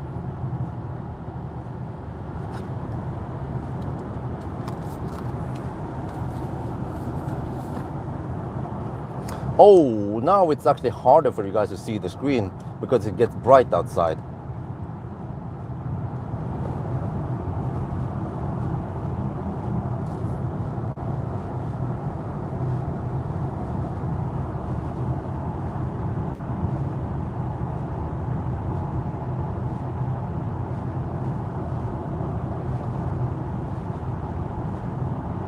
Okay, I don't think you guys can see anything there anymore. Wait, I got an idea. Of course, I forgot about it. My photo skills experience is if you go here, you go to display, and now you say that brightness at night wanna be max. Oh yeah, like a ninja. You just have to know about exposure and camera limits and dynamic range on cameras.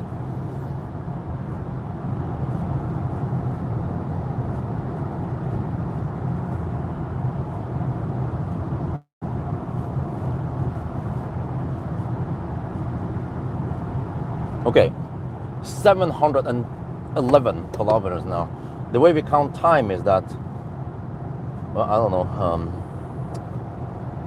Let me check here. The car claims 18% at arrival. Really? I would say we arrive with 5%.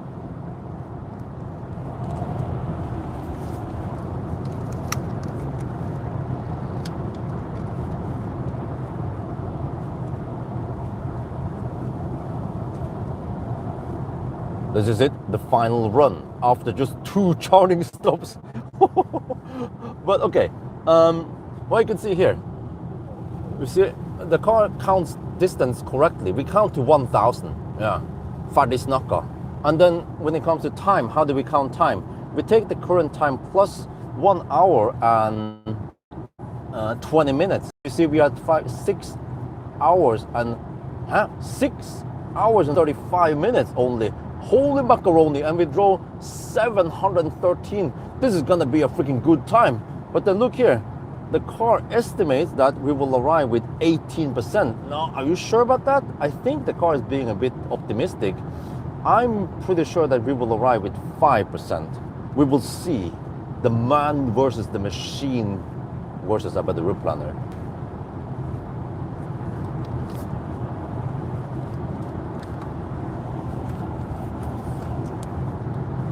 Dude, I want to check something here. It gets really nice and warm in here now. Look at this. Since last charge, battery preconditioning 1.6%. Wait, let me check battery temperature. 54 degrees. I think it scavenges heat. 53 now. Battery, yeah. I'm pretty sure it scavenges heat.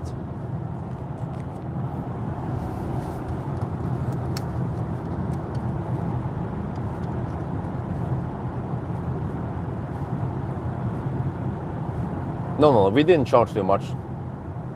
We arrived at 9%. That's perfect. You're missing one very important part. If we charge to only 75% and arrive at 4%, we will not get that nice and flat curve.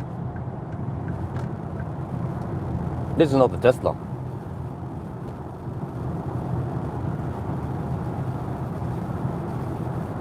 No. Okay, whatever. I'm not gonna explain to you guys again. I have tried the 0% charge. The car goes slower. The reason why it was nice and flat today, now, second time, was that we arrived at 9% and we used the 350 kilowatt charger, not 400 kilowatts. It actually rapid gates and it hits 61 degrees if we go deeper and charge faster.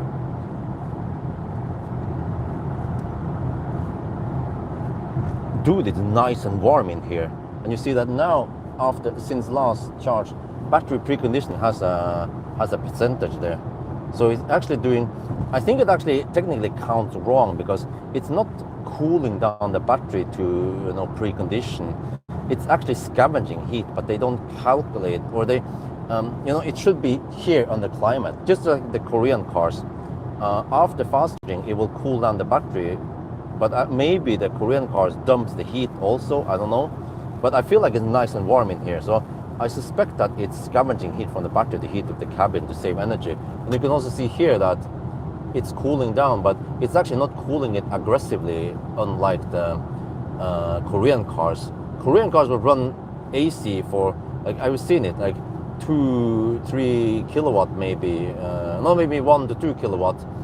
And actually also the Mach-E was running it like quite aggressive to cool down and maybe dump the heat, which is actually waste of energy rather than keeping it in the cabin.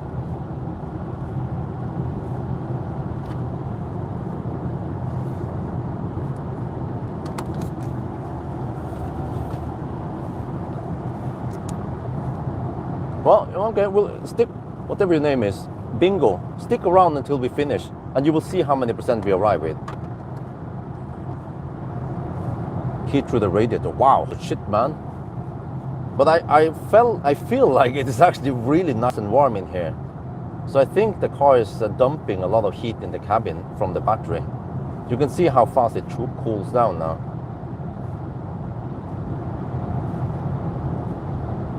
Well, actually, I calculated we will arrive with 7 or 8%, but it made it slightly unsure because the route planner claimed that we need 71%.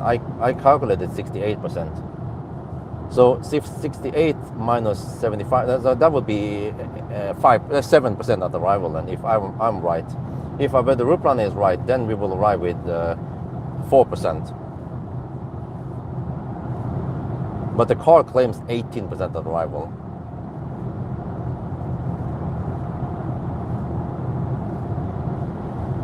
So we'll see.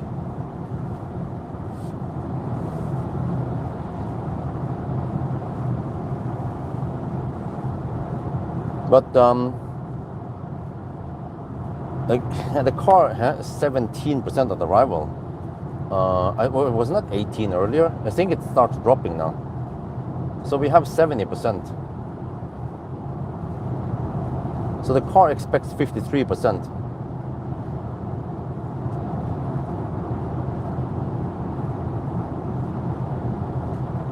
$57 kilowatt hour divided by 270. Huh? The car expects me to spend 213 watt hour per kilometer.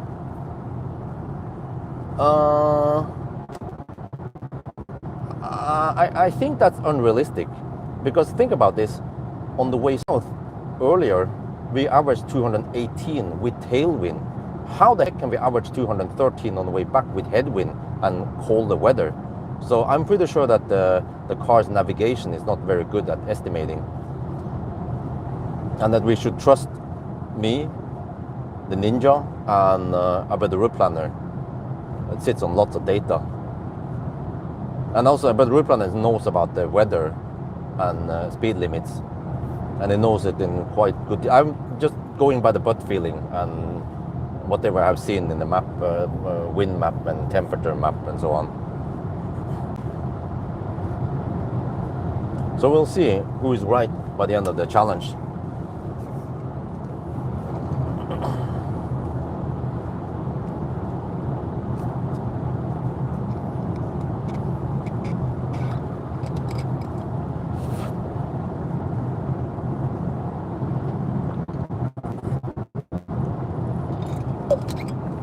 I still have one slice of bread and 2 Snickers left, but I don't have to finish both Snickers.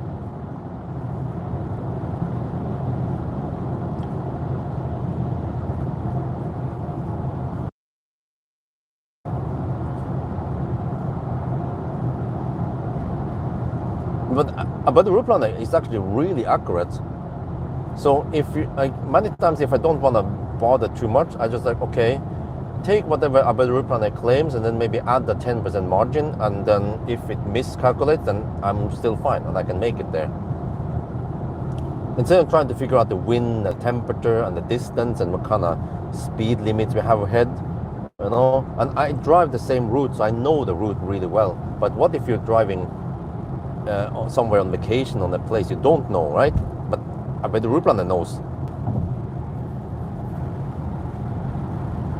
So I might use, well, actually, it depends. If I'm on a Europe road trip this summer with the Millennium Falcon, then I can just let the car estimate. It's really good at that. But if not, then I could, if I'm using like a Neo is not good at estimating at all. It's actually really bad for such a high-tech car. Actually, the BMW cars are fairly good at estimating.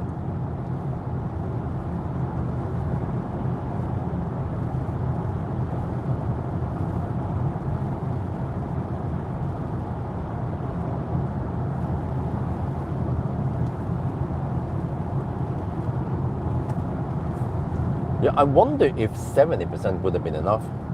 But it's just a matter of 1 extra minute, right? Who cares?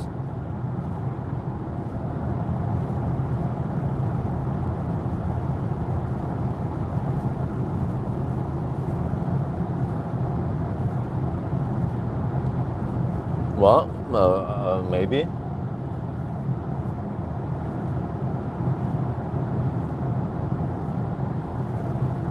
Yeah, plus many times when I'm, especially when I'm with family, then the family is the limitation, not the car.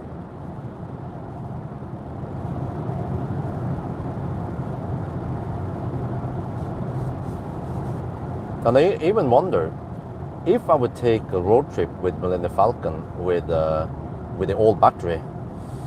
I think it has around 58 kilowatt hour left. That means if I have 250 watt hour per kilometer, I can drive only 200 kilometers before I need to bail out. So that's, yeah, driving roughly 1 hour and 45 minutes, 1.5 to 2 hours only. But then once I stop for some lunch, then 1 hour easily passes by. But then supposedly now you get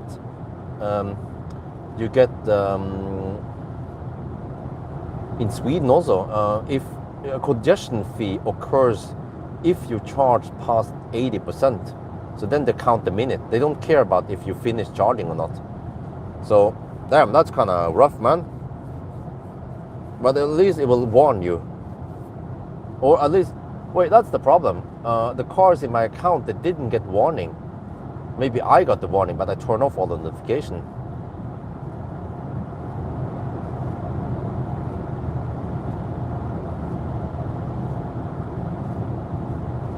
Well, I'm actually not sure if the car, they should also get the warning, not only the owner, but also whoever gets the driver access. Because the driver access seems to be quite extended, or like you can even run the SEVA report. You can open the toolbox, right?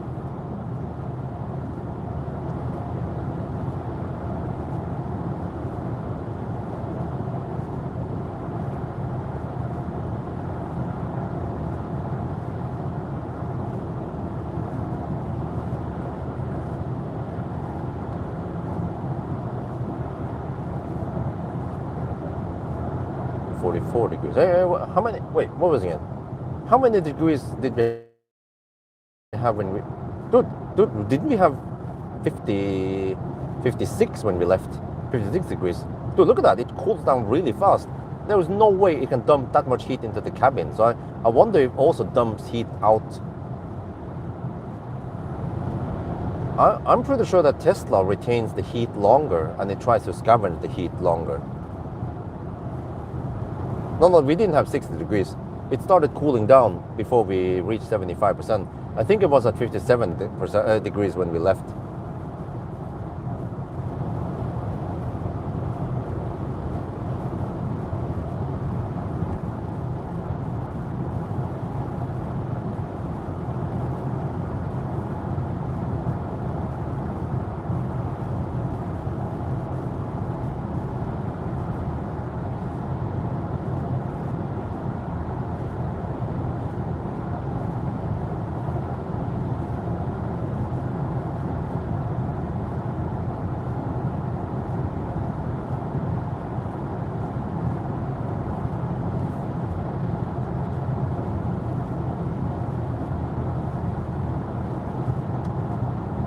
Well, eventually you guys won't be able to see the trip meter anymore.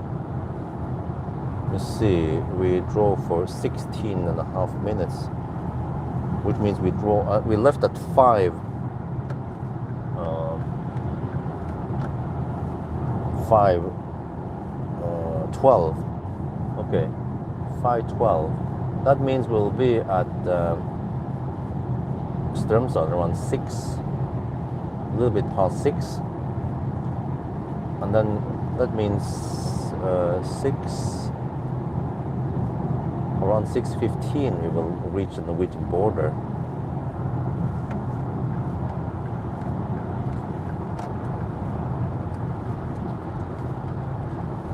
(7:30), 7:35,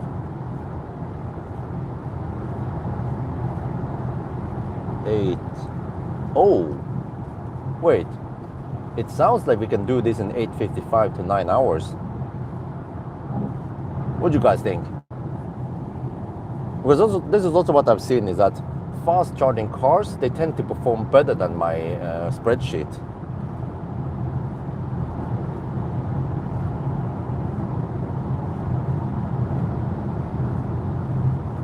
I feel like the last charging session was quite good, and that the first session was slightly slower than it could be, or I'm not sure.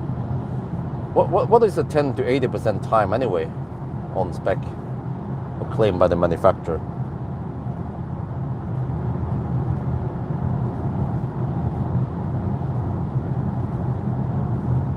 ...21 minutes. Well, we were right on par with that. We arrived at 7% actually, and we spent roughly 21 minutes to 80%. And this time to 75%. But that was 18 minutes from 9 to 75%. That was quite schnell.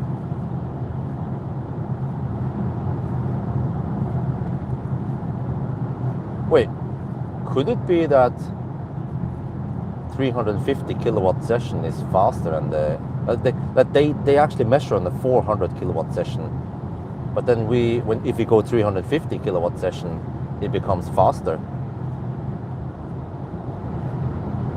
Like we can do it in 20 minutes.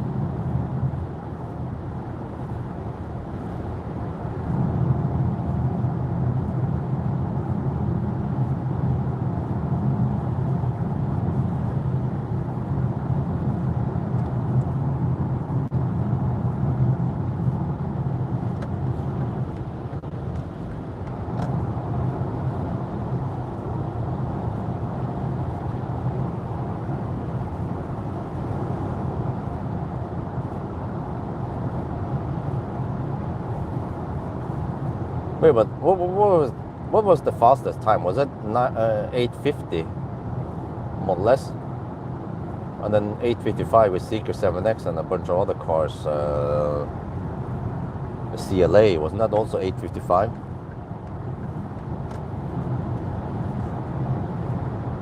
Well, this makes me wonder how fast the IM5 would be in summer. Or it was also 855. So 855 is the fastest EV, at least when it's not swapping, cheating.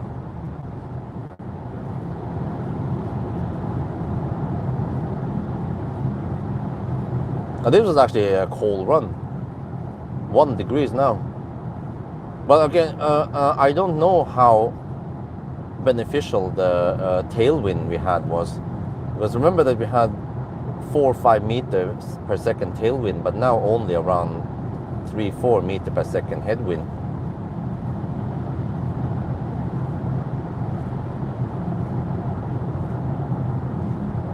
How can it be 845? Oh, the i3, yeah, sorry, i3. Wait, oh, really? Not going to be faster. Okay, well, actually, 10 minutes faster. 10 minutes faster charging time. Shave off a couple of minutes on each session. Yeah, 2-3 minutes faster on each session. Charging to only around 65%. Yeah. Plus, at the first session, we should be able to go further. Maybe we can reach 500 kilometers. Like we can actually go to, I don't know,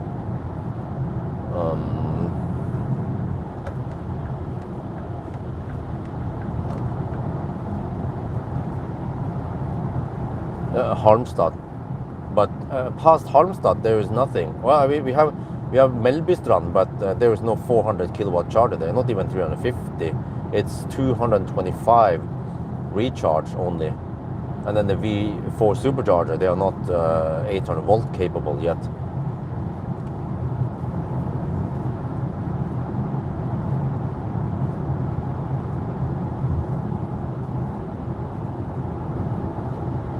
But I guess if we did 3 charging stops, each charging stop will be around 10-12 minutes long. So let's say 12 minutes, that will be 36 minutes. And then plus some detour, right? Then we are at around 40 minutes.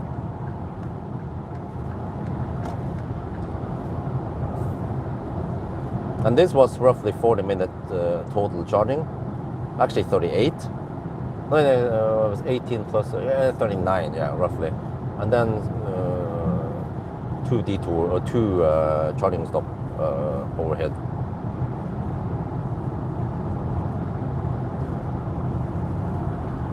Okay, I'm gonna munch on my last bread now.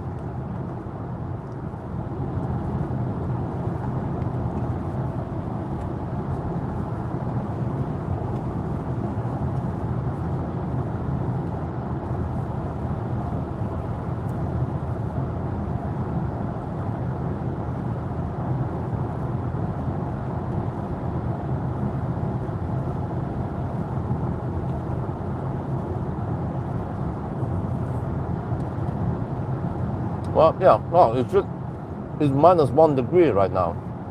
You see, this is the coldest time of the day, night, before the sun rises. Especially if there's no clouds. All the heat that was here earlier, yesterday, has been escaping through the atmosphere during the night.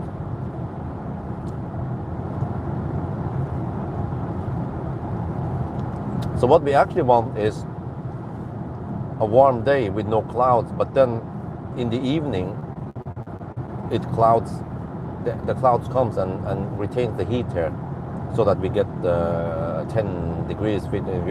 I remember there was one night 2 years ago, so where it was 25 degrees. Where was it, 20 or 25 degrees? I think it was 25. It was crazy. At Varberg at night, like 3 at night. I wonder if it was a Hongqi or something I drove back then.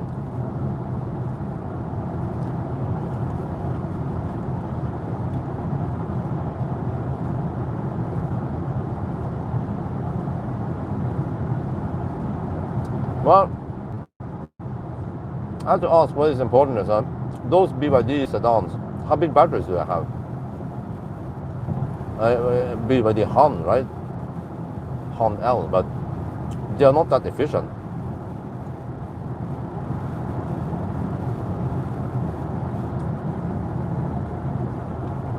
So that's the problem.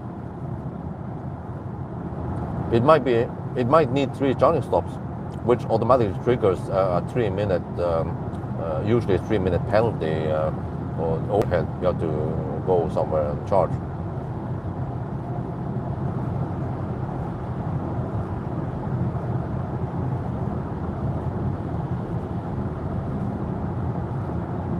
I don't think those batteries are not 120 kilowatt hour, right? They may be around 100 kilowatt hour.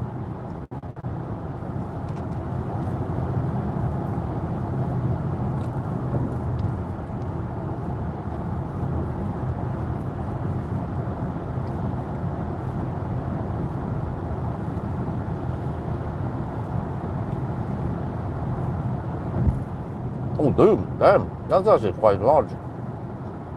Then it boils down to how efficient a den size. But what I've seen is that, in general, the Chinese cars, they are not very efficient. Maybe the XPeng P7 Plus could be an efficiency king. But even the G6 I tested couldn't match Model Y in efficiency. And I think even, I don't remember the number, but I think even the iX3 here is more efficient than the G6. So to me, it is a bit like silly that they're just, the Chinese, they're just going for crazy high charging speed instead of trying to work on the efficiency. Because there are so many benefits with better efficiency. You can get a smaller battery, you don't need crazy high speeds, you get more range, you get lower weight. With lower weight, you can have thinner tires, which gives you better efficiency. Smaller battery gives you lighter car. There are only benefits by making the car more efficient. And you can reduce the friction in gearbox. Or like what was it again? The reduction gear in the APP 550 motor. Sandy Wonder was super impressed of how easy it could roll and how low friction it was.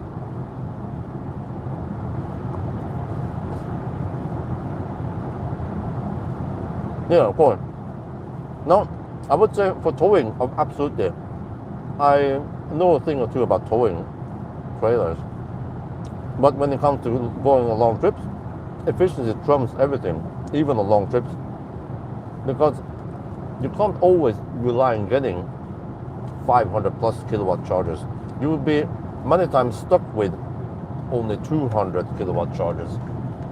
So then suddenly the advantage of a fast charging thirsty beast will be gone.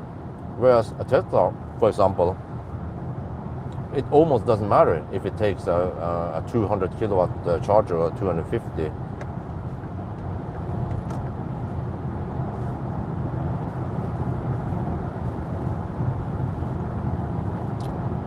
And I also talked about this before, that those megawatt chargers, they must be more expensive than more moderate 400 kilowatt chargers.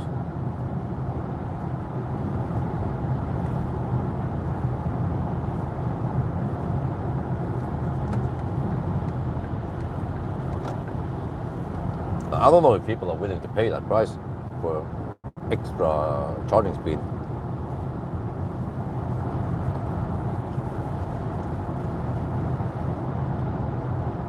What do you mean advanced technology? Dude, Tesla mastered it. Oh, you're basically saying that Tesla has advanced technology then.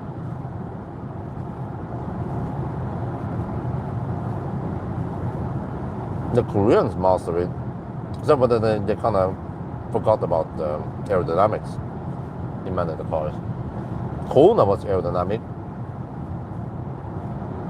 Also classic Ioniq. But then somehow the Ioniq 5 was like, okay, fuck that shit. We will just ignore our aerodynamics.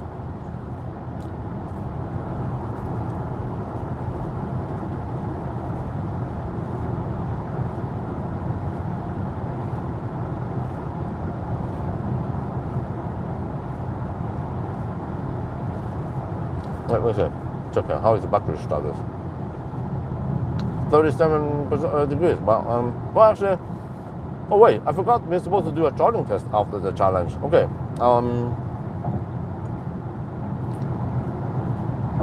At Ionity Dal, but at the 600 kilowatt truck chargers. It's gonna be one expensive experience, but yeah.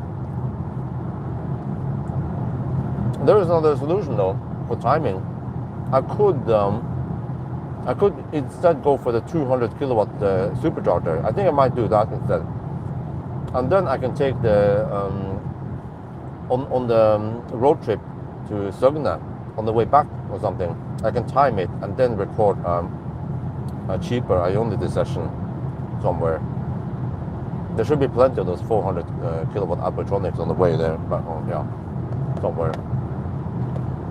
So yeah, and I think actually if we go for supercharger in the morning hours now, it should be cheap, right?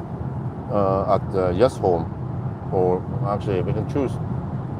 Not sure which is the cheapest, but Yes Home should be okay.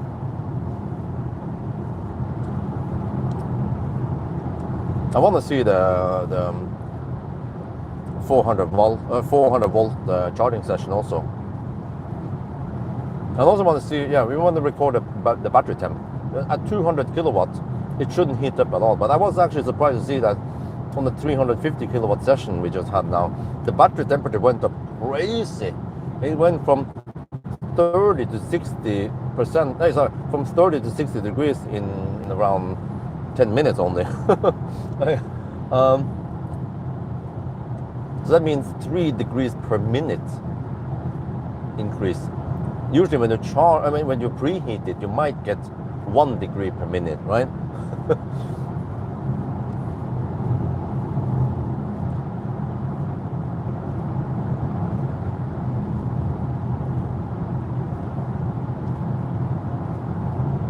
Oh, okay. I have the option to go to Gardermoen also. Charge there. Gardermoen is let me see. It's gonna be 9 in the morning. 2:20. Yeah. If I could finish before 9, yeah, I will finish before 9. Yes, home then. 220 NOK per kilowatt hour. Oh. Yemen is actually wait, 4 to 8. Oh wait, I can't finish before 8. So there will be a mix with 2 NOK per kilowatt hour, and then jumps up to 320 NOK per kilowatt hour at the Yemen. Okay, but that's still cheap compared to many other places, and still slightly cheaper than Ionity. Okay, so I'll figure out whether it's Yemen or Gardermoen. I'll stop at charge.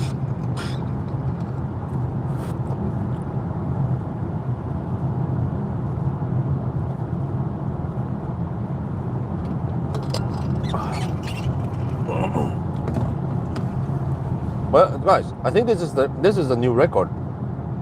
We have never done a 1,000 kilometer challenge on 2 charging stops, from what I remember. One of the best was actually, what the heck was it again? Even the EQS didn't. Wait, did we go 2 stops with the EQS? EQS should have pretty good range, right?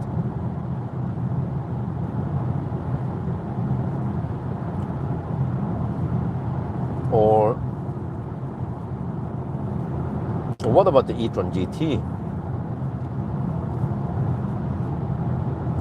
I need to watch those videos again, but I'm pretty sure that they need at least 3 stops.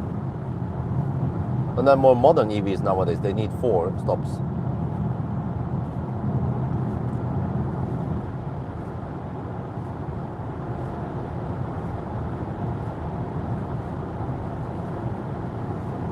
$36 okay. Well, it's fine. We go back to the trip while you guys can still see the trip, but it will be harder and harder for you guys to see the trip now.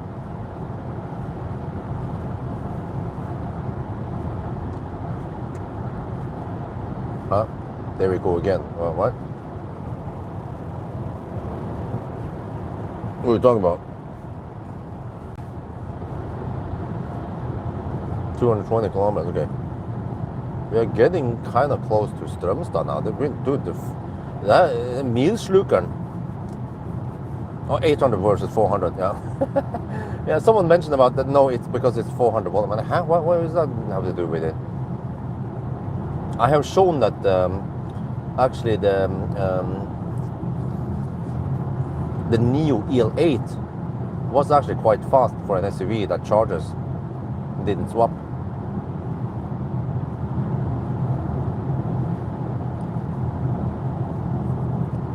Too bad you can't get that speed in ET5, and then also that ET5 could be a bit more efficient.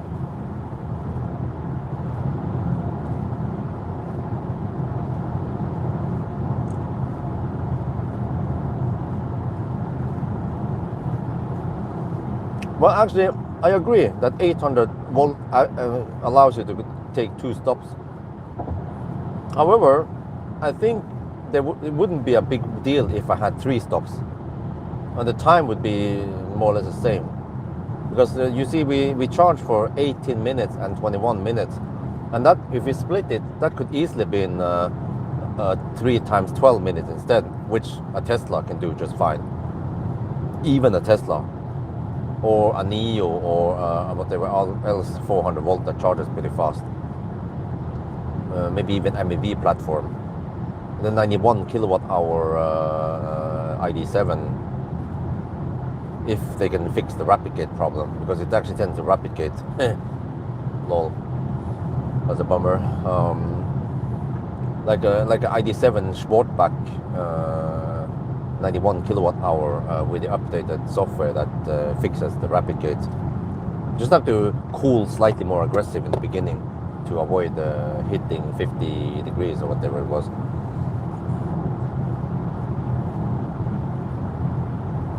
Yeah, exactly. So I could have gone to 55% 3 times instead. And I even wonder if that would have been faster, because you know what? According to my spreadsheet, charging to 80% is slower. You would have, you will lose around 2 minutes or so in the whole challenge. So charging to 55% 3 times would be faster. Yeah, roughly 2 minutes faster. Well, you know, I wanted to go 3 charging stops, but so many people were cheering for 2 charging stops. So I was like, okay, let's go 2 charging stops then. As long as it generates enough views, people are, oh shit, you did it in 2 charging stops. This car is wonderful. Well, but we ended up at the same time as a Tesla or Seeker or what else was it again, that had 3 or 4 charging stops.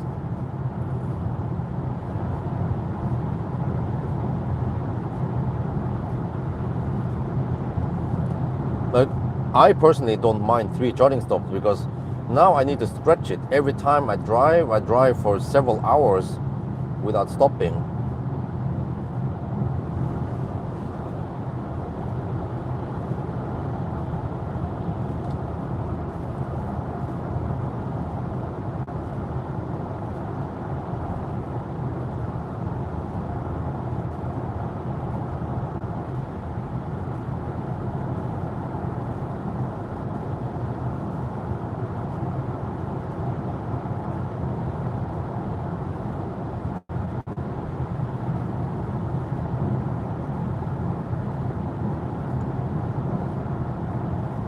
Here I can see the headwind, but I feel like the headwind is not that strong anymore.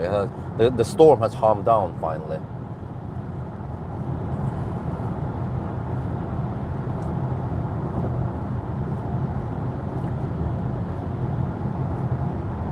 I think I need to trigger some Tesla fanboys. So I'll probably say something like in this video, Tesla go home, or I don't know, better than Tesla, or BMW beats Tesla, or something like that, you know. That's gonna trigger so many people to comment. It's good for the algorithm. I mean, technically this car beat Tesla because it can go longer distance, and it can finish in less charging stops, but it ended up with the same time. Yeah. So I'm not lying.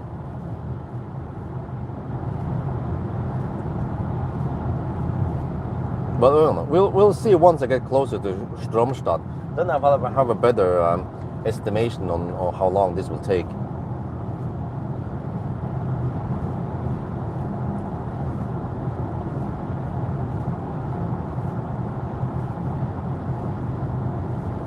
No, Tesla is still the benchmark and has plenty of owners. And also Tesla owners are quite easily triggered.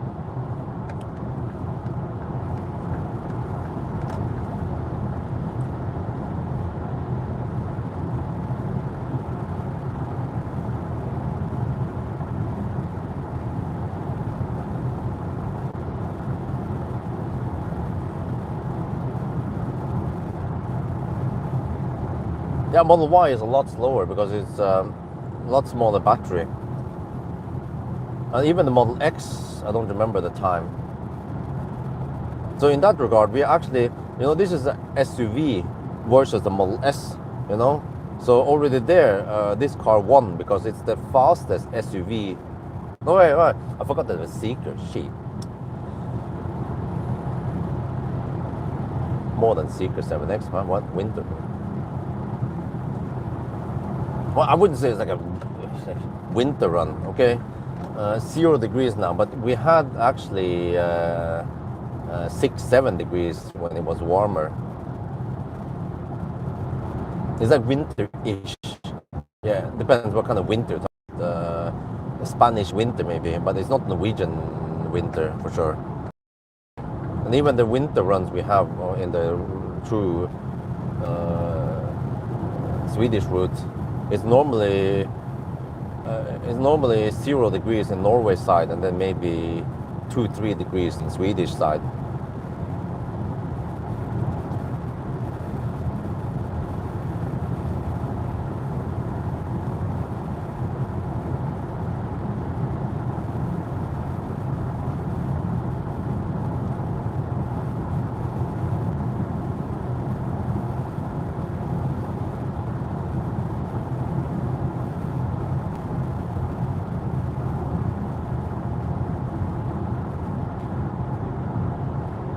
What the heck is 67?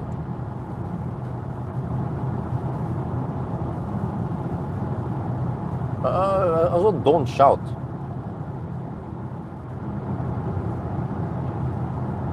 Yeah, of course, that was better condition than Seeker, absolutely. Ideally, I want to get this car during summer, right?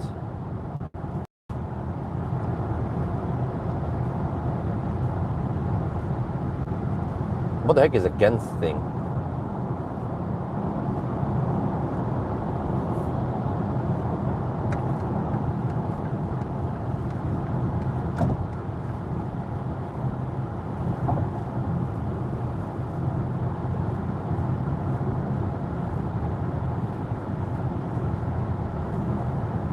But,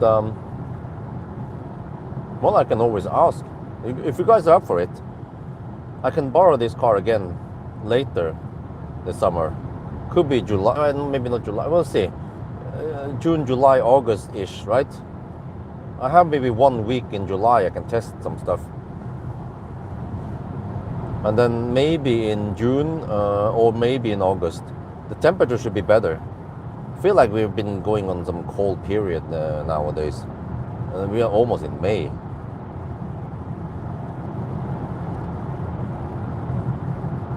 Uh, 20-inch, I'm not.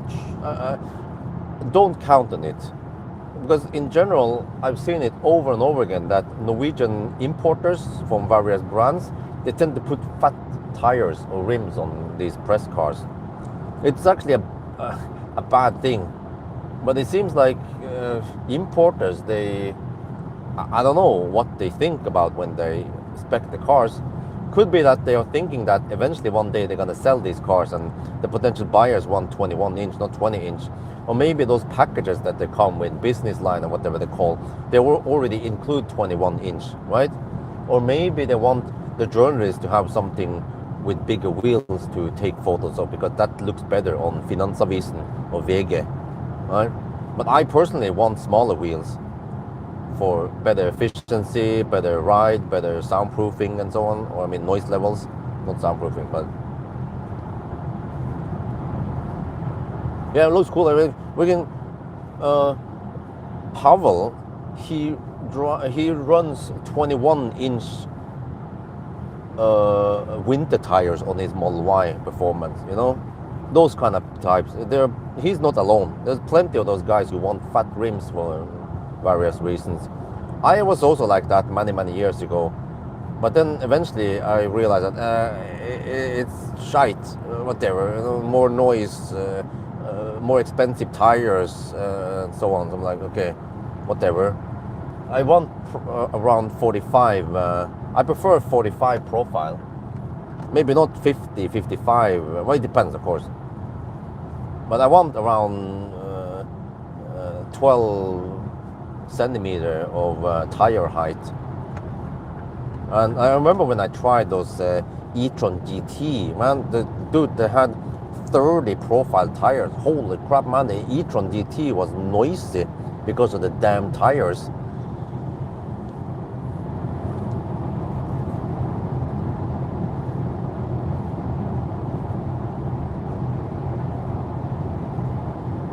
Okay, let me skip it. Then we don't redo it. No, but actually, if people watch, I mean, if I get 50k plus views, then it's definitely worth it for me to redo it. Don't remember how much I make on 50k views. It depends.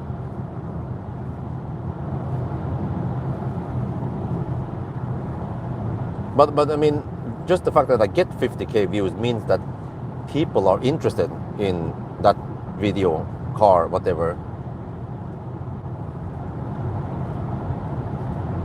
And when I get 5k views on a sole video, it means that they are not interested.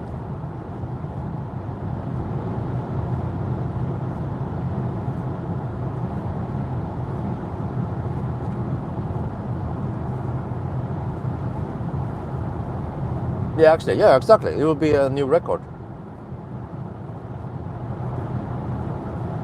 But wait, when will the i3 come out?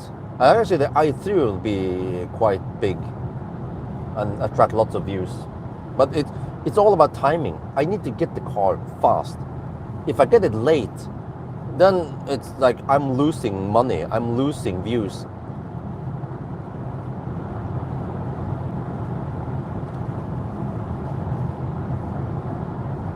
Well, it's not really a Tesla killer because it's too expensive.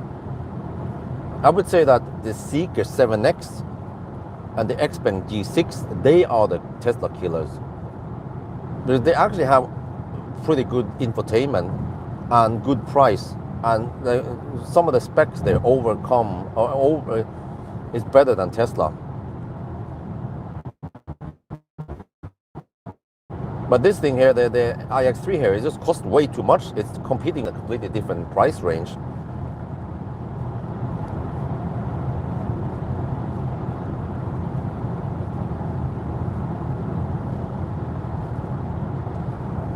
Well, unless you go for the rear, but then no, wait. Can you get the smaller 81 kilowatt hour battery with all-wheel drive?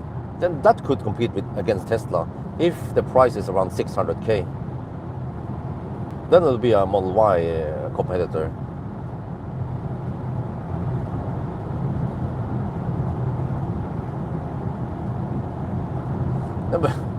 I mean, you can say that, yes, different price range, but the same price performance. Most people don't give a shit because they only have 550 to 600k to spend. So they cannot stretch it to 830k that this car costs. So it's totally irrelevant for them how good the range is, how fast it charges. They just want something that they can afford. And that's why they go for Model Y. That's why it's like the best-selling EV. Because it actually fits within many people's needs.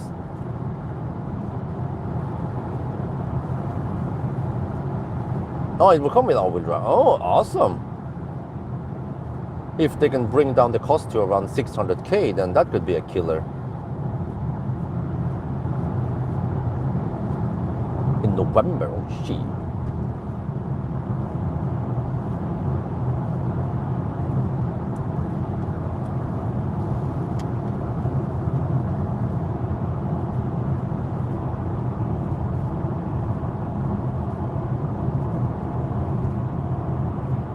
Yeah, I can see the headwind, but I can feel like that is not 5 meters per second headwind. It's more like 3 meters per second. But people in Norway, at least, they don't lease the cars. They buy them outright with, well, actually, they take a loan and then they buy them. So don't forget that the Model Y is the best-selling EV in many countries, and also combined, yeah, I don't remember how it was again. So it means that Tesla must have done something right. And it means that the guys who buy them, I mean, nobody forced them to buy them. They somehow figure out that the Model Y is the best bang for the bucks for them, or whatever they need, right? Good enough range, plenty of space, good comfort.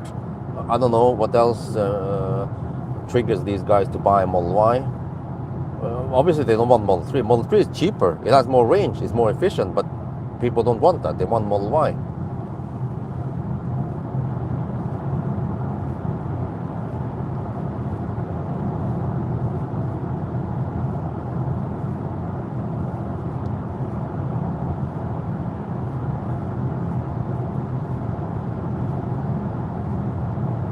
But also, for some reason, lots of people went for ID7.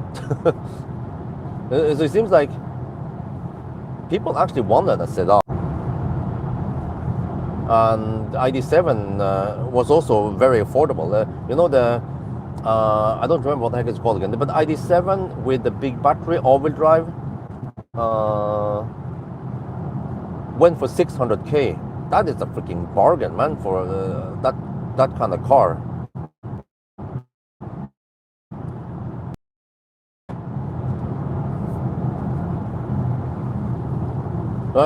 You can see in Norway quite common ID7 station wagon all over the place. But of course, it didn't sell as much as Tesla Model Y. But I tested it many times, ID7, and it's a damn good car, plenty of space. Okay, not perfect in every aspect, but still a damn good car. I think that's what matters. It has good space, it looks nice, it's Volkswagen, well-known brand, efficient, charges fast, and also the ID software has turned out to be better and better now. ID7 pure, damn, 59 kilowatt hour, okay? The poor man's ID7. Shit, pure, wait, pure means stripped down, no backup camera or shit like that. Poland, yeah. the Eastern Europe countries, oh shit, Poland, yeah.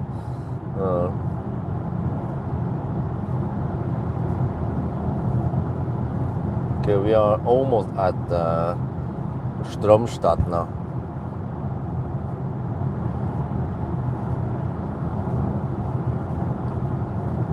Wait, because the freaking ID3 pure, man, holy crap, that was, what was it again? It was lacking auto steer, and didn't they also take out the backup camera? It was like they stripped down everything to the ground. I was like, okay. I mean, it still drives nicely and all that, but it's like all the nice features are gone. GUN. So then I felt like the MG4 was a better buy. Even though the ID4, even though the MG4 couldn't compete against the ID3 on charging, but overall you got better, you got auto steer, you got backup camera, you got a lot of nice features. I think an electric adjustable seat, I don't remember, and it was also cheaper. But minus with the MG4 was that it was not as efficient as ID3 pure. They strip down everything. Of course it becomes efficient. You're sitting on some bucket seats. Oh. Well, unfortunately I cannot lock the... Wait, oh, maybe I can. Well, okay, I can... Oh, okay, there is one thing I can do. I can tilt the display slightly down. You guys want to see that? Or you want to see the... Okay. Because now we are just, yeah, if you tilt it like this, then the exposure will try to, yeah, you see, will try to expose based on what it sees, and it evaluates the whole picture. Okay, I know that from Strömstad to the border, it's 10 minutes. So we'll be at the border at 6:17 then. And then we need another 1 hour and 20 minutes-ish to finish it. So that'll be 7:37. Plus, oh, okay. Uh-oh. 8:55 possibly. Or 9. Okay, I'm gonna round it up to 9 hours so that it cannot beat Tesla. You're gonna lose so many subscribers. All the Beamer lovers, they're gonna leave my channel. You'll be like, oh, sorry, Mac. It was 8:58. We run it down to 9 hours. Yeah, I've been fair as possible. Oh, dude, what the heck is that dude doing? He's going at 40 kilometers per hour. A Norwegian registered Toyota.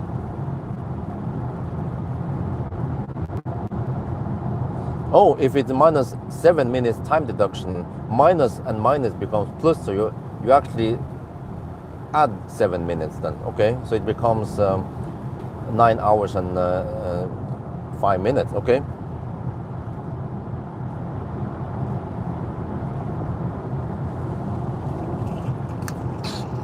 No, but we'll see. It ain't over until it's over.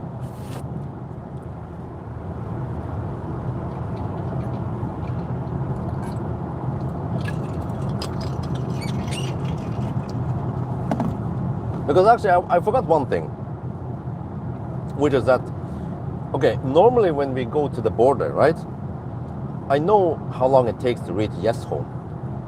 But remember that we had only 2 charging stops, and they weren't that far away from the motorway, or not too long detour. So normally with other cars with more charging stops, you drive slightly extra distance. Okay, what it basically means is that cars that has many charging stops, they will in the 9 just a couple of kilometers away from Yesholm exit. But this car needs to drive 6 or 7 kilometers past that point before we hit 1,000, because we drove so short distance. We only had 2 charging stops. You know what I'm saying? So the normal 1 hour and 19 minutes or 20 minutes we are counting past Schweinsund might actually be 121, 122 in this car. So that's why it's gonna be 9 hours, not 8:55. Tesla is better. Even with 400 volt beats 800 volts. That is gonna be the thumbnail. I can test A/B testing. I can test that one. I see that Tesla is better, and then BMW can't beat Tesla or something, or Elon is better than Hans Zimmer. Yeah, and you see which thumbnail gets the most clicks.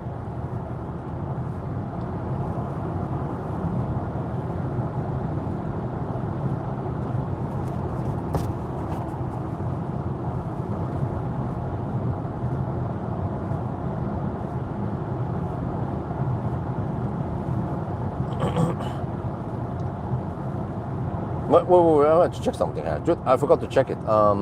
Since charging, dude, what the heck, man? We consumed 281.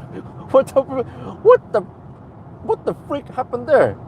Since last charge, since speculated, dude, the car estimates 13% at arrival now. Okay, it's pulling a Polestar. So initially it claimed 18%, and then it claimed 17%. Now it claims 13%. So it will keep dropping and dropping, but it shouldn't. I mean, it should be as smart as Tesla, which identifies quite quickly that, okay, you are driving over the speed limit, we're gonna adjust for that, ding, and then yeah, you will arrive at 5%. So it's gonna keep dropping and dropping, and then by the end of the day, we will probably arrive at 5%. But what the heck happened there, huh? 280 watt-hour per kilometer. Yeah, I've been going uphill for 2 hours now. I'm just kidding. Well, we had slight headwind. It's actually minus 2 degrees Celsius over here.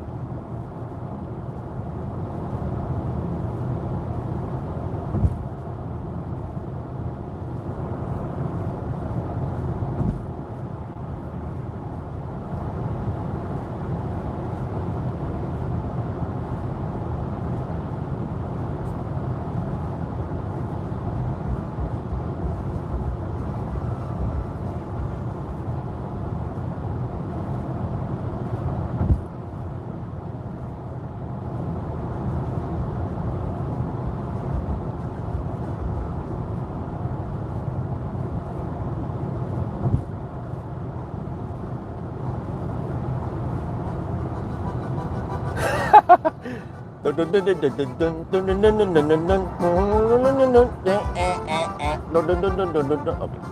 Probably gonna get the copyright strike now. Shit, man. Channel is gonna be banned. Permaban. Well, it was nice as long as I had the live stream channel. I have to make a new channel now. Shit, what the heck do I call? Björn Hub? Björn, only Björn fans. Yeah, I like that name.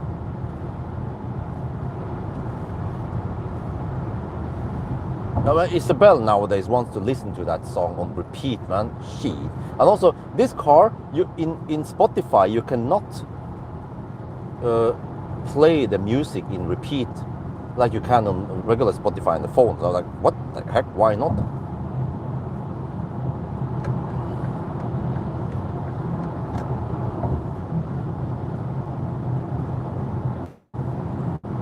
Ah, 281, it's increasing. What the heck, man?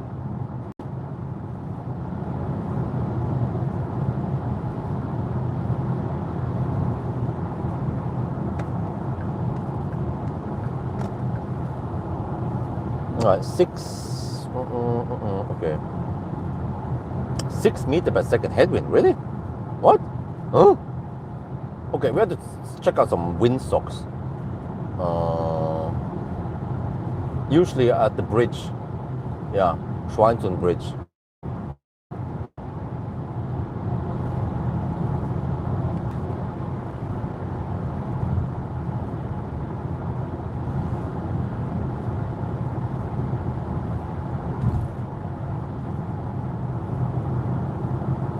Yeah, always blame the 21-inch tires. Yeah, it caps at 990, the consumption. Actually, if you floor it, you will see it.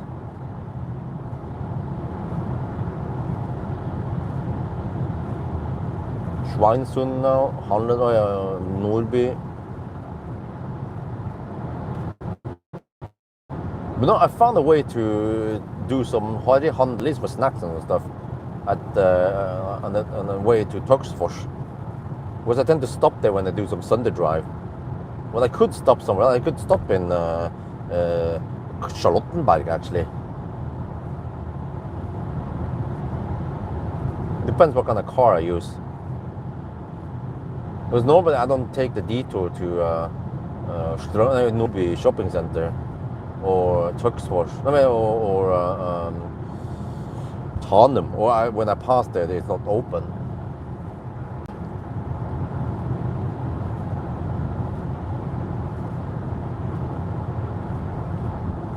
Okay, let me see. 616 now.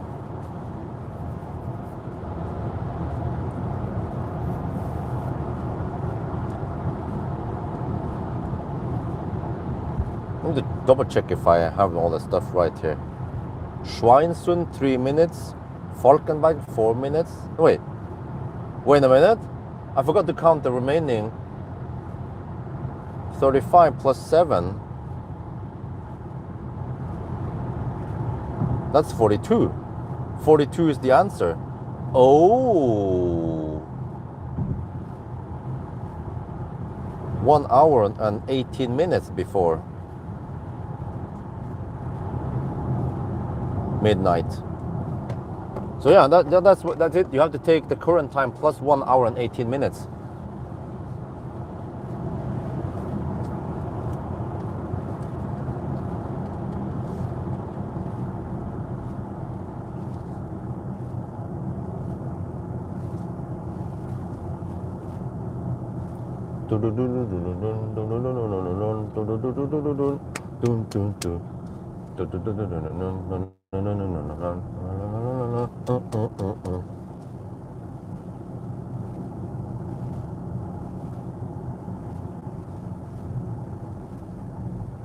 Oh, dude, what the heck, man? There's only one lane in this direction. Holy shit balls! That could cause some serious stau. Okay, where's the windsock? Where's the windsock? I can't see no windsock over here. What did it? Huh? Did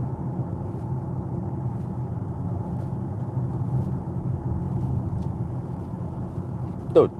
Huh? It's not that strong wind here. I can see on the trees and everything. There's no way it's 6 meters per second headwind right now. I bet it's only around 3.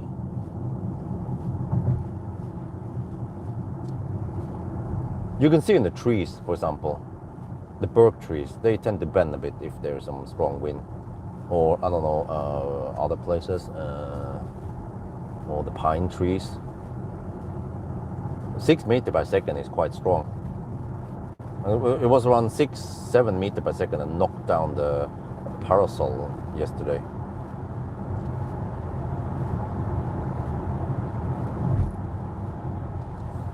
Okay, now it already start dropping. Let's switch over. Let me switch over to the total now. Okay. 12% of the arrival the car claims. We have 39%.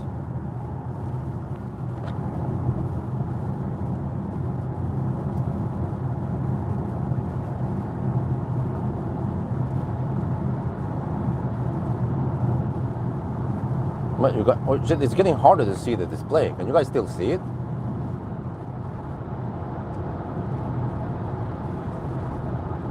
Okay, but we arrive at 6:19, even 7:38, right?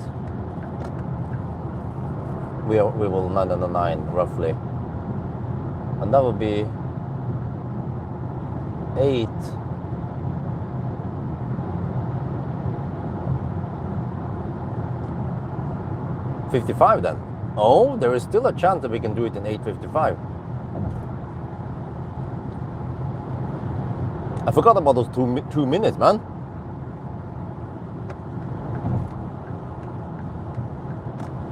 That pushes it, instead of 8:58, it will be 8:56, right? And then you can run it down to 8:55. BMW just bitch slapped Tesla and Seeker. Wait, which car managed to do it in 8:55? Was it only Seeker and Tesla? 5. Well, no, it can't be convenient charge if we arrive with 5%. You know, you can say that, yeah, but you know, this car has a humongous battery, so you should have gone for 2% at arrival. Dude, always blame car. ABC. The car was telling me. You see, even now we have solid proof. I recorded it. The car claimed that we will arrive at 18%, but now it claims that we will arrive at 12%. And who knows how many percent we will actually arrive with.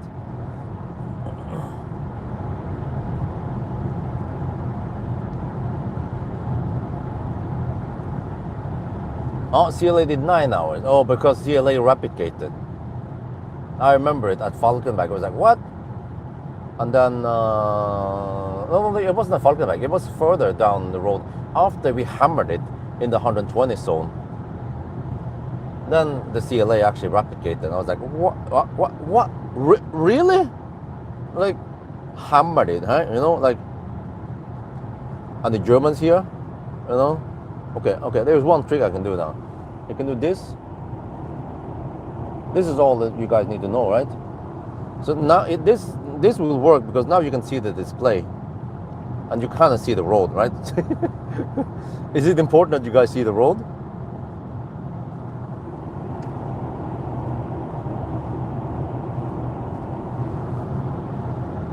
You guys have seen it way too many times before, right? Yeah. What do you mean? Okay.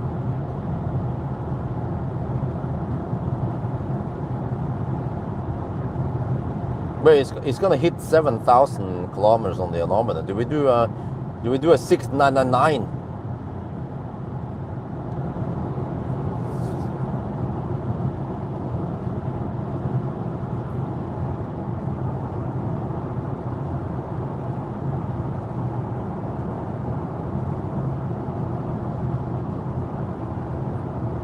Or you want to see the scenic views?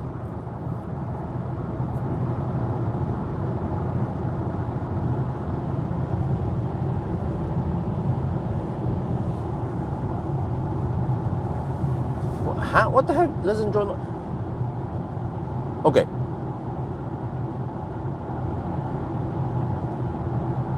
No, but I have to zoom in like this. You don't understand how cameras work. If I zoom out, it will be you can't see this. It will be too dark. So I need to zoom in so that the portion of black is bigger. You need the black to be bigger.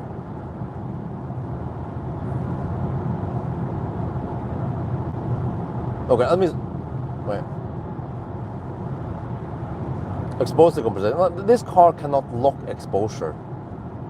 I mean not this. This app is stupid. You cannot lock exposure, unlike in Streamlabs. The YouTube app is super basic. It's for noobs, man. Also very annoying that every time you restart the app, it always defaults to the face cam. I'm like, who the heck wants to film the face every time? How about I want to film the front camera, right? Nope.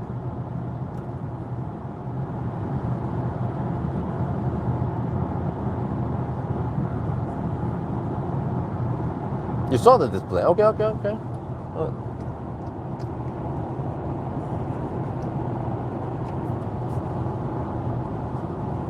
Wait, shit.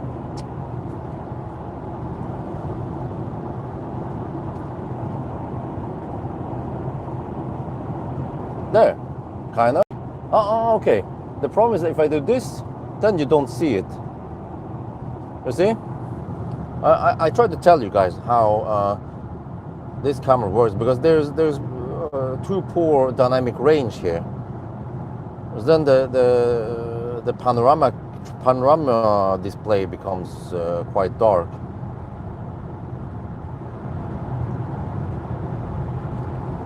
Yeah, so what I need to do is tilt down a bit, because then the black portion is bigger, and then it will overexpose the road a little bit.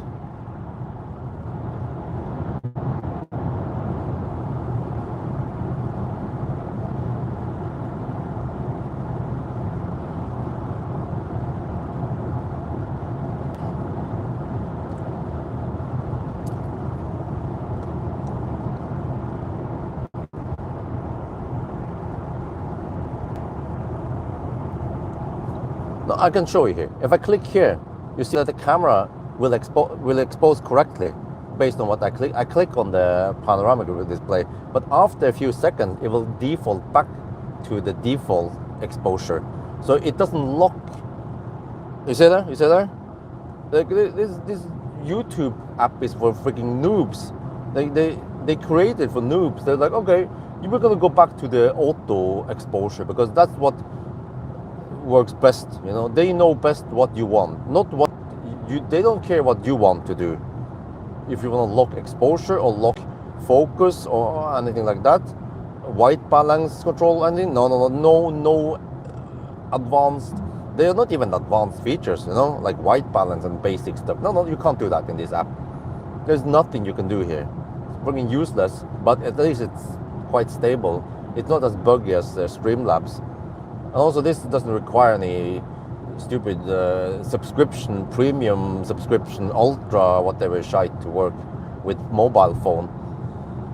So I kind of boycotted Streamlabs when I was quite fed up with how buggy it was. And also, it became more expensive with updates. They changed it so that you cannot stream from phone. You need the ultra, whatever. So it will cost maybe around $20 per month, plus the bugs. They are for free, of course, the bug labs. Okay, now I'm getting kind of hungry and I didn't stock up with food because I had to hurry. So sorry if you guys hear a little bit of munching sound.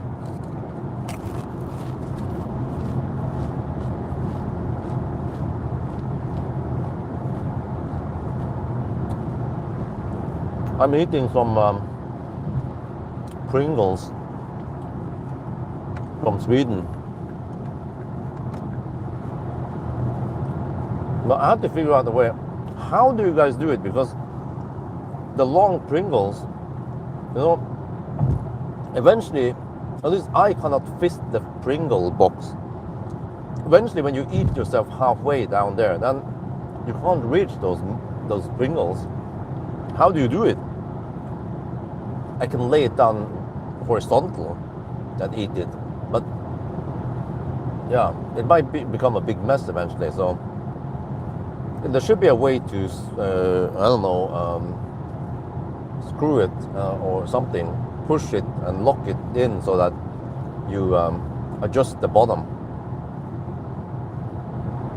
No, you never stop until it's empty with Pringles. And then you pop another one. Holy shit, boss, I'm trying to adjust the speed here. Come on, can you just, no, damn haptic shit there. Because every time the speed changes, I need to jump 10 down, but then I also need to finally adjust a couple of kilometers below that again.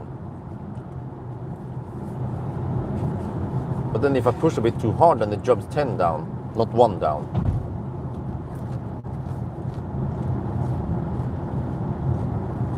Because the difference in how much force you need to push on 1 versus 10 is quite small. Whereas, for example, in Audi, the Audi has this physical stop for tempomat, and there is a quite distinct difference between 1 up or down versus 10 up or down, right? The Audi's tempomat stock is wonderful because it has very distinct movements to do certain things like activate, deactivate, or increase, decrease speed, or I don't remember all the stuff.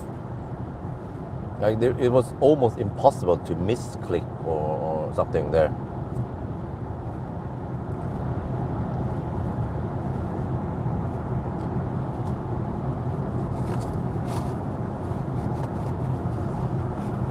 And then, dude, like, how many of you guys tried to use that damn BMW iDrive? Holy shit balls! I had it in the E61. What were the Bimmer engineers thinking? They were like, yeah, we're gonna make a really complicated system with many levels of menus, but it's safer because you don't need to take your eyes off the road when you drive it. You know, dude, scroll, click. You know, twist, rotate, twist, and then click. And then you needed so many rotation and clicks just to do one simple thing in the menu.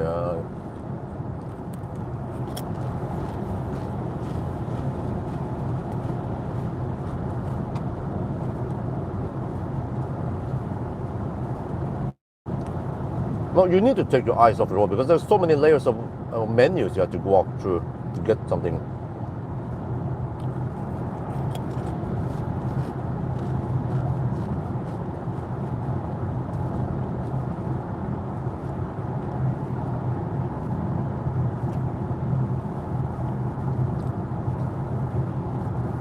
Auto offset. What? Can I do that?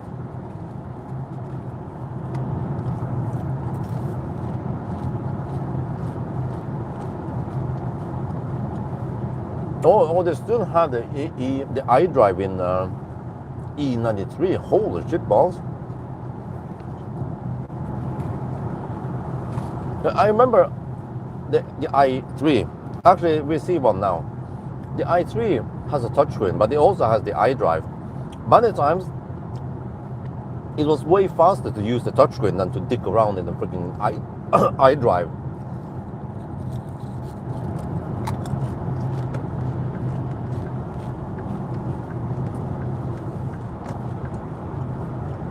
Okay, I can just click once to expose. Okay, now I need to tilt the thing further down so you guys can see because it gets brighter.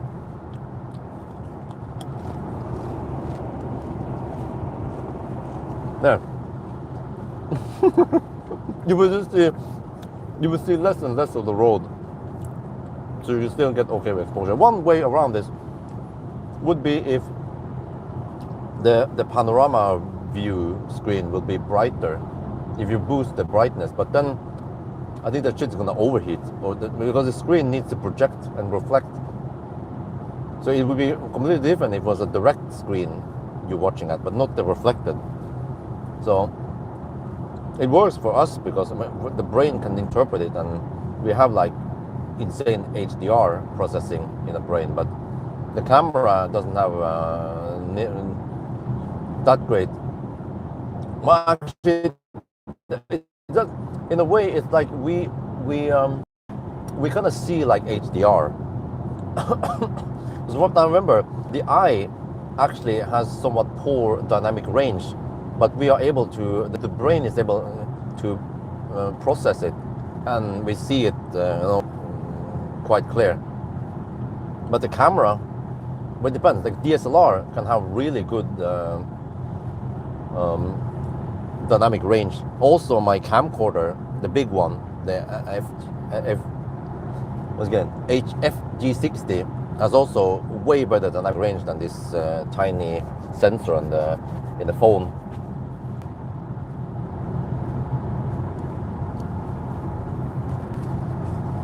Yeah, trackpad, ThinkPad. I always use that clit, the red little clit.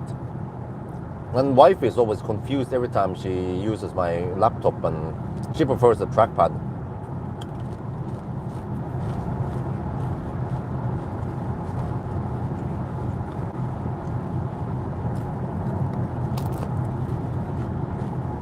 Oh, Bettina? What? Not sure what it's about. Oh, what do you say? Now the car claims we will arrive with 9%. Huh? Huh? Told you I did. In the beginning it claimed 18%. Huh? I told you that the navigation estimation here is bad. You see, there's a difference. Tesla, when it tells you that you will arrive with 5%, you will actually arrive with 5%.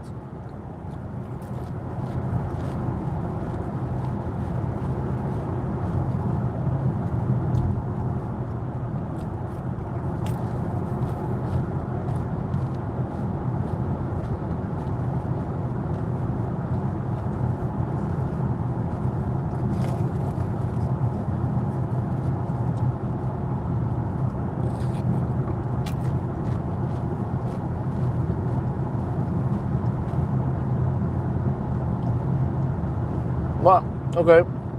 While they're out fixing bugs, BMW, they should fix it so that it doesn't say kilowatt hour per hour. It should say kilowatt. I don't know why the Germans are so obsessed about kilowatt hour per hour.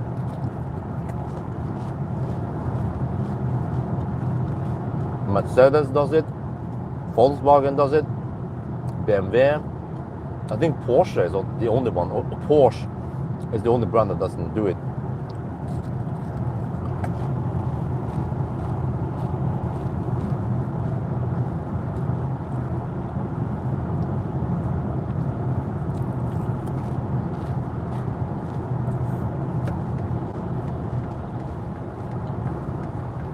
Yeah, I know. It's because in the fossil car it says liter per 100 kilometer, and it says liter per hour. That's why they're just using the same shit. They just, okay, we keep the per 100 kilometer and per hour, but then we have to use kilowatt hour per 100 kilometer and kilowatt hour per hour. No, that's wrong. You will fail in algebra if you do that.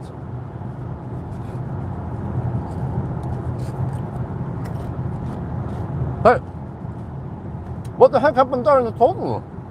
Dude, what the heck is that? Huh? Do you guys see that? What the hell?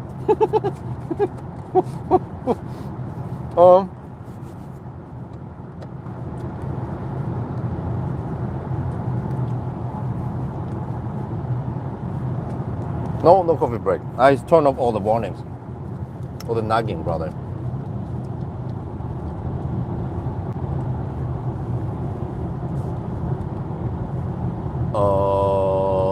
I don't know what this is, but suddenly the odometer says 6918 with a red strikeout on it. What the heck is the auto kaput?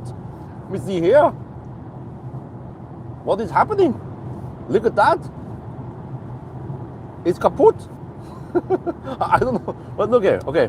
The car initially claimed that I would arrive with 18%. I was like, I don't trust that. Now, oh, it was saying 9%. Now it's saying 8%. You see? You see what I said? I claim that the car's navigation is bad, and this is the proof. And also, it's pulling a Polestar 2. The Polestar 2 will also do this shit. Because initially it will say, okay, you will arrive with 20%, and oh, okay, 19%, 80%. It keeps dropping and dropping. Tesla would immediately figure out that you're driving over the speed limit, for example, or you have a trailer or something. It feels like, okay, you have higher consumption than what I thought. We will adjust it for the rest of the drive and say that, okay, you will arrive with 5%. But this car, just like many other legacy automakers, they ain't that smart in it. Dude, the odometer is kaput. It stopped counting at 6918. I don't know what's wrong, man. Is this thing gonna blow up soon?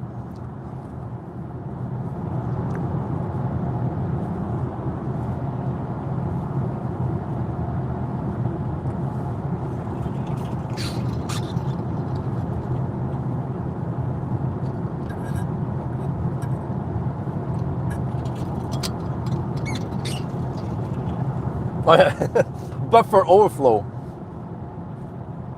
Wait, dude, guys. Do you guys remember? I bet the Ruppler claimed that we will spend 251 watt-hour per kilometer. Whoa! The consumption is gonna drop via Oslo. Dude, it could end up being close to 251. That is insanely accurate by the route planner. If it's true. Holy shit balls. How the heck did they know, right? How the heck did they know it's gonna be that spot on? We'll see. We still have around 1 hour left of hammering. But it's it's Sunday morning now, 6:41, so there should be almost no traffic.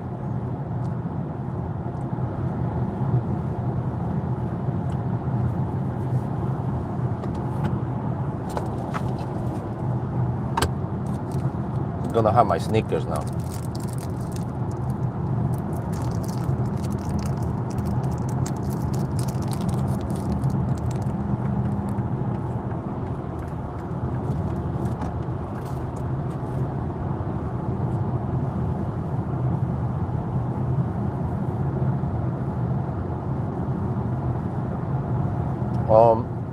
The odometer stopped working.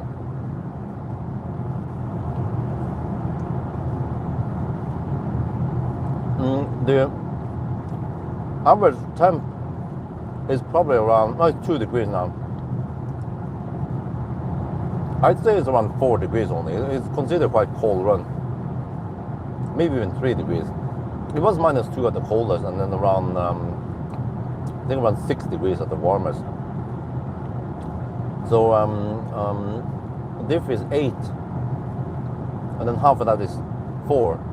So 6 minus 4 is 2. So 2, if you take what do you call it again? Algorithmic? Wait.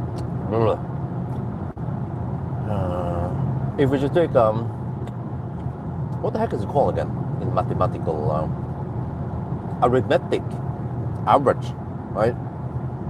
Just ignore the weights, unweighted average.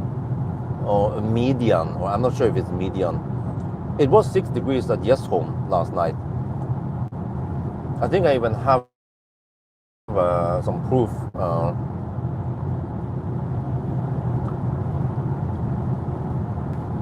Or you can, if you don't believe me, you can check on the historical temp around Oslo. Actually, I think even Oslo was warmer. It was like, yeah, I mean, relatively cold for a spring night, almost May, but I saw 6 degrees roughly around the Norway side, and then it got colder and colder.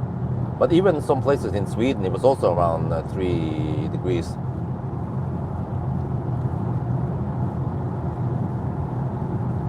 Dude, seriously, the odometer froze at 69.18. What the heck, man? Like, I don't want to try to find any fault with German software, but I keep running into weird bugs and shit. Like that annoying clicking sound that tends to come back. So the clicking sound, I turn off the clicking sound, but it will randomly come back. And when I go to the place where you can turn it off, it claims that it's off. But then if I click it to turn it on, and then I click it to turn it off again, then the sound is off. So me as an ex-programmer, that is a bug. The UI has not been updated. The UI claims that it's off, but somewhere in the back end, it is obviously on. So it's a bug somewhere. I believe that it has something to do with the BMW Norge user. The BMW Norge user probably has it on, but then when I switch it to my user, then it loads all the settings for Björn user, and it loads the UI setting, which is off, but in the backend somewhere it's on. So it's like I don't know. Most likely it's poorly programmed, because it should, for example, load all the variables and then apply the UI, or I don't know. Maybe it saves the UI settings, but it should actually instead load all the variables and then apply it to the UI. So there must be a glitch somewhere, but I mean it shouldn't be like that, you know, that the back end has one variable and the front end has another variable. That is some poor programming somewhere.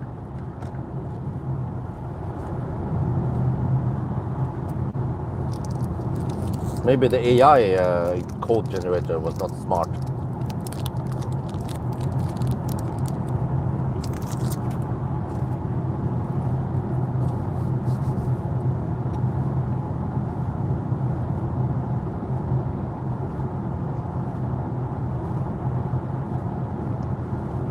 Wait.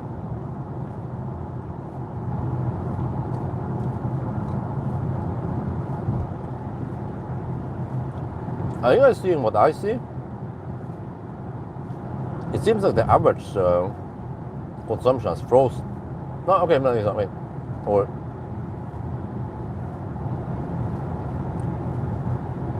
oh, does it?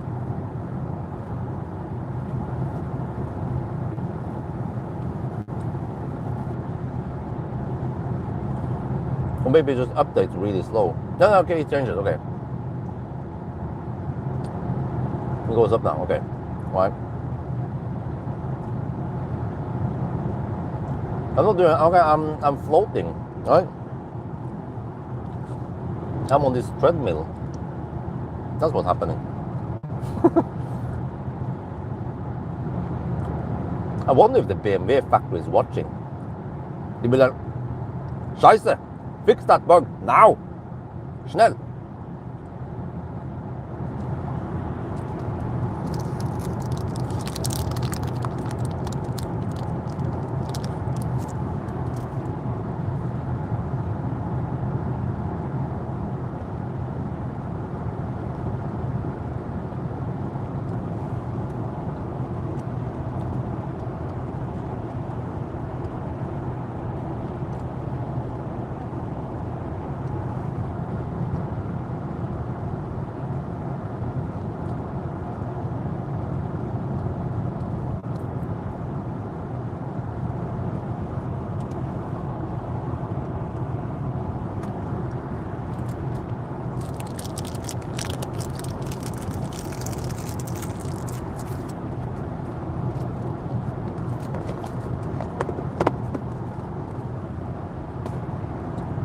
okay.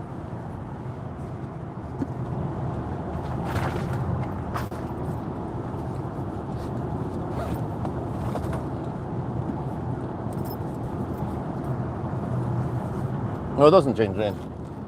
Oh, you mean maybe the auto, the full self-driving thing? We don't have that in Norway. The one that goes full, hands off, up to 130 kilometers per stunden. We don't have that. You have it in Deutschland, right? But nicht here.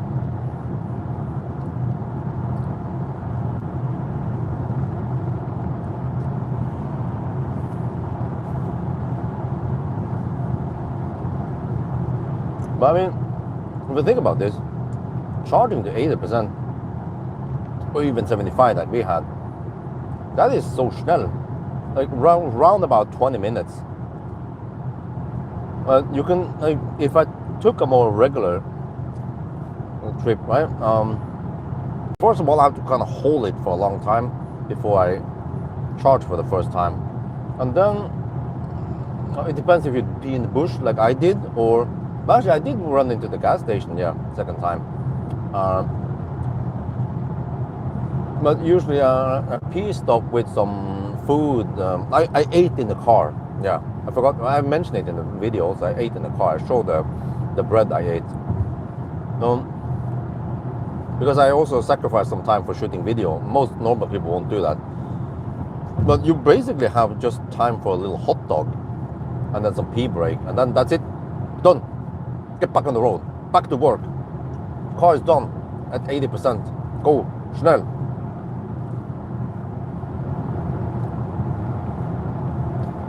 So, it's, I mean, in a way, yeah, when you think about Tesla or many other cars, okay, you can charge quite fast within 15 minutes, but then you can only drive 150 kilometers until the next stop. But here you can actually drive like freaking 300 kilometers between each charge, right? I was even hammering it. You guys saw that I did not drive at the speed limit. I wasn't slow poking it. This ain't no Sunday drive. So this should satisfy many German customers. But you can actually hammer it on the Autobahn with some decent speeds, and it gets okay efficiency and range. I would say that probably in Deutschland you can probably hammer at 150 kilometers per hour and do 220 kilometers per hour maybe before you need to charge. So 1.5 hours maybe between each charge.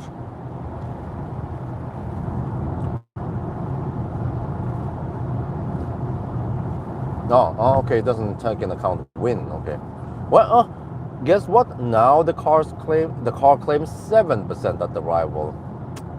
Well, we are still 82 kilometers away. But actually, I think once we hit Oslo, then it will be more optimistic again. Or yeah, then it might stay or even go. We'll see. Who's right here? Maybe about the route planner was right, and we will actually spend 71% of the battery and arrive with 4%.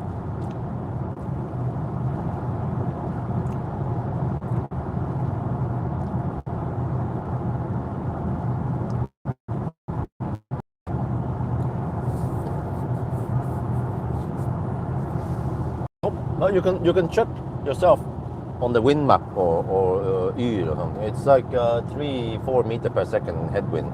Not that strong anymore. The storm has calmed down. I don't know what they call this storm. We're just gonna call it the storm Helga. Has calmed down now.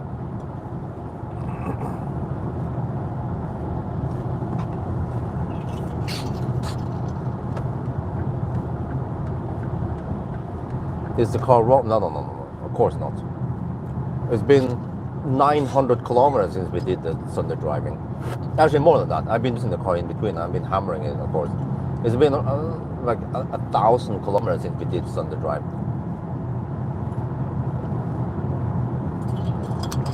What the heck, man? 25 meters per second? Where the heck do you live? Färöarna?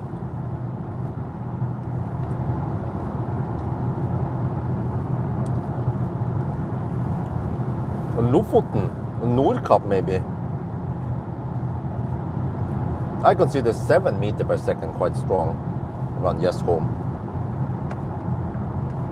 Oh yeah, look at those vertical solar panels at ASKO main headquarter here, Vestby.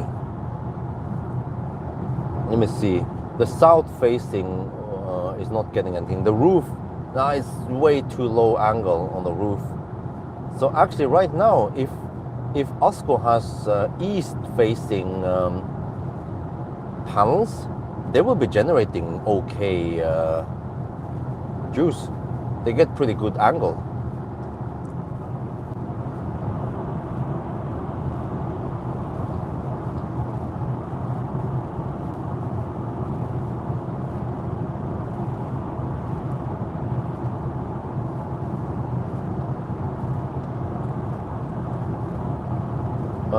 How many charging brakes?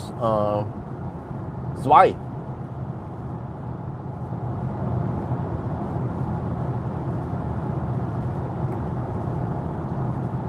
Yeah, I remember in Diablo 2, there was this weapon called Zweihander. And I was like, Zweihander? Eins, zwei. Ah, the Zweihander. The two-hander sword, yeah.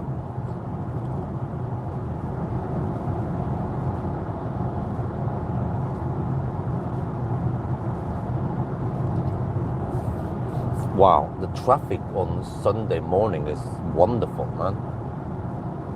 Not a Nissan in sight, except for me.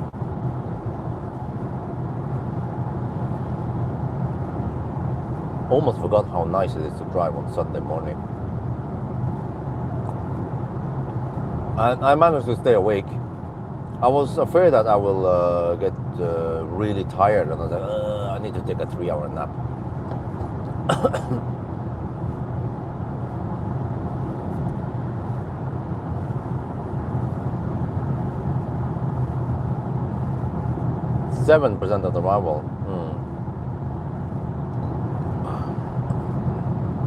Good. Wait, let me check again here.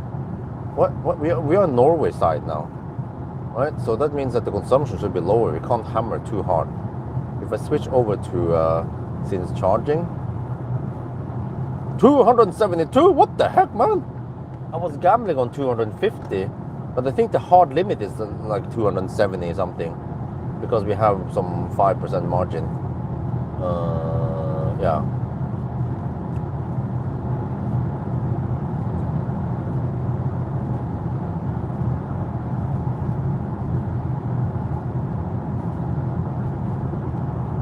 You see anything there? There, kind of?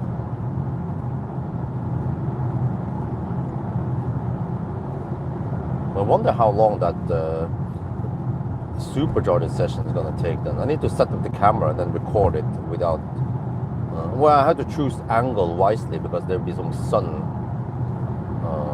disturbing. But I also have to check the angle, and so I can get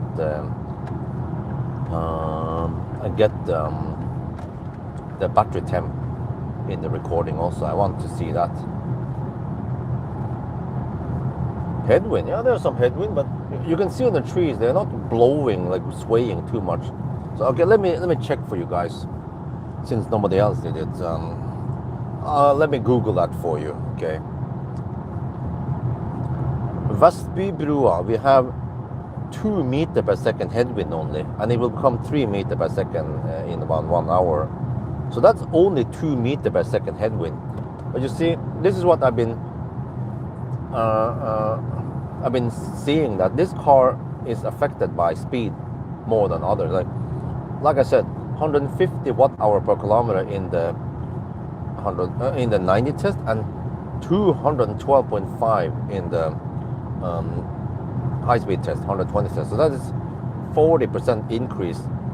Whereas efficient cars or aerodynamic cars, they will get away with around 30%, and then some like Model 3 or something, maybe classic Ioniq, only gets around 27%, I think, increase in speed consumption versus 90 versus 120. But boxy cars is roughly 35-40%. increase.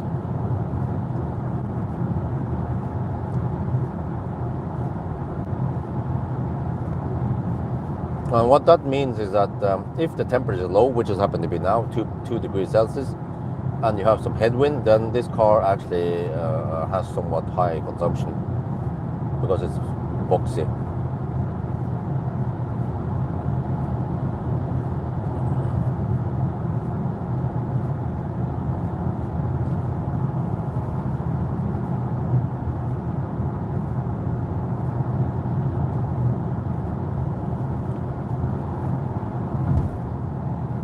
Okay, but it's gonna drop now. We will hit the 90 zone and then it'll be slower and slower. Plus the temperature should go up soon. Maybe we will hit 5-6 degrees by the time we finish. Hungarian Andreas, huh? Major special dedicated, huh? And just okay, but he did that in wait, huh? But he did it in Germany, right? How fast did he drive? Because it's not a 1,000 kilometer challenge if you go way too fast. That's the whole challenge, right?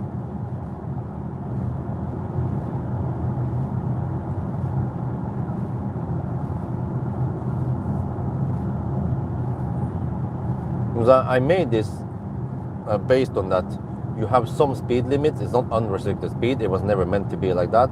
And also, you cross a city or two. Like that could also happen. Let's say you have to pass through Hamburg, which is kind of slow-ish, or well, Berlin is fairly quick. But there are also many countries, or I mean cities, where you have to go in some kind of semi-slow ring road, right? Yeah, like when you're gonna pass through Amsterdam or many key cities has lower speed limits closer to the city, and then it speeds up again. Like Copenhagen, also same there. You know, you come to 110 zone, and then there is actually Copenhagen is relatively quick. You can hammer 110 most of the time. 21 inch.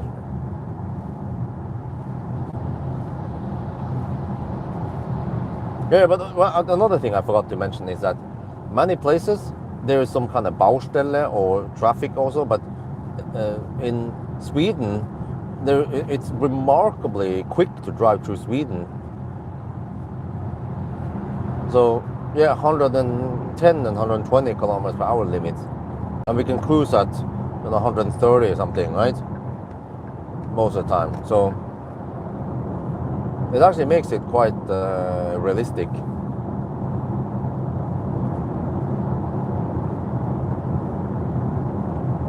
Okay, now the consumption is dropping as we go slower.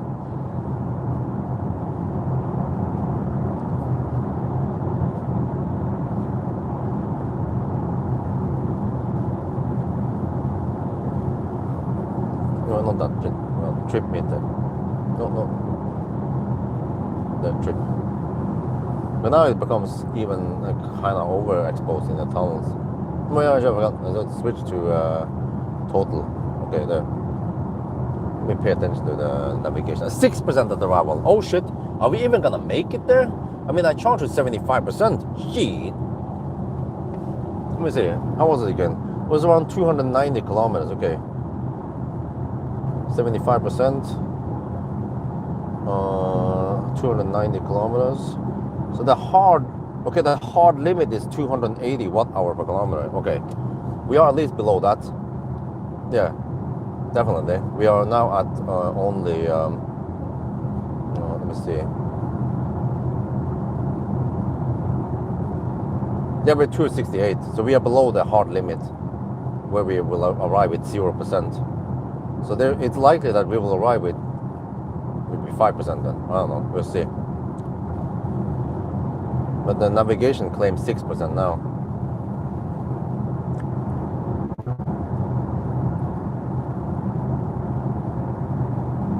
In Hungary, 130 kilometers per hour. Speed, no traffic. Oh, okay. Yeah. You cannot compare that against my 1,000 kilometer challenge because I am not able to drive 130 kilometers per hour average. You can even see it when I do the usually first leg, right? It's the kind of the first leg you can see it.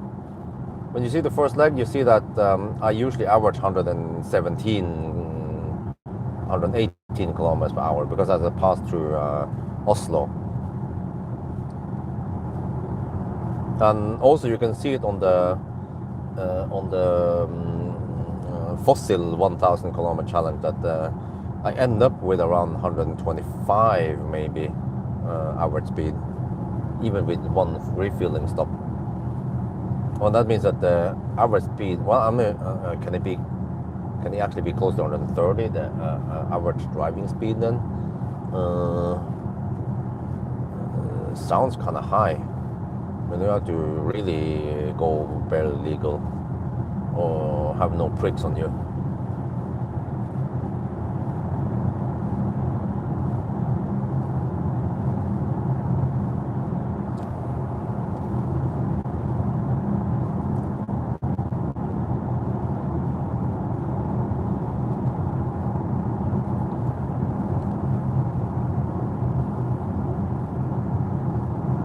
Although the 118 is just the first leg, but then because then we usually haven't hit Varberg yet. Once we hit Varberg, we can go on 120 in the 120 zone, and then the average speed is higher on that stretch.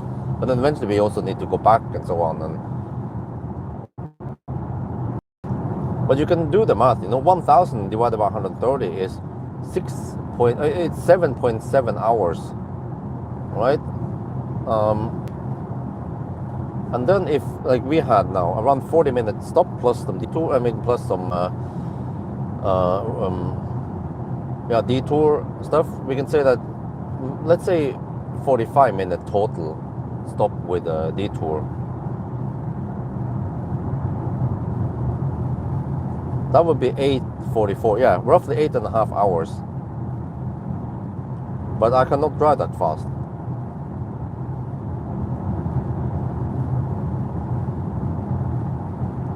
Or it's gonna cost me in fines, or I get more pricks on me.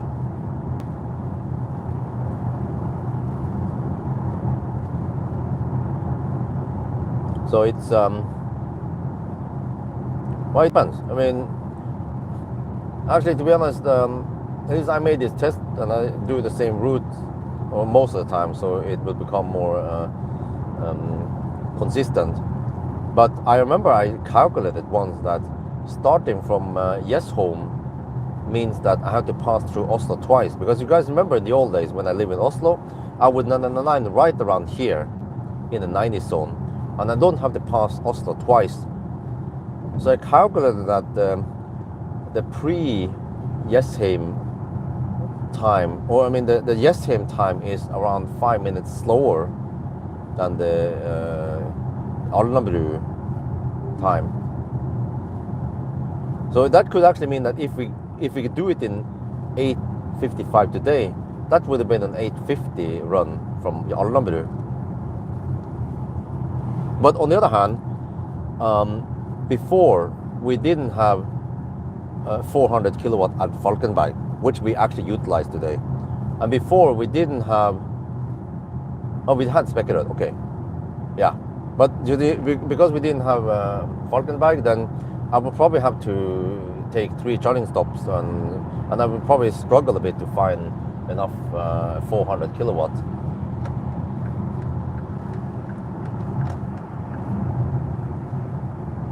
So I might go on some not so optimal charging stops a couple of years ago.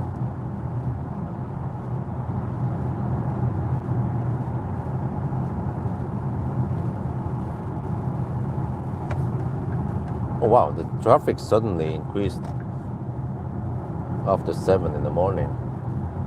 Oh, look at that.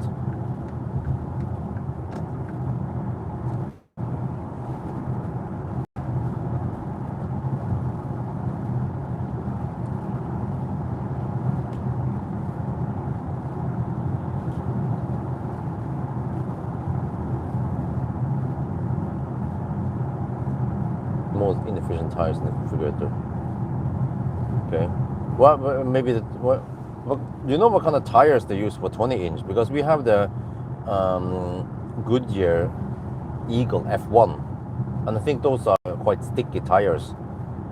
Probably good handling, good braking performance, but more noise and higher consumption.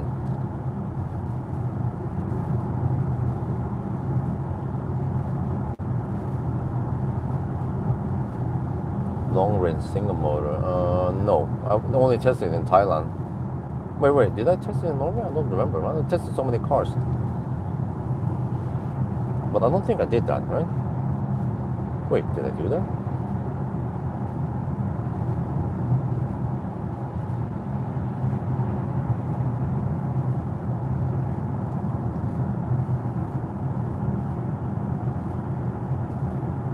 Oh, I did, man. I've done way too many challenges. I don't remember all of them.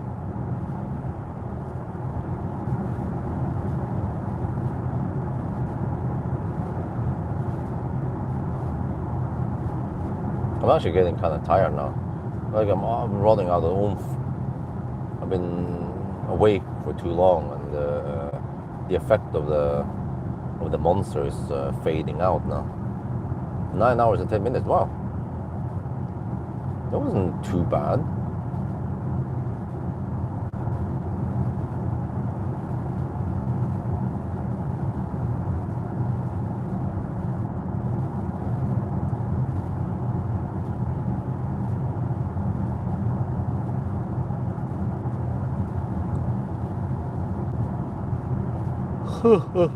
I'm 52 kilometers left.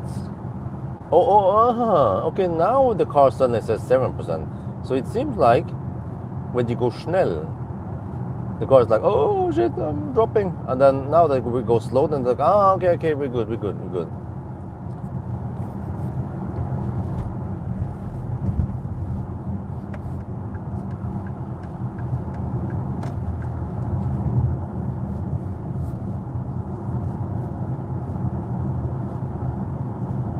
I hope that I'm right, that we actually end with 7%.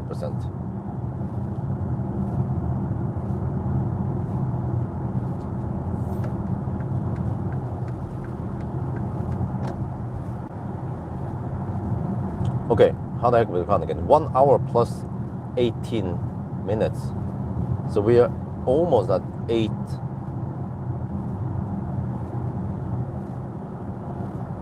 Wait, at 8:30.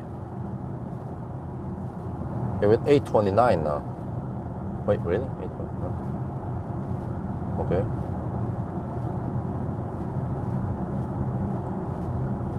Well, but it seems that the consumption is not going to drop to 251. But it's actually close enough. 250, no. It means that the route planner only missed by 4 or 5 watt-hour per kilometer. That is quite amazing.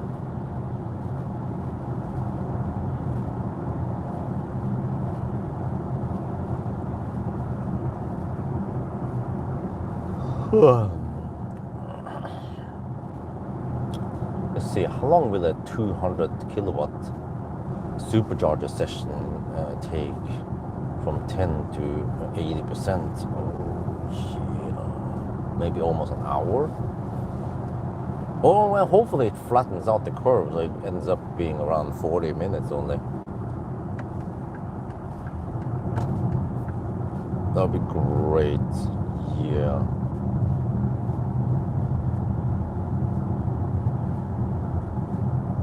Oh shit, shouldn't have let that dude go. Now he's slow. Okay. Suddenly the dude in front just slows down for no reason. Just have to hug the left lane now. For a bit. Yeah. Okay, yeah. But I think I want to. Well, let me see. Battery temperature. Yeah, let me check here. Personal. 31. Perfect. Okay. And then, yeah.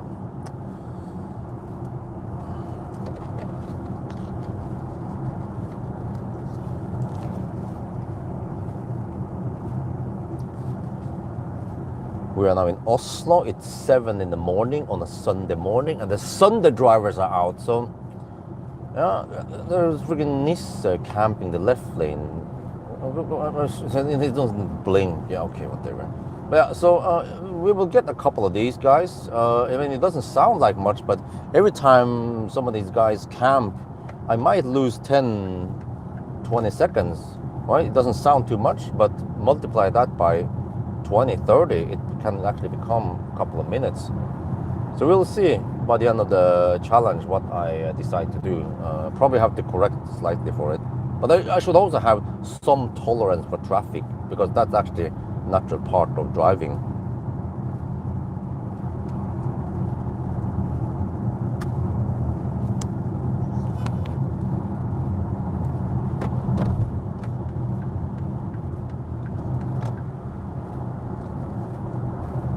Freaking Yaris hammered me.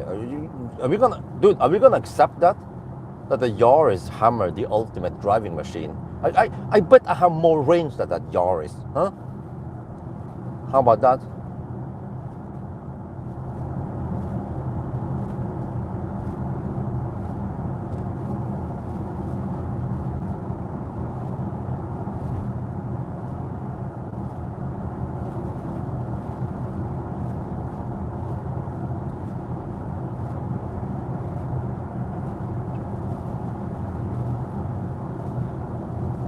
Now we come to the 60 zone. Okay, so it's still 60 here. They haven't changed it. Eventually it's gonna be a 70. I feel like they're really slow this year to update this to 70 zone. I don't know what they're waiting for. Christmas? Because most people they have changed to summer. You don't know why they lower the speed here and many other places, because they want to reduce the amount of svevestøv, pollution from the road, because many people drive with pick deck or dub deck. But by now you should have switched back to summer tires. I think they should actually say it's a conditional speed limit, that if you have pick deck, then you need to follow the slow speed. But if you have studless winter tires or summer tires, then you can actually go at 70 in here, right? So in case you get pulled over by the Polizei, it's quite easy for them to check. Okay, do you have pick or not? Okay, then you are free to go. Or you get a ticket because you went too schnell, you know?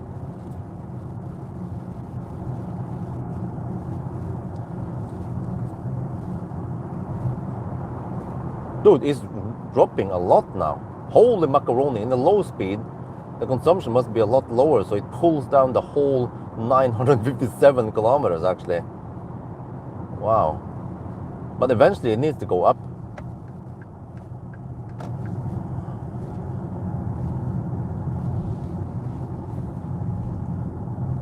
Okay, I'm not sure if I want to let this van driver pass, but okay, you go. But you better go schnell, don't block the left lane.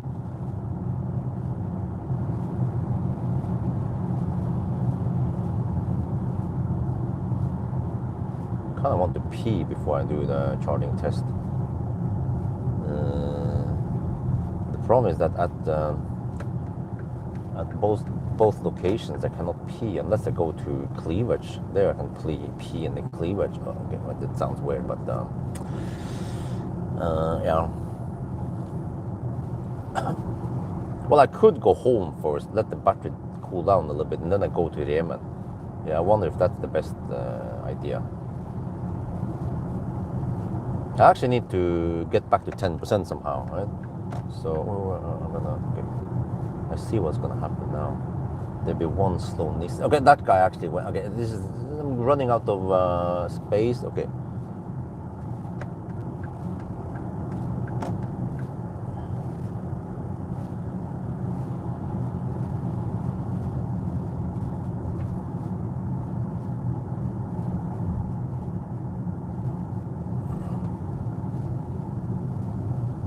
Yeah, they always go slow here. Now I get sun in my face. Okay. Okay, well, at least there's only one car, so there's not much place she can go. If she decides to hug the left lane, then the right lane is always available.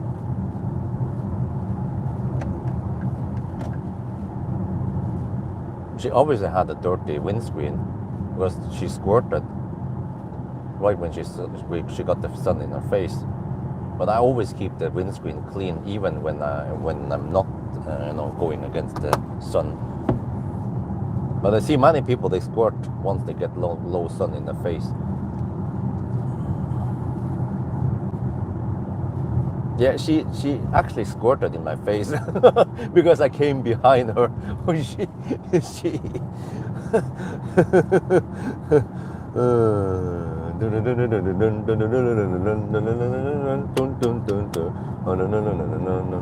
yeah.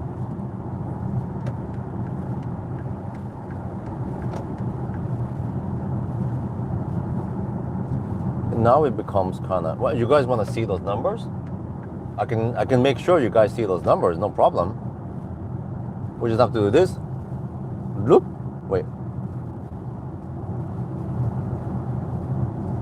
Huh? Wait.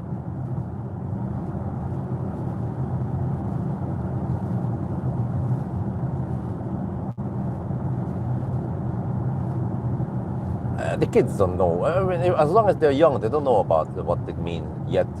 Just like Isabel, she's like, smoke weed every day. I'm like, okay, don't say that to the adults in the kindergarten or to other kids, okay?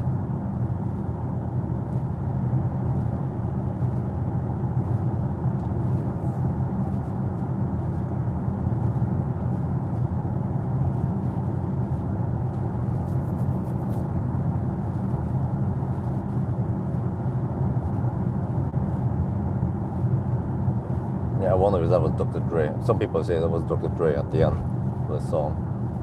The next episode.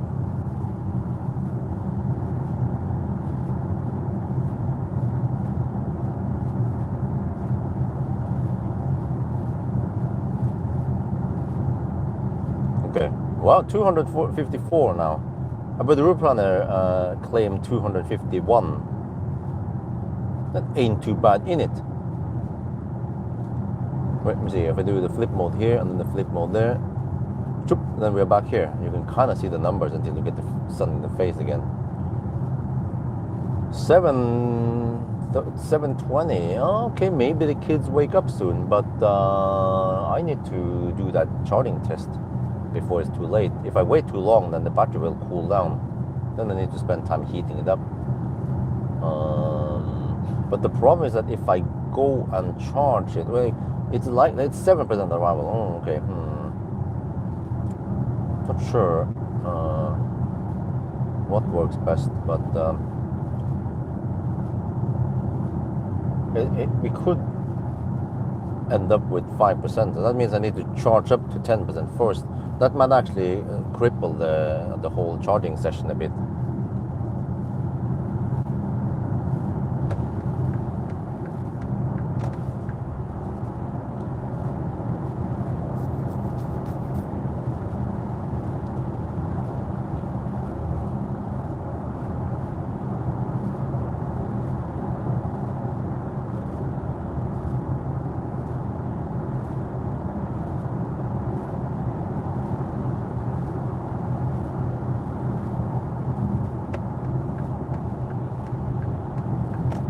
You don't need sun visor. If you guys want to see the numbers, just let me know. I can fix it. Okay, let me fix it for you, because you don't know what you want, what you really want, but you will find. Oh shit! Freaking auto steer is gonna. Man.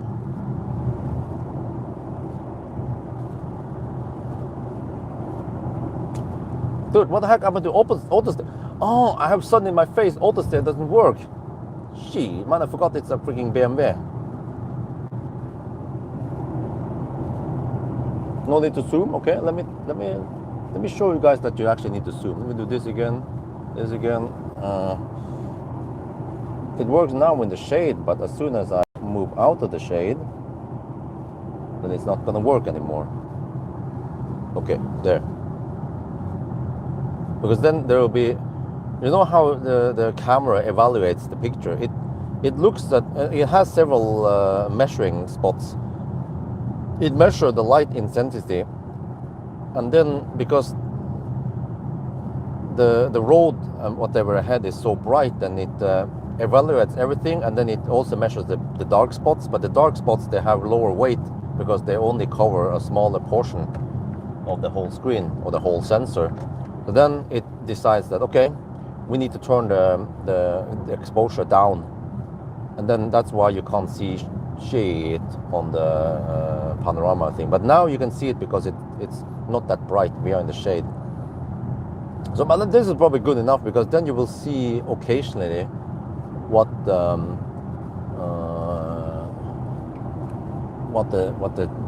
battery, no, the what do we call it again?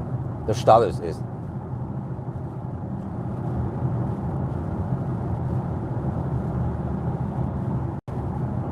$969.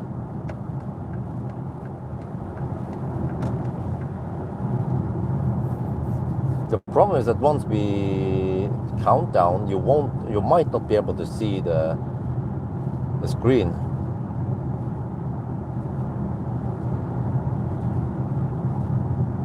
So I think I need to tilt and zoom in once we are around 5 kilometers, around 995. Yeah, I have to fix it so you guys can see the countdown, because then it doesn't matter. Why do you want to see the road anyway, right? Just look at the glimpse then.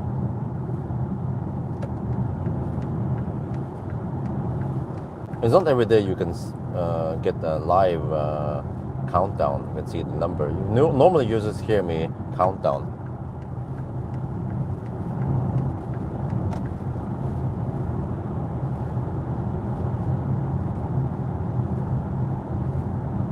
You don't want to see me take all these illegal overtakes. That's just proof to the bullet sign, right? You see me drive like a douchebag. But I mean, this is realistic test, right? As a BMW driver.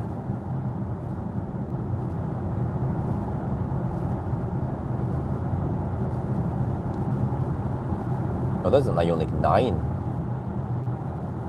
I wonder if they are using it as a maxi taxi. The Undertaker. The Undertaker is always ready.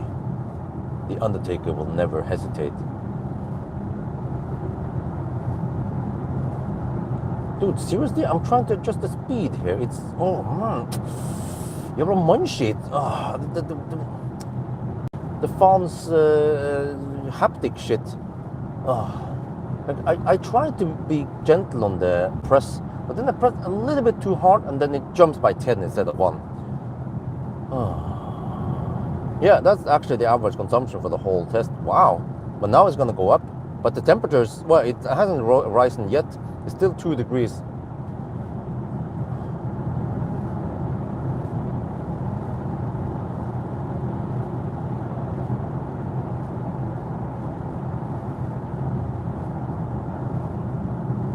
But it's basically 234. I bet the roof runner claimed 231. No, 251. I mean, 251 now is 254. Yeah, it goes up now. So it's off by 3 kilometers per hour. 3 watt-hour per kilometer, which is amazing for now. But we'll see. We need to go Schnell eventually. And we still have some uphills. Let me check battery status real quick. No, I keep misclicking here. Shit, 31 degrees. Okay, that's fine. But it's a little bit too hot, maybe. You know what? I think it's not too hot if we do the 200 kilowatt Tesla charging, the 400 volt charging. We're not gonna hit 60 degrees, right?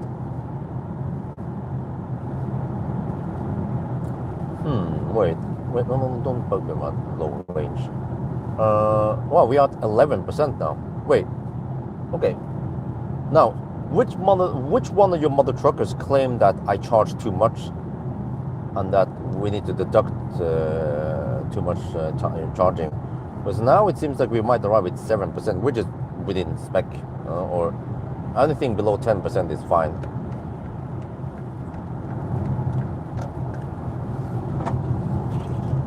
We're down to 11% now, and it's not bugging me about low range.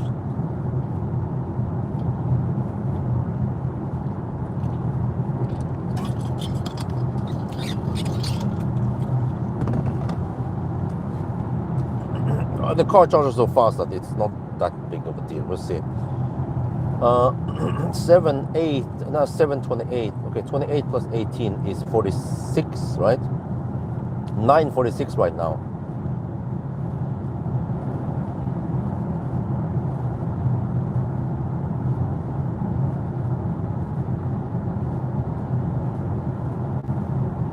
The trip meter is super accurate.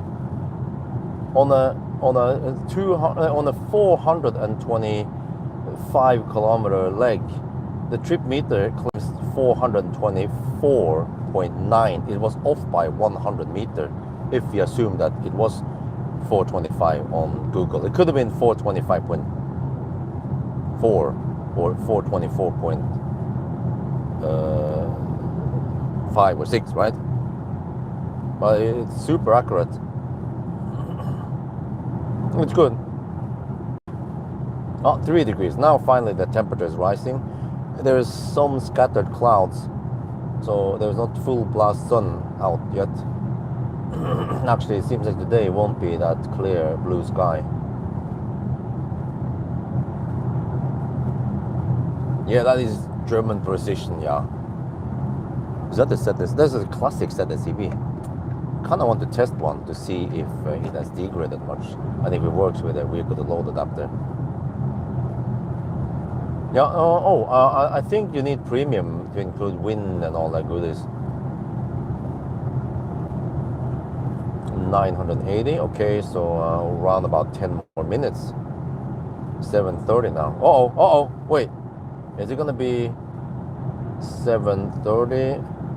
Now it's already 8:48. It's gonna be 8:58.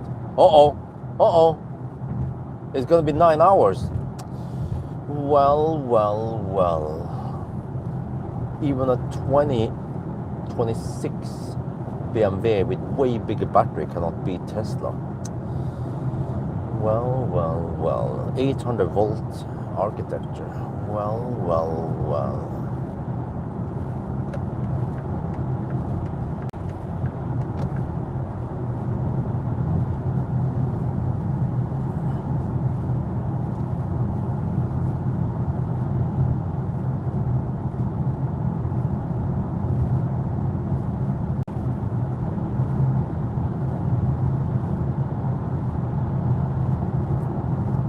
No, you got that wrong. We started at 10:35 last night, and we had 3-minute deduction at the border and another 4-minute deduction. We had 7 minutes total, so it would be as we started at 10:42, which means 1 hour and 18 minutes. Plus the current time. So right now we are actually at 8:50.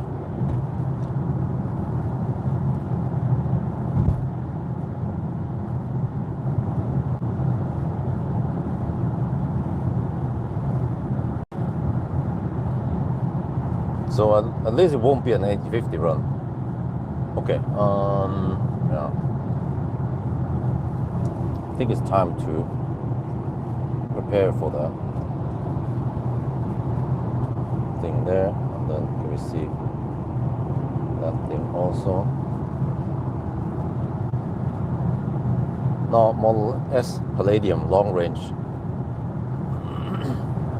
The sedan version. Well. This Beamer couldn't beat the Tesla Model S with only 100. The Model S had only 100 kilowatt-hour battery and 400 volt architecture. Well. So much for the 800 volt hype and the big battery. Yeah.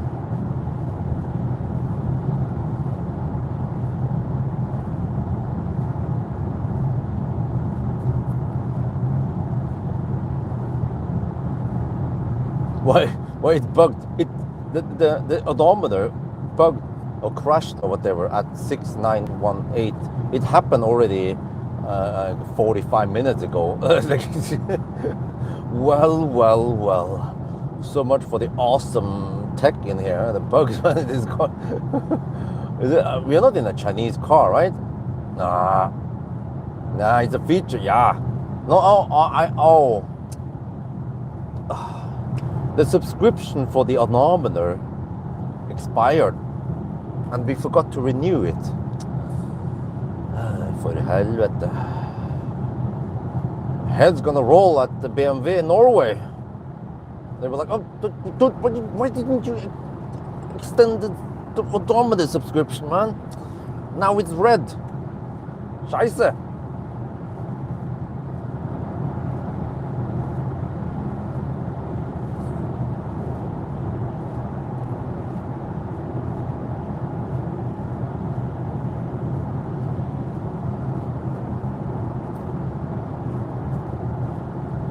Okay, I'm gonna move over here now.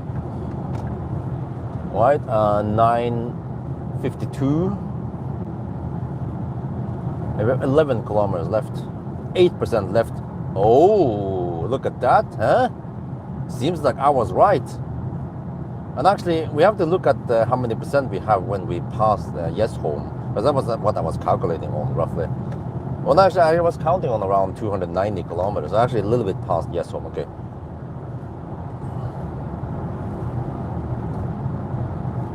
Oh, in sport mode, okay.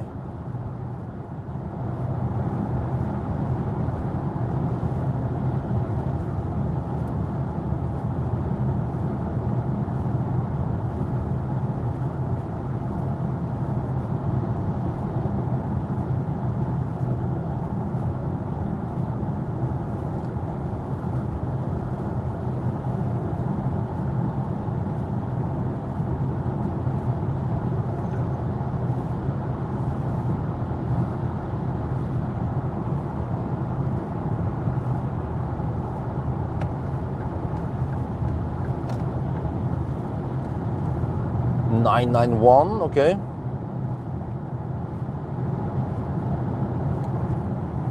35, 53 now. 853. Come on. The BMW just came out. I'm like, I have split personality. Yeah. Now it's BMW, not Tesla Björn anymore. Okay, 53. Wait, 54 now. Uh-oh, 54. We can tolerate 57, right? As long as it's 57, then we can round out to 55. And then we had a couple of slow pokes, but there were actually just 2 or 3 cases of slow pokes. So in a way, we could shave off 30 seconds or something, right? We didn't have that many left lane huggers.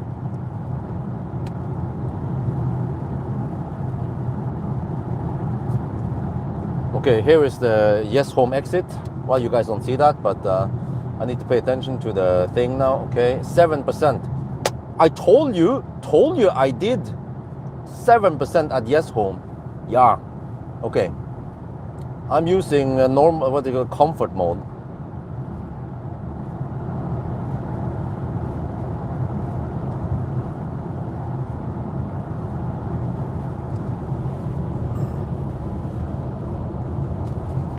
Let me see, 37. Oh shit, it's 45 now. Yeah. It's 45, 9:45. No, sorry, 9:55.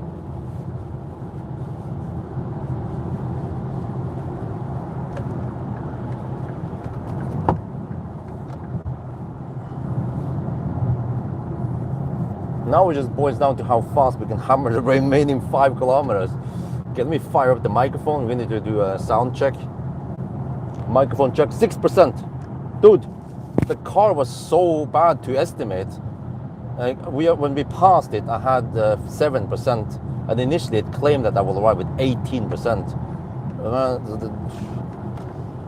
Yeah, ABC always blame car. I actually did a better job than the car to estimate, because if I trusted the car, I would have left when the car claimed 5% of the arrival, and then I had to slow down, you know. So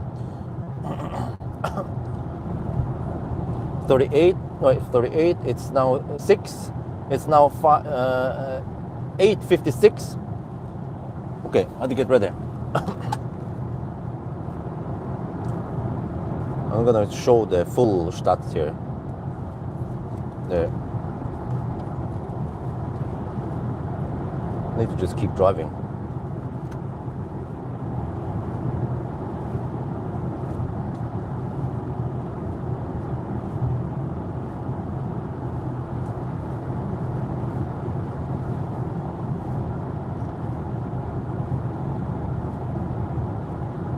There, 9 and 8, 2 more kilometers. Oh, 57 has been breached. 57 has been breached now. Uh-oh.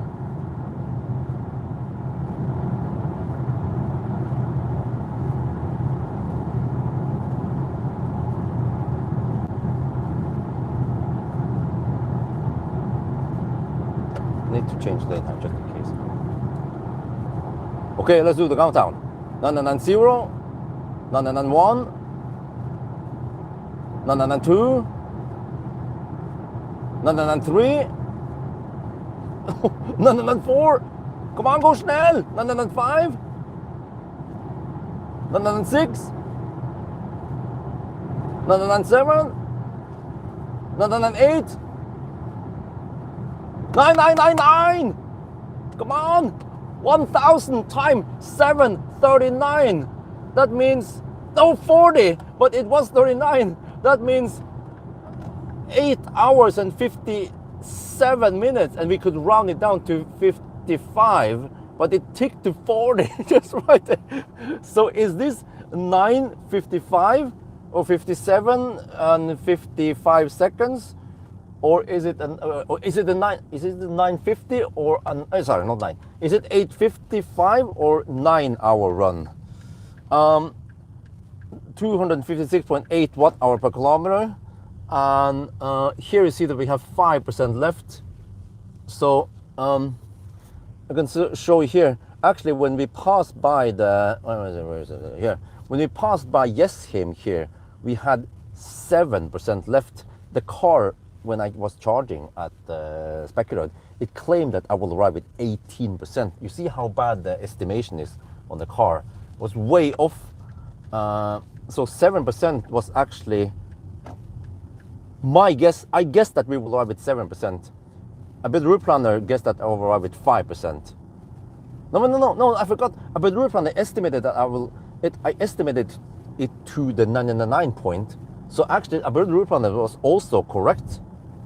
Yeah, no, better route, yeah, they are both correct in a way. Yeah, because we actually measured towards different endpoints. Okay, anyway, I'm gonna go charge somewhere.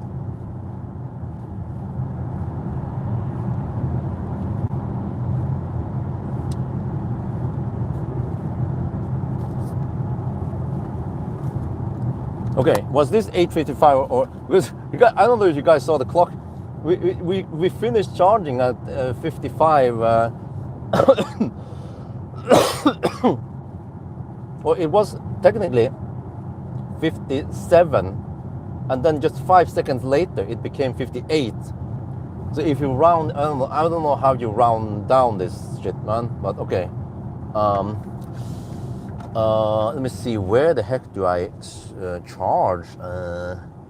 Can I wait? I might end up charging over there at Plantation.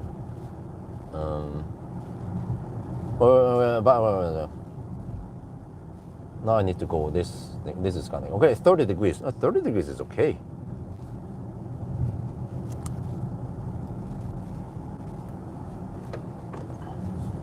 $8.55. 8:55, 9, 8:55, 8:55. Okay, so is this 8:55 or a 9-hour run? Because actually those Nisse, yeah, there were a couple of Nisse slow poking, and I probably lost, I don't know, 15, 20, 30 seconds at least on those slow pokes hugging the left lane, right? So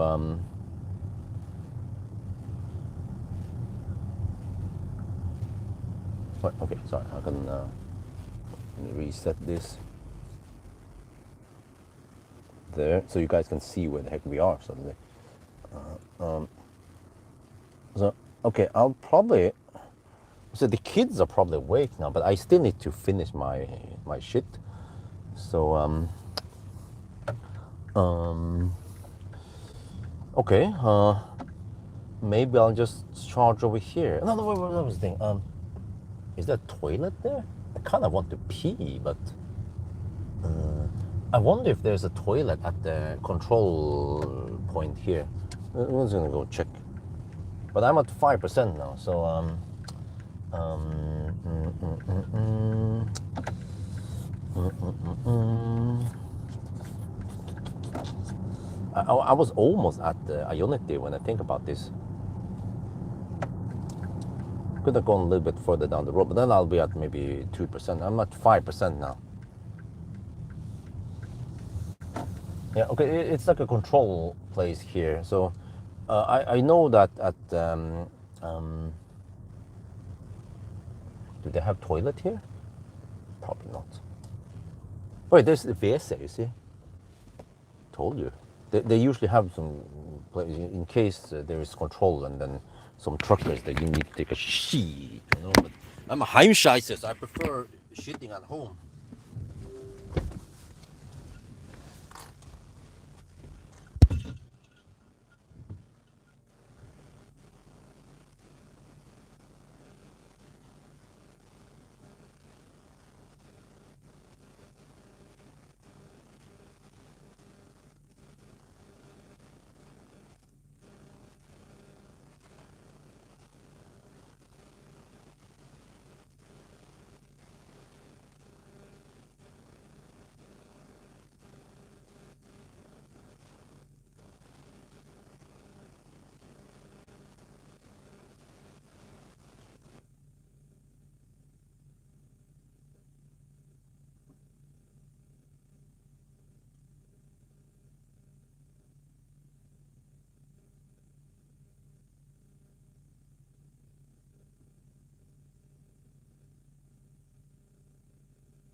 Oh shit, man.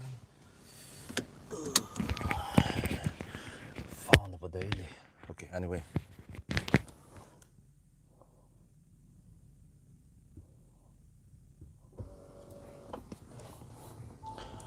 Okay, now I have to check the battery status.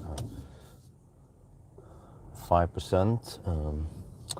Okay, seems like, oh good, it's kind of cloudy, that's good. I don't want to get some sun right in my face. Range low, okay, cancel. Wait, did it stop the navigation? Seriously? Let me check here. Dude, the fuck, man? It canceled the navigation. I navigated to Remen, and it canceled it. Just because I went to take a leak doesn't mean that I don't want to go to the place I wanted to go to originally. I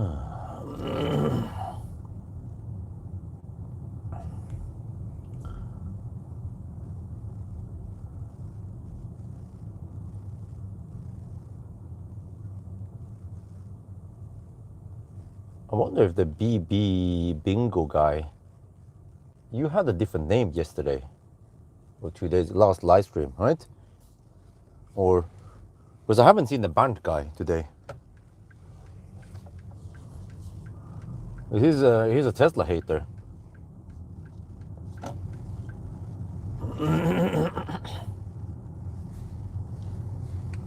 Okay, anyway, let me find an angle so that I will not get the sun in a bad angle. Yeah, let me see. Well, hopefully the i5 will have some better space utilization, because that's maybe what set people off from buying model the i4. With the taxi driver, he's in the middle of the road, huh? Okay, let me see. Okay, do I use a V4 or V3? Oh, does it matter? No. What is a Tesla hater? Well, just tell me first. Are you the what do we call it again? The guy from yesterday or something? I'm not gonna explain yet. It's quite obvious. V4. It doesn't matter. They provide the exact same power. They use the same power units. The car can provide the same shit, but actually, some V3s are kaput, more kaput, and they might only provide. Let me power off this thing first. They might only give 37 kilowatts. So I haven't experienced V4 go kaput on the cooling. And the thing is that once the V3 goes kaput, then it's already 1-2 minutes into the charging session. I'm like, shit, and then I have to, yeah. No, but the V4, these are ready for, if you change the power stacks, then suddenly it will be 800 volt. Well, okay, I guess I can be in this direction, but does it matter which one I use? I don't think there is any power share, or there won't be any power limits here, right? Because I'm going to be pulling 200 kilowatt flat, and I don't want to share with any of these Teslas. So I have to make sure. You see, how is this again? One stall 10B, 10B, 10A, 10C, 9A, okay, 9, 8B. Okay, no one is using the 8 loop. I have to check the taxi there. So the 8 loop should not be sharing anything. He's on a 7 loop. Okay, as long as you use the 8 loop, then that should be fine. All right, then I'll try this 8. Wait, is that 8 or is this 7? 7. Okay, most likely not a problem, because these Teslas, they charge dog slow anyway, so we're not gonna. But just in case, because I will be pulling 200 kilowatt flat, in case someone suddenly bang-gangs my 4 group, the 8 group, it could limit something. So just want to make sure that there's no charger limit, at least.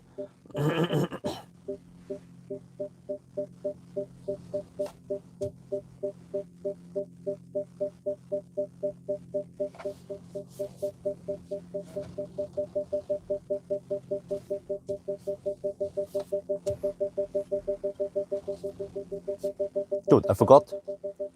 The charge port is on that side. Yeah, okay, that's fine. 8. Okay.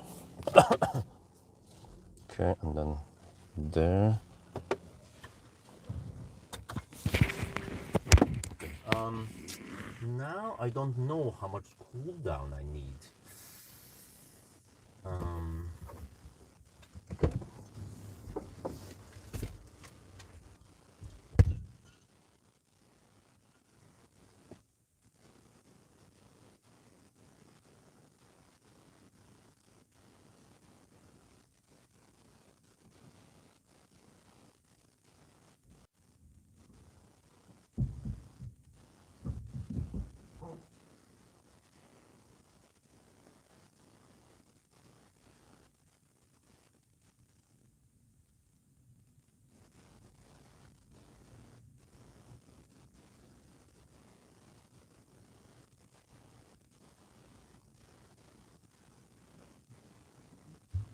I need to catch this in the screen.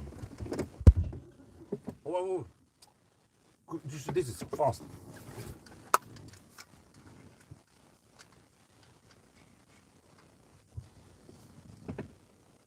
We're gonna do a V4 supercharger. This is 400 volt. No, okay, it went too fast. There was something about adapting voltage, whatever. Yeah, I will catch it next time maybe. But we should cap at 200 kilowatt now. But I need to prepare because I'm gonna start with 10%. So this is kind of strange, man. This screen only shows kilowatt, but not. Okay, you can see it here then. Right? What, it's gonna be faster, right? But then I need to also, okay, I need to switch this display to show the battery status there. Wow, this, wait, no, this is the fastest 800 volt car that charges at 400 volt. I know why it is low. The voltage is too low. Yeah, I've seen it before. Well, you can see there, 500, wait, huh? I thought this thing can go more than 500 amp. I mean, a supercharger stall can take more than 500. But the voltage, battery voltage, you can do the math based on this. 173 kilowatt divided by 500 amp is like 750 volt or something, right? Quick math. Well, this is the fastest 800 volt car and 400 volts. The other cars, they usually like EGMP platform around 100 kilowatt, and the Q6 e-tron that also split the battery is charging at only around 135 kilowatt.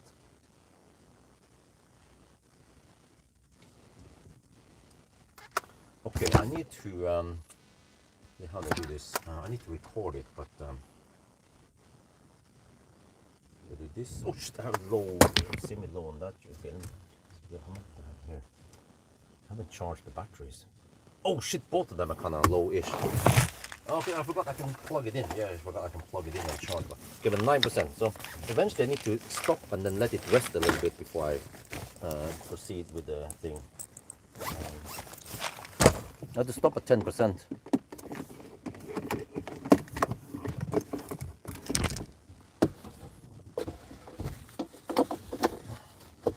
We're at 9% now.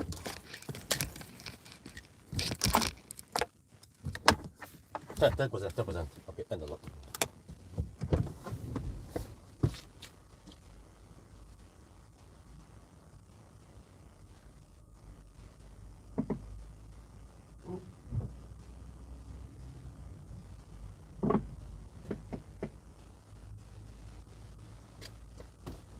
Okay, you see, I didn't go to 11. Okay.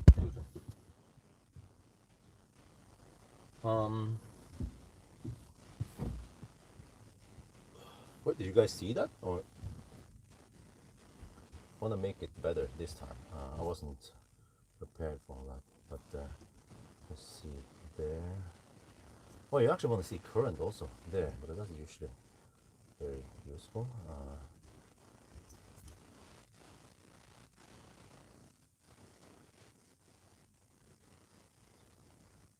Okay, I think that's good. Yeah, you should be able to see everything there. I need to set up this camera also, but let me see here. Now the thing is that if I plug in, I want to have a little cool down. Why the total lamp is red? I don't know.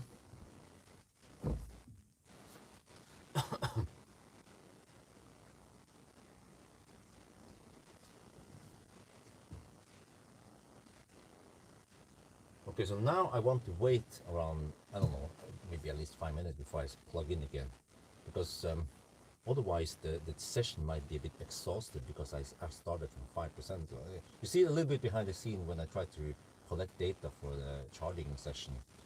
But here, this thing here, the odometer got stuck, or it was like this about an hour ago, right, near start point. And it's been stuck on the same number. You know what happened? The subscription for the odometer expired, and then they haven't renewed it. So shit. Some people at the BMW will be like, "Oh, scheiße! Oh, the head's gonna roll now, man."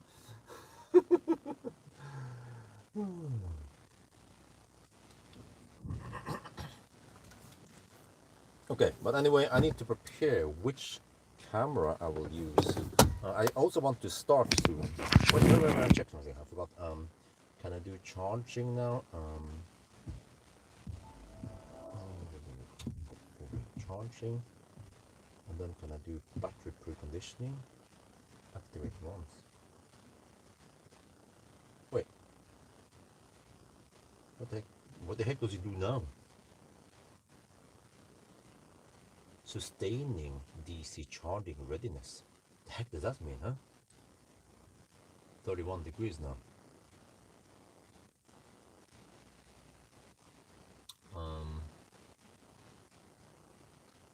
Okay, I think we are ready. Where is it? The sun comes up there. Would that be a problem? No, okay. It doesn't affect the screen, right? Okay. I need to have this. Yeah, you know what? I want to use this camera. Okay.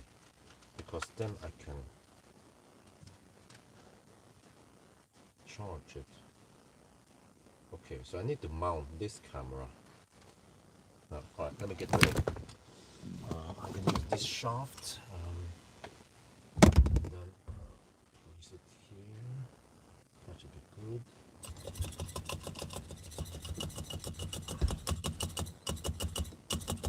I forgot to check the charger screen, but I'll cover the whole thing there, the bottom bar. Wait, shit, I need the shaft. Which shaft to borrow? Okay, I need to borrow this shaft then. Yeah. I can just do the free hand or some shit. Wait, where's the thing that charging?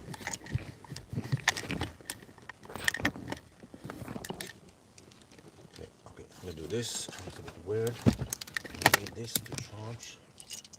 Wait, it won't charge. Oh, come on. You charge ready?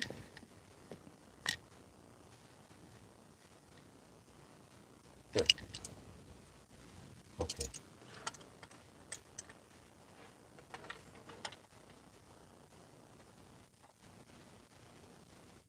But yeah, actually, this is actually a very good. It is considered a winter run, or actually a cold run. Ambient temp was something like 2-3 degrees Celsius only. So compared to the other results that are a lot warmer, then you obviously get better results, better consumption and so on. So in summer and with 20-inch wheels, I'm wondering if 845 would be possible. Let me see, I need to get the right angle there. Do you need ND filter? No, it's fine. Okay. I need to cover the amp there, and then set the lock focus and the exposure should be fine. Focus 0.8 meter. Okay, no, wait. It seems like it struggles a bit because of the projection. 7 meters, yeah, that sounds better. Just that.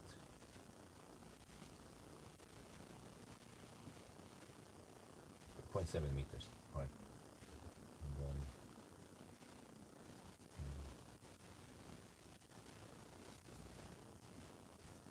there-ish. Okay, that should be good. Locked on. All right, is it charging? Yes, it's actually charging even. Okay, I'm ready for the charging session now. And actually, while I'm doing the charging session, I might not be able to summarize. I might be busy with the charging. We'll see. Because if I screw up something, then I mess up the display a bit.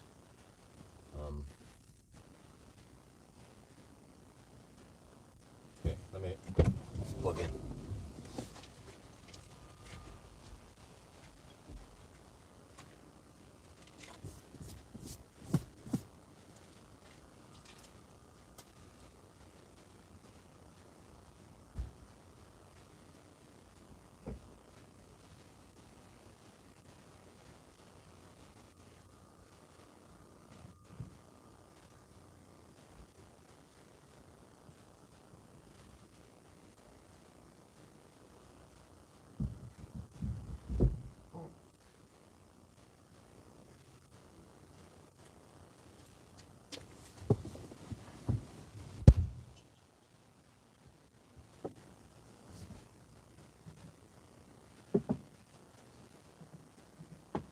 Okay, it's ready.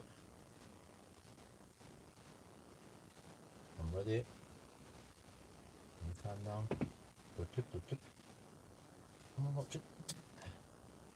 Okay, I need to switch display. Personal. There. All is good. We are done. We are charging now. Whew, man. Now we have to make sure that nothing turns off or anything weird going on. Recording the charging session. You guys seeing this? So I need to maybe adjust your view slightly down there. See that? So this is interesting. It goes at 499. The V4 should deliver over 650 amp, but the car only requests 499. And then 175 kilowatt. We can calculate the voltage. 175,000 divided by 500 is 350 volt. So the pack, wait, it's charging at, huh? So the pack voltage is 700. Am I right? Dude, this is the fastest charging 800 volt car on a 400 volt charger. And it's going to be faster because the voltage goes up and it's probably flat on 500 amp. Check display here. Yeah, it shows that. I can zoom in slightly if I need to. Wow, I wonder if I'm the first one to record this.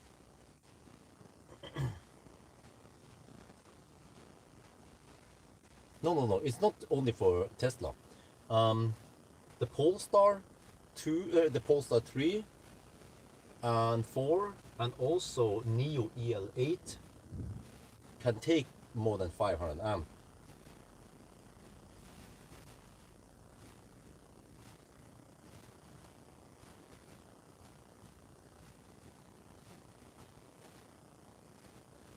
Okay, this will be interesting. How much will the battery temperature go up?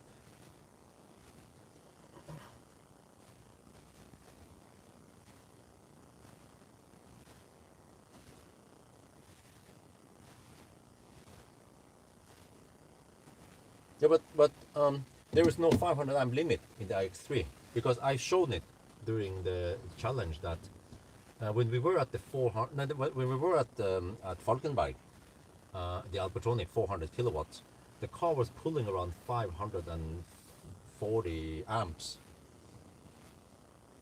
That's what it needs to get. You can do the math, you know. In order to get 400 kilowatts, and the pack voltage is around, what was it again, 350, right? 400 divided by, no wait, no, 700 volts. Then it needs 570 amps. So you actually, to get max speed, you need 600 amp boost.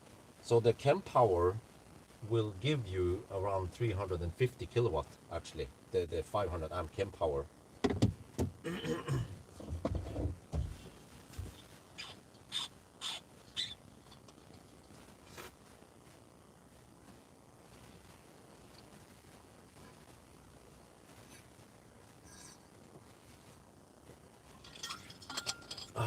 Shit. Well, that's quite tell me when it will finish. Oh, this is pretty cool. It shows the charging time here. Yeah, 4 minutes it's been charging. Dude, this is actually very good. From what I know, I can get the mic closer here. From what I know, the eGMP platform only charges at around 100 kilowatt. It uses the rear drive unit. But it's strange because the rear drive unit should be capable of dealing with 100 kilowatts well, I mean 170 kilowatt, but somehow they only go for 100. Maybe because 170 kilowatt might be like burst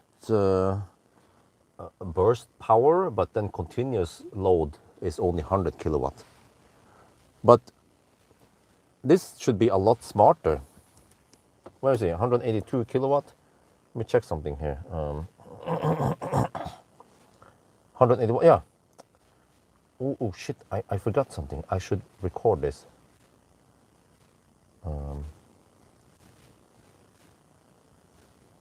If it matters. I'm gonna do a quick recording, screen recording. Kind of late, but the Tesla app shows 181 kilowatt. Do you guys know? You know what this means, right? This means that there is literally no conversion loss. This is brilliant, because if you remember Taycan, they actually, and according to spec, there is around 20% conversion loss, or it does the voltage step up. Many people blindly believe that Taycan splits the battery pack, but it doesn't. It uses the voltage step up, voltage doubler. And that thing has poor efficiency.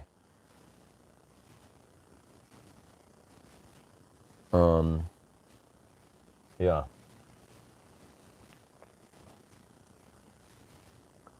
And also the eGMP platform, they are slightly better, because Taycan is the worst, because it uses it uses extra hardware, dedicated. The new Taycan is, but yeah, so that's the worst solution. You add extra hardware to do the step up, voltage step up. eGMP platform is smarter because it uses existing hardware in the rear drive unit to do the conversion, but it has a variable conversion, which is a lot better, because if you actually get the poor man's Taycan, the 79 kilowatt hour, has so low voltage, around 600 something, which means that at low state of charge you arrive with 300 volts, and you request 125 amp on the 50 kilowatt charger, and you get only 36 kilowatt. I don't remember. That's what Pawel got on the trip to Arctic Circle and back. But fortunately, 50 kilowatt in Norway is almost extinct. But even on supercharger, well, in supercharger there's plenty enough current, so then it's fine, right? But the eGMP platform is slightly better because it uses the rear drivetrain to do the conversion, but there might be some limitation there. Well, what I remember, the rear drivetrain, output power is 173 kilowatt something, right? 250 horsepower or whatever. But it seems like you cannot sustain that power continuously. So maybe that's why they limit the 400 volt charging, or Tesla supercharger, basically, to around 100 kilowatt. But at least it doesn't have extra cost and weight added. Maybe there's a little bit of extra wire, I don't know. Maybe just hardware. I mean, just software, right, to unlock the drivetrain to do that work. That's actually way better. Plus, that the eGMP platform will do a voltage, like a variable voltage request. So it will always request 450 volt. I've seen it on the Kempower charger. I guess because they know that most chargers can support 450 volt, but not all the 400 volt chargers go to 500 volt. So it's probably for compatibility. Yeah, but they are still limited to 100 kilowatt, right? Roughly. And then the Q7, no, the Q6 e-tron Q6 max is at 133 or something. I have a recording of it. And then there, I don't know why there's a limitation. Wait, that's roughly half the volt. Yeah. Wait. So it means that the voltage here is higher than the Q6. That's why it's charging faster. Or I don't know. I don't have no good explanation. But dude, we've been charging for 9 minutes and we are already at 34%. I want to see how flat this curve is. But you see, it's a lot cooler. That's what I want to show you.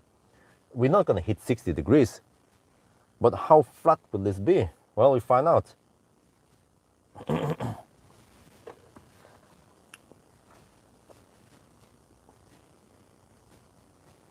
DC converter, okay. But wait, I think I also, wait, didn't I measure it? Or I think also the EGMP has some losses, right? Possibly 10% loss. But here, I don't know if you guys want to see it there, black on white, but 186 kilowatt reported by the app, which is probably very accurate. And then here we have 187 actually. So it's just probably just round off.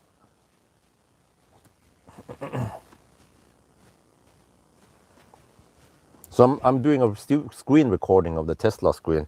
So I'll probably make a dedicated video, or I don't know.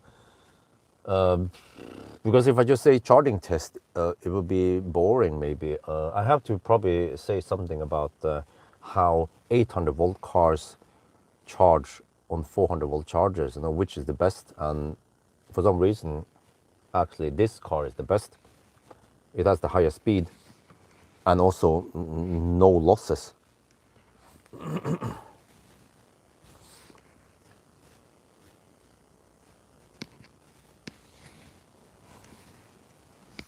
Huh? 188 kilowatt. Oh, you mean with a 400 kilowatt, right? Well, you will be surprised because smaller wheels, if you can shave off 10 watt hour per kilometer, that could be like a minute. Wait, or two, right?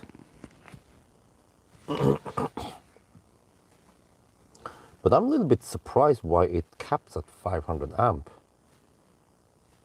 I think it assumes that most 400 volt chargers are 500 amp only, but it doesn't know that Tesla supercharger can go higher. So if the car is capable of 600 or 570, whatever, they should update this software to support it. So they can actually go over 200 kilowatt.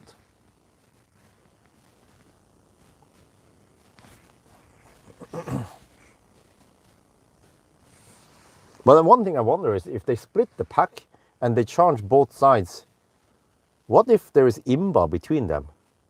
They must have some kind of mechanism to balance. Well, they basically half the battery pack might be slightly unbalanced, or IMBA versus the other half.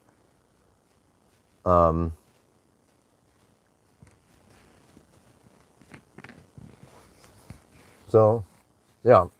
Actually, by the way, now the charging price here is actually dirt cheap, 2.2 NOK per kilowatt hour. There's Kløfta is slightly cheaper at night, but I'm not sure about now. But we have this low price until 9 in the morning.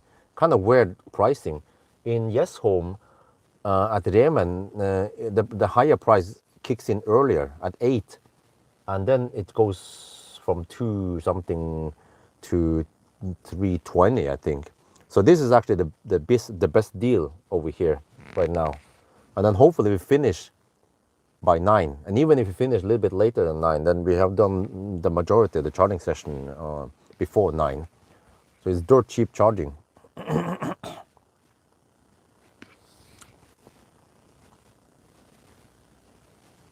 Okay, we'll see. Dude, this is actually really nice speed.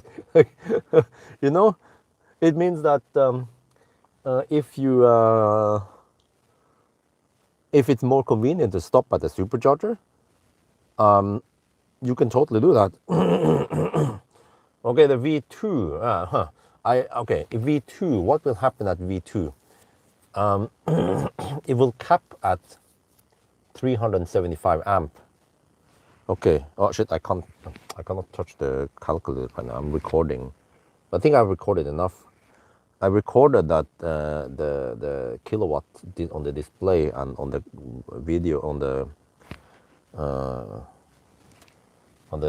supercharger app is exactly the same. I'm gonna stop it now and then upload that one. Okay. Zoop. Yes.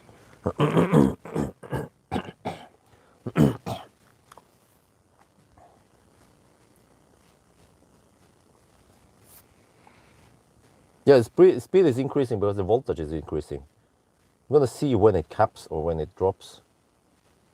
But I can see that I can see the throttle point on the 0 session here. Let me see.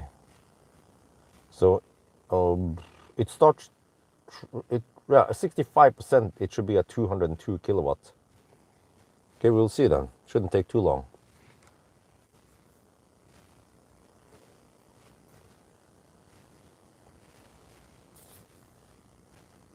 50 degrees Celsius only. Wow.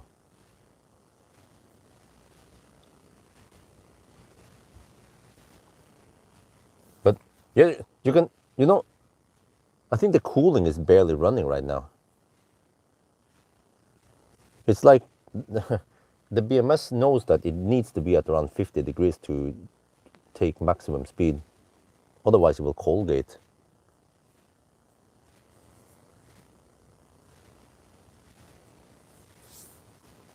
So on the Monday trip, night trip, I will probably record the last session I want, which is the 400 volt, the 400 kilowatt. Try to get it at an Ionity. And then we can compare the numbers.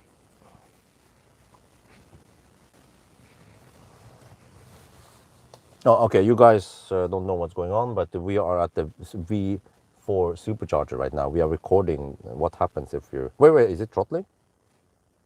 It's throttling. Dude, it's throttling kind of early. Already at 52%. I hope it's not because I started with 5% rather than 10%. Oh, this is actually a very good car. It has amazing range. It's like, yeah, and that means that the i3 is going to be even better because they have the same drivetrain, but just more aerodynamic.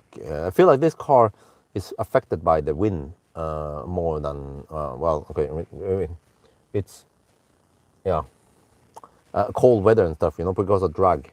So the i3 will just be freaking amazing when it comes to that. Whenever, if you need lots of range and you want to hammer it and you want fast charging and so on, that's going to be the killer, the winner. There's nothing else on the market that can match it in all those things.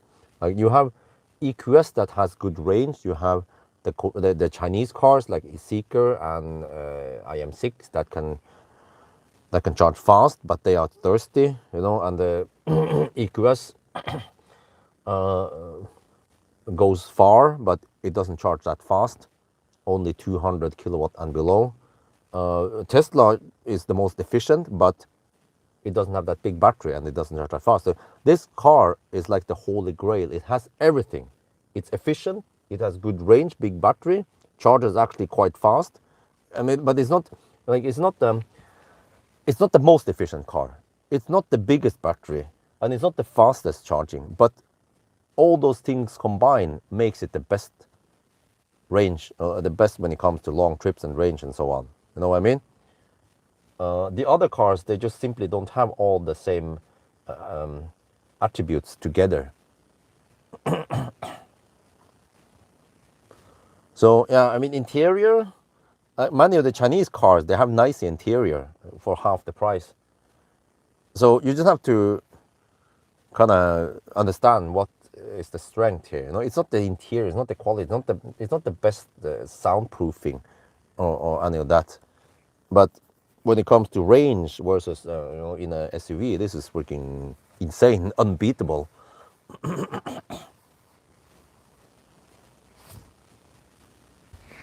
What? Huh? Is Model Y performance only 1.9 tons? I thought it was around 2 tons. Let me see.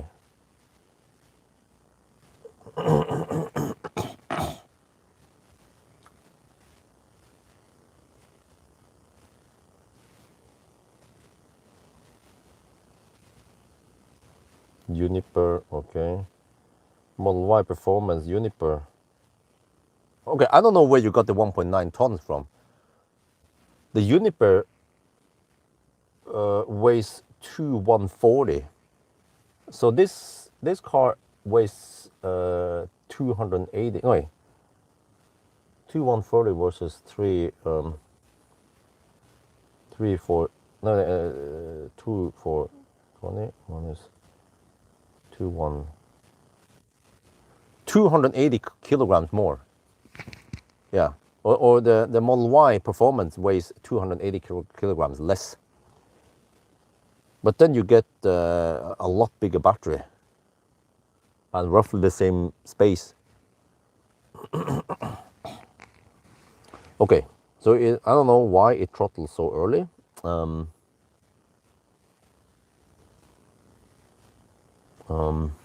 Yeah, I was hoping for flat, like flat 200 kilowatt and do 65%. Oh, hallelujah! Okay.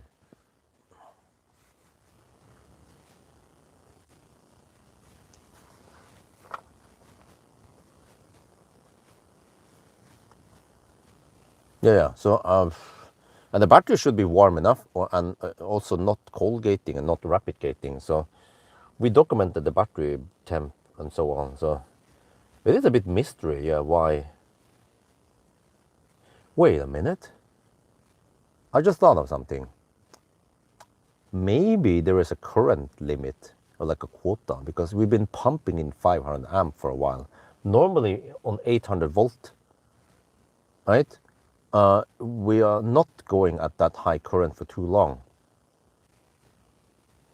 Could it be that some cables, right? The cables are not actively cool, right? Liquid cool or air cool, and the cable is just passively cool, but they are dimensioned for 450 volt or lower, 450 amp or lower. And then, but when we've been pumping in 500 amp, yeah. So, how they put this? Current multiplied by time is higher here. No.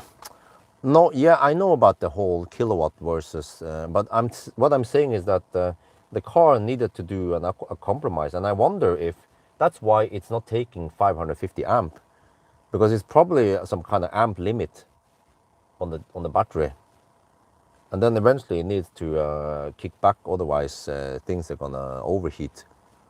Because think about this: some cables that runs between the modules or charger throttle, highly unlikely. We are alone on the. There's actually very few cars charging here, and we are alone on the 8 group. So we're not sharing power module with anyone, and even if we are, we're taking only 150, 180 kilowatt. You know, the power stack, V3 power stack should have 525 kilowatt. So even if we are sharing it with the Tesla can't take 250 too long. The Tesla might even not take it. But there's no one charging, sharing with me.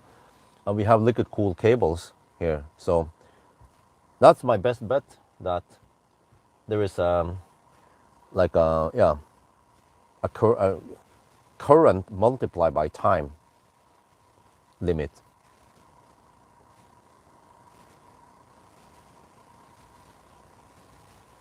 Change stall to no. I'm not gonna do anything now. I'm recording it to 90%, so I don't want to mess up the recording. But okay, if you guys don't believe me, when I tested Hongxi and also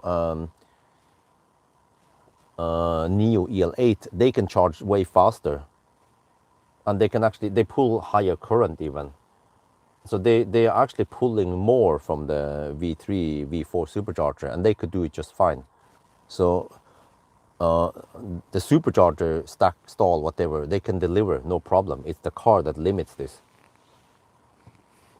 I can ask someone who has deep insight in how batteries work I think my theory is right, that there's just too much current flowing too long for it to handle it.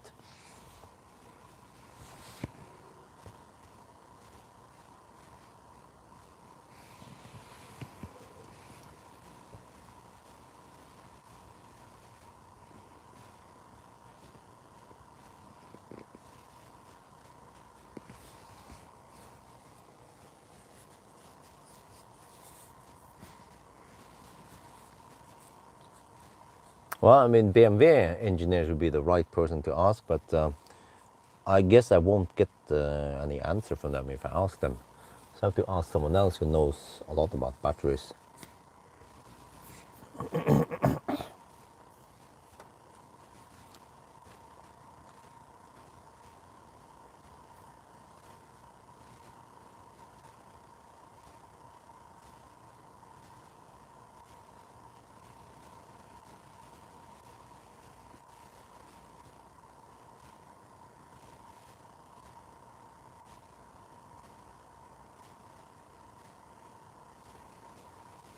No. Well, okay, at least it's, but if it's thermal throttling, it's not in the battery, definitely, because you see that it's at 56 degrees. We hit 60 or 61 degrees during the challenge. But there could be some kind of thermal throttling in the cables, but I'm trying to figure out how the heck it works now. It runs 500 amps, and then how does it split it?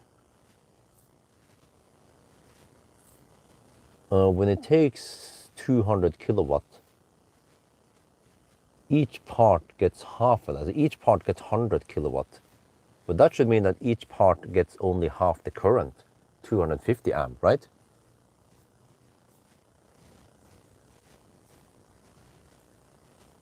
Well, it's nothing for the battery. Only 250 amp each side.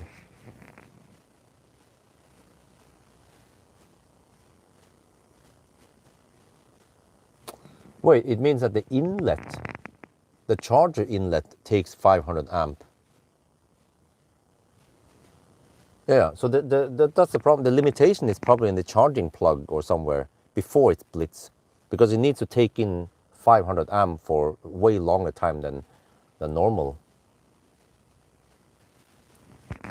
And we can actually count the time. How long does it take 500 amp versus when we do the 800 volt session? Then after not too long, then it's already down to 450 amp and below.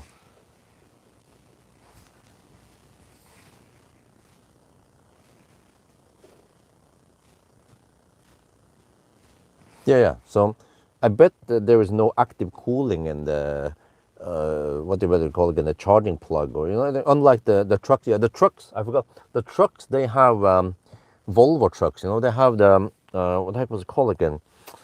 They have liquid cooling in the charging in the charge port or whatever. I remember I talked to this with Pawel, so they can. Yeah, they can boost all day. I remember the Volvo truck, they can take maximum current all day without any throttling. Oh, I can ask Pawel. They know how this shit works. Yeah. And I bet that BMW is not going to implement active liquid cooling in the charge port, right? But of course, Volvo, they want that for the trucks because they actually need max current. But here is like, how many people are going to experience this?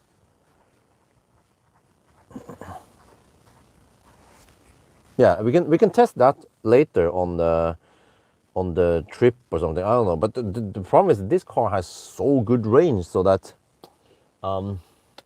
when do I have time to test it? I don't know. When I do my Sögne trip, then on the way back, I need to prepare for the 400 kilowatt charging session. And then after that, depends how close to home I am, but I might end up, I don't know. Yeah, I might stop at some supercharger, maybe with 80%, and then see what happens when I plug in.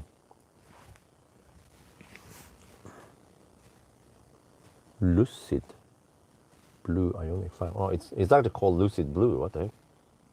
Okay. You would watch this Chem Power, yeah.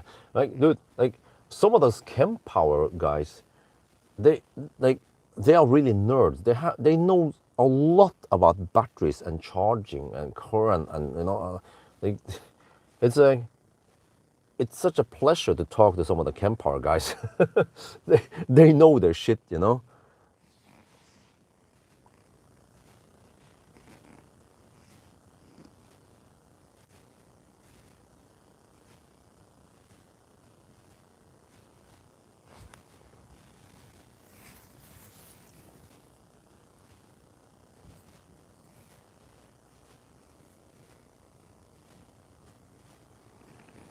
Vehicle to home? No, I don't know even if a car can support it or not. Yeah.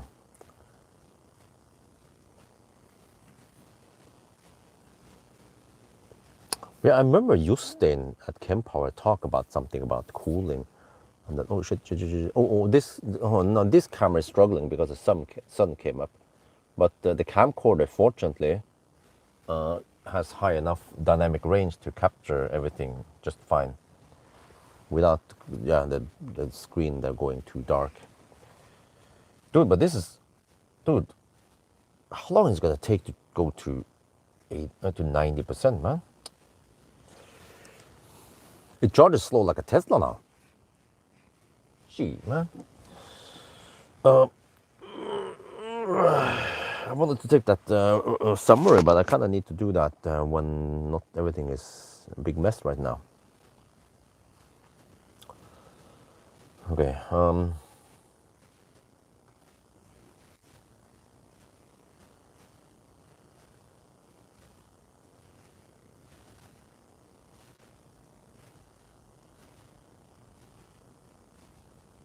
Well, I wonder why it's so damn slow now.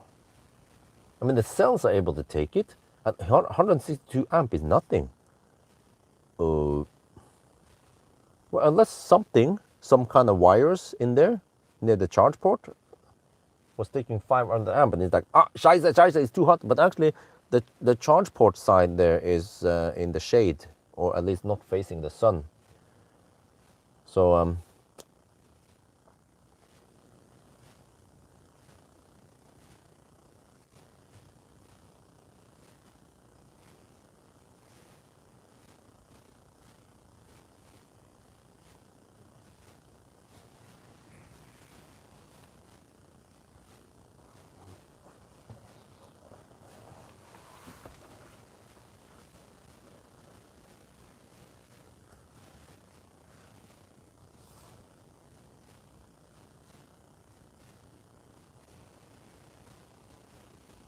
let me see, how long has it been now? I kind of want to go home soon, but let me see, how long have we been charging? We've been charging half an hour. 32 minutes to go to 75%. Damn. Under ideal condition, we will need, during the challenge, we need only 18 minutes to go to 75% from, that was from 9%, yeah, pretty much 10%. So this is almost half the speed. Yeah. Okay, check something here. What does AC limit?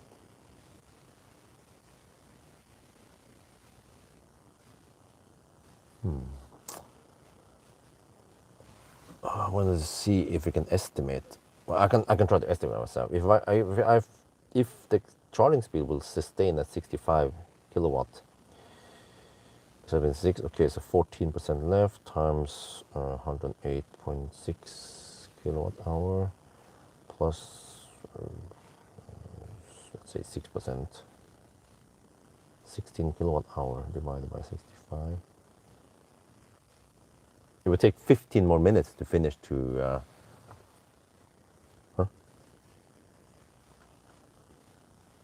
15 more minutes to finish to 90%. Okay, I'll wait then.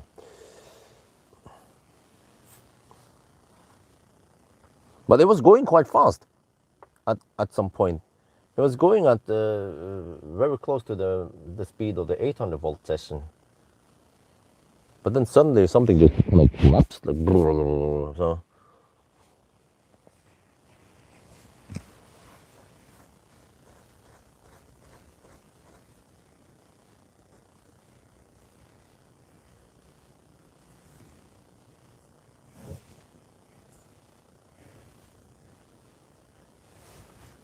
Check the charging information on the main screen. It should show the charger or the car is missing limiting speed.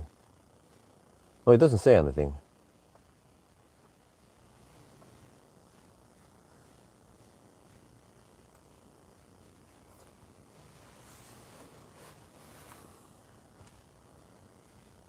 Probably the plug. Nah, well, like I said, it's highly unlikely. Tesla, the charging cables are liquid cool.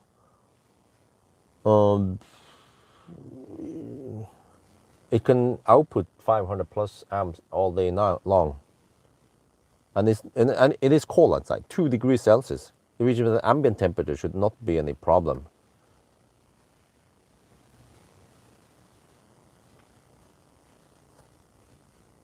Yeah, I was hoping for a super flat curve to 80% or something, but it's actually charging really slow now. Or it seems like it kind of fall back to 162 amp, and you see that once the voltage goes up, then we might get a little bit faster speed. But I think at this point the voltage doesn't go up that much. It has a big voltage diff, especially below 10% and so on.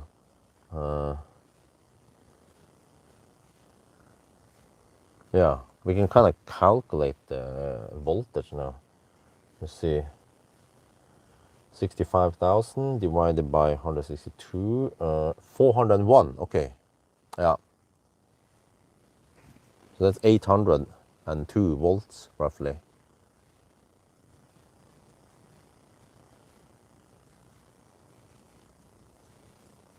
It could be that the 162 amp is what the cabling here is capable of dealing with on a continuous load, right? Like something like the 500 amp boost cables, they will eventually drop down to 375. So maybe the 800 volt cars, well, there you kind of have it. And people have been saying that, with 800 volt cars, you double the voltage and you can lower the current, and you can go get away with thinner cables. So these 800 volt cars might actually have thinner cables than the 400 volt cars, which means that they cannot deal with too high current for too long. So in a way, the way it works now is it's like they are, how to put this, they are not on the home turf, right? They are not running in the most optimal way.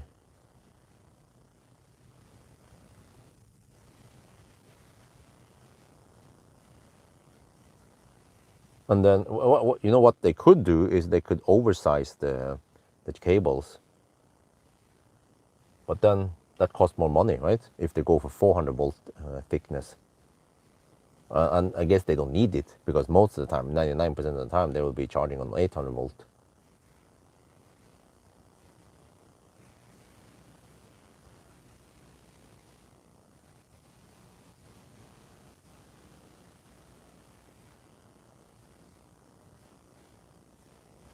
Yeah, well, it says 350 max and 65 max. Left side says 65 max, right side says 350 max.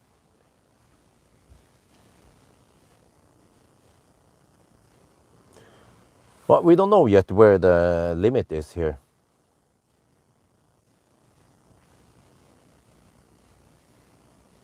The battery is barely cooling. It's actually not running the cooling. Battery is like, okay, no problem, no cooling needed. 54 degrees Celsius, nice and cool. It's when it hit it's when it hit 60 degrees last night that it was getting kind of hot. 60, 61. Then the car was actually struggling a bit to maintain the speed.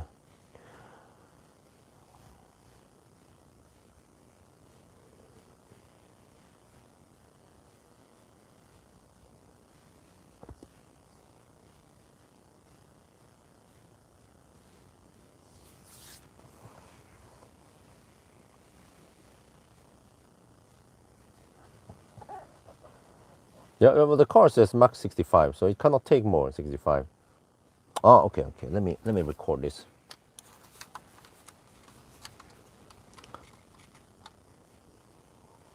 But some people are going to say, oh, but the charger was limiting it. Well, the car actually says 65 here.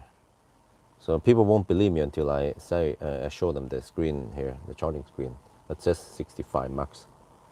Oh, 65 there, okay. And 65 there, yeah. Because they will claim that, oh, but it's a supercharger that is throttling it. No, no, no. Like I said, before I even check some numbers, I know that these superchargers can deliver all night long, no problem.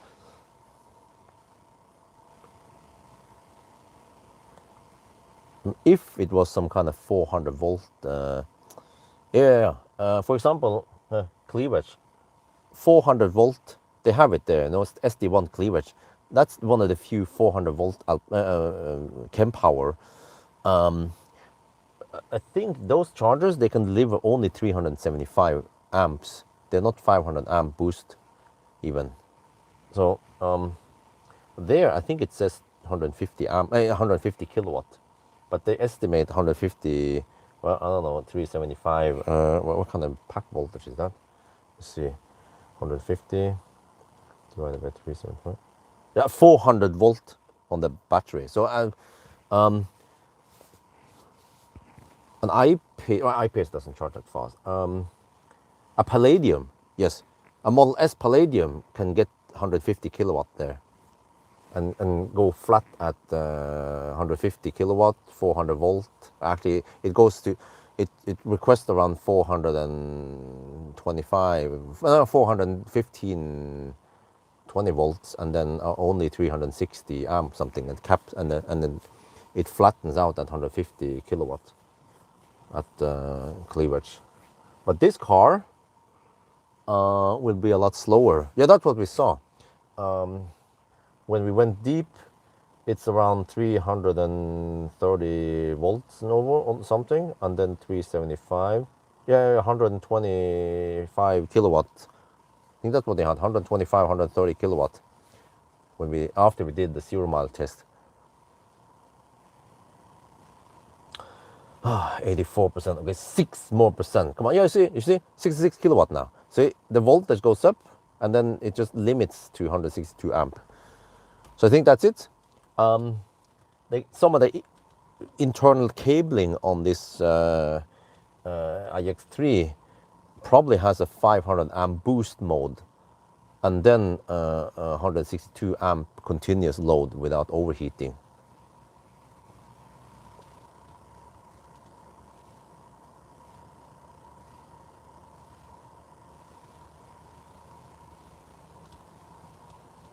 Would be interesting to ask. Hey, dude, what the heck is going on now? Wait, why are we taking 69 kilowatts suddenly? I heard some cooling. Okay, there's another cooling. That's cooling the camcorder charger. But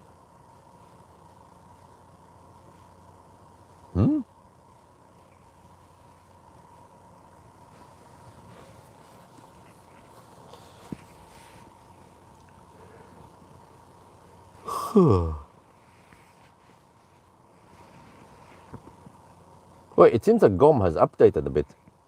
I haven't navigated anywhere, so now it seems to have more correct range estimation. Just have to drive 1,000 kilometers to reset the GOM.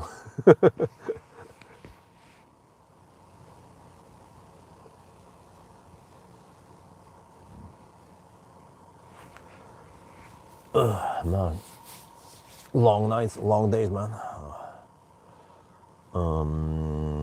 Okay, let me ask if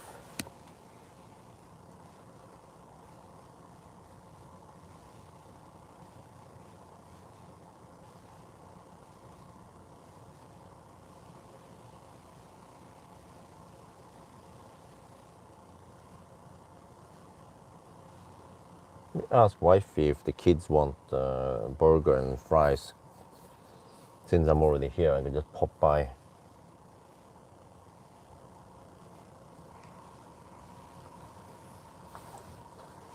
How many of you mother truckers been all night? All 312 people, of course. Ooh, 70 kilowatt. That actually makes the Tesla look kind of slow. Dude, wait. Okay.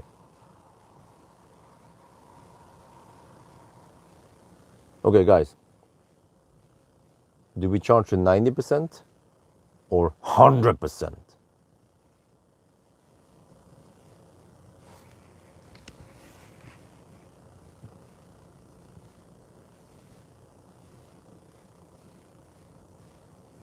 Marius, yeah.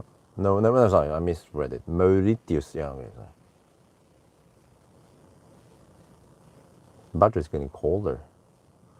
But the current is still the same. You see, it seems like it caps at 162. I need to show this to Chempower, see if they have any good explanation. Because those guys, they not only do they know lots of stuff about the charger, but they also know stuff about in the car side. They know they need to, so they can claim that the car is limiting it over there, right? And I think they also know a lot about trucks and stuff, how they work with the cooling and yeah. So I can ask Jostein at Chempower, and he can probably route me to someone, forward me to someone else who knows about this. There's so many ninjas in Chempower, man. That's why they kick ass for the Lord.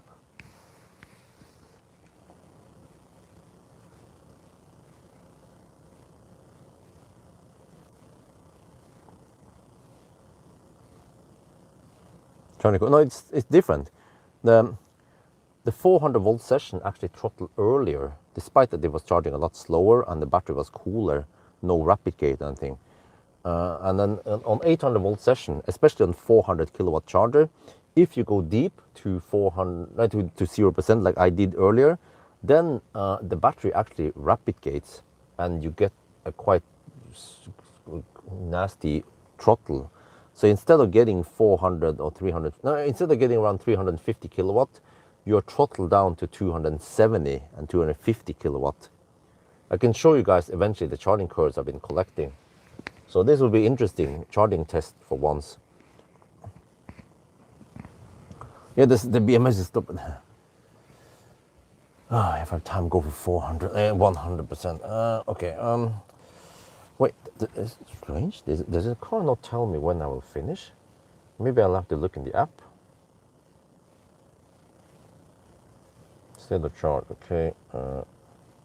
Oh wait, it says here 100% in 9:28. For helvete, in 36 minutes it will finish to 100%. Well, I have still some Pringles and one Snickers. Okay, but it's probably not too interesting to charge 100%. Except for that, I kind of want to know. Wait, let me check something here. I'm gonna check the 0% session. When did it go dog slow there? I have the data here. There, I actually charged 100%. Okay.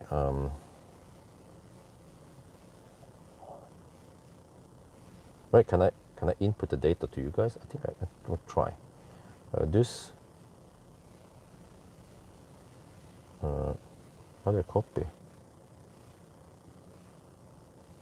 Copy. Okay, and then how do I get over to the? Can I do that? And then go here to public and then charging curves. Not sure if I can paste here. As I close the other thing. Oh, there. Okay. Paste. Oh, it worked. Wow. Okay. It should be updated. If you guys open the result table, result folder, and then go to the charging curves, whatever, you can see it now. I put it in there. So at 90%, this was the zero when I went from 0%. At 90%, it's supposed to take 76 kilowatt. Oh, it's throttling. It is throttling now. Yeah. Det can't go too schnell. 114 kilowatt per minute. Now, what the heck is that shit, man? Do you want to get banned? No, I'm just kidding. There is no such thing as 1.4 kilowatt per minute. Okay, and maybe you went 1.4 kilowatt hour. I wonder why the car start cooling now. Why didn't do it before? This is kind of strange. Why did it? Oh wait. 50 plus degrees is not needed anymore to maintain some speed. Yeah, that's probably why. So he's like, okay, fuck that shit. I'm gonna start cooling now. Don't want to hurt the battery too much. Well, why go 100%? Sometimes I go to 100% just because I'm curious. But let me see. I'm gonna respond to wifey. I think she messaged me. Breakfast finished. Okay.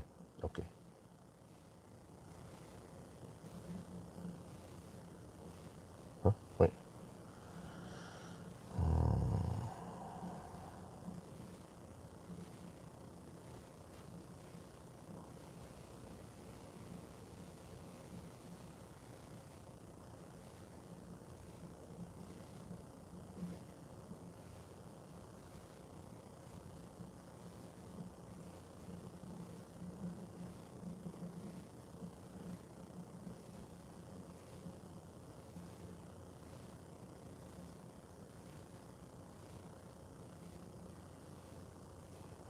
What? What is this going on about, man?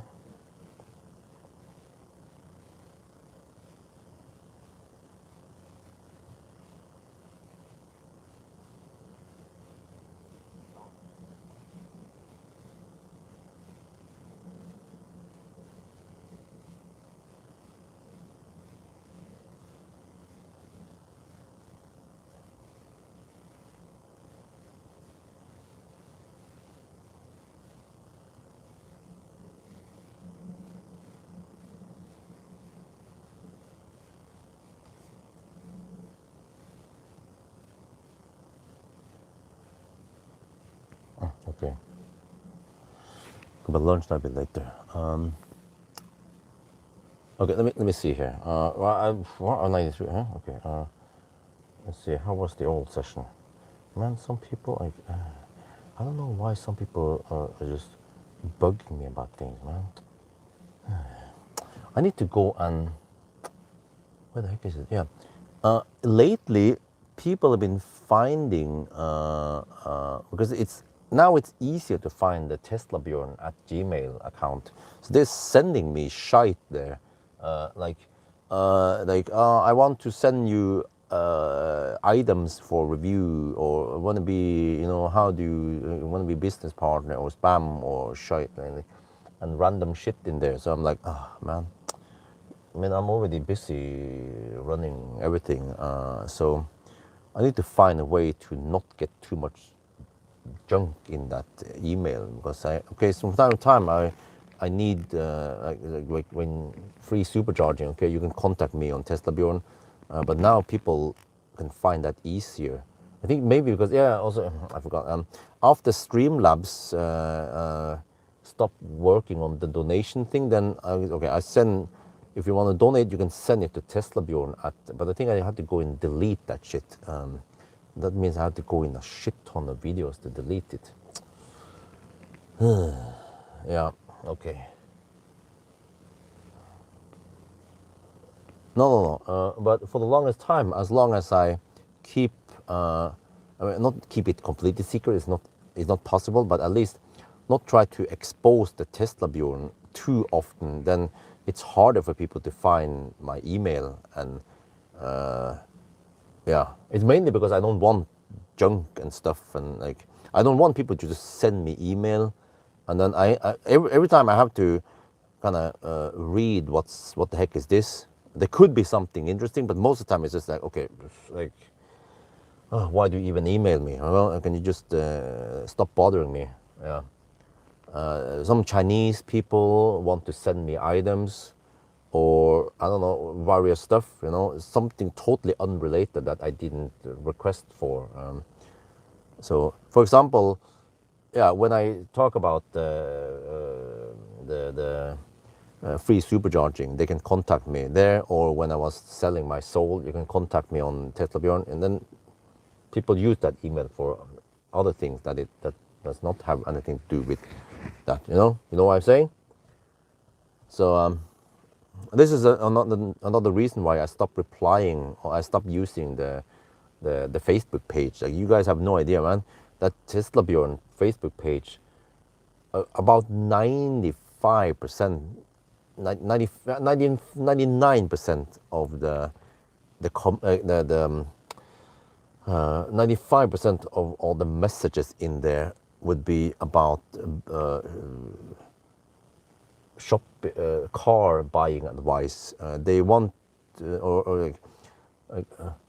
when are you testing the GLC? When are you testing the Polestar 2? Or I want to buy a Tesla Model S secondhand, 10-year-old, or an I-Pace. Which car should I buy? Or when will you do more races? Or like lots of junk. I'm like, oh man, okay. In the beginning, I replied to some of them. I was like, well, do you drive far? Do you prefer free supercharging? Do you have cabin? And then there's a long message, like back and forth to probe and find out what he needs. And so I realized I'm wasting a lot of time, or spending way too much time than I should, on replying to people. So then I stopped replying, because it was actually, taking up precious time. I could have been going on a trip or doing something else to grow the channel or make more money. So yeah.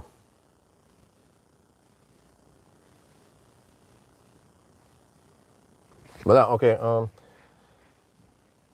let me see. One thing I can do is delete that. No, I don't remember it. One thing I can do is delete.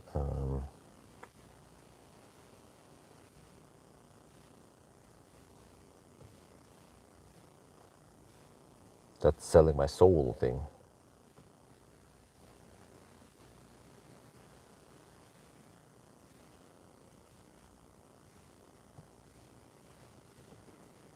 There's one guy. He emailed me. He was like, "Well, you're using the YouTube channel to advertise that you're selling your soul for Millennium Falcon," and he was like, "Meh," I was like, I was thinking, huh?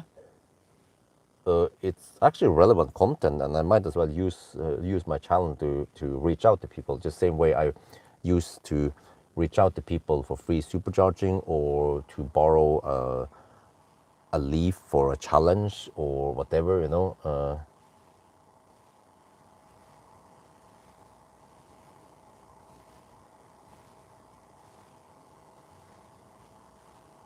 Okay, I deleted it. Yeah, that one had 20. Oh shit. Okay, let me check something here. I want to check it against the. Well, it seems we're already sitting here, but I might not sit until it finishes. But I want to check against my earlier result. Let me see. There. Okay. Okay. At the 100th session, at 95%, I got 39 kilowatt. Wow. It is actually a lot slower than even the 100%. The session where I started with 0% and charged quite fast, pumping in 400 kilowatt, and the battery overheat and all that stuff. But even towards the end now, this session for some reason is slower than the not so optimal 0% session. So yeah, it's somewhat mystery why it's starting so slow. And okay, earlier I would think that okay, that 173 amp limit was some kind of thermal limit, maybe somewhere in the cabling system. But now what? Now we're charging way lower than 163 amp. The cabling should be able to handle it, right? Just fine. So I don't know why. Where is it? Wait, are we charging half the speed of what we should be charging at 96 kilowatt? No, 96%, 33. Yeah, we are going roughly at the half speed.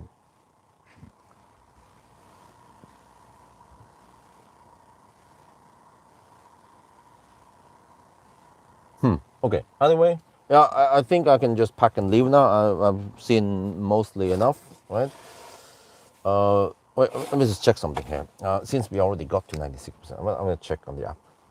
How many more minutes will it take to reach 100%? 9:04. Will it actually take another 28? Oh, okay. 28.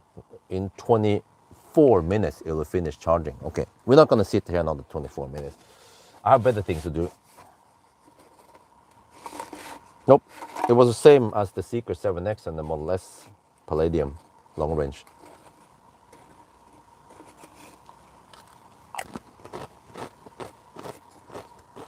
Two stops.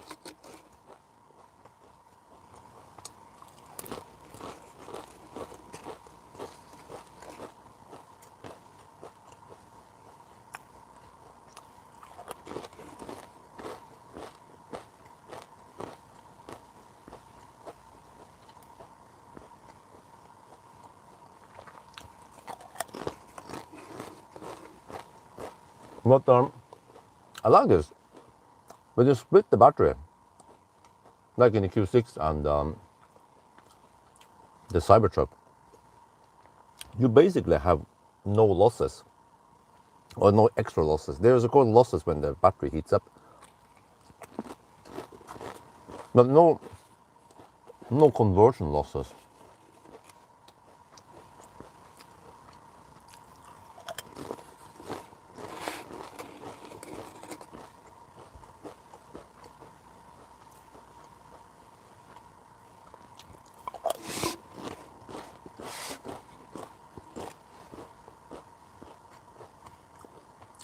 Welcome to the Pringles ASMR.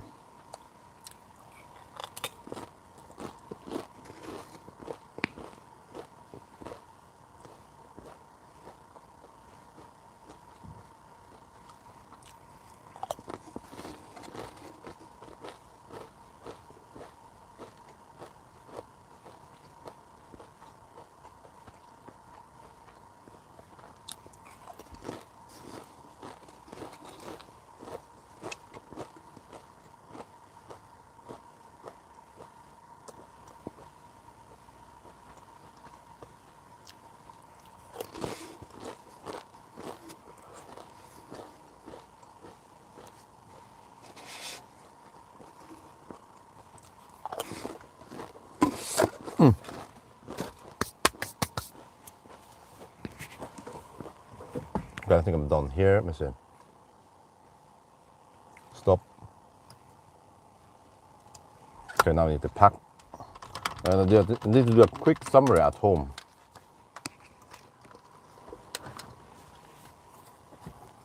I can stop now. End and lock. Okay, stop.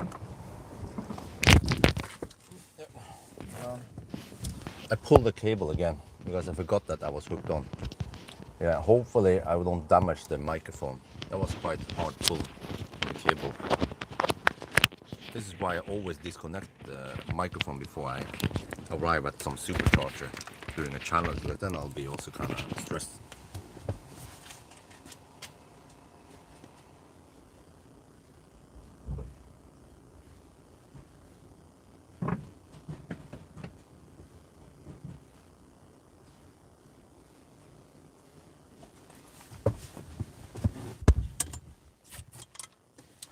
Oh, but wait, shit. But when it comes to cost, I was supposed to talk about cost for this car or for this trip. But do I compare it against a fossil again? I guess I can just count kilometers per, or like NOK or euros per kilometer, right?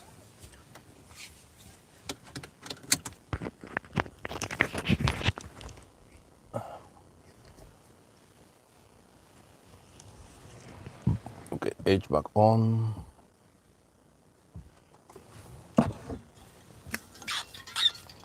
And then nagging off.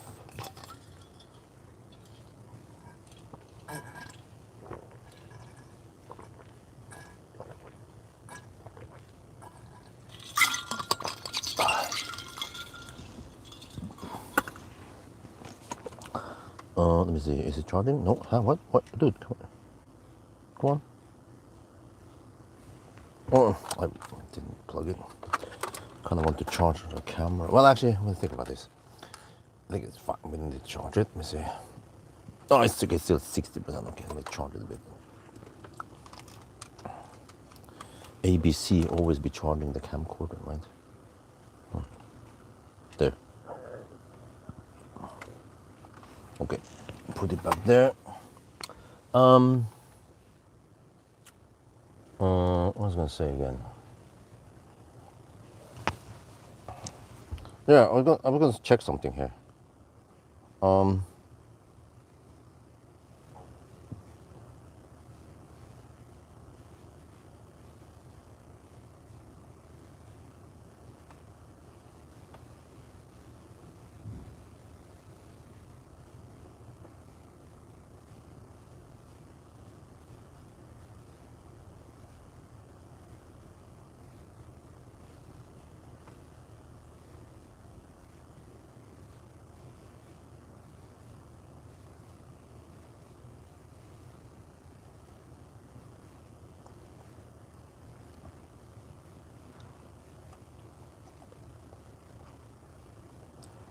Hmm.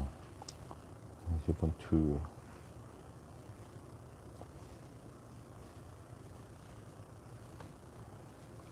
Oh, 3.5. Okay, 3.5 NOK per kilowatt hour.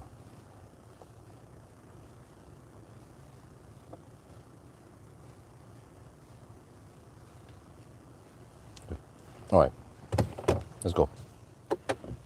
I need to. Yeah, we did set a new record, which is the lowest number of charging stops. The old record was 3, from what I remember. I can't remember any car doing it in 2. What about the EQS? Did we charge you 70% on the EQS and then we made it in 2 stops? Well, but the EQS,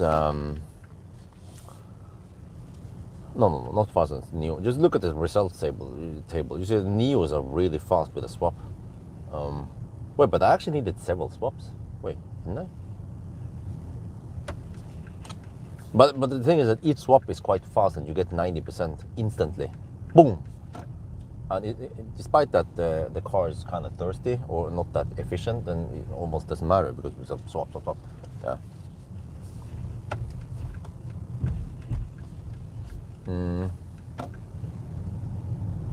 But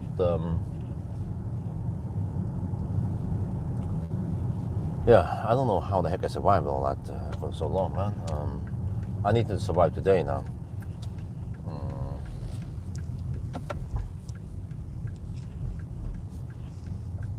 It's always the hardest part on the day, the Sunday or the day after 1,000 kilometer challenge, because usually at night Axel wakes up several times. Wife is quite tired even in the morning, so and Axel needs to sleep midday. So it's either I get to sleep midday or wifey gets to sleep midday. But previously Isabel would also sleep midday, but nowadays she doesn't sleep. So then it's be like, shit, who's gonna stay with Isabel and who's gonna sleep with Axel?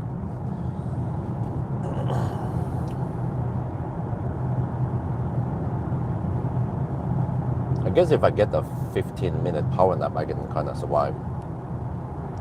Yeah. TB phone home. I haven't done the summary yet. I need to do a quick one. Just have to think about something smart to say. But yeah, okay. It was actually a really fast run for like a cold run, almost a winter run. And in summer it will be faster.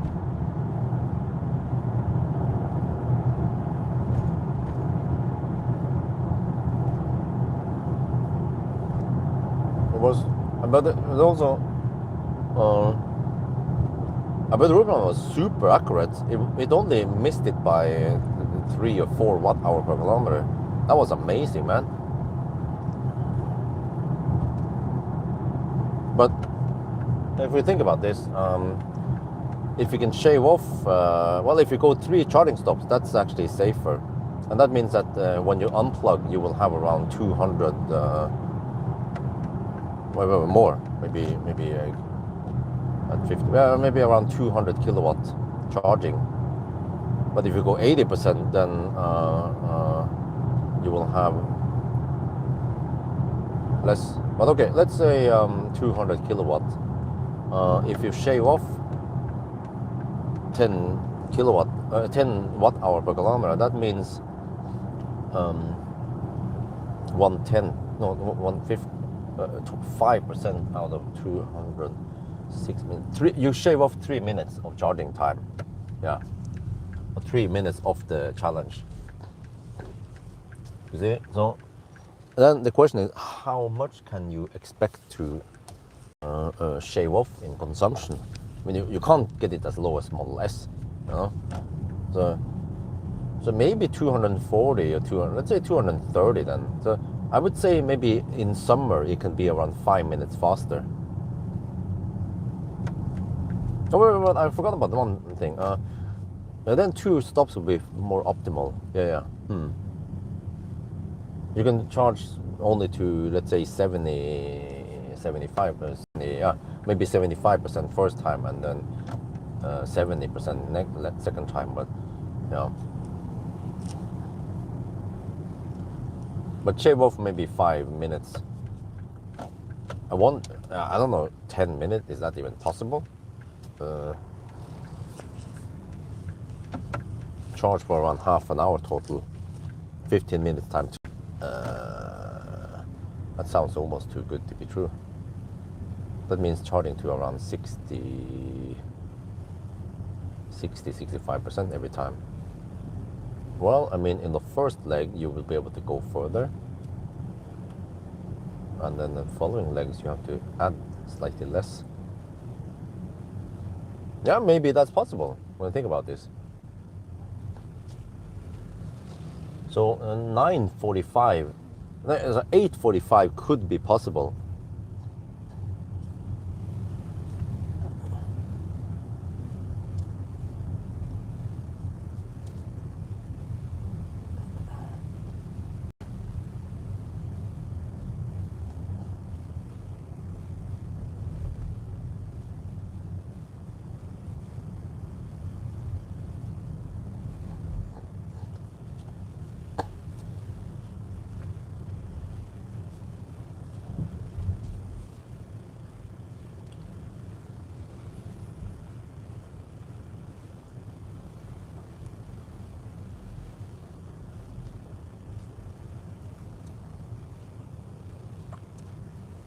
Yeah, well, I feel like this drivetrain is already quite efficient, but I've seen rear drivers also always a little bit more efficient. And then what about 20-inch versus 21? Yeah, so, well, I mean, we can't just assume that, can it consume 220 like the Model S? Really? But Model 3 is like, it's down to around, what was it again? Model 3 is less than 200 watt hour per kilometer. That's Model 3 domain. There's no way that this car can match Model 3 in efficiency, especially not at high speed.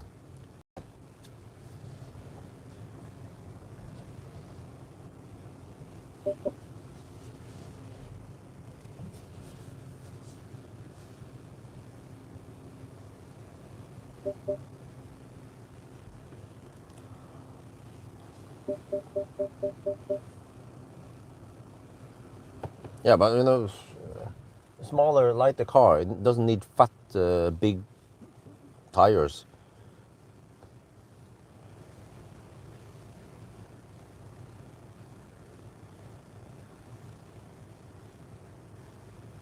But I kind of knew this, you know.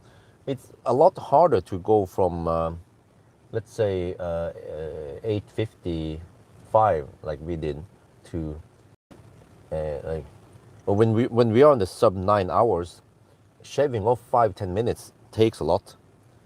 But when you are doing it in 12 hours or 13 hours, then just that's minor improvement in charging speed or whatever, or temperature will actually make maybe like half an hour difference or more. It's just the way the thing is, like whatever, you know.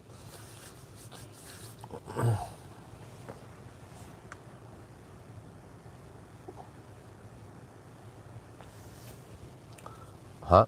Speed limit favors cars with larger frontal. Really? Explain G9. Well, I don't think G9 can match the G9. What does G9 lack? Okay, G9 charges fast, but it's not as efficient, from what I know, and it doesn't have that big battery. It was around 86 kilowatt hour, wasn't it? And then the G6 was about smaller, about like 82 something kilowatt hours. They actually, in the newer gen G6, G9, they went for LFP and they shrunk the batteries at the cost of getting faster charging. But those newer generation, they actually have lower range, which means that they probably didn't improve the efficiency. Unlike Tesla, Tesla would keep the same battery size, but make them more efficient, like Highland and Juniper, and also Palladium versus Raven, right? And then before that, it was the Tesla has been improving the efficiency on every iteration, but keeping more or less the same battery size. So I don't know, but I don't think. Well, actually, I'm not sure. It's hard to say. I saw the G6, G9 charging speed. It was really impressive. Oh, 96 kilowatt hour. Okay, okay, it's 96 kilowatt hour. Is that gross capacity? So net capacity is probably around 90, isn't it? Well, that's still a lot less than 108.6. But it was cold. There's not much I can do, right? Because I can't change the weather. I get the car now. I can wait until summer, but then no, but then less on 93. Okay, and but if I wait longer, like, lots of people are bugging. Oh, can you test it? Can you test it? Well, at least it wasn't minus 10 degrees, like when I tested the Mazda 6e, right? So we had about 10, about 0 degrees today, but it was just unlucky that we had that cold weather. But we did have, I mean, something that nobody mentioned after I mentioned it several times is that we had strong tailwind on the way south. We had around 4 to 6 meter per second tailwind on the way south. But when we turn around during the night, the wind calmed down. So then we had a 2 to 4 maybe meter per second headwind. So, you know, it's actually an advantage. We had a wind advantage. Except for that, going against the wind is not ideal, especially for a boxy car or a car with bigger frontal area. So maybe no wind would have been better.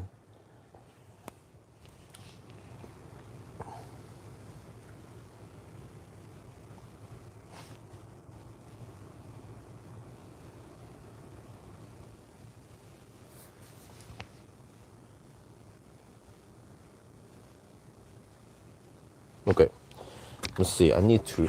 No, don't, man, because I unbuckle doesn't mean that you have to stop the heater or cooling or HVAC. There. I need to summarize now and then get inside. CLA, huh? What? Yeah, of course. I will test those cars as soon as I can get them. Just like everything else on the market that is interesting, like the GLA, and the GLC, and the shooting brake.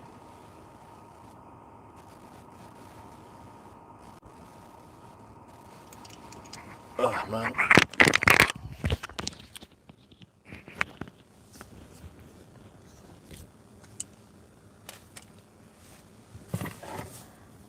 Wait, which back? Oh, wait, which camera? Okay, this camera. Oh. There's too many cameras here. Ugh. Okay, and then now we just have to survive the day with the kids.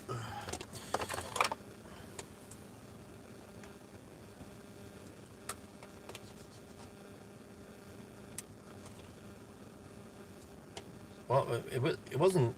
I mean, I would say I think the average temp was not 0 degrees.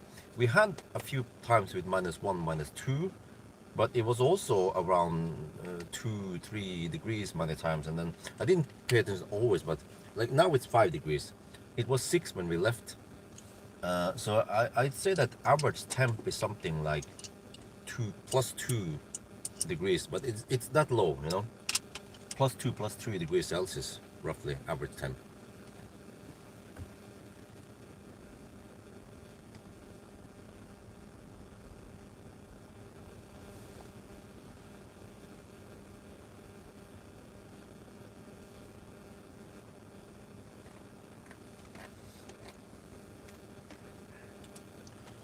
Okay, let's see. The thing is cooling now.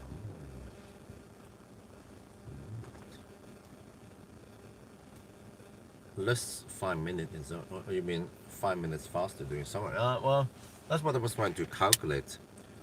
You can actually figure out roughly based on what kind of charging speed we can expect during, or yeah, or how high we go, right? Um,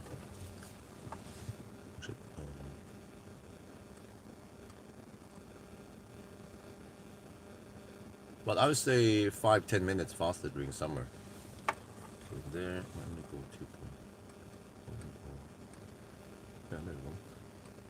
Oh, 5.6. Interesting.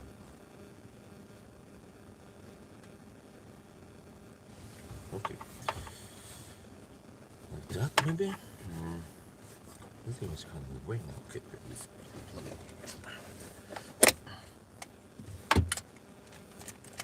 Oh, and I haven't done the banana box test yet.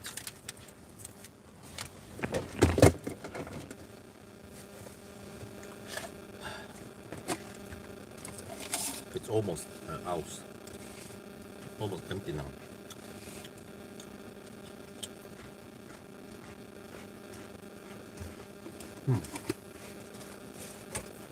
I'm not gonna get any sleep now. You crazy, man?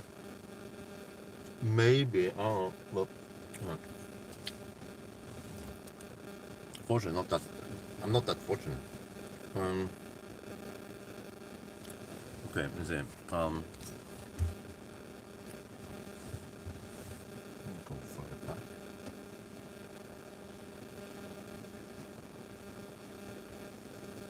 Well, unfortunately, you guys didn't see the bread with what was it, grobrød, bread with salami and cheese that I ate last night, and the vegetables I eat at home. Yeah, you only see whatever junk I tend to eat on the road, and then you extrapolate. And some people expect that that's what I eat all the time. And I'm like, of course, that's what I do. Let me see. Okay, I need to check this.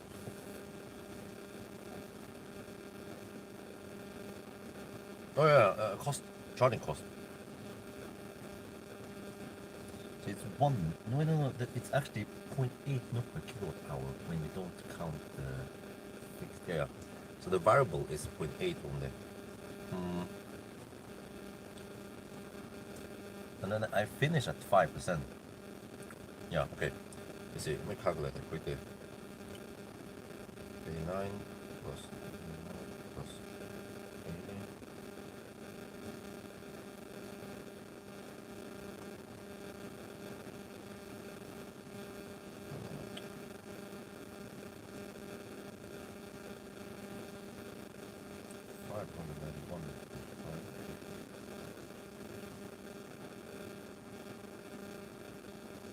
And then home.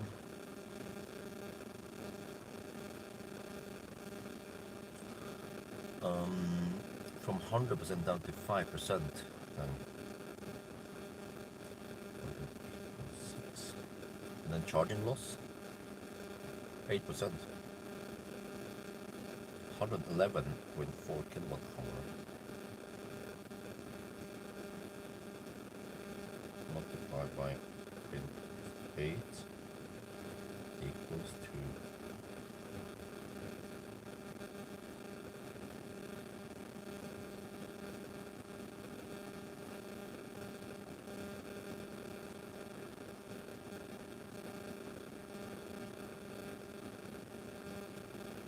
189. Yeah, come on.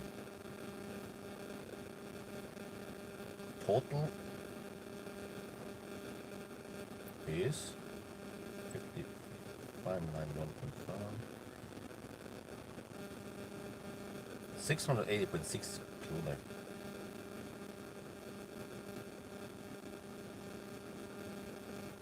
Okay. How much was it? How much was the MTS6?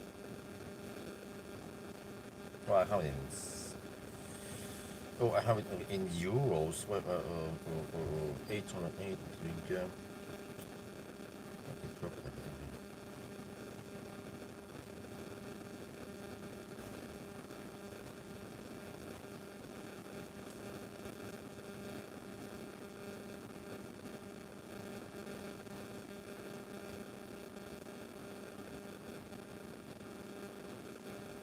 Okay. Wait, is that? How did they count this again? Trying to figure out how much I spent on the MTS6 run. I actually spent 75. Oh, no, here is it. That's home charging. Okay, 808 NOK on fast charging. 808. Wait, what was it? Damn. Okay, wait. 590 only. Roughly 600. 600 NOK we spend on Ionity this challenge, but the MGS6 we spent 800 NOK. 808 versus 591 today. Wow. You see the advantage of having a big battery. But what was the other cost here? Total cost was, but what was the consumption? I think this was high. MGS6 it was colder also, right? But okay. Whatever. I have to try to make a quick summary now. It was 865 total. Okay. 865 total. 77 euros. Okay. Now it is 8. What? 680 only. 680.6.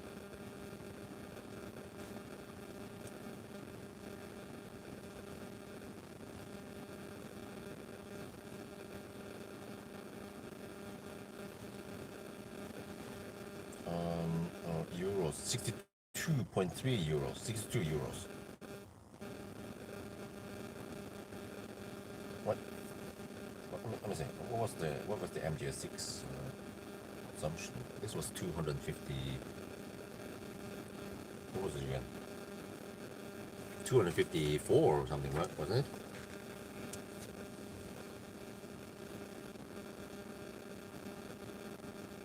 What was it? Earthquake? Dude, I felt some kind of rumbling. Yeah, dude, 5 minutes ago, I felt it. It was like. I was looking back here about 5 minutes ago before I started calculating. I felt that little. Hope that doesn't damage anything, right? There was actually an earthquake here. Damn.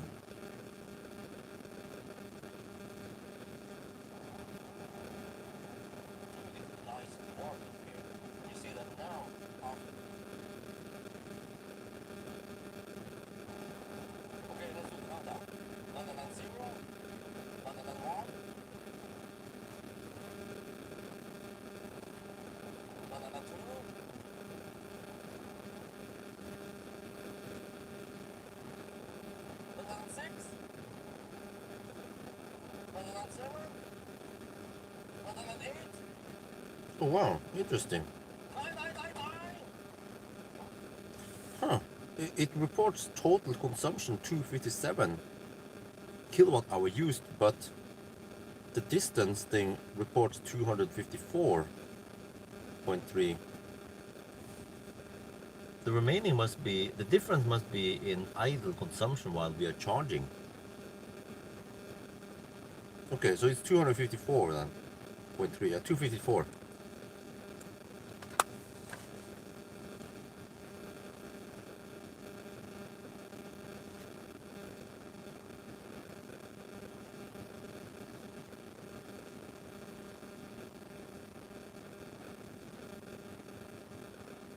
MGS6 did no, wait.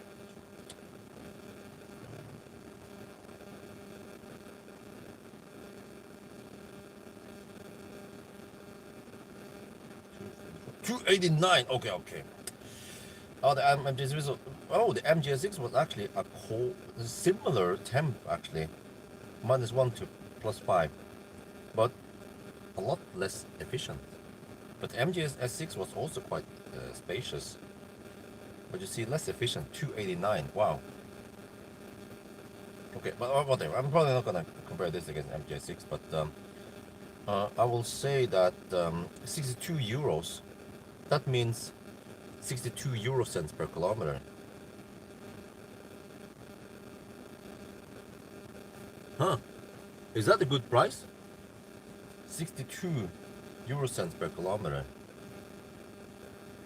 Wait, we did actually spend 257, not 200. Okay, well, whatever. It's not the nitpicking, just a couple of kilowatt hour difference. I think that's a pretty good price. 62 cents per kilometer. A fossil would be more, right? What the heck was it again? I compared against some kind of fossil in the MGS6 case. Yeah. I don't remember this one. I think I compared against the XC60. So that was 15 euro cents per kilowatt hour. iX3, what? Oh, it has a diesel iX3, really? Okay, let me see. I'll do the AI search then. Fuel consumption,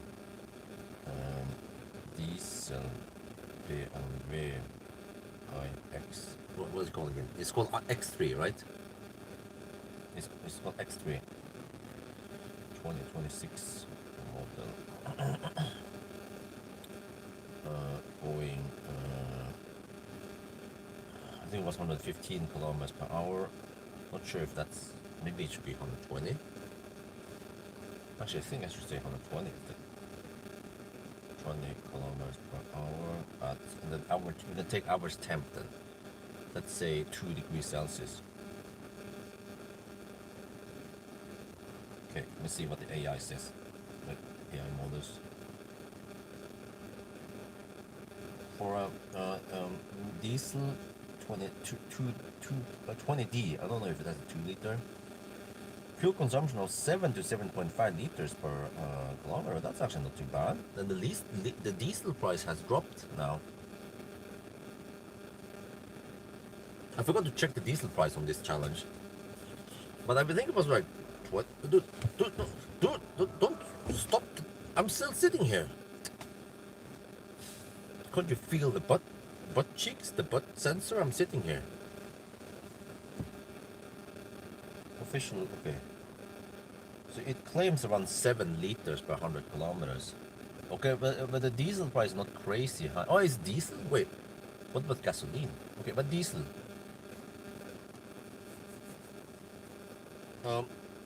Okay, maybe not crazy high number. Well, it was Sweden. Yeah.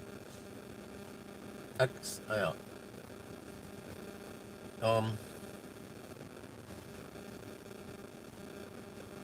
I think it was not 23 sec per kilowatt per liter. It was probably less, maybe 20, 21. I don't remember. And then yeah, 7 liters per 100 kilometers. Same there. Okay, maybe around 14 euro cent per kilometer then. Wait, 14 versus. Wait, not 62. 6.2 euro cent per kilowatt hour. Yeah, it's 6.2 versus X3.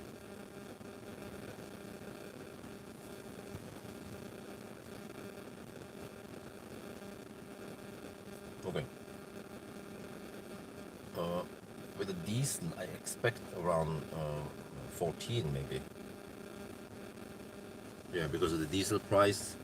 I don't remember heck what it was, but yeah, roughly 14 cents per kilowatt hour. So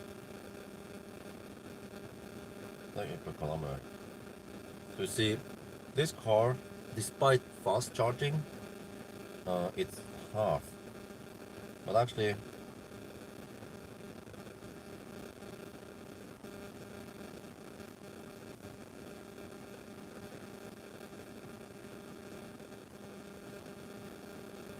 yeah, home charging here is a bigger portion because because the car is efficient, you can go quite far before you need to charge, right? So home charging is around 100 kilowatt hour, and then the fast charging on the route is around 160. So the home charging is quite big chunk, and that's dirt cheap. So this was only 6.2 euro cents per kilowatt hour, whereas the MGS6, which is more typical SUV, right, with not so big battery,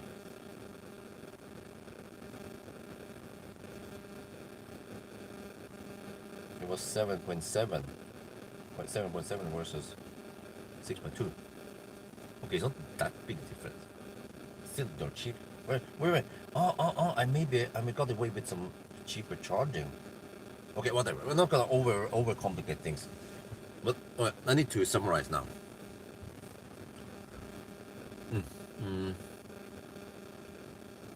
Bulgaria, yeah, but was it done at 0 degrees, -1, -2, huh? With headwind, tailwind? All that stuff actually brings the consumption up because it's not optimal temperature. Bulgaria, as far as I know, is way further south.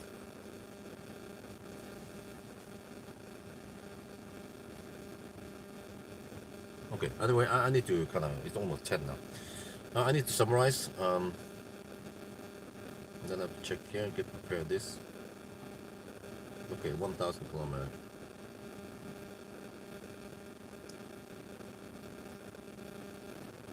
8, dude, if you can get it down to around 845, whatever, then we can actually match battery swap cars.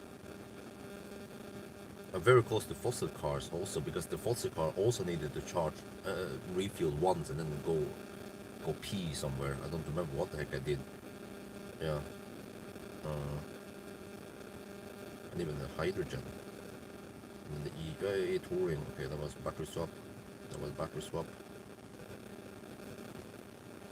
Yeah. Oh, you don't say! I know I need a haircut. The problem is that I don't have time this week. I've been super busy. Let me tell you what I did this week. Monday, I don't remember what I did. Tuesday, I picked up this car, and then I was waiting for Nasir to get ready, but then he was not ready. So then I went to do the range test on Tuesday, and then I had to finish at night. And then Wednesday, I went to Valdemar to get the Soul fixed, AC service, and then I got home at 4:15 and pick up the kids. And then Thursday, Sunday drive. Thursday took all day, all night, and after that I went on the 0 mile test, and then on a charging test. And I came home 4 at night. And then on the Tuesday I also came home 3 at night. And then Friday there was event, test drive event downtown Oslo. Went to test the Subaru Uncharted, and then I went to Nasir to shoot a video right after that, 2 in the afternoon on Friday. And then I came home around 5, almost 5 on Friday. Then I had some rest, and then today, Saturday, yesterday, I had the kindergarten had, they call it dugnad. So I went over to the kindergarten and helped to clean up, help tidy up the kindergarten. Everyone was helping, you know. Spent around 2.5 hours doing that, and then after that, around half an hour past noon, I came back here. We're talking about Saturday, yesterday. Pick up camera equipment. Isabel was with me still. Went down to Lillestrøm to the Transport 2026 Expo, and I shot a walk around that you guys saw, and then I shot. I found the windrows. Yeah, but it was kind of annoying because I was waiting at the windrows start. There was some people inside the truck, and I shot the video outside. And then I waited, kind of waited for a long time, like 10 minutes. Isabel was getting kind of bored. And as soon as the door on the windrows opened, the guys, they came out. And then suddenly a bunch of Norwegian Nisse from behind. Well, also some people walk by and say, dildo bil. I was like, okay, whatever. But then I was going to tell them that dildo does not run on electricity. Vibrator, that is electric. Dildo is just a manual thing, you know. So you have to say vibrator bil, not dildo bil. Yeah, ABC, always be correct. But and then when I was like holding the camera, I was kind of next in line. Then some Norwegian Nisse came from behind and derp, and they start going into the windrows. I was like, oh, for helvete. Yeah. So I had to wait until those Nisse dick around, and they were just sitting there looking at the phone and stuff. And I was like, okay. And then I told the windrows guy, the guy I contacted on email, he was like, oh, you're the guy. I was like, yeah. And then so I said, okay, can I just get a couple of minutes with this alone? So yeah, I got a couple of minutes, like 2-3 minutes maybe, just filming a little alone, and then I got the heck out of there, and then okay, thank you, and then everyone else can yeah. A trimmer? No. I want the experts to do this, the hair salon. No problem, no big deal. I will sacrifice the look of the hair just so I can test this car, because so many people have been bugging me. Like, when are you going to test it? When are you going to test it? And also when I email BMW, you guys have no idea, man. I emailed them, and they said, well, yeah, check after Easter. Okay, email again after Easter. It's like, okay, yeah, we will see. And then I was like, okay, you haven't replied now. You were going to check something, and you didn't reply in 1 week. Is it ready? And then, yes, so I had to like mass. I had to keep nagging just to get this car. So when I get this damn car, I'm not gonna cut my hair until I'm done with this car and return it. You know what I'm saying? Or I can say, oh, sorry, I didn't do the banana box test because I went to the fucking hair salon to get my hair cut because someone said that I need the haircut. No, I'm not gonna do that. I'm gonna do all that shit. Banana box test, interior view, self-driving, self-parking test, and then after I return this car, then I can cut my hair. Yeah. Because I know that if I make one video with this car, like the range test, I get 50k views. I do a 1,000 kilometer challenge, I probably get 100k views. But then if I do the same shit with the next car, which is the BYD Atto Evo, I might get 10 or 20k views. The same work, but way less paid. Yeah. You tell me what I should do, right? When I should cut my hair. Okay, anyway. I don't know why I need to tell you guys something that is quite obvious. I'm gonna check something here. Okay. 8:40. Dude, like, wait, how the heck can it kind of match a fossil car? It's not supposed to be as fast as a fossil car, because a fossil car you just refill 3 minutes, 5 minutes. How can it be faster? The heck did I do on the X3 again? I stopped to refuel once. Wait, I didn't refill it twice, right? It was one refueling. And then I peed. I peed once. I peed after refill. You don't pee and refuel. No, you don't do that. So that stop was maybe almost 10 minutes with a little bit of digging around and yeah. Wait. Yeah. Okay, the fossil reference was actually 20 minutes faster than this run. Okay. Look, I don't know what the heck happened with the fossil reference, but we're not going to talk about it too much on this summary. Okay, let me just do this again.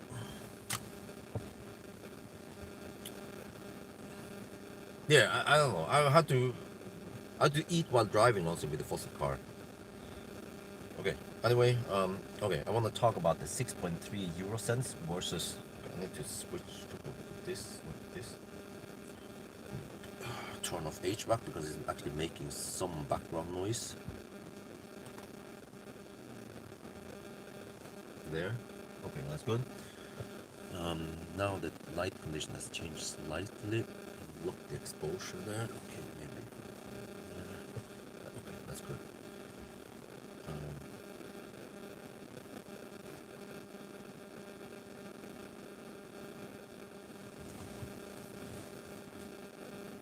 Alright, we're back home. So I'm gonna check first. You know, how much money did we spend on this? We went for quite cheap Ionity charging. Unfortunately, on this challenge, since it's a time challenge, we cannot use supercharger, which could be cheaper, but they're 400 volts, so they don't charge that fast. But two charging sessions only at Ionity at 3.5 NOK per kilowatt hour. Yeah, NOK is slightly worse, less than the SEK. Home charging actually becomes a bigger portion. Let me do that quicker. Okay, we're back home. So before we look at the times, I want to talk about how much we spend on this charging for this challenge. And because this is 800 volt car, then we cannot use supercharger because that's 400 volt. It would be too slow. But at least with Ionity Passport power, you can actually get fairly cheap charging, even if it's high power charging. And because we have a big battery, 108 kilowatt hour, we can bring a lot of cheap home charging with us, right? Before we need to fast charge. So the amount of fast charging versus home charging, which is dirt cheap, the home charging becomes a bigger portion of it. This is actually the advantage of having such a big battery, but also a very efficient car. So I calculated that we spend 6.2 euro cents per kilometer, and then an equivalent diesel X3 2026. I did some AI search based on, I didn't check the diesel price, but it would be roughly 14 euro cents. Okay, let's say 12 something euro cents per kilowatt hour. So diesel costs twice as much as this electric, despite that we fast charge twice, right? But then we can talk about time. How long does it take to do this? Because obviously, when you are driving an electric car, you're wasting time charging. Well, I was spending the time charging, doing something useful like eat or shot video, but other people, normal people, wouldn't shoot video. They would probably check Facebook or eat or go to the restroom. I did actually pee, yeah. So you're actually doing something useful, but the charging stops were actually so short. But I was going into save mode, man. 115 kilowatt hour battery, and it needs to be stingy on the heat on the battery. But okay. So if we look at this, what time do we decide to set? After asking the live stream and so on, the dictator, me, has decided that it will be 8:55. Yes, because we need to deduct for a little bit of slow pokes on the road and stuff. So 8:55. Yes, and that puts it right on par with actually Model S. Dude, that's 400 volt architecture. It's supposed to be slower. Well, but the Model S was a summer run. Is it 14 degrees Celsius? We actually had a quite cold run. Okay, we had the wind advantage on the way back and forth there, but it was cold, so that makes it worse for consumption. And then the Seeker. Why the heck did the Seeker go so fast? Well, again, the Seeker is not that efficient. You can see that the Seeker had way better temperature, but it consumed more than this iX3. So I would say that if we did this run during summer, we could possibly shave off around 5 to 10 minutes. Yeah, not more than that. Why? Because this car charges pretty fast and it's still an SUV, so you can maybe shave off around 10, 15, 20 watt hour per kilometer, but 20 kilowatt hour doesn't take that long to charge with this car. So best case, I would say with this one, not the new i3, is probably 8:45 then on a summer run. That will put it right on par with some of the Neos that has battery swap. you know. And also versus that Nissan X-Trail, which is a fossil reference. Okay, it was kind of cold. Wait, but fossil cars, they don't get affected by cold weather, right? What they do? Fuel consumption goes up. But you see that versus a fossil car, then the fossil car still needs to stop and refuel once. Usually, you can. It depends, but especially if it's a plug-in hybrid. But normally, you also need to maybe pee and maybe buy some food, or if you bring food with you. So what I'm saying is that you will be saving money and the environment by driving electric, and you don't really sacrifice that much on a 1,000 kilometer trip, which is actually quite extreme. Not many people do that on a daily basis. Even families don't travel with kids for 1,000 kilometers per day. You will most likely sacrifice only, I don't know, 20 minutes of a total of 9 hours something, right? So but I think in more normal basis, you eat and have lunch and whatever, and then basically it means that a fossil car and this car is right on par with each other. This BMW, this beast, it has everything, you know. Will an Xpeng G9 go faster? I'm not sure. What about the Seeker, or or the other cars, the EQS, or well, some of the Chinese cars, they might charge fast, but they don't have that big battery like this car has, and they are not that efficient. I've just shown you with the Seeker. It's not that efficient. Tesla is really efficient, but it doesn't charge that fast, and it doesn't have that big battery again, unlike this car. And EQS, same there, really good range, but charges not that fast. So this iX3 and later i3, it's the holy grail because it has everything that is needed for this, the triangle for the best 1,000 kilometer challenge. You need good range, you need good charging speed, and you need efficient car. And this car has everything. So once we test the i3, it's going to be game over. So alright, anyway, that was a very long summary, but I could talk forever about this. But overall, how was the car? Nice ride. I like it firm. Seats, good. I'm not butt hurt yet. Use the massage a little bit, Interior, maybe not the best, fanciest, but I think that's not the point. You want to buy this car if you want the best long tripper or long range. And the bonus is that it has so good range that you don't have to charge it 90 or 100%. You can charge it 60% daily basis even, and you will actually degrade the battery less, and you need less fast charging that costs more money and degrades the battery more. So good stuff, man. It actually makes sense. Beamer Bjorn approves. That's gonna be it for now. Hope you guys enjoyed this video. As always, thank you for watching, and talk to you later. Dude, that was a 7 hour, sorry, 7 minute wrap up. Is that too long? Let's see, diesel, okay, diesel,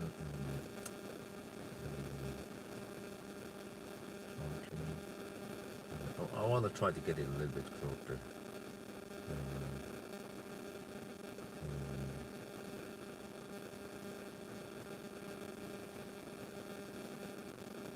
Okay, I'm gonna try. I might use the next one because normally when I do the second run, everything goes smoother, and okay.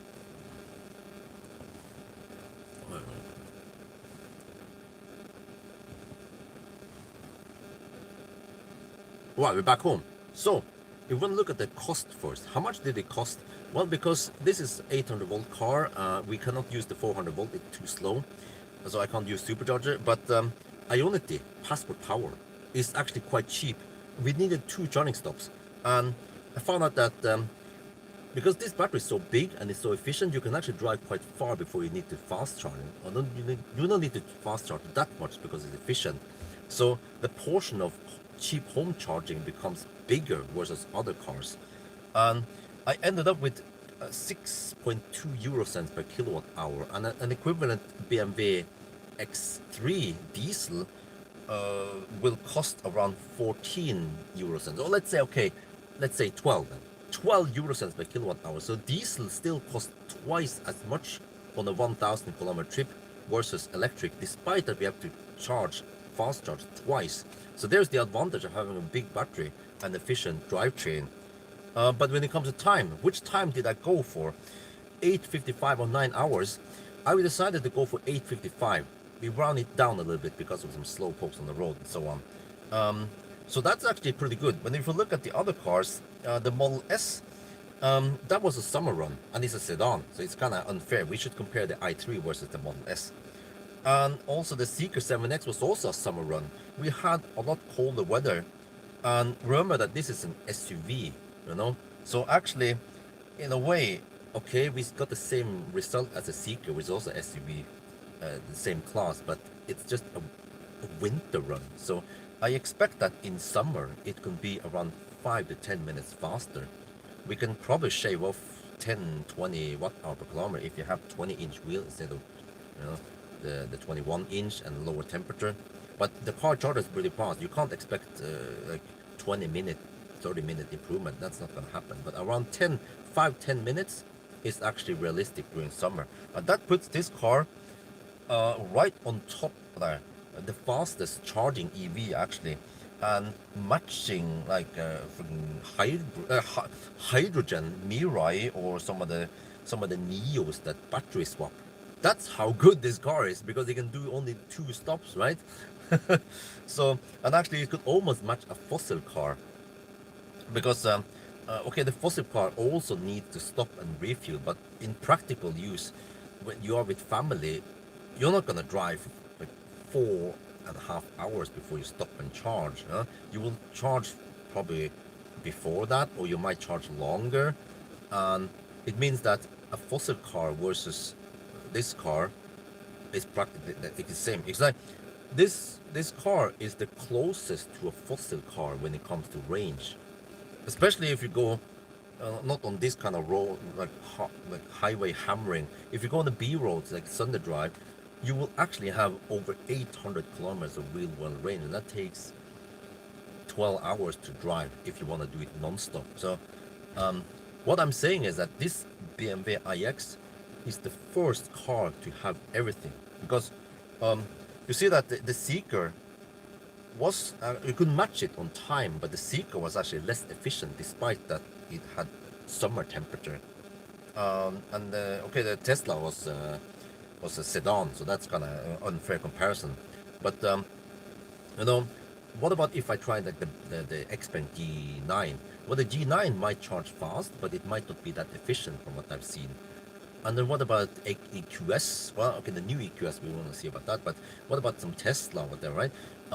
The problem is that many Chinese cars, they might charge fast, but they're not that efficient, and they might not have that big battery.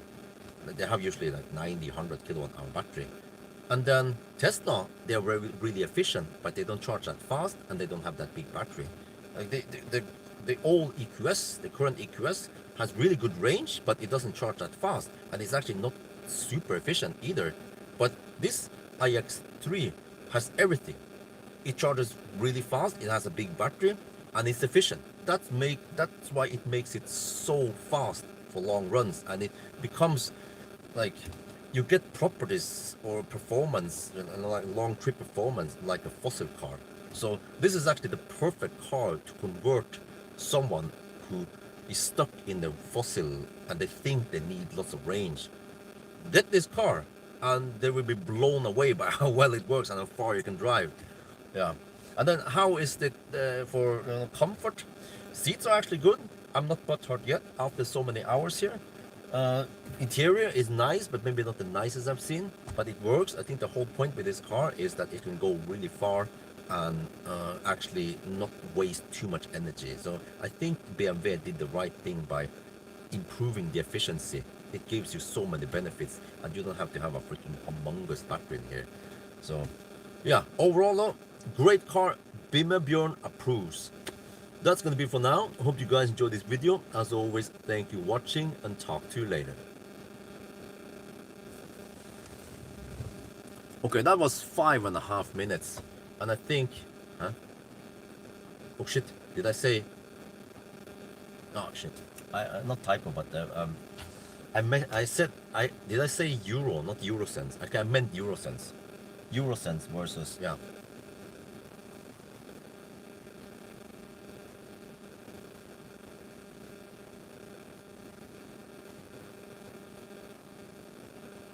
I think the second wrap up was better. I cut out some of the not so necessary comments on the first wrap up, and it was faster, and I still managed to get all the points down. Plus, I forgot to mention the first wrap up about the 21-inch wheel versus 20-inch, which is actually very important apparently for many people.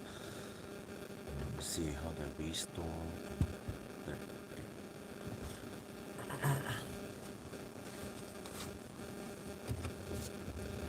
Oh man. Oh.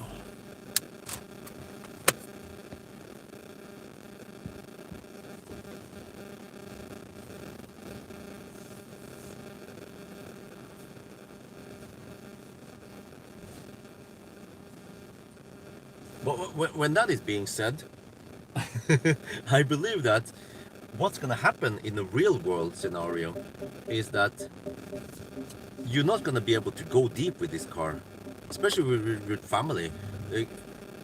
By the time family members or yourself want to stop, the car is still at 40% or something. You'll be like, oh shit, and then okay, whatever, plug in, and then it charges to 90% by the time you're back with the hot dog and drinks, right? So that's what I feel like. This car actually, it's way, it can perform way better than your needs. Like the human is the bottleneck. And already when I tested, when I tested many other cars that doesn't have nearly as good long trip performance, right? Like a Tesla or EQS or some of the other cars, they were already I was already struggling to keep up with the car. Here, I've shown you, I had to eat in the car. I could not eat while we have the charging stop. So, yeah. And the thing is that, yeah, 20 minutes to 80%. Many other cars, like Chinese cars, they can maybe go 200 kilometers. I've shown you guys in the past 200 kilometers. This car can go 300 kilometers. You know, that's 50% longer. So instead of traveling for only 1.5 hours or something, this car can go like 2 hours and 15 minutes, almost 2.5 before it needs to plug in. So yeah, for people who don't want to stop too often or they have big bladder, then this is a perfect car. But okay, anyway, it's shit, it's past 10 now. So I need to pack the remaining stuff and then go inside. Do I need to plug in? Wait, I'm at 95%. Nah, it's Sunday. Oh wait, what do I need? Nah, I think, wait, I don't think I need to plug in yet. Because if I charge too often to 100%, then it will not, it will not charge 100%.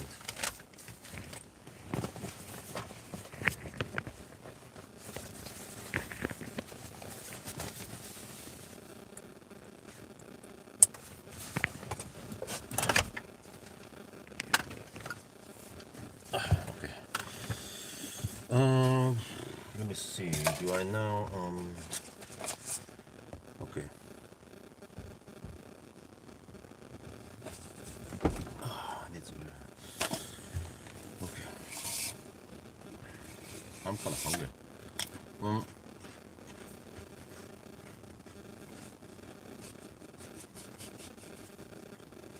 No, no, I haven't asked them yet. I will maybe send some emails.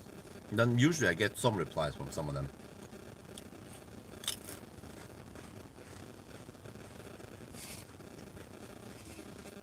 Yeah, but I remember I was already struggling with the Highland and some of the other cars with long range. It was like Plaid, Palladium. It was like they had so good range that I was like, oh man, finally I can stop and charge with 0 or 5% or whatever, right? But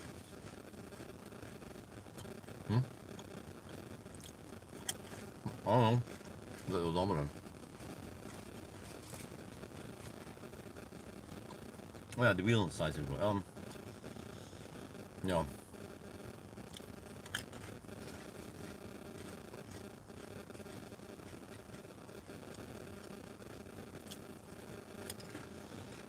Well,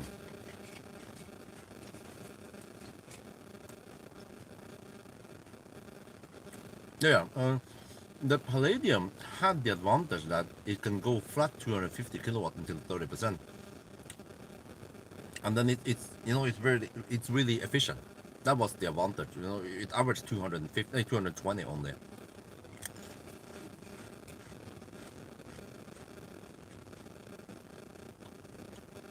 But also the Palladium could go over 400 kilometers in the first leg. And then with the Palladium, I was more or less stuck. I had to go several stops. I think it was three, right?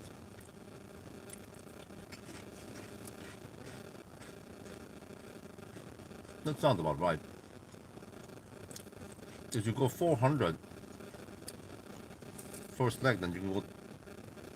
Well, you can then go 200, 200, 200.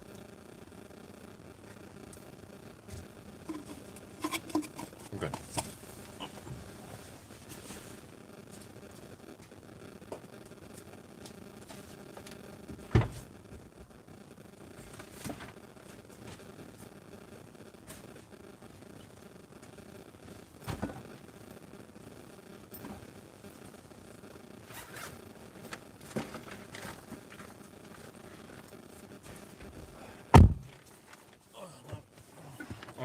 I have to get ready.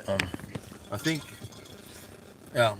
Since I don't have Millennium Falcon here, this is the car I use to shuttle the kid to kindergarten.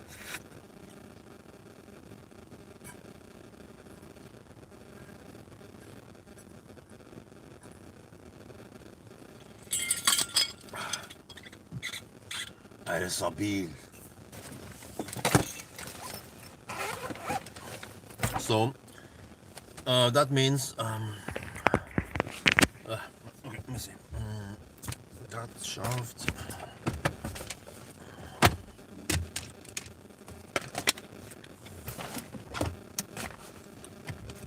Take out that shaft. Wait, where's the?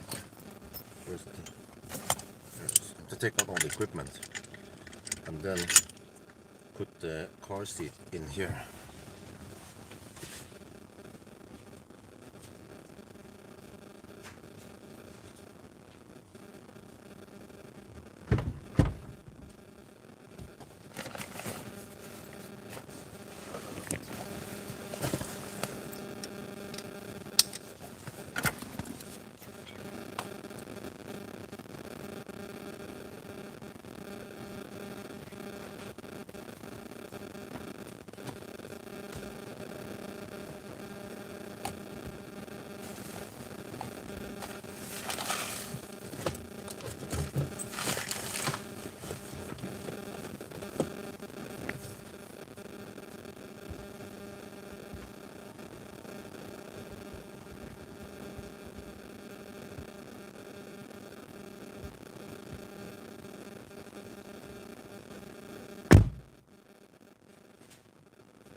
Finally.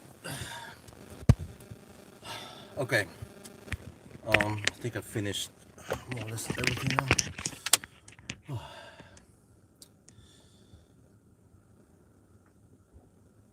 I can't find anything. Okay. What do you think when I said to her? Okay. Maybe you could do wheel size info. Okay. Palladium is only the first level. Okay. Efficiency 80 kilowatt hour. Okay. Does anyone know if live stream will still be available after? Huh? Oh, okay. Yeah, you can eventually see it. The playback thing. Okay. Plan today. Family time. Yeah. And then usually at 9, 8 or 9, I will not do any work. I don't think I have time. Unfortunately, that's how it is now. I had to stay with the family. I'm stuck with the family, you know. That's usually how it is. The day after 1,000 kilometer challenge, I'm just home. You know, they need to be fed. They need to be carried to sleep and shit like that. And yeah, you guys have never seen it before. I never made an episode. What happened the day after 1,000 kilometer challenge? But it's gonna be kind of boring. It's just like inside the house, yeah, drinking. Eating lunch or breakfast maybe, and then carry carry Axel until he sleeps. And then next week, yes, I will also be busy next week. I have to go to Amsterdam, Antwerp to try the FSD and so on. So that will also be super interesting. And I've been actually kind of dry on view counts lately, so this is good that I get some boost in views, because it means that the YouTube payment next month is going to be higher. So I'm doing my best to fund the whole Millennium Falcon thing, because I realize I want him back, and it's very nice as a family car. The few times we didn't have any press car, you know, when we went to Göteborg with the Soul, it was like, it worked, but it would have been so much better if you had Millennium Falcon there, right? So yeah. So that's why I'm taking some extra task also with Jovua. I should make a video, but I don't have time for that yet. I'll make a video where I introduce Jovua, why I want to promote them, because I actually like the products. I feel like it's good craftsmanship, good quality, good feel, like metal, and you know, durable and so on, you know, not just some cheap stuff. But I'll be honest then, that they actually pay me for some of the videos for the promotion, but I also get some commission there. But I'll see when I have time for that.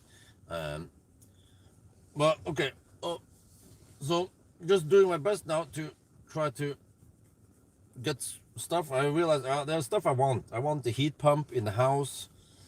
When it comes to paint in the garage, guess I'll just do it, but I might screw up something, and then I was like, shit, you know. Maybe I'll leave it to the professionals, especially when you try to paint places where it is a bit scary and you can fall down the cliff. That's kind of dangerous. So I don't want to, you know, save money just to end up getting injured, you know. No, outside of the garage needs to be painted. This is the third year. We need to paint it. It's just, it comes with way too thin. I mean, the paint that comes from the factory, pre-painted stuff, it's supposed to last around 2-3 years, and then you need to paint over it with Jotun something, so it lasts 10-15 years. So, but I'm not good at that, you know. I'm not that. I don't usually paint stuff, so I don't know how to do that well. So, yeah. Well, whatever, you know, it's easier for me to just make a couple of videos and make money on that, and then I can pay some professional to do the paint job for me. Then the result will be better. Yeah.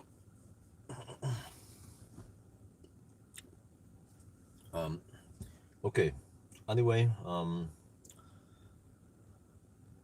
yeah, yeah, I could invite the home, but I could do that, you know. I could invite them for Dugnad, and you know, I can ask the free supercharger guys, but I feel like that's a bit begging. Yeah, so I was like, okay, whatever. I'm gonna shut my mouth. I'm gonna work hard, make money, and then pay some professionals to do this. Or I can use the the the the free supercharging that people pay. There's actually also several people who email me on Tesla Bjorn and ask me, hey, can I join your supercharging program? I can pay 15, 20 euro cents per kilowatt hour. I'm like, no, we have too many. Sorry, we have too many. I'm gonna get rid of some eventually, but for now they can stay in there. But sorry, you can't join. Or so yeah,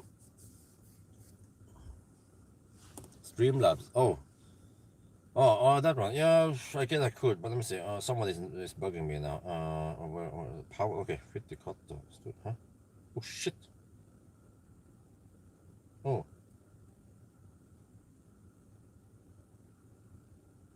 damn.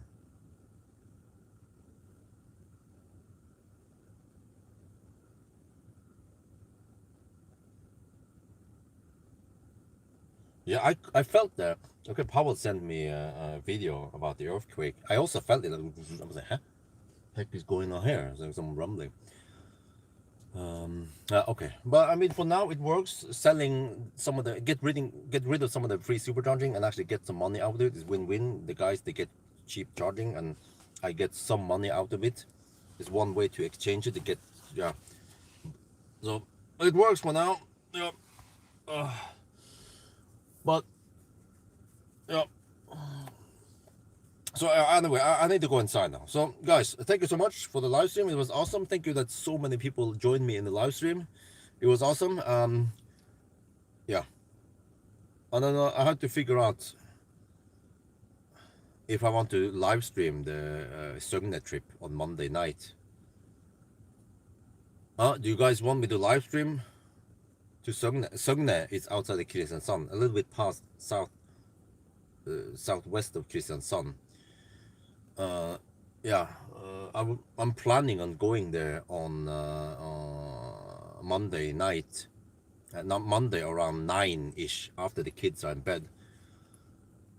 And then it was just driving over there and then pick up the wheels and then drive back and then do one last charging test before yeah the 400 kilowatt session.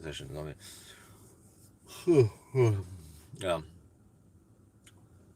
Then I have to make sure that I don't harm scratch the interiors. I have to bring lots of those blankets I've been using in Nimber thing and the straps and so on. So the wheels are supposed to go in here somewhere, preferably with. Well, actually, I don't need the tire bag. I just use lots of those blankets. Yeah, those flytte teppe, whatever they call it.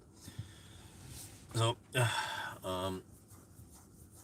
it was 254, I think it was. Yeah. So anyway, guys, thank you so much. Have a nice Sunday, and then we talk later. Yeah. Okay. Bye bye.